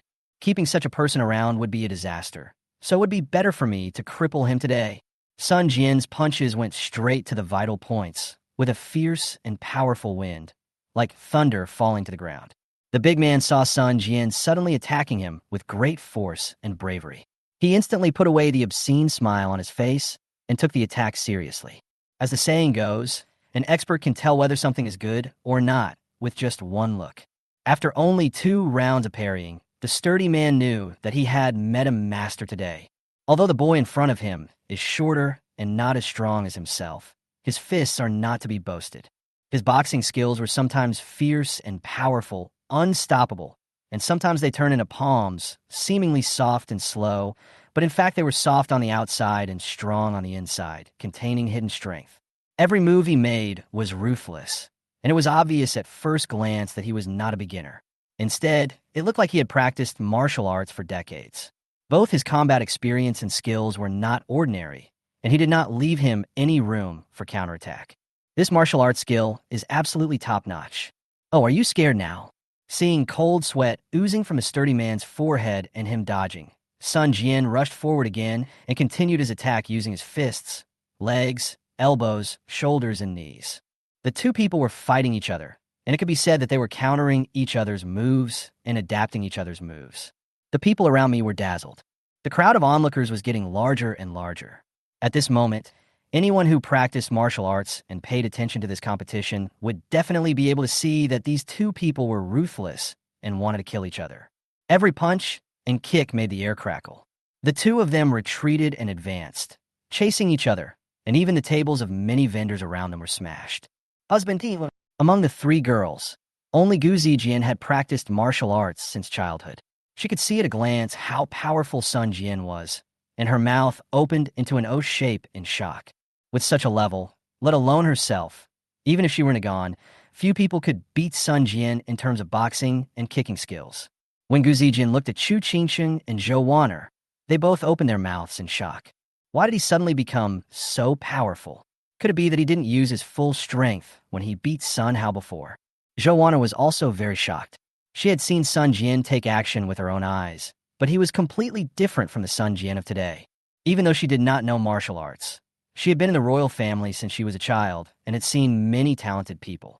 Sun Jian's level at this moment was no less than some famous generals of the Zhou dynasty. Yes, I didn't expect that my husband's martial arts skills are so amazing. He has been hiding his abilities before.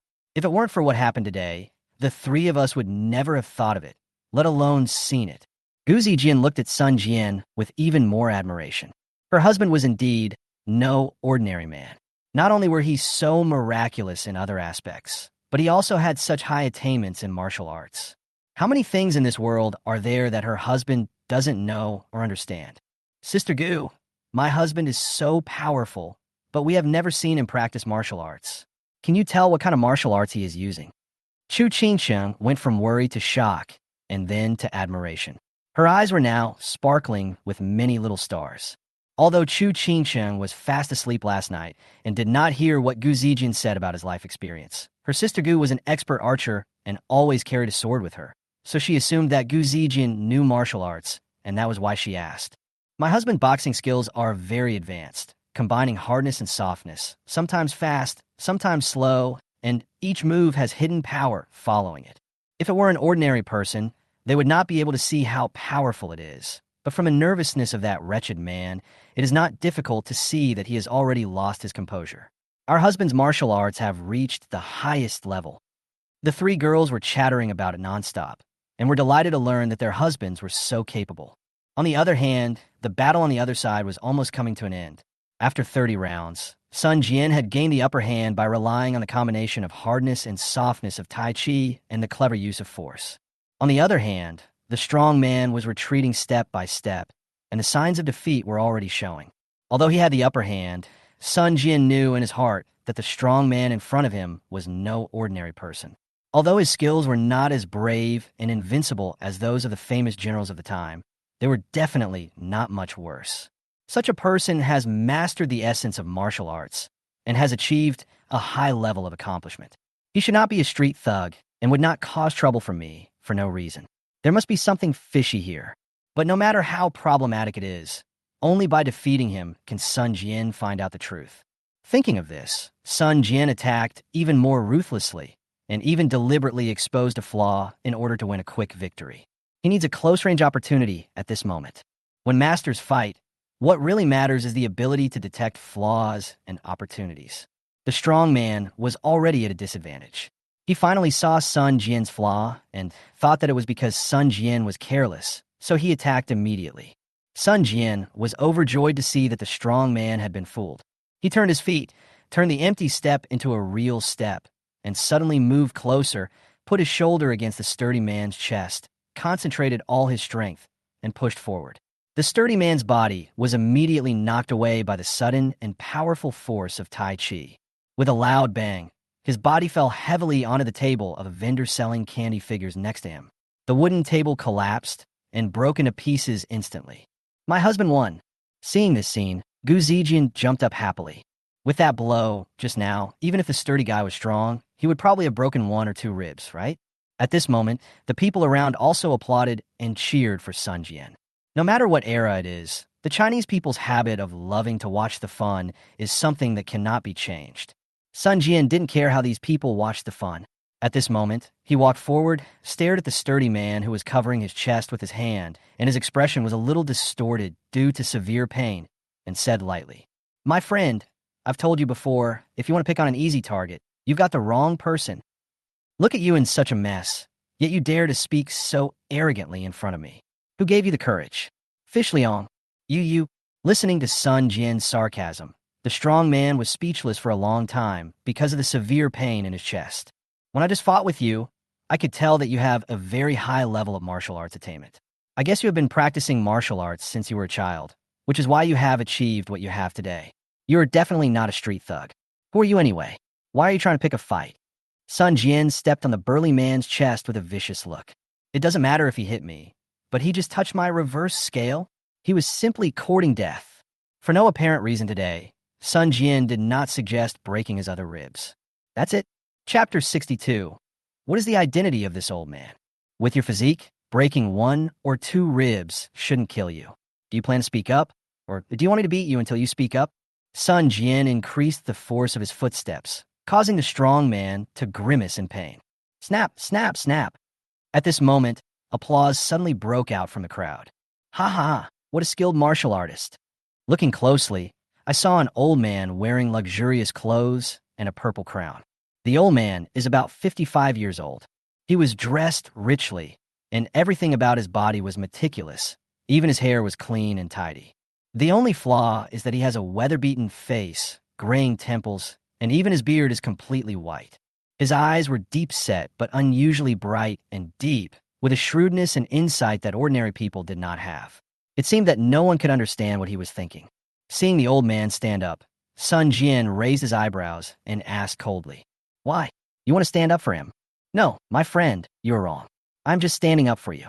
The old man looked Sun Jian up and down with his deep eyes, with an expression that seemed neither smiling nor unsmiling, and he looked unfathomable. "Oh, stand up for me?" Sun Jian sneered. "How dare you say that? How do you get ahead?" The old man smiled and said calmly, "This is a busy city. If you kill someone in the street right now, you and the people you care about will not be able to escape the punishment of the law." "Who said I was going to kill him?" Sun Jian smiled helplessly. This old man is really interesting. He tells lies with his eyes open. He didn't stand up earlier or later, but he stood up after he defeated the strong man. When others are fools, who are the discerning I can't see that they are in the same group? Hey, old man, don't give me those useless things. You are his master, right? Is this how you train your servants? Sun Jian pointed at the burly man lying on the ground with a look of contempt. This strong man deliberately picked trouble and insulted his wife. He deserves to die. As for the motive, if it wasn't lust after beauty, then it was this old man who ordered it.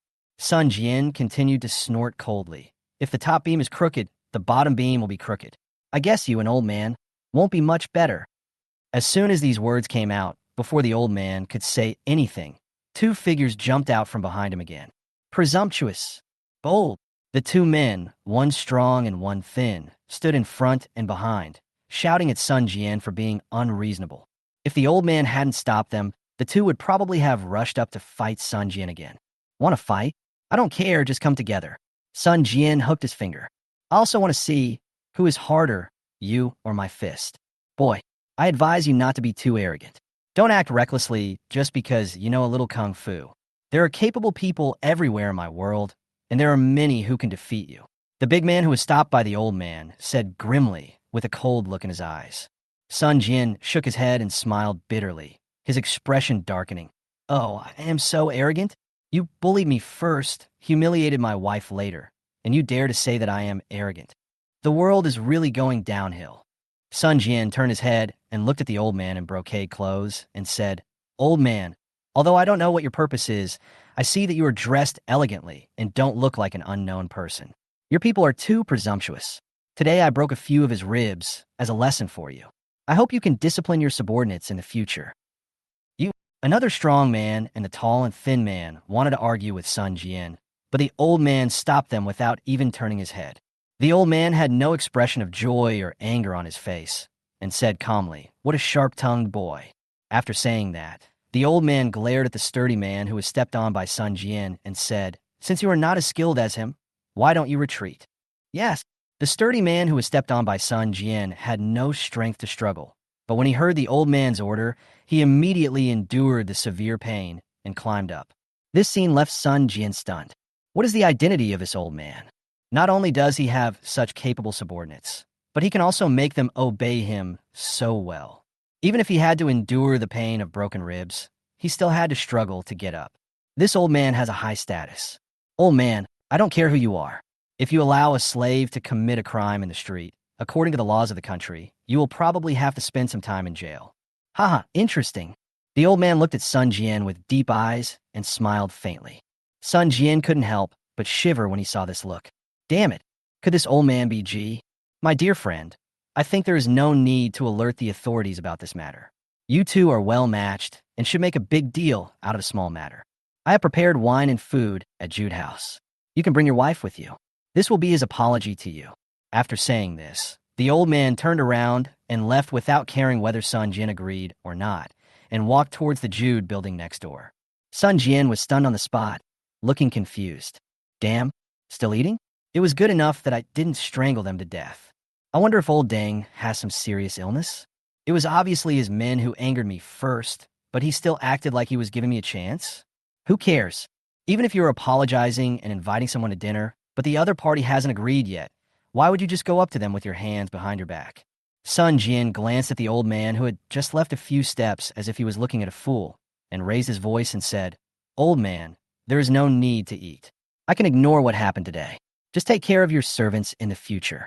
Because of what happened today, Sun Jian didn't even have the heart to go shopping with his 3 wives, let alone have the energy to have dinner with the people who were picking on him. Watching Sun Jian picking up the packages scattered on the ground and preparing to leave, the big man who had not taken action glared at Sun Jian fiercely, then quickly caught up with the old man and whispered, Master, this man is arrogant and domineering, and he even interrupted the right Jinwu general. Before he could finish his words, the old man glared at the burly man with a murderous look. The strong man trembled with fear and quickly changed his words humbly. He also broke Li Mu's ribs. Are we going to let him go just like that? The old man sneered but did not stop. He looked ahead without looking back. Don't worry, he will come up. Isn't Wang still here? The sturdy man looked behind him in confusion, and suddenly found that the old man's other thin follower was still standing there and had not caught up in time. Then he suddenly realized what the old man meant. At this moment, on the other side, the old man's thin follower first gave some instructions to Li Mu, the strong man whose ribs were broken by Sun Jian. Then he took 2 steps at a time and blocked the way of Sun Jian and his 3 ladies. Why? Do you have anything else to do? Sun Jian raised his eyebrows, his tone full of coldness. If I don't want to eat, are you going to cause other trouble? Is it never going to end? My friend, you misunderstood. The thin attendant chuckled twice. His attitude was sincere, and he did not show any hostility. My dear friend, do you know who my master is? I don't give a shit who he is. What does he have to do with me? Get out of the way. Chapter 63, Why are all rich people like this? I'm still angry. Stop talking nonsense, or I'll beat you too. While your master and those 2 are still here, why are you trying to catch up with them? Why are you stopping me? Sun Jian said impatiently. Hearing this, the thin attendant was not angry at all. He smiled and said, I am Wangda. Please, for the sake of Lord Yao, please show me some honor. Who are you with? Get out of here. Who? Sun Jian originally wanted to push the thin follower away and leave directly, but suddenly he reacted and looked at the thin follower named Wangda with a confused face. At this moment, even Gu Zijian, Zhou Wan'er, and Chu Qingcheng stopped what they were doing and stood there in a daze. Whose sake did you just say it was for? Sun Jian asked with a frown. Wangda still had that embarrassed smile on his face and said calmly, the important minister of the court, the governor of Yongzhou, the prince's tutor, Yao Tianjing Lord Yao. Governor Yao? How did this suddenly involve Governor Yao? Sun Jian took a deep breath and looked at the 3 women, all of them standing there in a daze. There seemed to be a mystery in my head that suddenly became clear. Sun Jian believed that given the man's IQ and EQ, he would not bring up Yao Tianjing for no reason. He would not use Yao Tianjing's name to suppress Sun Jian. We are all smart people and can understand everything at a glance. What's more, the old man was so unfathomable in every way that even Sun Jian found it difficult to see through him. From these followers with high martial arts skills, it is not difficult to see that the old man is no ordinary person. Could it be that everything that happened today was not an accident? The other party mentioned Yao Tianjing. Did he know about him a long time ago? Did he also know about himself? At that moment, Sun Jian's mind was racing. After all, these ideas are just theories and have not been effectively verified. So, your master actually knows me? Sun Jian asked tentatively. Wanda didn't say anything, but just nodded with a smile. Sun Jian was shocked when he got a positive answer. Damn it, since your master knows Governor Yao and also knows me, why did you do this today? Your master and Governor Yao are enemies? You don't like Governor Yao getting to know me? So you're attacking me and deliberately picking a fight with me? Wangda shook his head again. That's not right. Governor Yao helped me everywhere, so how could he reveal my whereabouts to his enemies? Sun Jian continued. Even if my information was accidentally leaked, Governor Yao and I have no vested interests. We're just friends. Most of his enemies are his colleagues in the court. They are unlikely to harm me. Sun Jian was so angry that he was speechless. Obviously, the idea of revenge against an enemy doesn't make sense, because after all, I am just a commoner. There were even common people who had no land at all and had no party entanglements with officials. He believed that if Governor Yao could help him in that way, he would not have harmed him like this today. But what about what happened today? Not only did he lose any attribute points, but the sturdy man also attacked with ruthless moves, risking his life. Why are all rich people like this? Do you just love to go off the beaten path? Wanda said at this moment, my master and Governor Yao are colleagues, and they were also close friends in the past. They are not enemies, as he said. What happened today is a misunderstanding. Colleague? Friends? Misunderstand? Sun Jian was stunned again. I thought the old man was just a prince or noble, but I didn't expect that he was an official in the same court as Lord Yao. Lord Yao is an official of the 2nd rank. To be able to become a close friend of Lord Yao, he must be an important figure in the court, right? Husband, why don't you go up and sit with him? From what he said, I don't think he is an enemy at the moment. Gu Zijian advised Sun Jian from his side. Yes, sir. When you told us yesterday how to save us, you mentioned Governor Yao many times. No matter who he is an old acquaintance of Governor Yao. For today's matter, let's not give consideration to the monk, but to the Buddha, right? Chu Qingcheng also spoke timidly. Only Zhou Wan'er looked meaningfully at the Jude building not far away, without saying a word. Before Sun Jian could answer, Wang De then made a gesture of invitation. Young friend, please. Sun Jian shook his head helplessly and smiled bitterly. After hesitating for a moment, he finally agreed to go upstairs to meet the old man. Since he has a close relationship with Lord Yao, let's see what he is up to. No matter what, he must be compensated today. The restaurants in the county town are simply incomparable to those in the county town. Although the world is turbulent and people are suffering at the moment, this does not mean that there are no rich people in a country. In any era, there are always people who use money to take advantage of national disasters. It is not difficult to see that Jude Building is the property of a wealthy family. The decoration is magnificent, with golden bricks and green tiles, and is almost as large as Baiwa Tower. What made Sun Jian and the three girls curious was that there was no one in the Jude Liu store today. Not even the waiter and the front desk manager were seen. There were only some guards standing on both sides. Is this building closed today? As Sun Jian walked up the stairs, he asked Wang De behind him. Wang De smiled slightly. Today the building is reserved by my master, so it is not open to the public. Please come in, young friend. Oh. Sun Jian nodded and said no more. When we arrived at a large private room on the third floor, the table was already filled with delicious food. The old man sat in the middle with a smile on his face, and standing behind him was the sturdy man who had never taken action. Master, I have brought you here.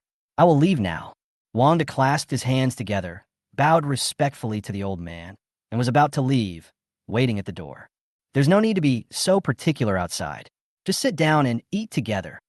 The old man smiled and called the strong man and Wang De behind him to go to the table and eat together. I'm afraid there's something wrong, right? Wang De looked a little frightened, and cold sweat suddenly broke out on his forehead. He hesitated and did not dare to step forward, and even looked at the strong man for a few times. I'm of low status. How can I eat at the same table with my master?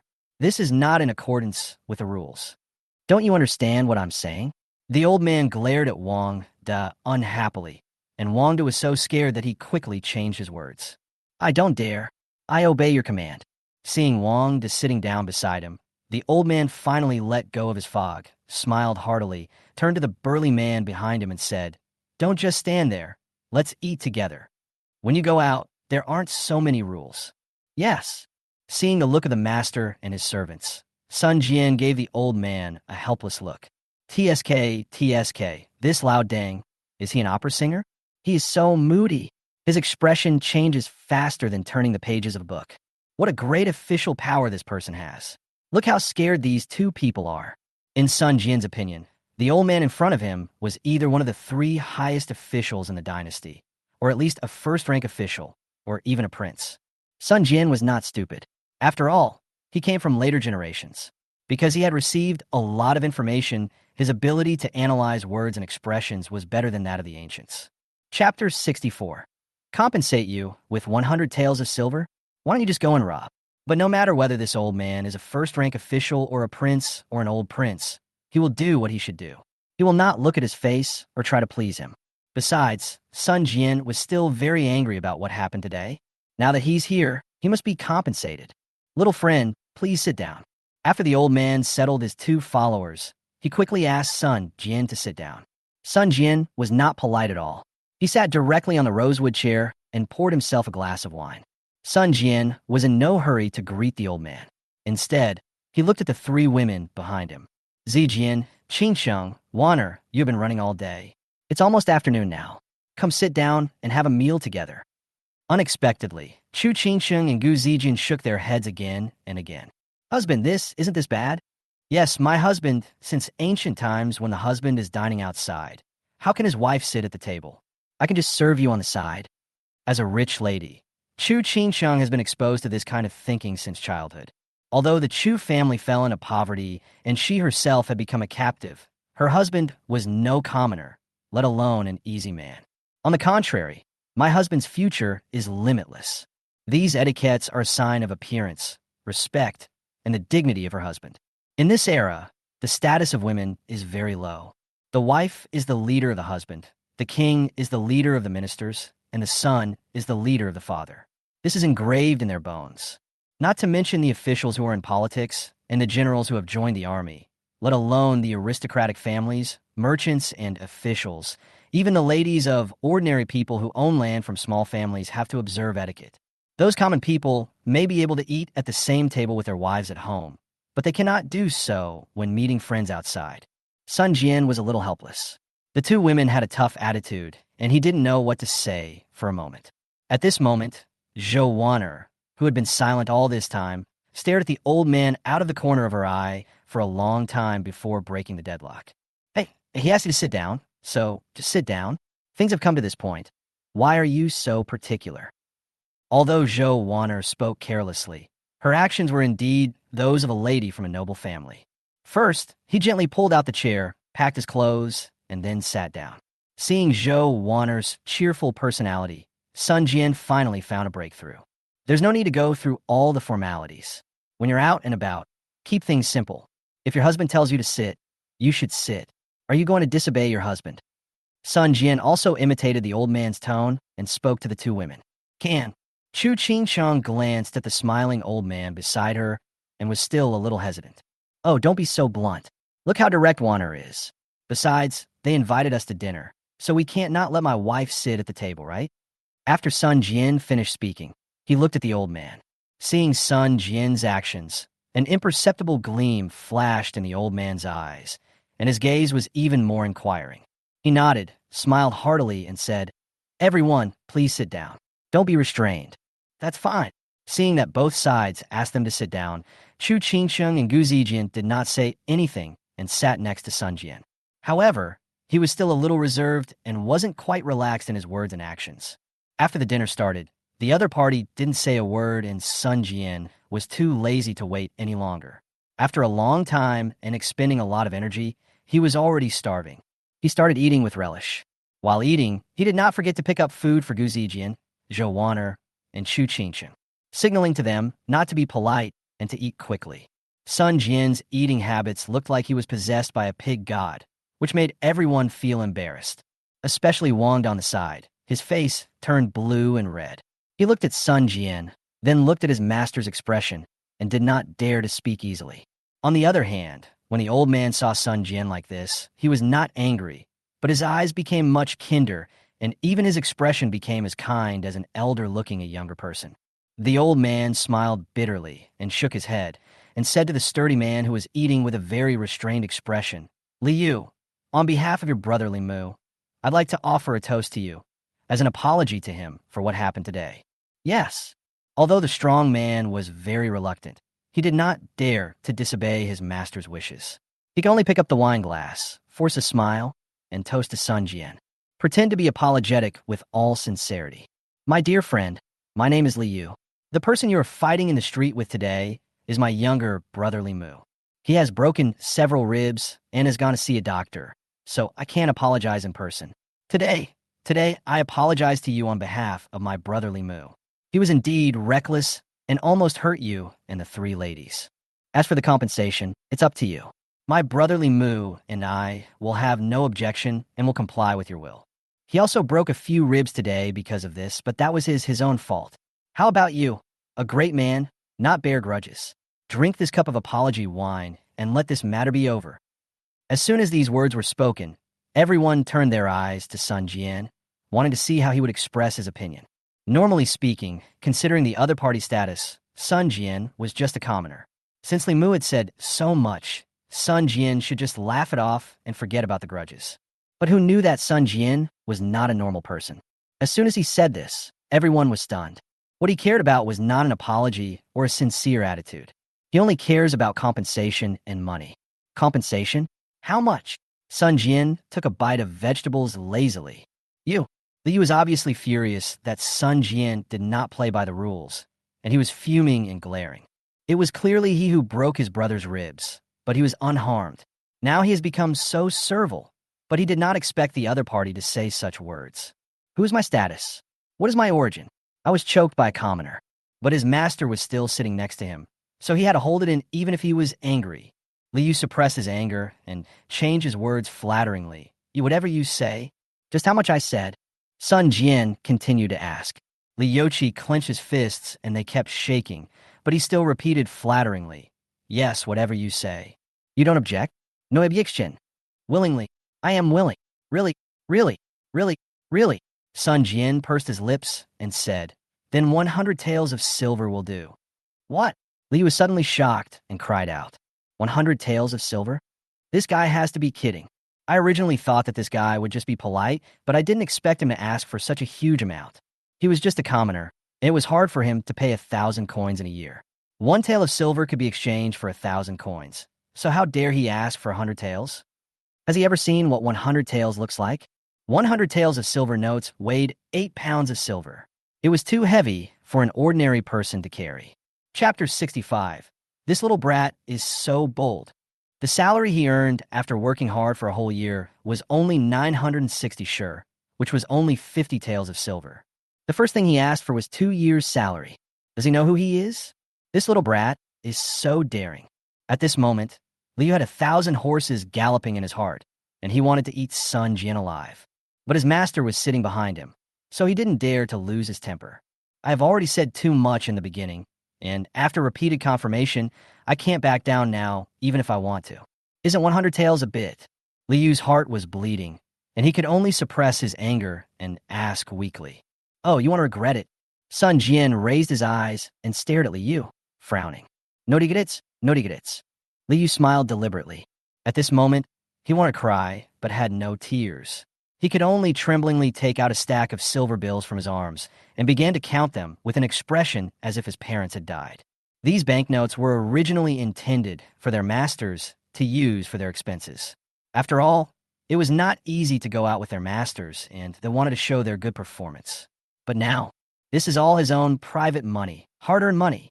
10 taels, 20 taels, 40 taels, 60, 100. Every time Liu counted, his heart felt like it was being cut by a knife. After losing a full 100 taels, all he had left were 2 10-tael silver notes in his hand, and he handed almost all of them to Sun Jian. Sun Jian was blinded by the money.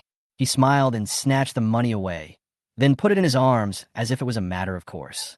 This scene made the old man smile bitterly and shake his head. Wanda was frightened, and the 3 women couldn't help but laugh.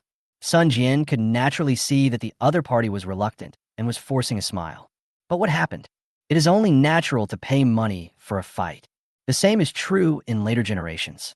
If you dare to attack me, I will fall to the ground and you can hit me as much as you want. I won't get up unless you give me money. Although I broke someone else's ribs in the end, I also put in a lot of effort and sweat. Deserve compensation. Well, now that the matter has been properly handled, the 2 of you should not quarrel again in the future. The old man now spoke to mediate. Sun Jian rolled his eyes at him and said secretly in his heart, Old Dang, are you going to come out and say something high-sounding now? When I was fighting with that strong man named Li Mu earlier, I didn't see you try and stop us.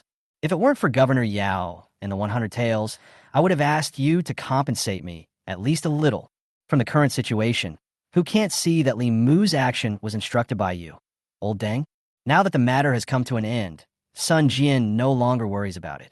Thinking about how he traveled to this world and hadn't done anything in such a short time, he had already extorted 200 taels of silver.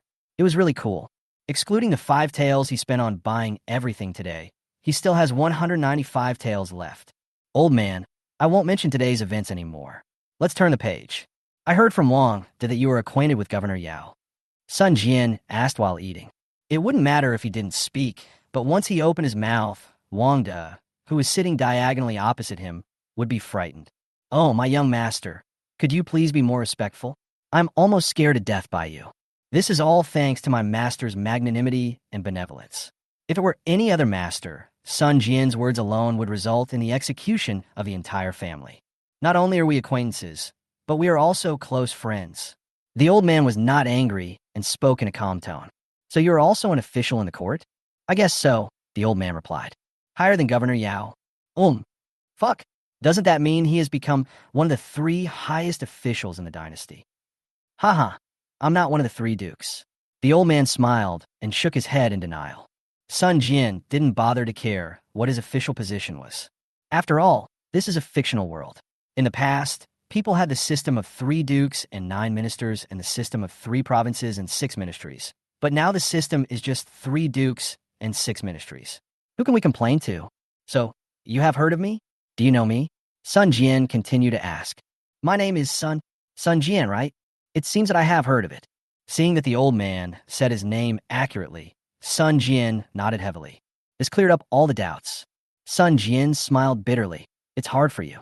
You only heard of me, but you were able to find me so quickly, recognize me from the crowd, and accurately let your men attack me. This TSK, that's rare. Old man, you came to me in this way to get to know me. I don't think it's just for a meal, right? In Sun Jian's opinion, since this old man went to great lengths to block him, he must have heard of his medical skills or something else and wanted to ask him something. Just like the wife of Magistrate Wang. He was afraid that the invitation through Governor Yao would be too slow and would delay the disease. So that's why he did this, right? But Sun Jian guessed wrong this time. The old man just shook his head, still with that mysterious smile on his face. No. Then why are you doing this today? Sun Jian asked back with a frown. This is quite different from his guess. I have no other reason than to hear Lord Yao talk about you. He said you are a remarkable person. Sun Jian spread his hands and said, I don't dare to call myself a prodigy. I just have more knowledge than others. Ha ha ha. The old man laughed heartily and didn't respond. Sun Jian added, General Yao is also my benefactor. Since you know him and you don't ask for anything, why go to so much trouble?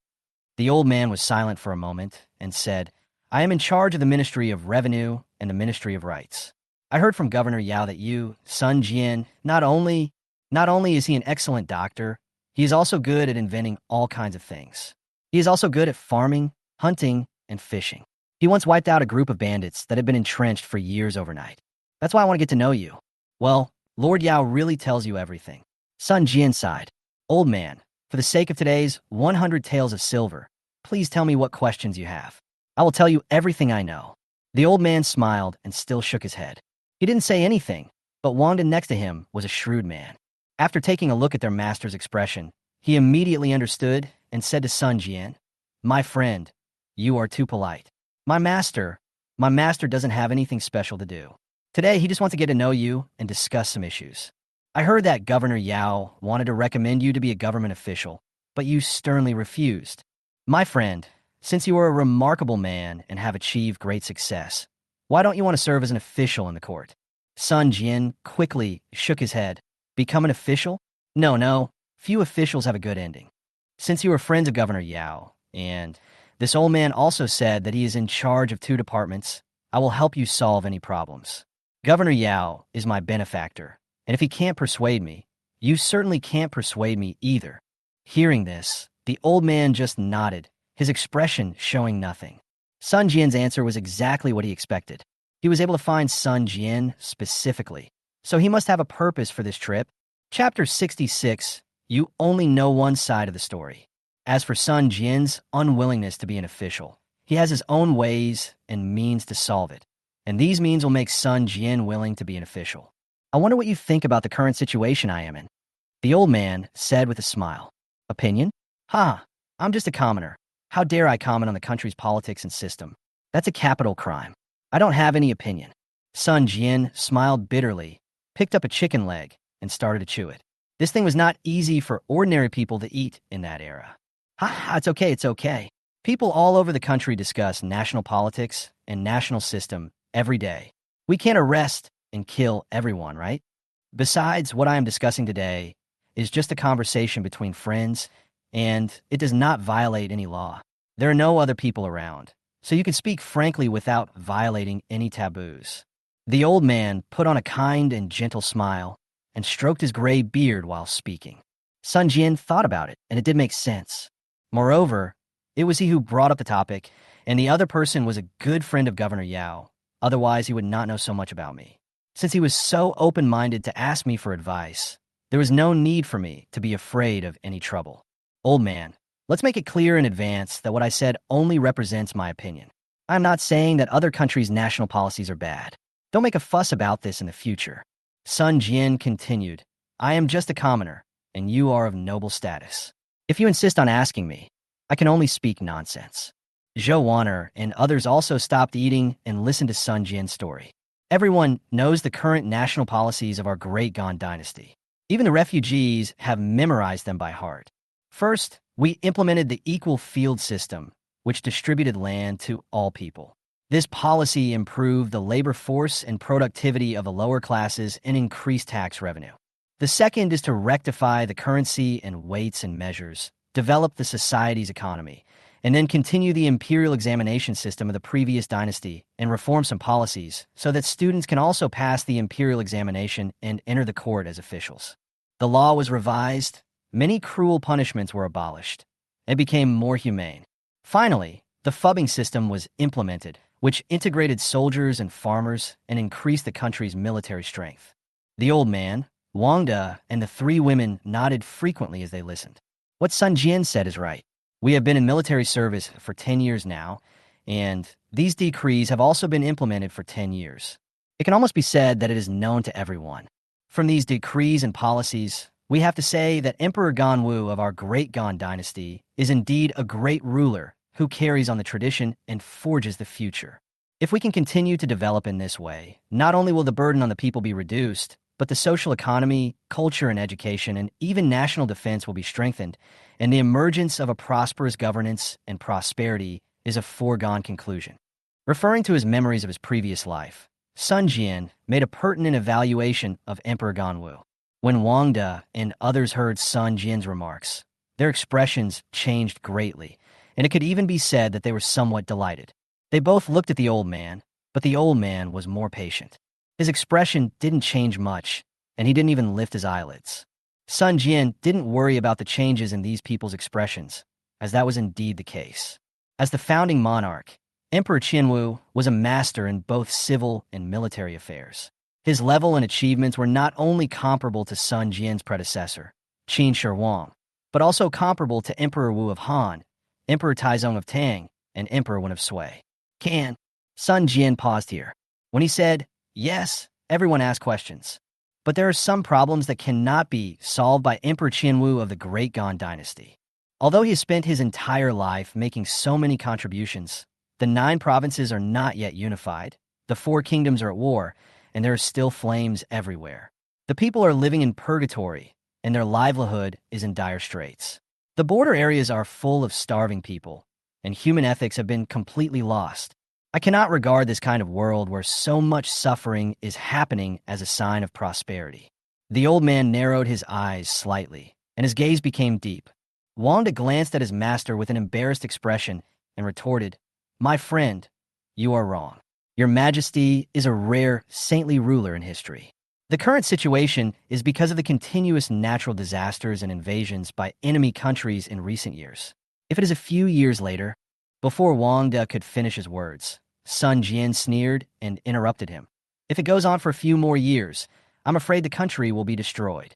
As soon as these words were spoken, everyone's faces changed. Although the old man was shocked inside, it did not show on his face at all. This young man is really brave. It seems that Governor Yao was right. This person is either a man of great talent who has been given a great mission or an unforgivable, arrogant person. At this moment, Liu threw the wine glass in his hand to the ground with a clang sound and was furious. Shut up, you little brat. What nonsense are you talking about? If you dare to speak nonsense and curse the national system again, I will kill you right here and now. Even Wang De's face turned pale at this moment, and the corners of his mouth twitched with anger, but he had no right to speak. My husband. Chu Qingqing and Gu Zijian were so scared that they stood up from their chairs. They looked at the unfriendly expressions of the people around them and were a little worried about Sun Jian. You can't say this casually. If someone with ulterior motives heard it, they might charge you with treason, and your entire clan would be implicated. Sun Jian smiled and did not argue with Liu this time. Instead, he looked at the old man who remained calm. Old man, I've said it before. If you take it too seriously, just ignore what I said and you won't have to eat. The old man smiled, but his eyes were fixed on Sun Jian. He then spoke to Liu, who was losing his composure at the side. Liu, sit down. My friend, you could just talk today. I am curious as to why you said that the country will be destroyed in a few years if we work hard. Sun Jian smiled bitterly and said calmly, okay, then I will speak frankly. The policies I mentioned above are all the best, but they are not suitable for the current situation. The old man became more energetic at this moment, frowning and saying, go on. Although the land equalization system allowed poor people to have farmland, it was a time of war and chaos. The 4 kingdoms were divided, and each claimed to be an emperor. They kept fighting each other, and there was no unification. It's okay for people living in isolated corners, But in other places, this system is causing suffering to the people. Oh, in our country, there's only war on the border, and most areas are not affected. The old man was puzzled.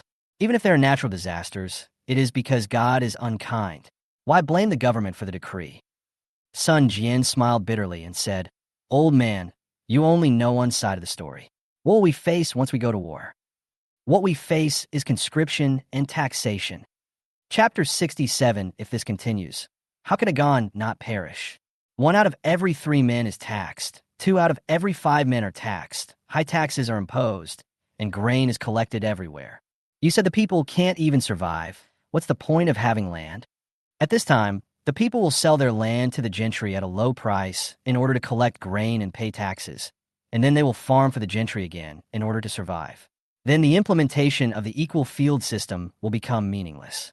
If this cycle repeats, the people will be weak and poor, and how can the country prosper? Wars are fought with the strength of the nation and the people.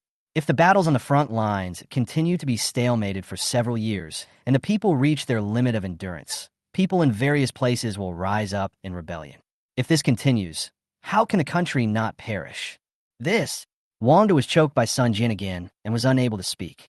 Sun Jian was too lazy to look at him and continued to talk to the old man. Besides, although the phubbing system is good, it is not appropriate for the current situation.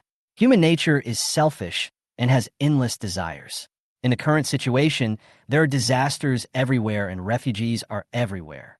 Letting those dignitaries each have their own troops and arm themselves, isn't that giving them too much power? Think about it. They're officials and soldiers. Who wouldn't want to share the profits? On the surface, the phubbing system seems to have greatly enhanced the military power of the country.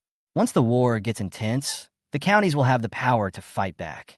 But on the contrary, because of this, the phubbing system has also aggravated the court's factional struggles.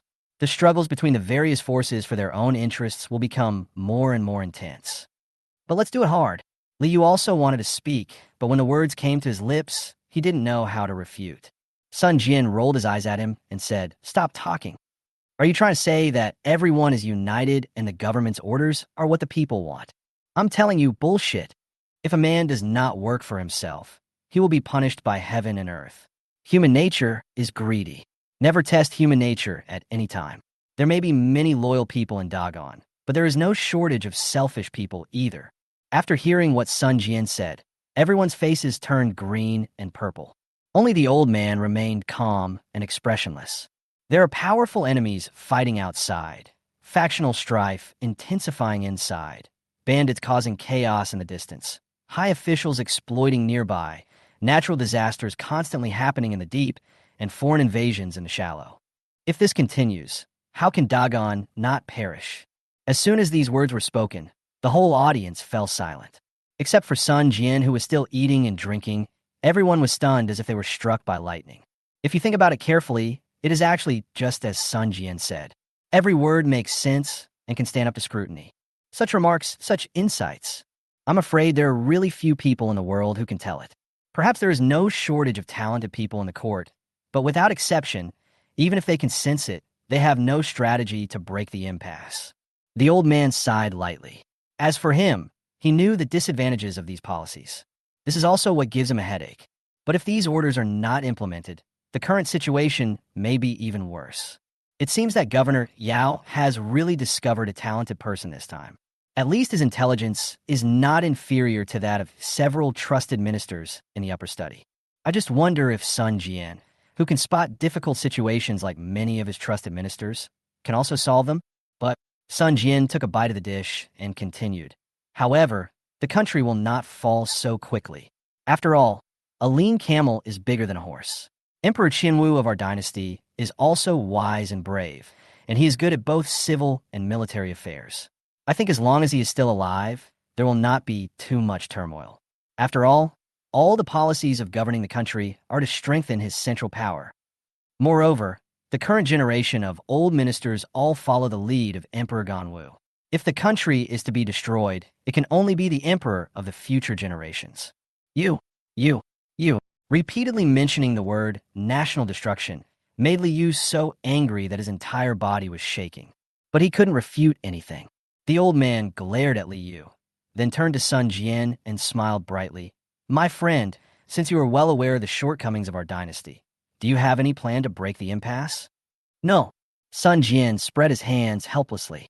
What I said was something I learned from watching Lecture Room after uninstalling the kangaroo in a yellow vest holding a box app in my previous life. Let yourself break the situation. I'm too lazy to think about those things. Let's just discuss it. Who has the mood to think so much? Too much talk will lead to mistakes. Governing a country is not that simple. It needs to be in line with the times, the current situation, the right time, the right place, and the right people. None of them can be missing. Otherwise, if you fail to save the country, you will end up in trouble. As the saying goes, one should do one's job and love whoever one wants. It has nothing to do with oneself. It's still too early for the country to be destroyed. Why bother with all that? Really? The old man asked repeatedly. Sun Jian said helplessly, I can honestly say that I haven't thought about those things in detail. I don't even have a place to get food for next month. How can I have the time? Oh, so it's you haven't thought about it carefully? The old man showed a meaningful expression. Seeing that repeated asking yielded no results, the old man didn't bother. After all, this is not a trivial matter and cannot be solved with just a few words. In his eyes, one should not praise Sun Jian too much just by listening to a brief analysis of the problem. It's all in vain if you can't solve the current situation. But one thing is undeniable. Sun Jian is a man of great talent. Haha, have you told Governor Yu Yao about your remarks today? The old man asked tentatively. When he said this, a hint of viciousness flashed across his eyes, but it was fleeting.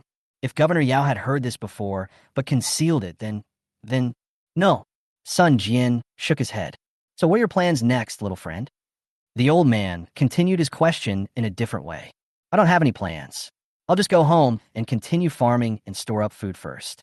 Sun Jian spread his hands. Food? Is it that earth potato? The old man frowned and remembered the term. Damn it, Lord Yao even told you this. Sun Jian was speechless for a moment. Why is Governor Yao so speechless? If we tell others about this thing, we won't be afraid of bandits. But what if a group of refugees come to rob it? Could it be that he was also killed as a bandit? What's more, being targeted by some officials with ulterior motives would be quite a trouble. Sun Jian knew that these things would definitely spread out in the future, but it couldn't be so fast.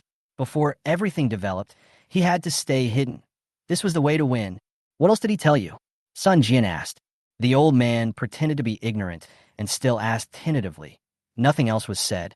How is your potato production? Can you grow it on a large scale? Sun Jian was silent, not knowing how to answer. After all, the person in front of him might hold a higher position than Lord Yao. If you don't tell me, you won't be able to deceive me in the future. Sun Jian was a little worried about what he said. If he said these words, would it bring him countless troubles? Will the other party let me teach the technology on the spot? Will they detain me by force? Or should we take him to the capital right away? It's not that Sun Jian is worrying too much. There's a high probability that these situations will happen. Chapter 68. This old ding is too complicated and too cunning. To put in a broader sense, potatoes are related to the life and death of billions of people. Well, now that things have come to this, it's better to just say it directly. After much hesitation, Sun Jian decided to speak frankly. After all, Governor Yao already knew everything. Even if he didn't say it, the news would have come out sooner or later. It can be planned on a large scale, but I have to wait until I finish cultivating the first wave. Potato is still in its early stages. As for your question about production, my potatoes can produce 10,000 kilograms per acre.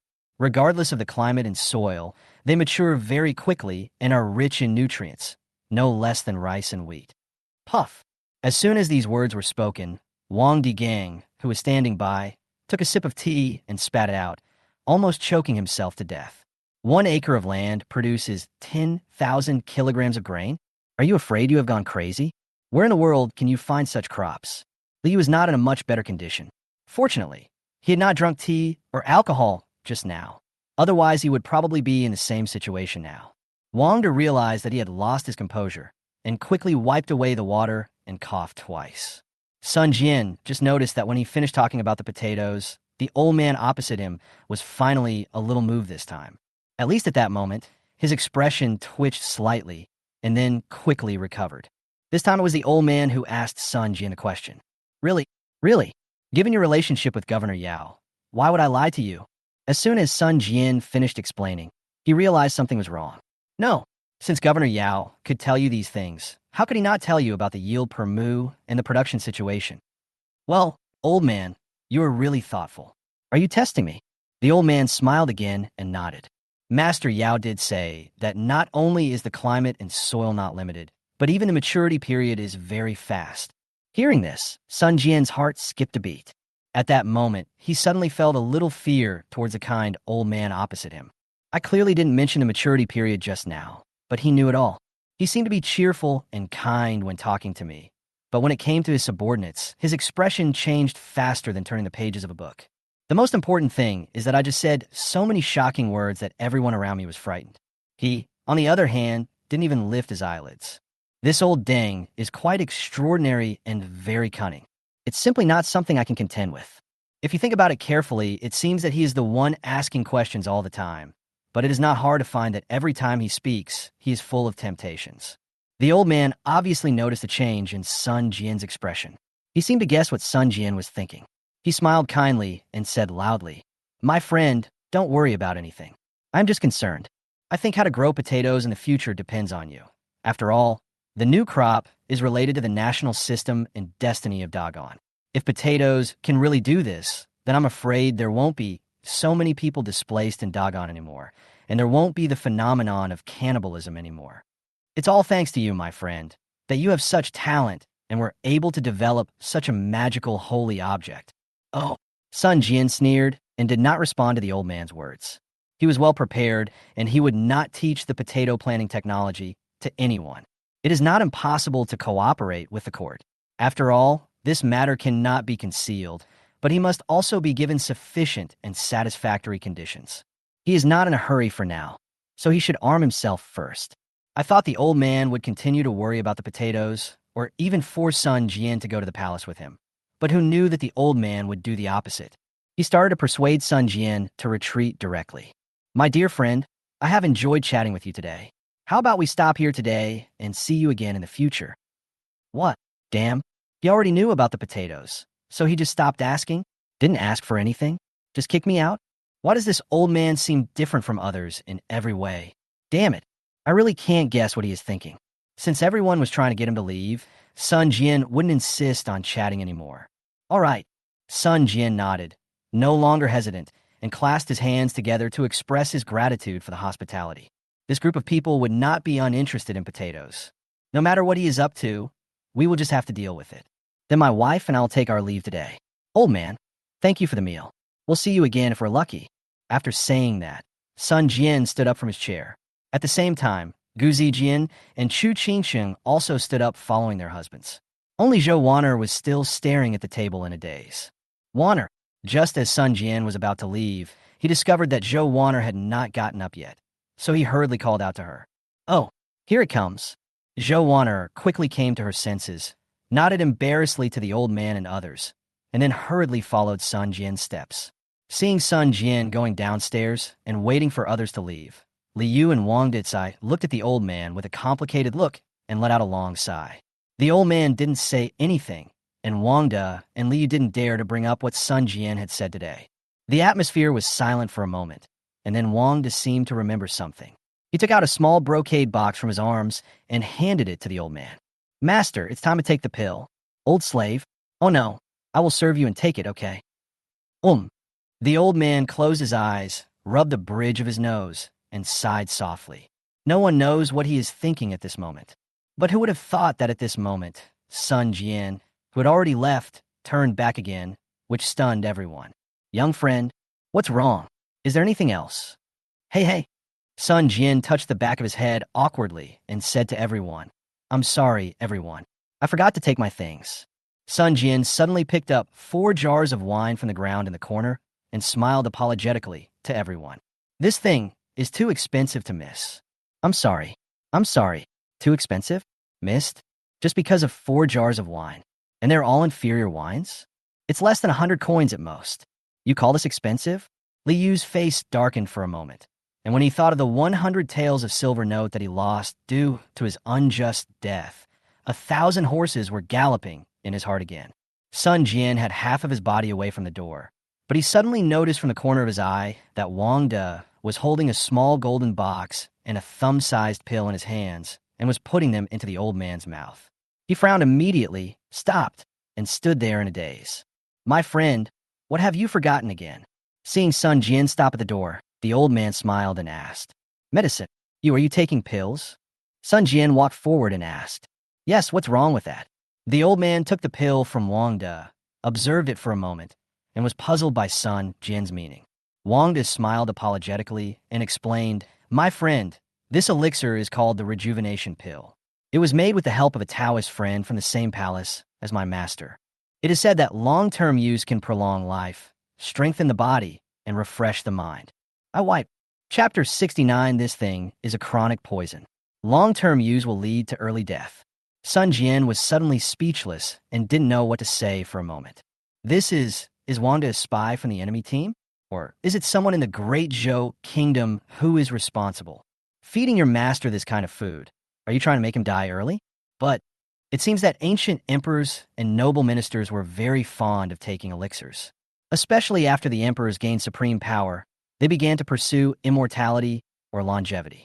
In order to cater to the emperor's needs, Taoist alchemists began to fabricate many folk legends, saying things like taking elixirs could lead to immortality, which made emperors of all dynasties unable to stop. Little did people know that the ingredients of this pill contained highly toxic substances and heavy metals. After eating it for a short time, it can indeed make people energetic and refreshed, but this comes at the cost of overdrawing the body's vitality. With a short-term effect, people will no longer consider its side effects. Once taken for a long time, it will undoubtedly result in early death from oral poison. Seeing Sun Jian's contemptuous expression, the old man frowned. "My friend, what's that expression? Is the current emperor also taking this kind of medicine?" Sun Jian asked.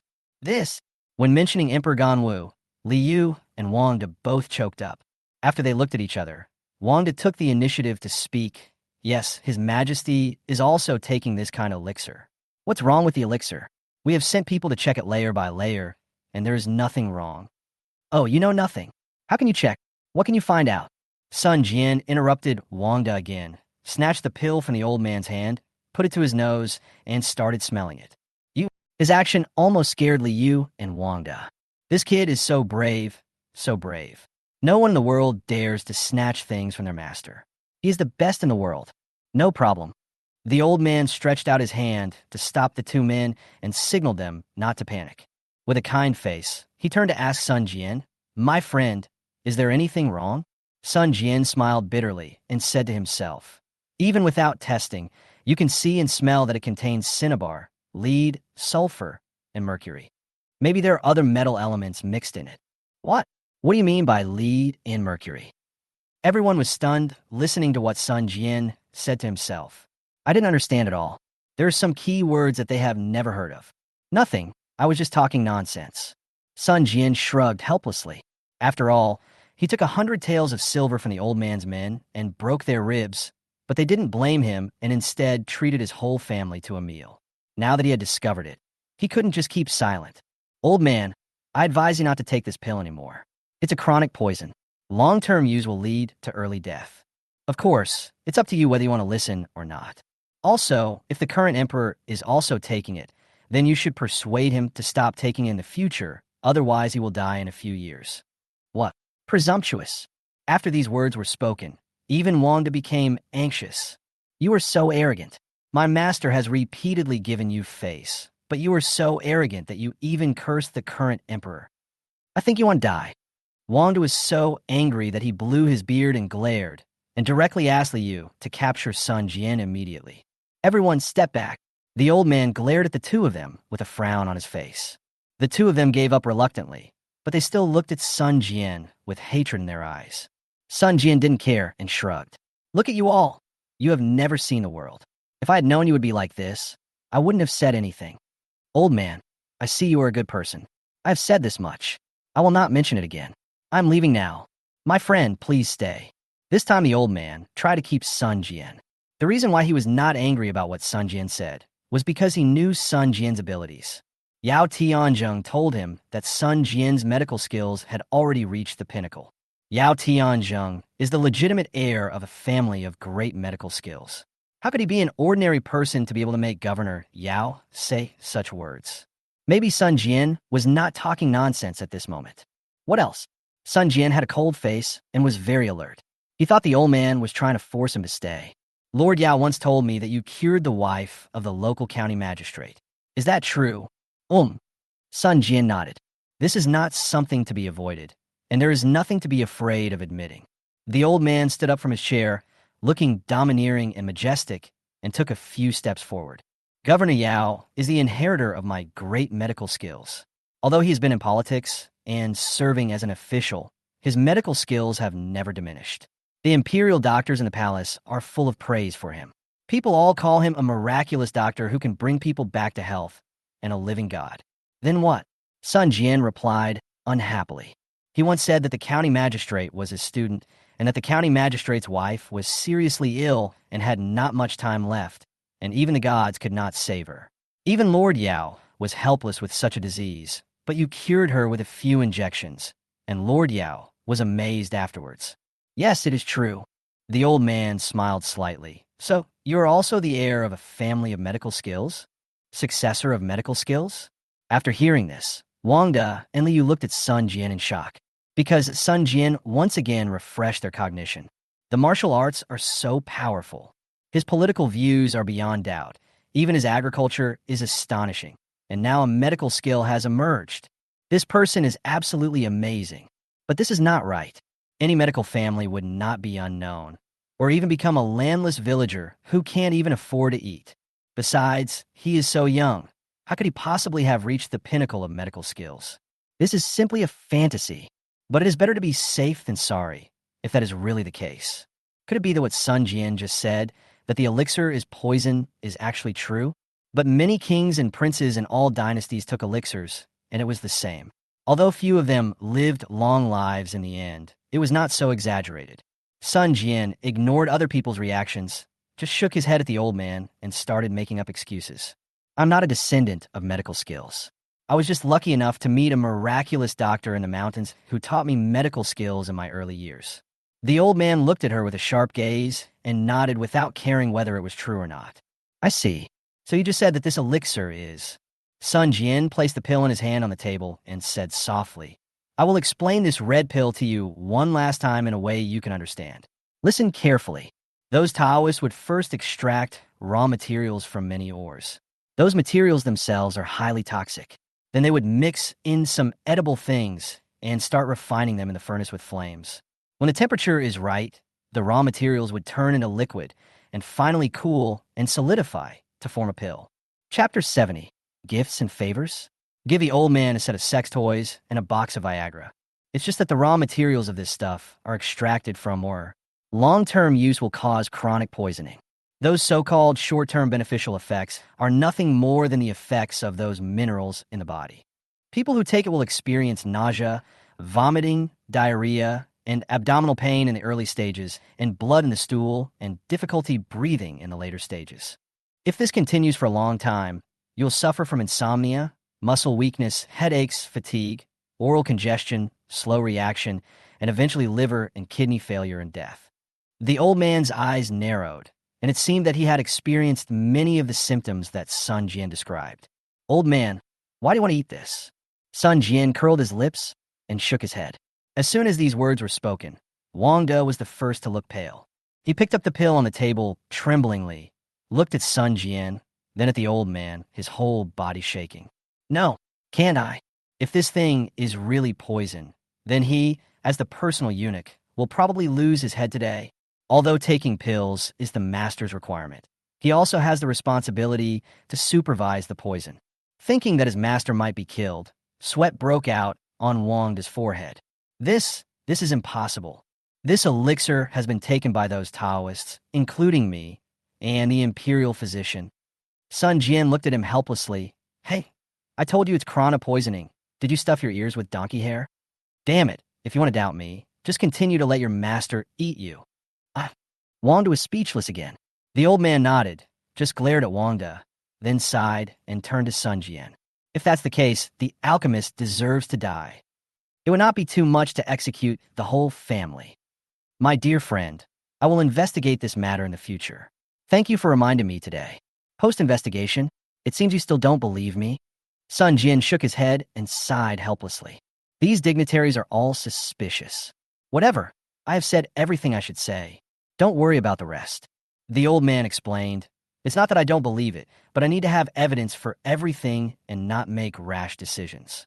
The old man has been taking the elixir for more than a year, and he does have many of the after effects that Sun Jian mentioned. But for him, he has his own process for handling things. He fought in the army all his life and killed countless enemies, but also left many hidden injuries and pains. When his old illness relapsed, it was this pill that relieved his pain. Just one good and one bad. After listening to what Sun Jian said, he would of course stop using it directly in the future, but he could not make the final decision on everything. My dear friend, since you know medical skills, I don't know when we will meet next time. Can you help me check the poisoning situation of this old man? The old man stretched out his hand and motioned for Sun Jian to help take his pulse. Sun Jian was stunned. Happy to take a pulse. He is good at showing off his breasts. After all this time, I still got myself into trouble. Sun Jian said perfunctorily, old man, there is no need to take the pulse for this thing. Is there no need to take the pulse? Didn't you just say that this thing is a slow-acting poison that can kill people? I have been taking it for more than a year, and I have developed many of the symptoms you mentioned. Don't these need any adjustment? Sun Jian was confused about how to make up a lie after the old man asked him 3 questions in a row. Forget it. I can only talk nonsense. I won't easily check a living person's pulse. This is the rule passed down from our sex ancestors. You are an important official of the court, and your imperial doctors are no pushovers.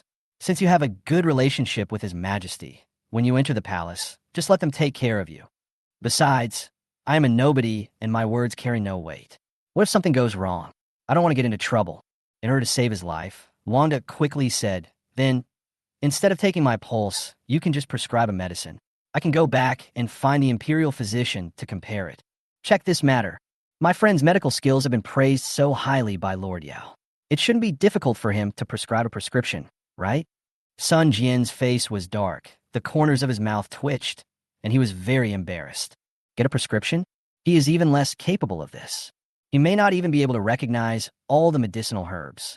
Sun Jian waved his hand and said casually, oh, don't bother, just drink more hot water and detoxify, and you'll be fine. Gone. Drink more hot water? Wait a minute, my friend. Without taking the pulse or prescribing medicine, can my master detoxify by just drinking hot water? Seeing several people trying to stop him, Sun Jian sighed helplessly. I remembered that when I took the 100 taels from Long Chung, I helped him a lot. Now that I also took the 100 taels today, I can't just do nothing, right? But what to give him? Epinephrine? Antibiotics? This chrono poison is useless. Give me an anti-personnel mine? That's even worse. That's right. I can exchange some sex toys for this old man. Nowadays, which nobleman doesn't have 3 wives and 4 concubines? As long as he can distract his attention and let him focus his energy on sex all day, then he won't have to take this chronic poison. I'm really a genius. Thinking of this, Sun Jian quickly opened the system with his mind and said silently in his heart, my beloved Tongzi, please help me exchange a set of sex toys. The system heard Sun Jian's call and started immediately. Ding. The sex toy category is being searched. Search completed. Host, do you want to use 12 points to redeem 1 set? Premium, deluxe, or amazing gift box sex toy set? Or do you want to use 6 points to redeem 1 set of exquisite edition sex toy set? Damn it. After all, it's only 100 taels. I'm going to give it my all. I can't live like this anymore. Sun Jian gritted his teeth and made up his mind. I decisively chose to spend 12 points on the old man and redeem a set of high-quality deluxe edition sex toy sets with a huge gift box. Well, don't be anxious, Tongzi. Give me another bottle of Viagra. I'm afraid his body won't be able to handle the effects of the suit. Use it with Viagra. This is buy 1, get 1 free. Ding. Congratulations to the host for the successful exchange. The item has been put into the backpack. The cumulative cost is 17 points. Currently, there are 48 points left. The exchange is successful. After quickly exchanging the items, Sun Jian came back to his senses and looked at the people again. Old man, our meeting is fate. I took 100 taels today, but I can't take it for nothing, right? I can't give you a prescription, but I can give you a folk remedy. This folk remedy may not be effective, but it will definitely make you feel better. Don't accuse me of being unfair. Wait for me. I'll get something and come right back." After saying that, before everyone could react, Sun Jian quickly ran out of the door, found a place where no one could see him, and took out a large gift box and a bottle of Viagra from his backpack. He quickly returned to the private room. Is this a magic trick? Seeing Sun Jian coming back with a huge gift box in his hand, everyone was shocked. Chapter 71, Zhou Wan'er Strangeness. Here, this is the prescription I gave you. It has instructions and pictures inside. You should be able to understand it. You can't open it now. Open it when you get back, otherwise it won't work. Sun Jian deliberately kept the secret. In this bottle of medicine, use it with the things in the gift box. Remember to take one pill at a time. Don't be greedy, otherwise something serious will happen. Okay, stop talking about that. I'm leaving. Bye-bye. After saying this, Sun Jian no longer cared whether the old man wanted to keep him or not. He carried his 4 jars of wine and walked straight out of the door of the private room, leaving the 3 people standing there in a daze, unable to recover for a long time. Wang Dishu picked up the bottle of Viagra, studied it in his hands, and timidly asked his master, "Master, this medicine I have never seen before, and I have never even touched the bottle." Liu also spoke up. "Yes, master, I haven't seen it either. And this gift box, do you want to open it now?" "No, just do as Sun Jian said, and open it when you get back." After that, the atmosphere became quiet again. After a long time, the old man finally revealed a helpless smile. What an interesting person. As night fell, a horse-drawn carriage was galloping on a small road outside Hongnon County. If you look carefully, you can easily see that 3 of the carriages are fully loaded with baggage. Sun Jian and his 3 wives were sitting in the first carriage, resting with their eyes closed. After bidding farewell to the old man and others at Jude Tower, Sun Jian hired a 4-pound horse-drawn carriage from an escort agency for convenience and safety, and also hired 4 escorts to escort the supplies they had purchased along the way.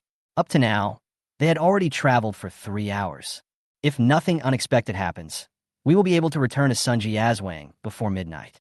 My husband, you are exhausted from the journey. Can Qingqing massage your shoulders to relieve your fatigue?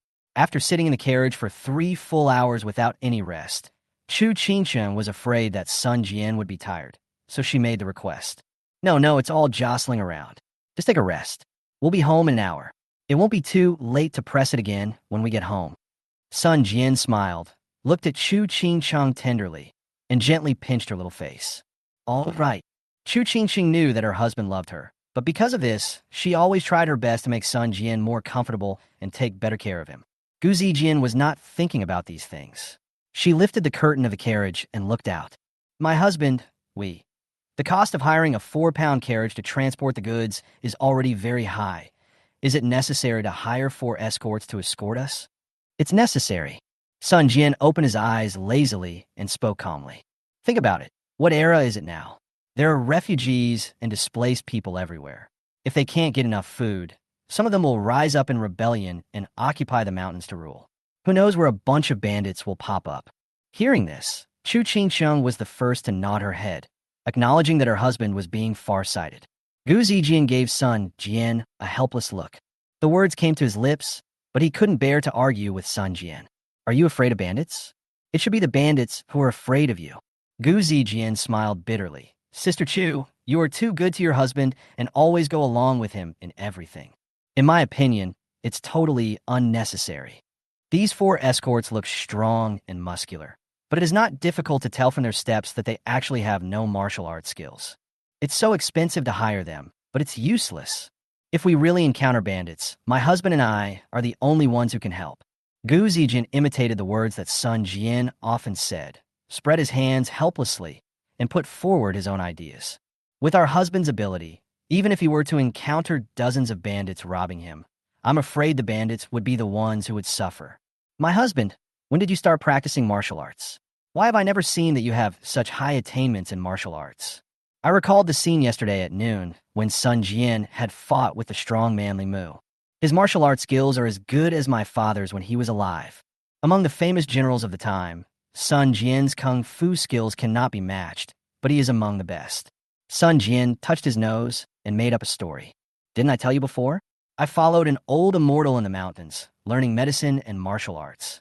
The old immortal taught me a lot of skills, but he also made me swear not to reveal them to anyone, not even to my closest relatives. It was different from yesterday. Yesterday, it was really a matter of life and death. Sun Jian even smiled foolishly after he finished speaking. Neither Gu Zijian nor Chu Qingsheng believed what Sun Jian said. It sounds like nonsense, but it is undeniable that Sun Jian has become a legendary figure in the eyes of these three women. He has long been labeled as an immortal who has been banished to the mortal world. Even if any miraculous thing happened again, they would not be as shocked as before. Sun Jian smiled foolishly and quickly changed the subject, jokingly saying to Gu Zijian, I didn't expect that my Zijian is getting better and better at managing her life now. She even knows how to save money for her husband. Not bad. Keep it up. Gu Zijian's face flushed with pride when she was praised by Sun Jian. But she still felt that 4 bodyguards were a bit too expensive, and even if she had the money, she couldn't just hire them. Don't worry, your husband has plenty of money now. We can hire 4 people to escort the car for us. Although the cost is a bit higher, it will save us a lot of trouble along the way. Sun Jian patted his waist bag and reminded the 3 women. Now, he still has more than 100 taels of silver in his pocket. Even if he does nothing from today on and eats good food and wine every day, it will be enough for the 4 of them to eat, drink, and defecate for more than a year. No need to worry about having no money to spend. The most important thing is that with the 3 carts of supplies that Sun Jian bought, he can find a way to create endless money. All of this was part of Sun Jian's plan, but the timing was not yet ripe, so there was no need to say it directly. Gu Zijian and Chu Qingsheng both nodded and stopped worrying about these issues. Since their husbands did this, there must be a purpose for doing so. At this moment, Sun Jian glanced at Zhou Wanner, who had not spoken a word, and seeing that she was absent-minded again, he couldn't help but ask, Wanner. Zhou Wanner was startled by Sun Jian's sudden call, and she came back to her senses and responded. What's wrong with you today? You're often distracted. Sun Jian asked with a frown. It seemed that Zhou Wanner had been in a trance since she met the old man. What's wrong with her? Could it be that he knows that old man? No way. It's totally unrelated. How could a princess of the great Zhou royal family know a senior official of the cabinet? Chapter 72. The first batch of potatoes produced 150,000 kilograms. Do you think this is too little? Nothing. Zhou Wanner's pretty face turned red, and she turned her head away. He said it was okay, but his expression couldn't hide what was going on. Sun Jian narrowed his eyes slightly and asked suggestively, Why have you been so distracted since you met that old man today? Zhou Wanner seemed to want to say something, but stopped herself. Sister, my husband is right. You have been acting weird all day. Gu Zijian thought about what Sun Jian said and noticed something unusual. It seems like Zhou Wanner has been in a trance several times today. Sister Wanner, do you know that adult? Chu Qingsheng was more careful than Gu Zijian. She had already noticed that Zhou Wanner was absent-minded today, but she was more cautious and did not mention it actively. She originally wanted to see if Sun Jian had noticed it. If not, she planned to talk to Sun Jian alone after returning home. Zhou Wanner was unable to say anything again.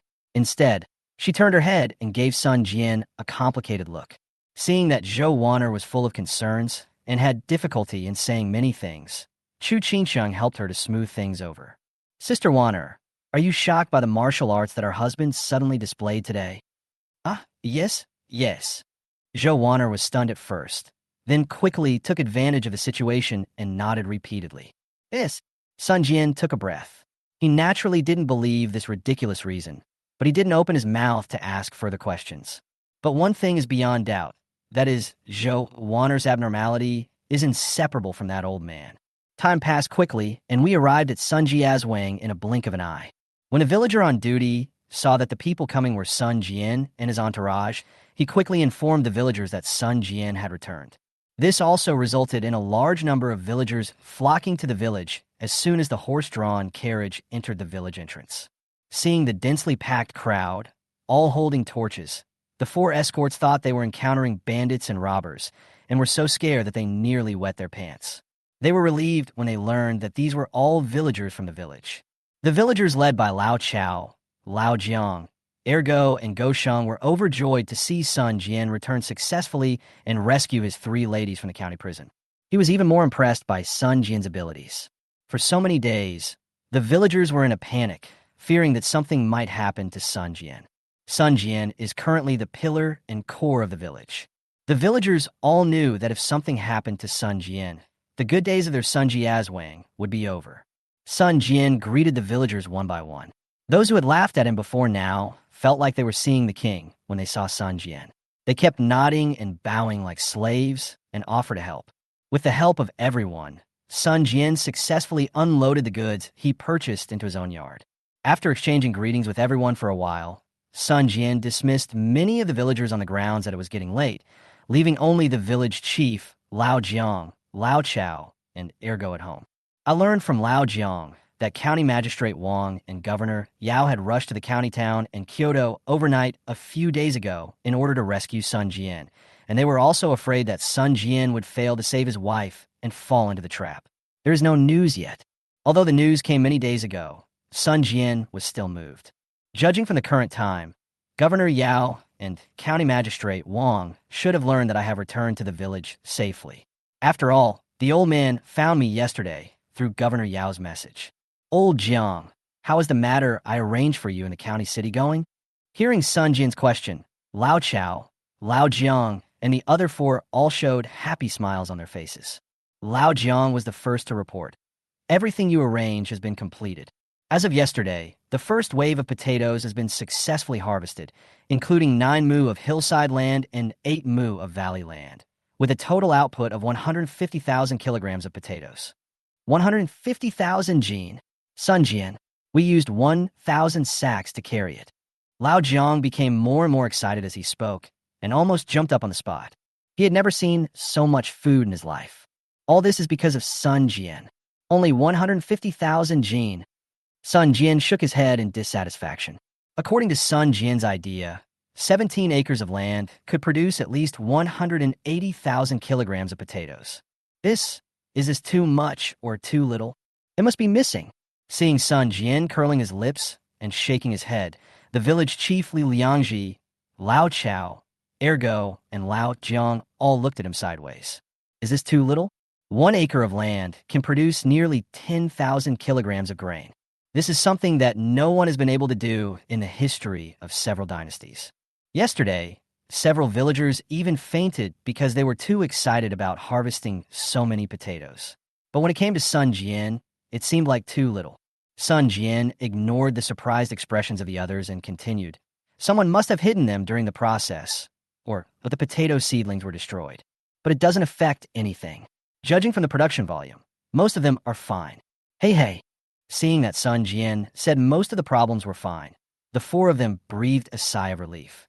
Lao Jiang continued, Sun Jian, you don't know. Everyone was so happy yesterday that they couldn't stop smiling the whole day. If it weren't for your safety, the village chief would have had people drink and celebrate last night. Now everyone is praising you like a god. You are really a strange person, Sun Jian. Yes, winter is coming and food is in short supply. With this potato harvest, the villagers won't have to wander around begging for food anymore. Lao Chao also said happily on the side. Village chief Sun Liangji also echoed. Sun Jian, you don't know that yesterday many elders in the village said that they would erect a monument for you at the entrance of the village to record your great achievements. No. Sun Jian quickly reached out to stop him. Are these old folks in the village now thinking of erecting a monument for themselves? What were they doing when their predecessors were begging in the early years? When a village chief heard Sun Jian's refusal, he was not angry, but instead showed a grandson-like smile. Sun Jian is the treasure of their village, and what he says is the truth. Old Jiang, what about other things? Sun Jian was too lazy to pay attention to Sun Liangji and turned to ask Lao Jiang about the next plan. Lao Jiang nodded heavily. It's all settled. Seeing that the potato yield is so high, the villagers are now willing to use their own land to grow potatoes. The monthly output will be split 40% with you and 60% with you. You get 60% and they get 40%. You don't need to worry about what to plant. I will allocate and receive it every month. As for those villagers who have no land, according to your request, they have been organized to become land reclamation workers. Currently, there are 5 teams of land reclamation workers, each with 10 people, a total of 50 people, who are reclaiming the surrounding land overnight. As for patrolling, they patrol their own land. Elderly people and widows who don't have land and can't reclaim it can patrol the hillsides and valleys. Yeah, that's good. After hearing Lao Zhang's report on the work, Sun Jian nodded with satisfaction. Everything is going according to plan, which is a good feeling. Chapter 73 New Plan. Get started. After Lao Jiang finished his report, Lao Chao also spoke up. Now the sentries outside the village are now in groups of 3, taking turns going door to door. They will sound the alarm at any time if there is a problem. To prevent accidents, there are also some alarm traps at the intersections outside the village. Sun Jian smiled slightly. It seems that during the few days I was away, everything in the village was in order. Not bad, thanks to you. Lao Jiang and Lao Chao were delighted to receive Sun Jian's praise. Sun Jian, there's one more thing. At this time, the village chief came forward to report what was happening on his side. The Lijia village, Honkabo village, and Tianjiaking village around our Sunjiazwang village all want to join us after hearing the news that we are fighting bandits and planting new crops. There are many refugees and displaced persons in these villages. What do you think we should do? How many of them are there? Each village has about 500 to 600 people, but most of them are the elderly, the weak, the sick, the disabled, and widows, and there are relatively few young and middle-aged people, replied the village chief. The heads of several villages have come to me several times, saying that they all want to join collectively. Those who have land want to grow potatoes, and those who don't have land want to join our reclamation team. Do you think we should agree? I see. Sun Jian frowned and thought. There are 500 or 600 people in one village, and there are about 1,500 people in those 3 villages. Adding the people from Sunjiazwang village, there will definitely be more than 2,000 people. Lao Jiang snorted coldly. What's there to add? During the famine years, those villages bullied our village a lot, stealing food and destroying farmland. Now that we're doing well, they want to get a piece of the pie. What a joke. Hey, Jiang boy, you can't say that. There are many vagrants and refugees in the surrounding villages looking for food. An individual case cannot represent the entire village. The village chief tried to smooth things over. But their argument was completely useless, as only Sun Jian made the decision. Sun Jian, what are our plans next? Now everyone in the village listens to you. If you say east, we will never go west. The village chief stood aside and asked Sun Jian sincerely about his next plan. Integration. After thinking for a moment, Sun Jian gave the answer. Integration? Does that mean accepting them? The village chief asked. Sun Jian nodded and said to everyone, Hongnong County is vast, but sparsely populated. What we lack most right now is manpower. Only with manpower can our production capacity increase. Under the current situation, there is no need to engage in village fights. Only when more people join our team can we develop better. There were a few words that Sun Jian did not say. He doesn't care about any of that bullshit village fighting. Sun Jian only knew that the more people there were, the more free labor there would be to help him make money. Not to mention the 3 surrounding villages. Even if it is a village far away, as long as someone wants to join, he will accept them all. In Sun Jian's plan, agriculture is not the only way to make money.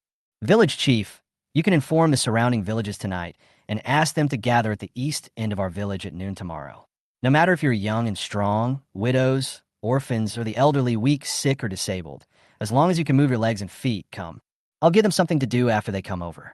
Okay, if you have no other instructions, I will arrange it now, asked the village chief. Go ahead. Sun Jian nodded, and then asked Lao Jiang, I asked you to build a new courtyard in the east of the village. Is it finished? It's all ready, as you requested.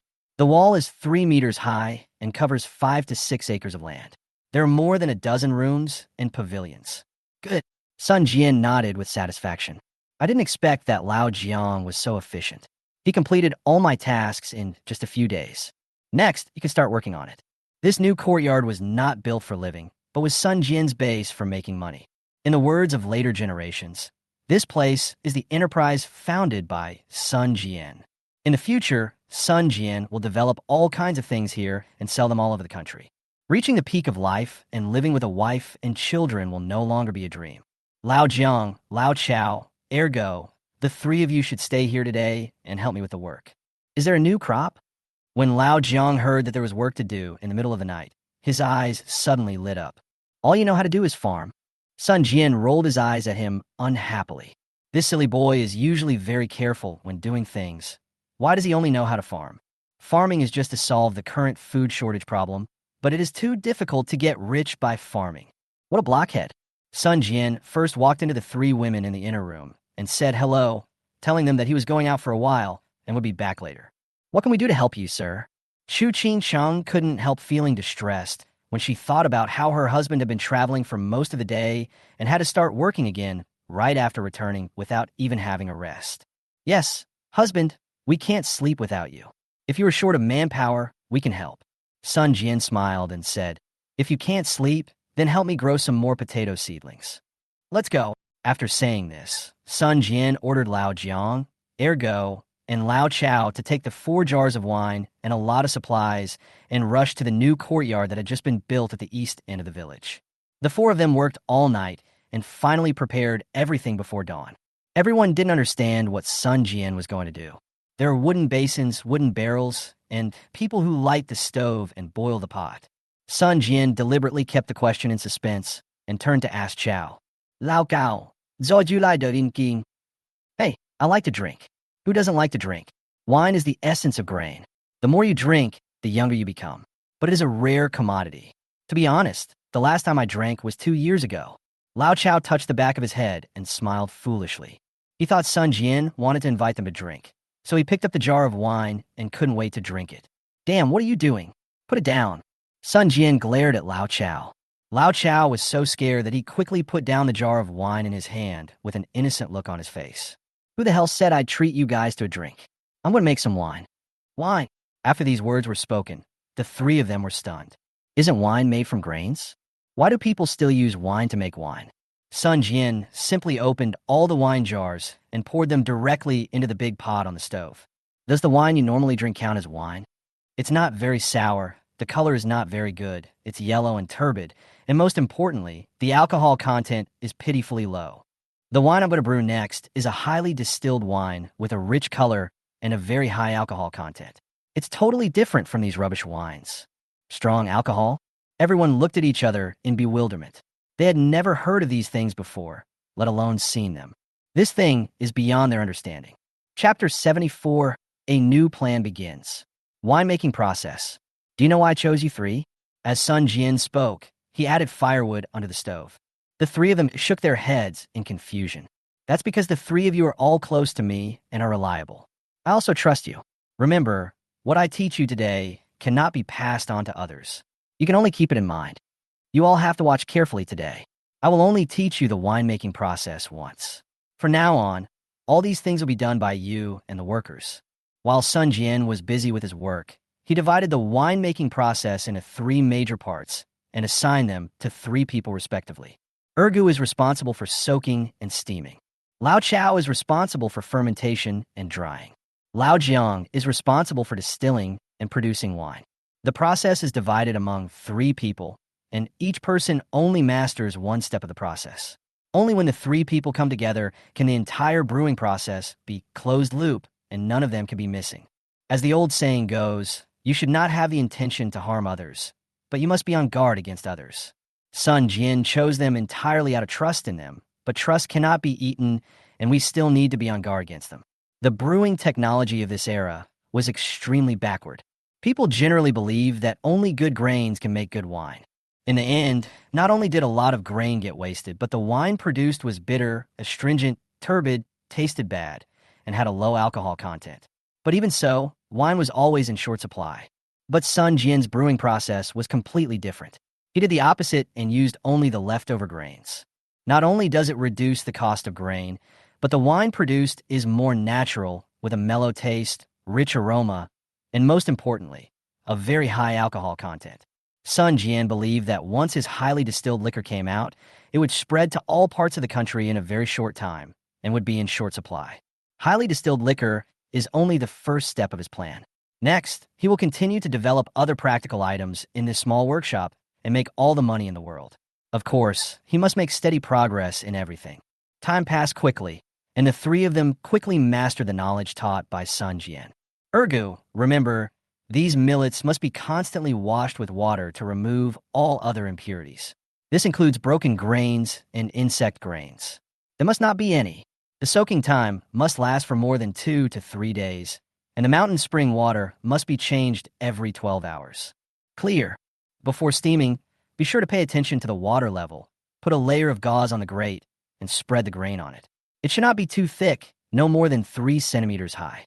After Sun Jian finished instructing Ergu, he went to another place. Lao Chao. Fermentation is a delicate job.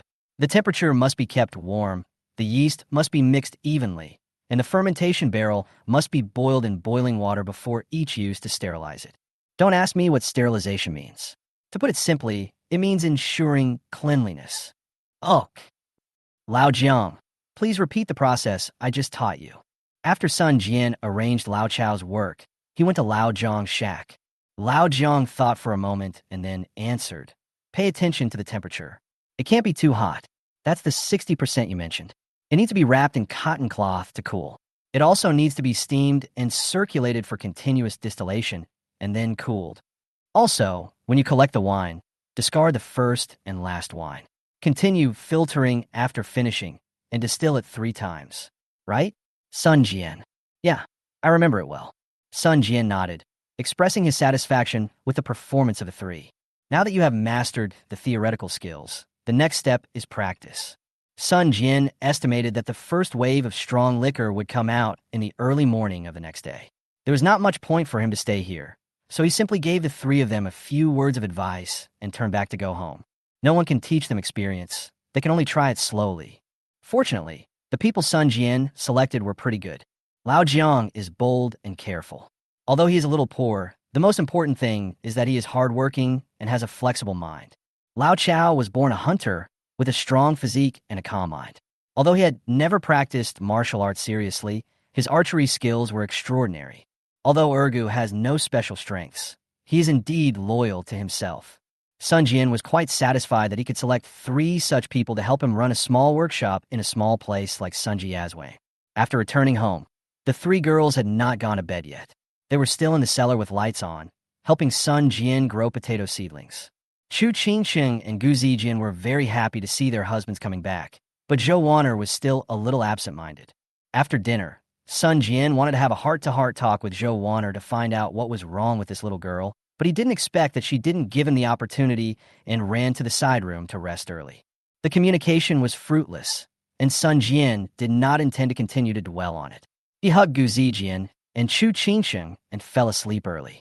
3 days passed in a flash. During these 3 days, Sun Jian was extremely busy. First, all the young and middle-aged people in the 4 villages were reorganized. Those who don't have land can sign a labor contract with Sun Jian and join the reclamation team, grain-growing team, and patrol team in each village to work for them. If you have some land, you can find someone to guarantee it and sign a cooperation document with Sun Jian. Then you can bring the potato seedlings back to the village and distribute the potatoes to Sun Jian on time every month. Of course, you can also exchange them with millet or copper coins of equal value. If you're physically strong and have good skills, you can join the guard team to ensure that everything runs smoothly. Sun Jian gave the guard team a domineering and resounding name: Security Guard. As for the remaining old, weak, sick, and disabled people, Sun Jian selected them and employed them. Those who could hunt and fish could be responsible for logistics management and take charge of everyone's food. Those who can build walls and houses can help build new workshops. As for those who knew nothing but wanted to eat and drink for free, Sun Jian simply gave them a big slap in the face and told them to get out immediately. This group of people, whether they stay in the brewery or participate in the construction of a new workshop, can each receive copper coins on a monthly basis, with food but no accommodation provided. Seeing everything in order, Sun Jian couldn't help but be delighted. Haha, I didn't expect that in my previous life I was a real office worker, working 996 as a delivery boy, and finally died of exhaustion. After traveling through time, I became a wealthy landlord. Every day, watching so many people working for me, busy helping me make money, and bowing to me, that feeling is really great. As the saying goes, blessings follow misfortunes, and misfortunes follow blessings. Before Sun Jian could finish his enjoyment, something happened that gave him a huge headache. On the morning of the 4th day, Sun Jian was still asleep, hugging his 2 wives. From the alleys of the village came the sound of gongs ringing as warnings. Boom, boom, boom, boom, boom, boom. Having once experienced a bandit attack on the village, The villagers were very sensitive to the sound of gongs, and Sun Jian was no exception. Hearing the sound was like a bolt from the blue. Could it be the bandits from Hupon Mountain? Impossible. The bandits have been scared away by the attacks. Who would that be? Chapter 75, Great Joy. The imperial court has sent someone to deliver the decree. Sun Jian quickly put on his clothes, settled the 3 women, and strode out of the house. The magical thing is that when he pushed open the door, he did not meet the panicked villagers, but the excited faces of Lao Jiang, Lao Chao, Ergo, Go Sheng, and others. Sun Jian was stunned. What's going on? Could it be that this group of people were frightened by the bandits who attacked the village again? Lao Chao was the first to speak. Sun Jian, congratulations. This is a great event. The court has sent someone to deliver the decree. An imperial decree? What imperial decree? Sun Jian frowned and was stunned. Obviously, he had not yet recovered from his confusion. Oh, my brother. Of course, I am carrying out the imperial decree of the current emperor. Lao Chao's excitement was beyond words. He has never eaten pork, but he has seen pigs run. A few years ago, Lao Chao had seen a team delivering imperial edicts in the county town. There was no doubt about the scene and the grandeur. Yes, Sun Jian. The villagers on guard saw it clearly. That guard of honor is indeed from the royal family. Who dares to pretend to be the imperial court these days? The guard of honor that conveys the imperial decree can come to our village. If it's not for you, then how could it be me, Ergu? It can't be my dog's leftovers. Ha ha. Ergu's words made everyone laugh. Sun Jian was not so optimistic. A lot of questions suddenly popped up in his mind. It's only been a few days. How come such a trivial matter of mine has alarmed Emperor Ganwu of the Dagan dynasty? The emperor even issued an imperial decree specifically for himself? Is it a blessing or a curse? Sun Jian knew in his heart that even an imperial edict might not necessarily be good news. He had just beaten up Li Jian and dealt with the county magistrate Li Igua a few days ago. So many days have passed. The matter must have become a hot topic by now, right? It is said that Li Igua has a big shot backing him up. What if that person is setting a trap for him? It is not easy to let the emperor know about his affairs first, instigate the emperor to let him into the palace, and then find a way to eliminate him and take revenge. Seeing Sun Jian frowned, Lao Jiang immediately understood Sun Jian's concerns and pushed him with his hand. Oh, Sun Jian, what are you thinking about? The appearance of such a guard of honor must be a good thing. How can such a bad thing come from this card? Old Jiang, am sure that the court wants you to become an official. All right. Sun Jian nodded. He was indeed a little too suspicious. This was true when he thought about it carefully. If Tian Yin had really been angered, the ones coming today would not be the honor guard but soldiers. The crimes he committed were not serious enough for Governor Yao to deal with, let alone alarm the imperial court, etc. Governor Yao? Lao Deng had always wanted to become an official. Maybe it was he who wrote a letter to recommend him to the emperor. Seeing that Sun Jian had fallen into deep thought again, Lao Jiang continued. I just went to the hillside to see that the honor guard included eunuchs delivering imperial decrees, as well as imperial envoys from the Hanlin Academy, officers and soldiers, dozens of people. Even Magistrate Wang and my uncle were among them. I think they have already reached the village in trance. Counter Magistrate Wang is here too. Yeah, that's why I told you it can only be good things. It can't be bad. When Sun Jian heard that County Magistrate Wang was also coming, he completely dispelled his worries. Given his friendship with Magistrate Wang, if it was something bad, Magistrate Wang would definitely find a way to inform him in advance. It seems that I was overthinking it. It was most likely Governor Yao who recommended me in this matter. Hurry up and pack up and get ready to receive the order, okay? Sun Jian nodded solemnly, turned around, and went back into the house. Congratulations, sir. Gu Zijian and Chu Qingsheng were already standing at the door of the room, looking delighted. What's there to congratulate? Even becoming an official isn't necessarily a good thing. Besides, I just harvested my first crop of potatoes, and my new workshop has started operating. Why would I be an official at this time? What about my security brigade? What about the other brigades? Governor Yao, that old man, I told him I don't want to be an official, but he insisted on doing this. Sun Jian sighed lightly and began to wash up helplessly. Sir, you can't blame Lord Yao for this. Think about it. He is the governor of a state in charge of military and political affairs. If he didn't recommend you, something big would have happened. Gu Zijian analyzed for Sun Jian on the side. Yes, sir, what Sister Zijin said is right. Whether you agree or not, it is Lord Yao's duty to recommend great sages to the court. Otherwise, he would be guilty of deceiving the emperor. We can grow potatoes in Kyoto, and we can reopen the workshop. These won't be a problem. Chu Qingcheng muttered quietly beside her. Our husband is really different from ordinary people. Isn't this what ordinary people dream of all their lives? Why does my husband look unhappy? Zhou Wanner, who had not spoken for many days, stood up at this moment. Oh, in my opinion, Governor Yao is not a good guy. What's good about being an official? There are intrigues and deceptions everywhere, and the court is so chaotic. If you recommend him to the court, you may lose your life if you are not careful. Although Zhou Wanner said this, she was actually very worried about Sun Jian. It's not that she didn't want Sun Jian to become an official to bring honor to the family and ancestors, but she didn't want Sun Jian to join the big guns so soon. But what can she do if she doesn't want to? The thing I was most worried about finally happened. Zhou Wanner was naturally aware of Sun Jian's abilities. If such a person joined the army, the great Zhou, the great Xia, and even the great Song would never have peace. How can you say that, sister? My husband is so capable, he will surely be able to turn danger into safety and rise to prominence. For the first time, Gu Zijian felt displeased with Zhou Wanner's words. Yes, Sister Wanner, although the factional struggles in the court are terrible, being a politician is a good thing after all. We should be at peace on behalf of the Prime Minister. TSK, you guys be happy. I can't be happy. He could go if he wants, whatever. Zhou Wanner spread her hands, pretending to be indifferent, turned, and walked to the side room, no longer arguing with the two girls. Sun Jian saw all of this, and he could roughly guess the reason for Zhou Wanner's emotional fluctuations. But at the moment, Sun Jian had no other choice. I originally wanted to stay, put, and develop, and then take the next step when the time is right, but things are unpredictable. Are you going to disobey the order immediately? Right now we have no soldiers and no money. We're to go after disobeying the order. Follow Zhou Wanner to Dezhou? This is simply impossible at the moment. If you're not careful, it might be regarded as disobeying the order and defecting to the enemy. The millions of border troops are not to be trifled with. We can only take one step at a time. Sun Jian is not extremely averse to being an official. He just doesn't like being bound by constraints.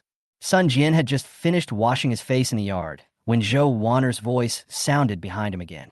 Are you sure you want to accept the order? Sun Jian turned his head and saw Zhou Wanner standing there with a complicated expression. Gu Zijian and Chu Qingcheng were not beside her. Chapter 76. The Prince's Tutor? Let me go and study with you while typing. Who will cultivate that land? Well, this all happened faster than I expected.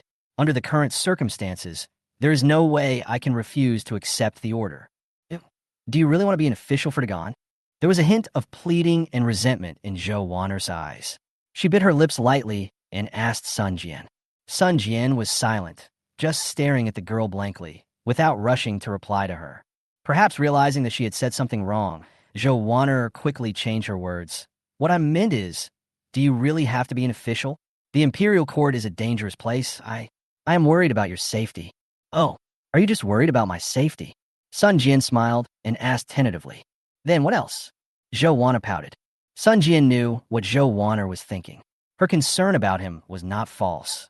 But as a princess of the Great Zhou, she was probably more afraid that their Great Zhou would be threatened. But her identity has not been revealed yet, and there are some things Sun Jian cannot tell her directly. Sun Jian wanted to go forward and touch Zhou Wanner's head, but unfortunately Zhou Wanner took a step back and dodged. Sun Jian sighed and said to Zhou Wanner, Wanner, you should understand that there is no better choice right now. The risk of disobeying the order and fleeing is too great. I cannot joke with your lives. But Zhou Wanner wanted to say something else. But at this moment, the guard of honor had already stopped at the door of Sun Jian's house. Here it comes. Sun Jian's eyes fixed, and he turned to look. As the gate of the courtyard creaked open, the officers and soldiers of the guard of honor pushed the door open and stood on both sides one after another. An old eunuch wearing a purple dragon-shaped official robe, holding a whisk and with a serious and dignified expression, strode in. On his left and right sides followed a group of young eunuchs with their backs hunched, heads lowered, and their hands crossed on their abdomens. The imperial envoy, accompanied by Magistrate Wang Yuren, and other officials followed closely behind and walked in from outside the door. Sun Jian originally wanted to go up and greet Magistrate Wang and Wang Yuren and exchange a few words with them, But the old eunuch did not give him the opportunity. "This is Sun Jian's house? Are you Sun Jian?" When the old eunuch entered the door, he first looked around the courtyard wall and then asked Sun Jian with a solemn face. "That's me." Sun Jian was polite and bowed with his hands clasped. After confirming that there was no doubt about Sun Jian's identity, the old eunuch first looked him up and down with a sneer on his face. A hint of viciousness flashed across his eyes, but he did not say anything else. "Since you're Sun Jian, then kneel down and accept the order." The imperial eunuch was impartial, and the guards were all watching. He did not dare to hesitate and raised his voice to say, "The imperial edict has arrived. Sun Jian, a commoner from Hongnon County, is here to receive it." As soon as these words were spoken, everyone's expressions became solemn, and both County Magistrate Wang and the imperial envoy knelt down one after another. Chu Qingsheng and Gu Zijian also rushed out of the room one after another, stood behind Sun Jian, and knelt on the ground with their husbands. "I, Sun Jian, accept your order." Although Sun Jian, who was kneeling on the ground, was extremely uncomfortable, he had no choice but to follow the procedure in this situation. The emperor, by the mandate of heaven, summoned Sun Jian, a commoner from Hongnon County, who is quick-witted and studious, extremely intelligent, talented, and knowledgeable. He has served the emperor well and is worthy of great responsibility, which is very gratifying to me. I grant Sun Jian the same status as a Jinshi and appoint him as the prince's attendant. I decree this. The 10th year of Ganwu, the Eo month, the Wushan day. After the old eunuch read the imperial edict, Sun Jian was stunned on the spot. What the hell is this? He could understand how I boasted about my quickness and love of learning, my extraordinary intelligence, and my great talent and profound knowledge. After all, it was an imperial edict, a reason to shut up the people. Plus, the news came from Governor Yao, so it was not surprising that the emperor knew some of his own affairs. But where the hell did the credit for protecting the emperor come from? When did you ever protect someone? It was a fight once. It's totally incomprehensible. And if I were to be the prince's tutor, wouldn't that mean I would just accompany the prince in his studies? Damn it, this is a tough job. How can I refuse? I originally thought that I would be given at least a county to govern, but in the end, I was asked to accompany the prince to study. Judging from this, Emperor Ganwu wants to cultivate direct power for his son. Seeing Sun Jian lost in thought and not making any movement for a while, the old eunuch reminded him, "Congratulations, Sun Shidu. Accept the decree." Sun Jian reacted immediately and quickly held the imperial edict with both hands. Sun Jian accepts the edict. After the imperial edict was delivered, Sun Jian and his 3 wives stood up. Except for Zhou Wanner, who looked unhappy, the others were all overjoyed. Magistrate Wang and Wang Yuren took the lead and strode forward, patting Sun Jian on the shoulder. "Congratulations, sir." "Oh no, I should call you Sun Shid now. That's too ugly. Just call me Sun Jian or Mister. Please stop making fun of me. This prince's tutor is not of the highest rank, not even of the 9th rank, and doesn't even hold an official position. What is there to congratulate him for?" Wang Yuren said, "Alas, sir, you can't say that. Although the prince's tutor is not in the mainstream and has no rank, his salary is comparable to that of a 4th rank official. Besides, no one has ever dared to offend the prince's tutor in every dynasty. After all, he is the confidant of the future dynasty and an important official in the palace. The arrangement made by the current emperor shows that he intends to cultivate the prince's power. Your future is limitless. Yes, with your talents and wisdom, I'm afraid that in a few years, Dagan will become unprecedentedly powerful." Listening to the 2 people congratulating him one after another, Sun Jian was not so optimistic. Then he sighed and complained, "Alas, if this prince is well-behaved, it would be fine. But if he is a playboy, has a bad temper, always makes me take the blame, and gives me the cold shoulder, then I'll be in big trouble. Sir, be careful with your words."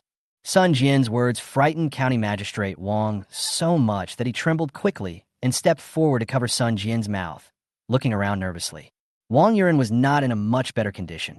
He was so frightened by Sun Jian's words that sweat broke out on his forehead. He really dares to say that. If what I just said was heard by someone with ulterior motives, it would be considered a serious crime of disobedience at the very least. Seeing the 2 old men being so cautious and nervous, Sun Jian just spread his hands out indifferently, thinking secretly in his heart, "What's this? Look how scared you are.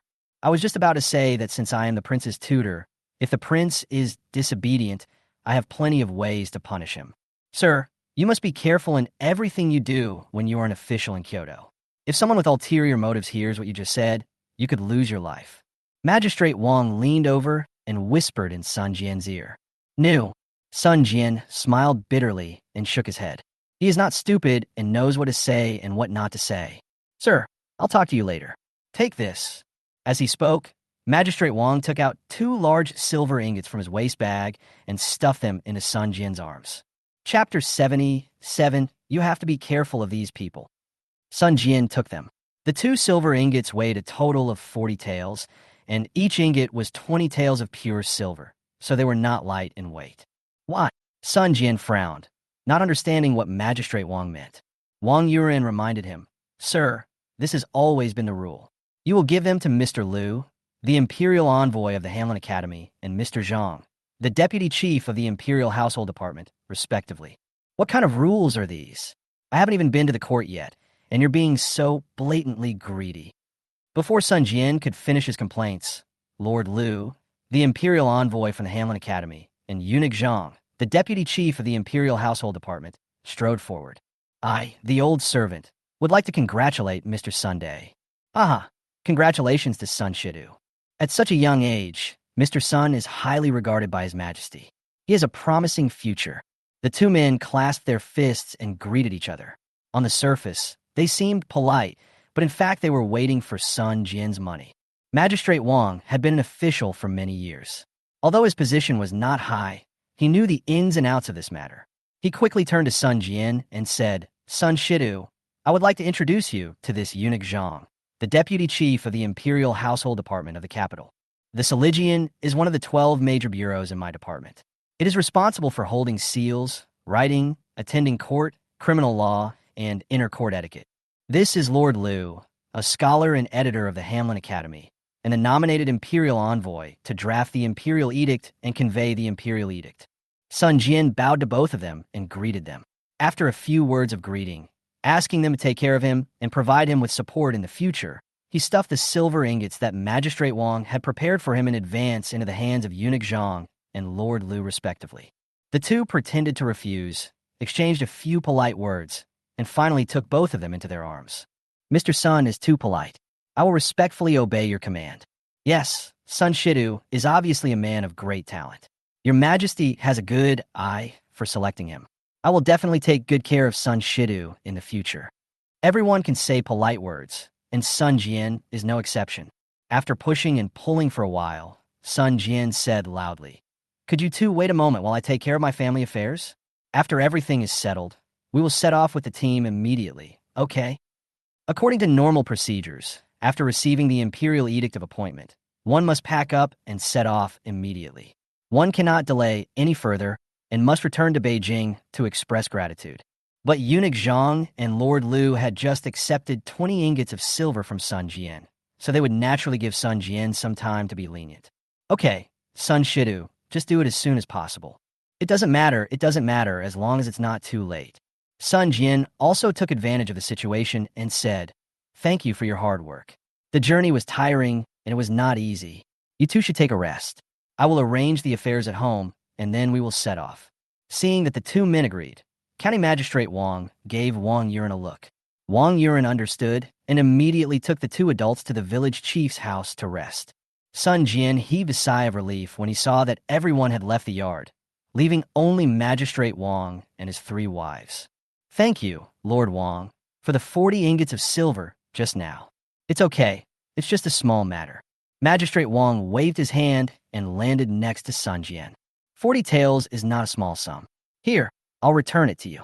Sun Jian didn't want to owe County Magistrate Wang a favor, so he counted out 40 taels of silver from his pocket and handed it to him. Unexpectedly, County Magistrate Wang refused it outright. Sir, what are you doing? I haven't thanked you for saving my wife before. Why do you and I have to be so clear about it? Seeing that being stubborn was a good idea, Sun Jian didn't worry about it too much. Then he put the banknote back into his pocket. I think you should know that this matter was recommended by Master Yao, right?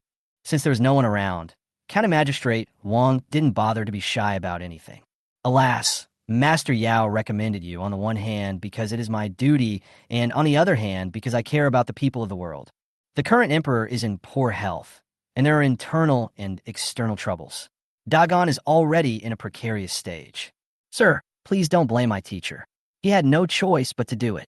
Sun Jian waved his hands. Now that things had come to this, there was no one to blame. Oh, what are you talking about? Without Governor Yao, my 3 wives might have met with accidents.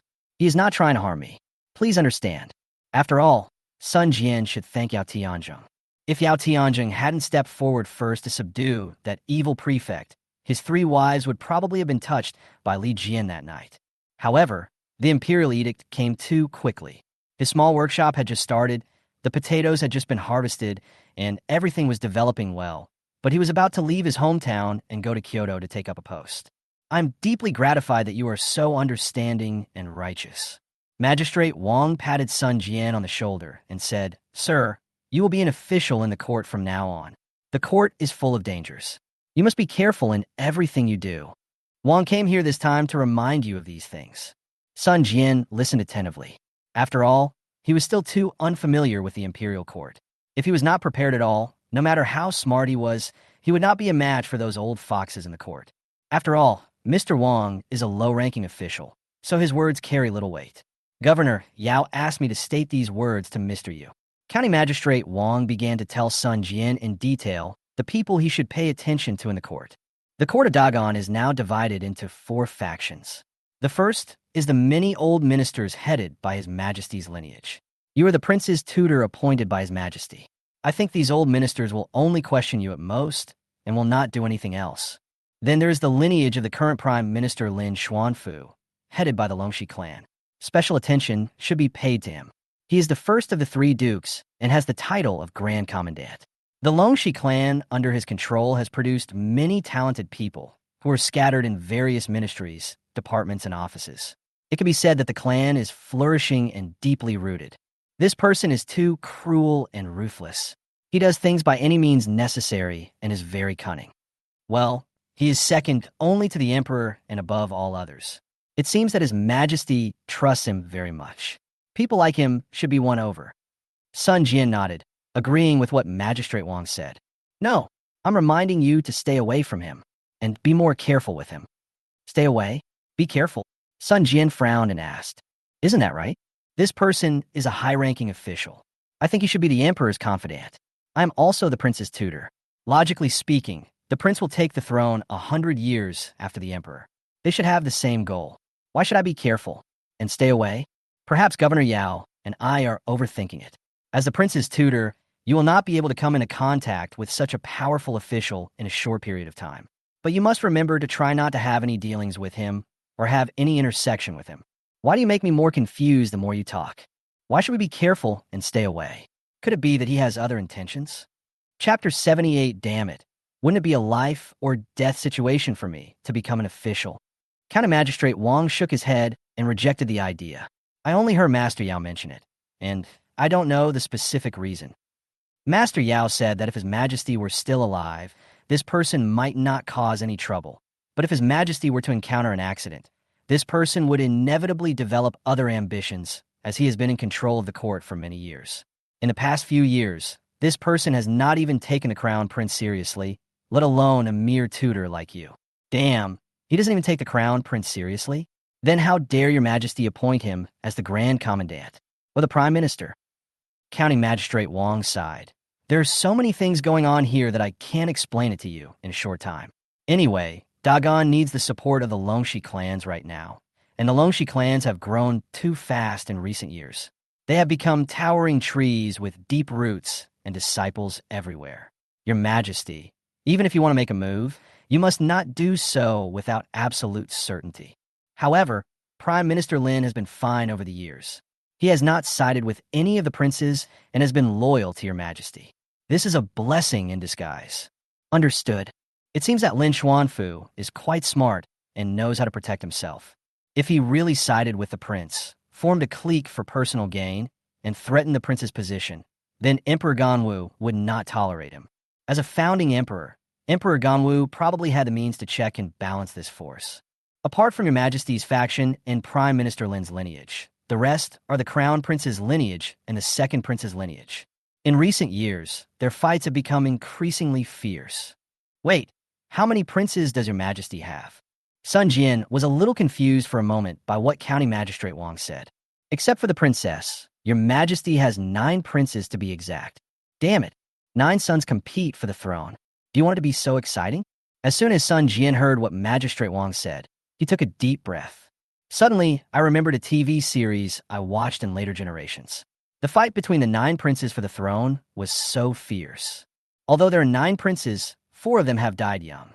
Currently, there are only the crown prince, the 2nd prince, the 4th prince, the 6th prince, and the 9th prince left. The 4th prince has been leading troops outside all year round and has no interest in state affairs. The 6th prince is only 7 years old, still a young child, and the 9th prince is still in his infancy, so it is better not to mention it. Oh, so the prince is the eldest. Then according to age, he should be almost 30, right? Sir, please don't speak nonsense. The current crown prince has just passed the age of 20 and is the legitimate son of the late Empress Wendy. Logically, he should be the 3rd prince, but the crown prince is the heir to the throne and is not among the princes. Sun Jian nodded as if he suddenly understood something. As for the other old ministers, they also need attention. In short, the network of relationships in the court is intricate and complex like a spider web, so I won't explain it to you in detail. This is the list that Master Yao wrote for you. It is very detailed. You can read it on the way, but remember to burn it immediately after reading it. Good. Sun Jian took the list handed over by County Magistrate Wang and put it in his arms, his heart full of complicated feelings. After you enter the capital, you must be careful of anyone on the list who is from the 2nd prince's lineage. They're likely to attack you. What the hell? Sun Jian was speechless. I haven't even entered Beijing yet. Not only do I have to pay attention to so many people, but is there anyone who might attack me? Wouldn't it be a waste of time for me to be an official and just be a cannon fodder? Do you know why Governor Yao couldn't go directly to rescue your 3 wives that day, but instead returned to the capital to see his majesty first? That's because Li Yigua is a member of the Minister of War Wei Xian, and the Minister of War Wei Xian is a disciple of the 2nd prince. Your incident caused quite a stir, with so many officers and soldiers killed, and the county magistrate was imprisoned. If it weren't for Governor Yao's mediation, it would have been impossible to settle the matter peacefully. When these words came out, Sun Jian felt like he was struck by lightning. Although the matter has been settled peacefully, if he sends Li Yigua to jail and investigates his crimes thoroughly, wouldn't it be possible that Wei Xian and the 2nd prince would be implicated? At this moment, Sun Jian became the prince's tutor, which meant he was the prince's trusted confidant. What will others think? No one cares about the fact that Li Yigua detained Sun Jian's wife. Instead, everyone thinks that it was the prince who sent Li Yigua to prison, and that Sun Jian is the prince's right-hand man and the instigator of this incident. The crown prince and the 2nd prince were always fighting overtly and covertly, and they couldn't get along. If Sun Jian did something like this, he would become a thorn in their eyes and a thorn in their flesh. Damn it. Then if I become an official, wouldn't it be a life-and-death struggle? Governor Yao knew this, so why did he insist on me becoming an official? He wants to kill me. At that moment, Sun Jian suddenly wanted to curse Yao Tianzheng again. Hearing Sun Jian's words, Magistrate Wang quickly stood up and argued, "Sir, you can't say that." Wang was also present that day. After learning about the lady's affairs, Governor Yao advised you to calm down and let him handle the matter, but you didn't listen. Not only did you not listen, you also used your own means to send the Li family father and son to jail. Governor Yao was not aware of this. The reason why I came here today and handed over this roster is because Governor Yao will help you clean up the mess. You should not blame Master Yao, but thank him instead. Hearing Magistrate Wang's heartfelt words, Sun Jian nodded and said, "You are right." Master Wang, please forgive me for making fun of you. I got the order wrong. I really shouldn't blame Master Yao. Alas, things have come to this point. I, Wang, am of little influence and can't help much. I hope you can use your wisdom and intelligence to turn danger into safety. Well, now that things have come to this, we can only take it one step at a time. Sun Jian nodded, his eyes becoming determined. As the saying goes, when enemies come, we will fight them with soldiers. When water comes, we will block it with earth. No matter who the other party is, even if it is the 2nd prince, if he dares to threaten the safety of himself and his family, he will surely die. Okay, I've said everything I need to say. Please spend the next bit of time to arrange your affairs after your death. I won't bother you any further. Sir, take care of yourself. Wang is leaving. After saying this, Magistrate Wang clasped his hands together, looked back every few steps, and left the yard. Looking at Magistrate Wang's leaving back, Sun Jian shook his head and smiled bitterly, then returned to the house. At this moment, Gu Zijian and Chu Qingsheng had already packed up their bags at home, waiting for Sun Jian's order to go to Kyoto with Sun Jian at any time. However, Zhou Wanner just sat by the bed in a daze and did not take any action. Seeing Sun Jian coming in, Chu Qingsheng had a complicated look on her face and threw herself into Sun Jian's arms. "My husband, this is just like a dream, but I really don't want to leave this place. There's so many memories and bits and pieces of our lives here. I have long considered this place my home. What a pity I have to leave now."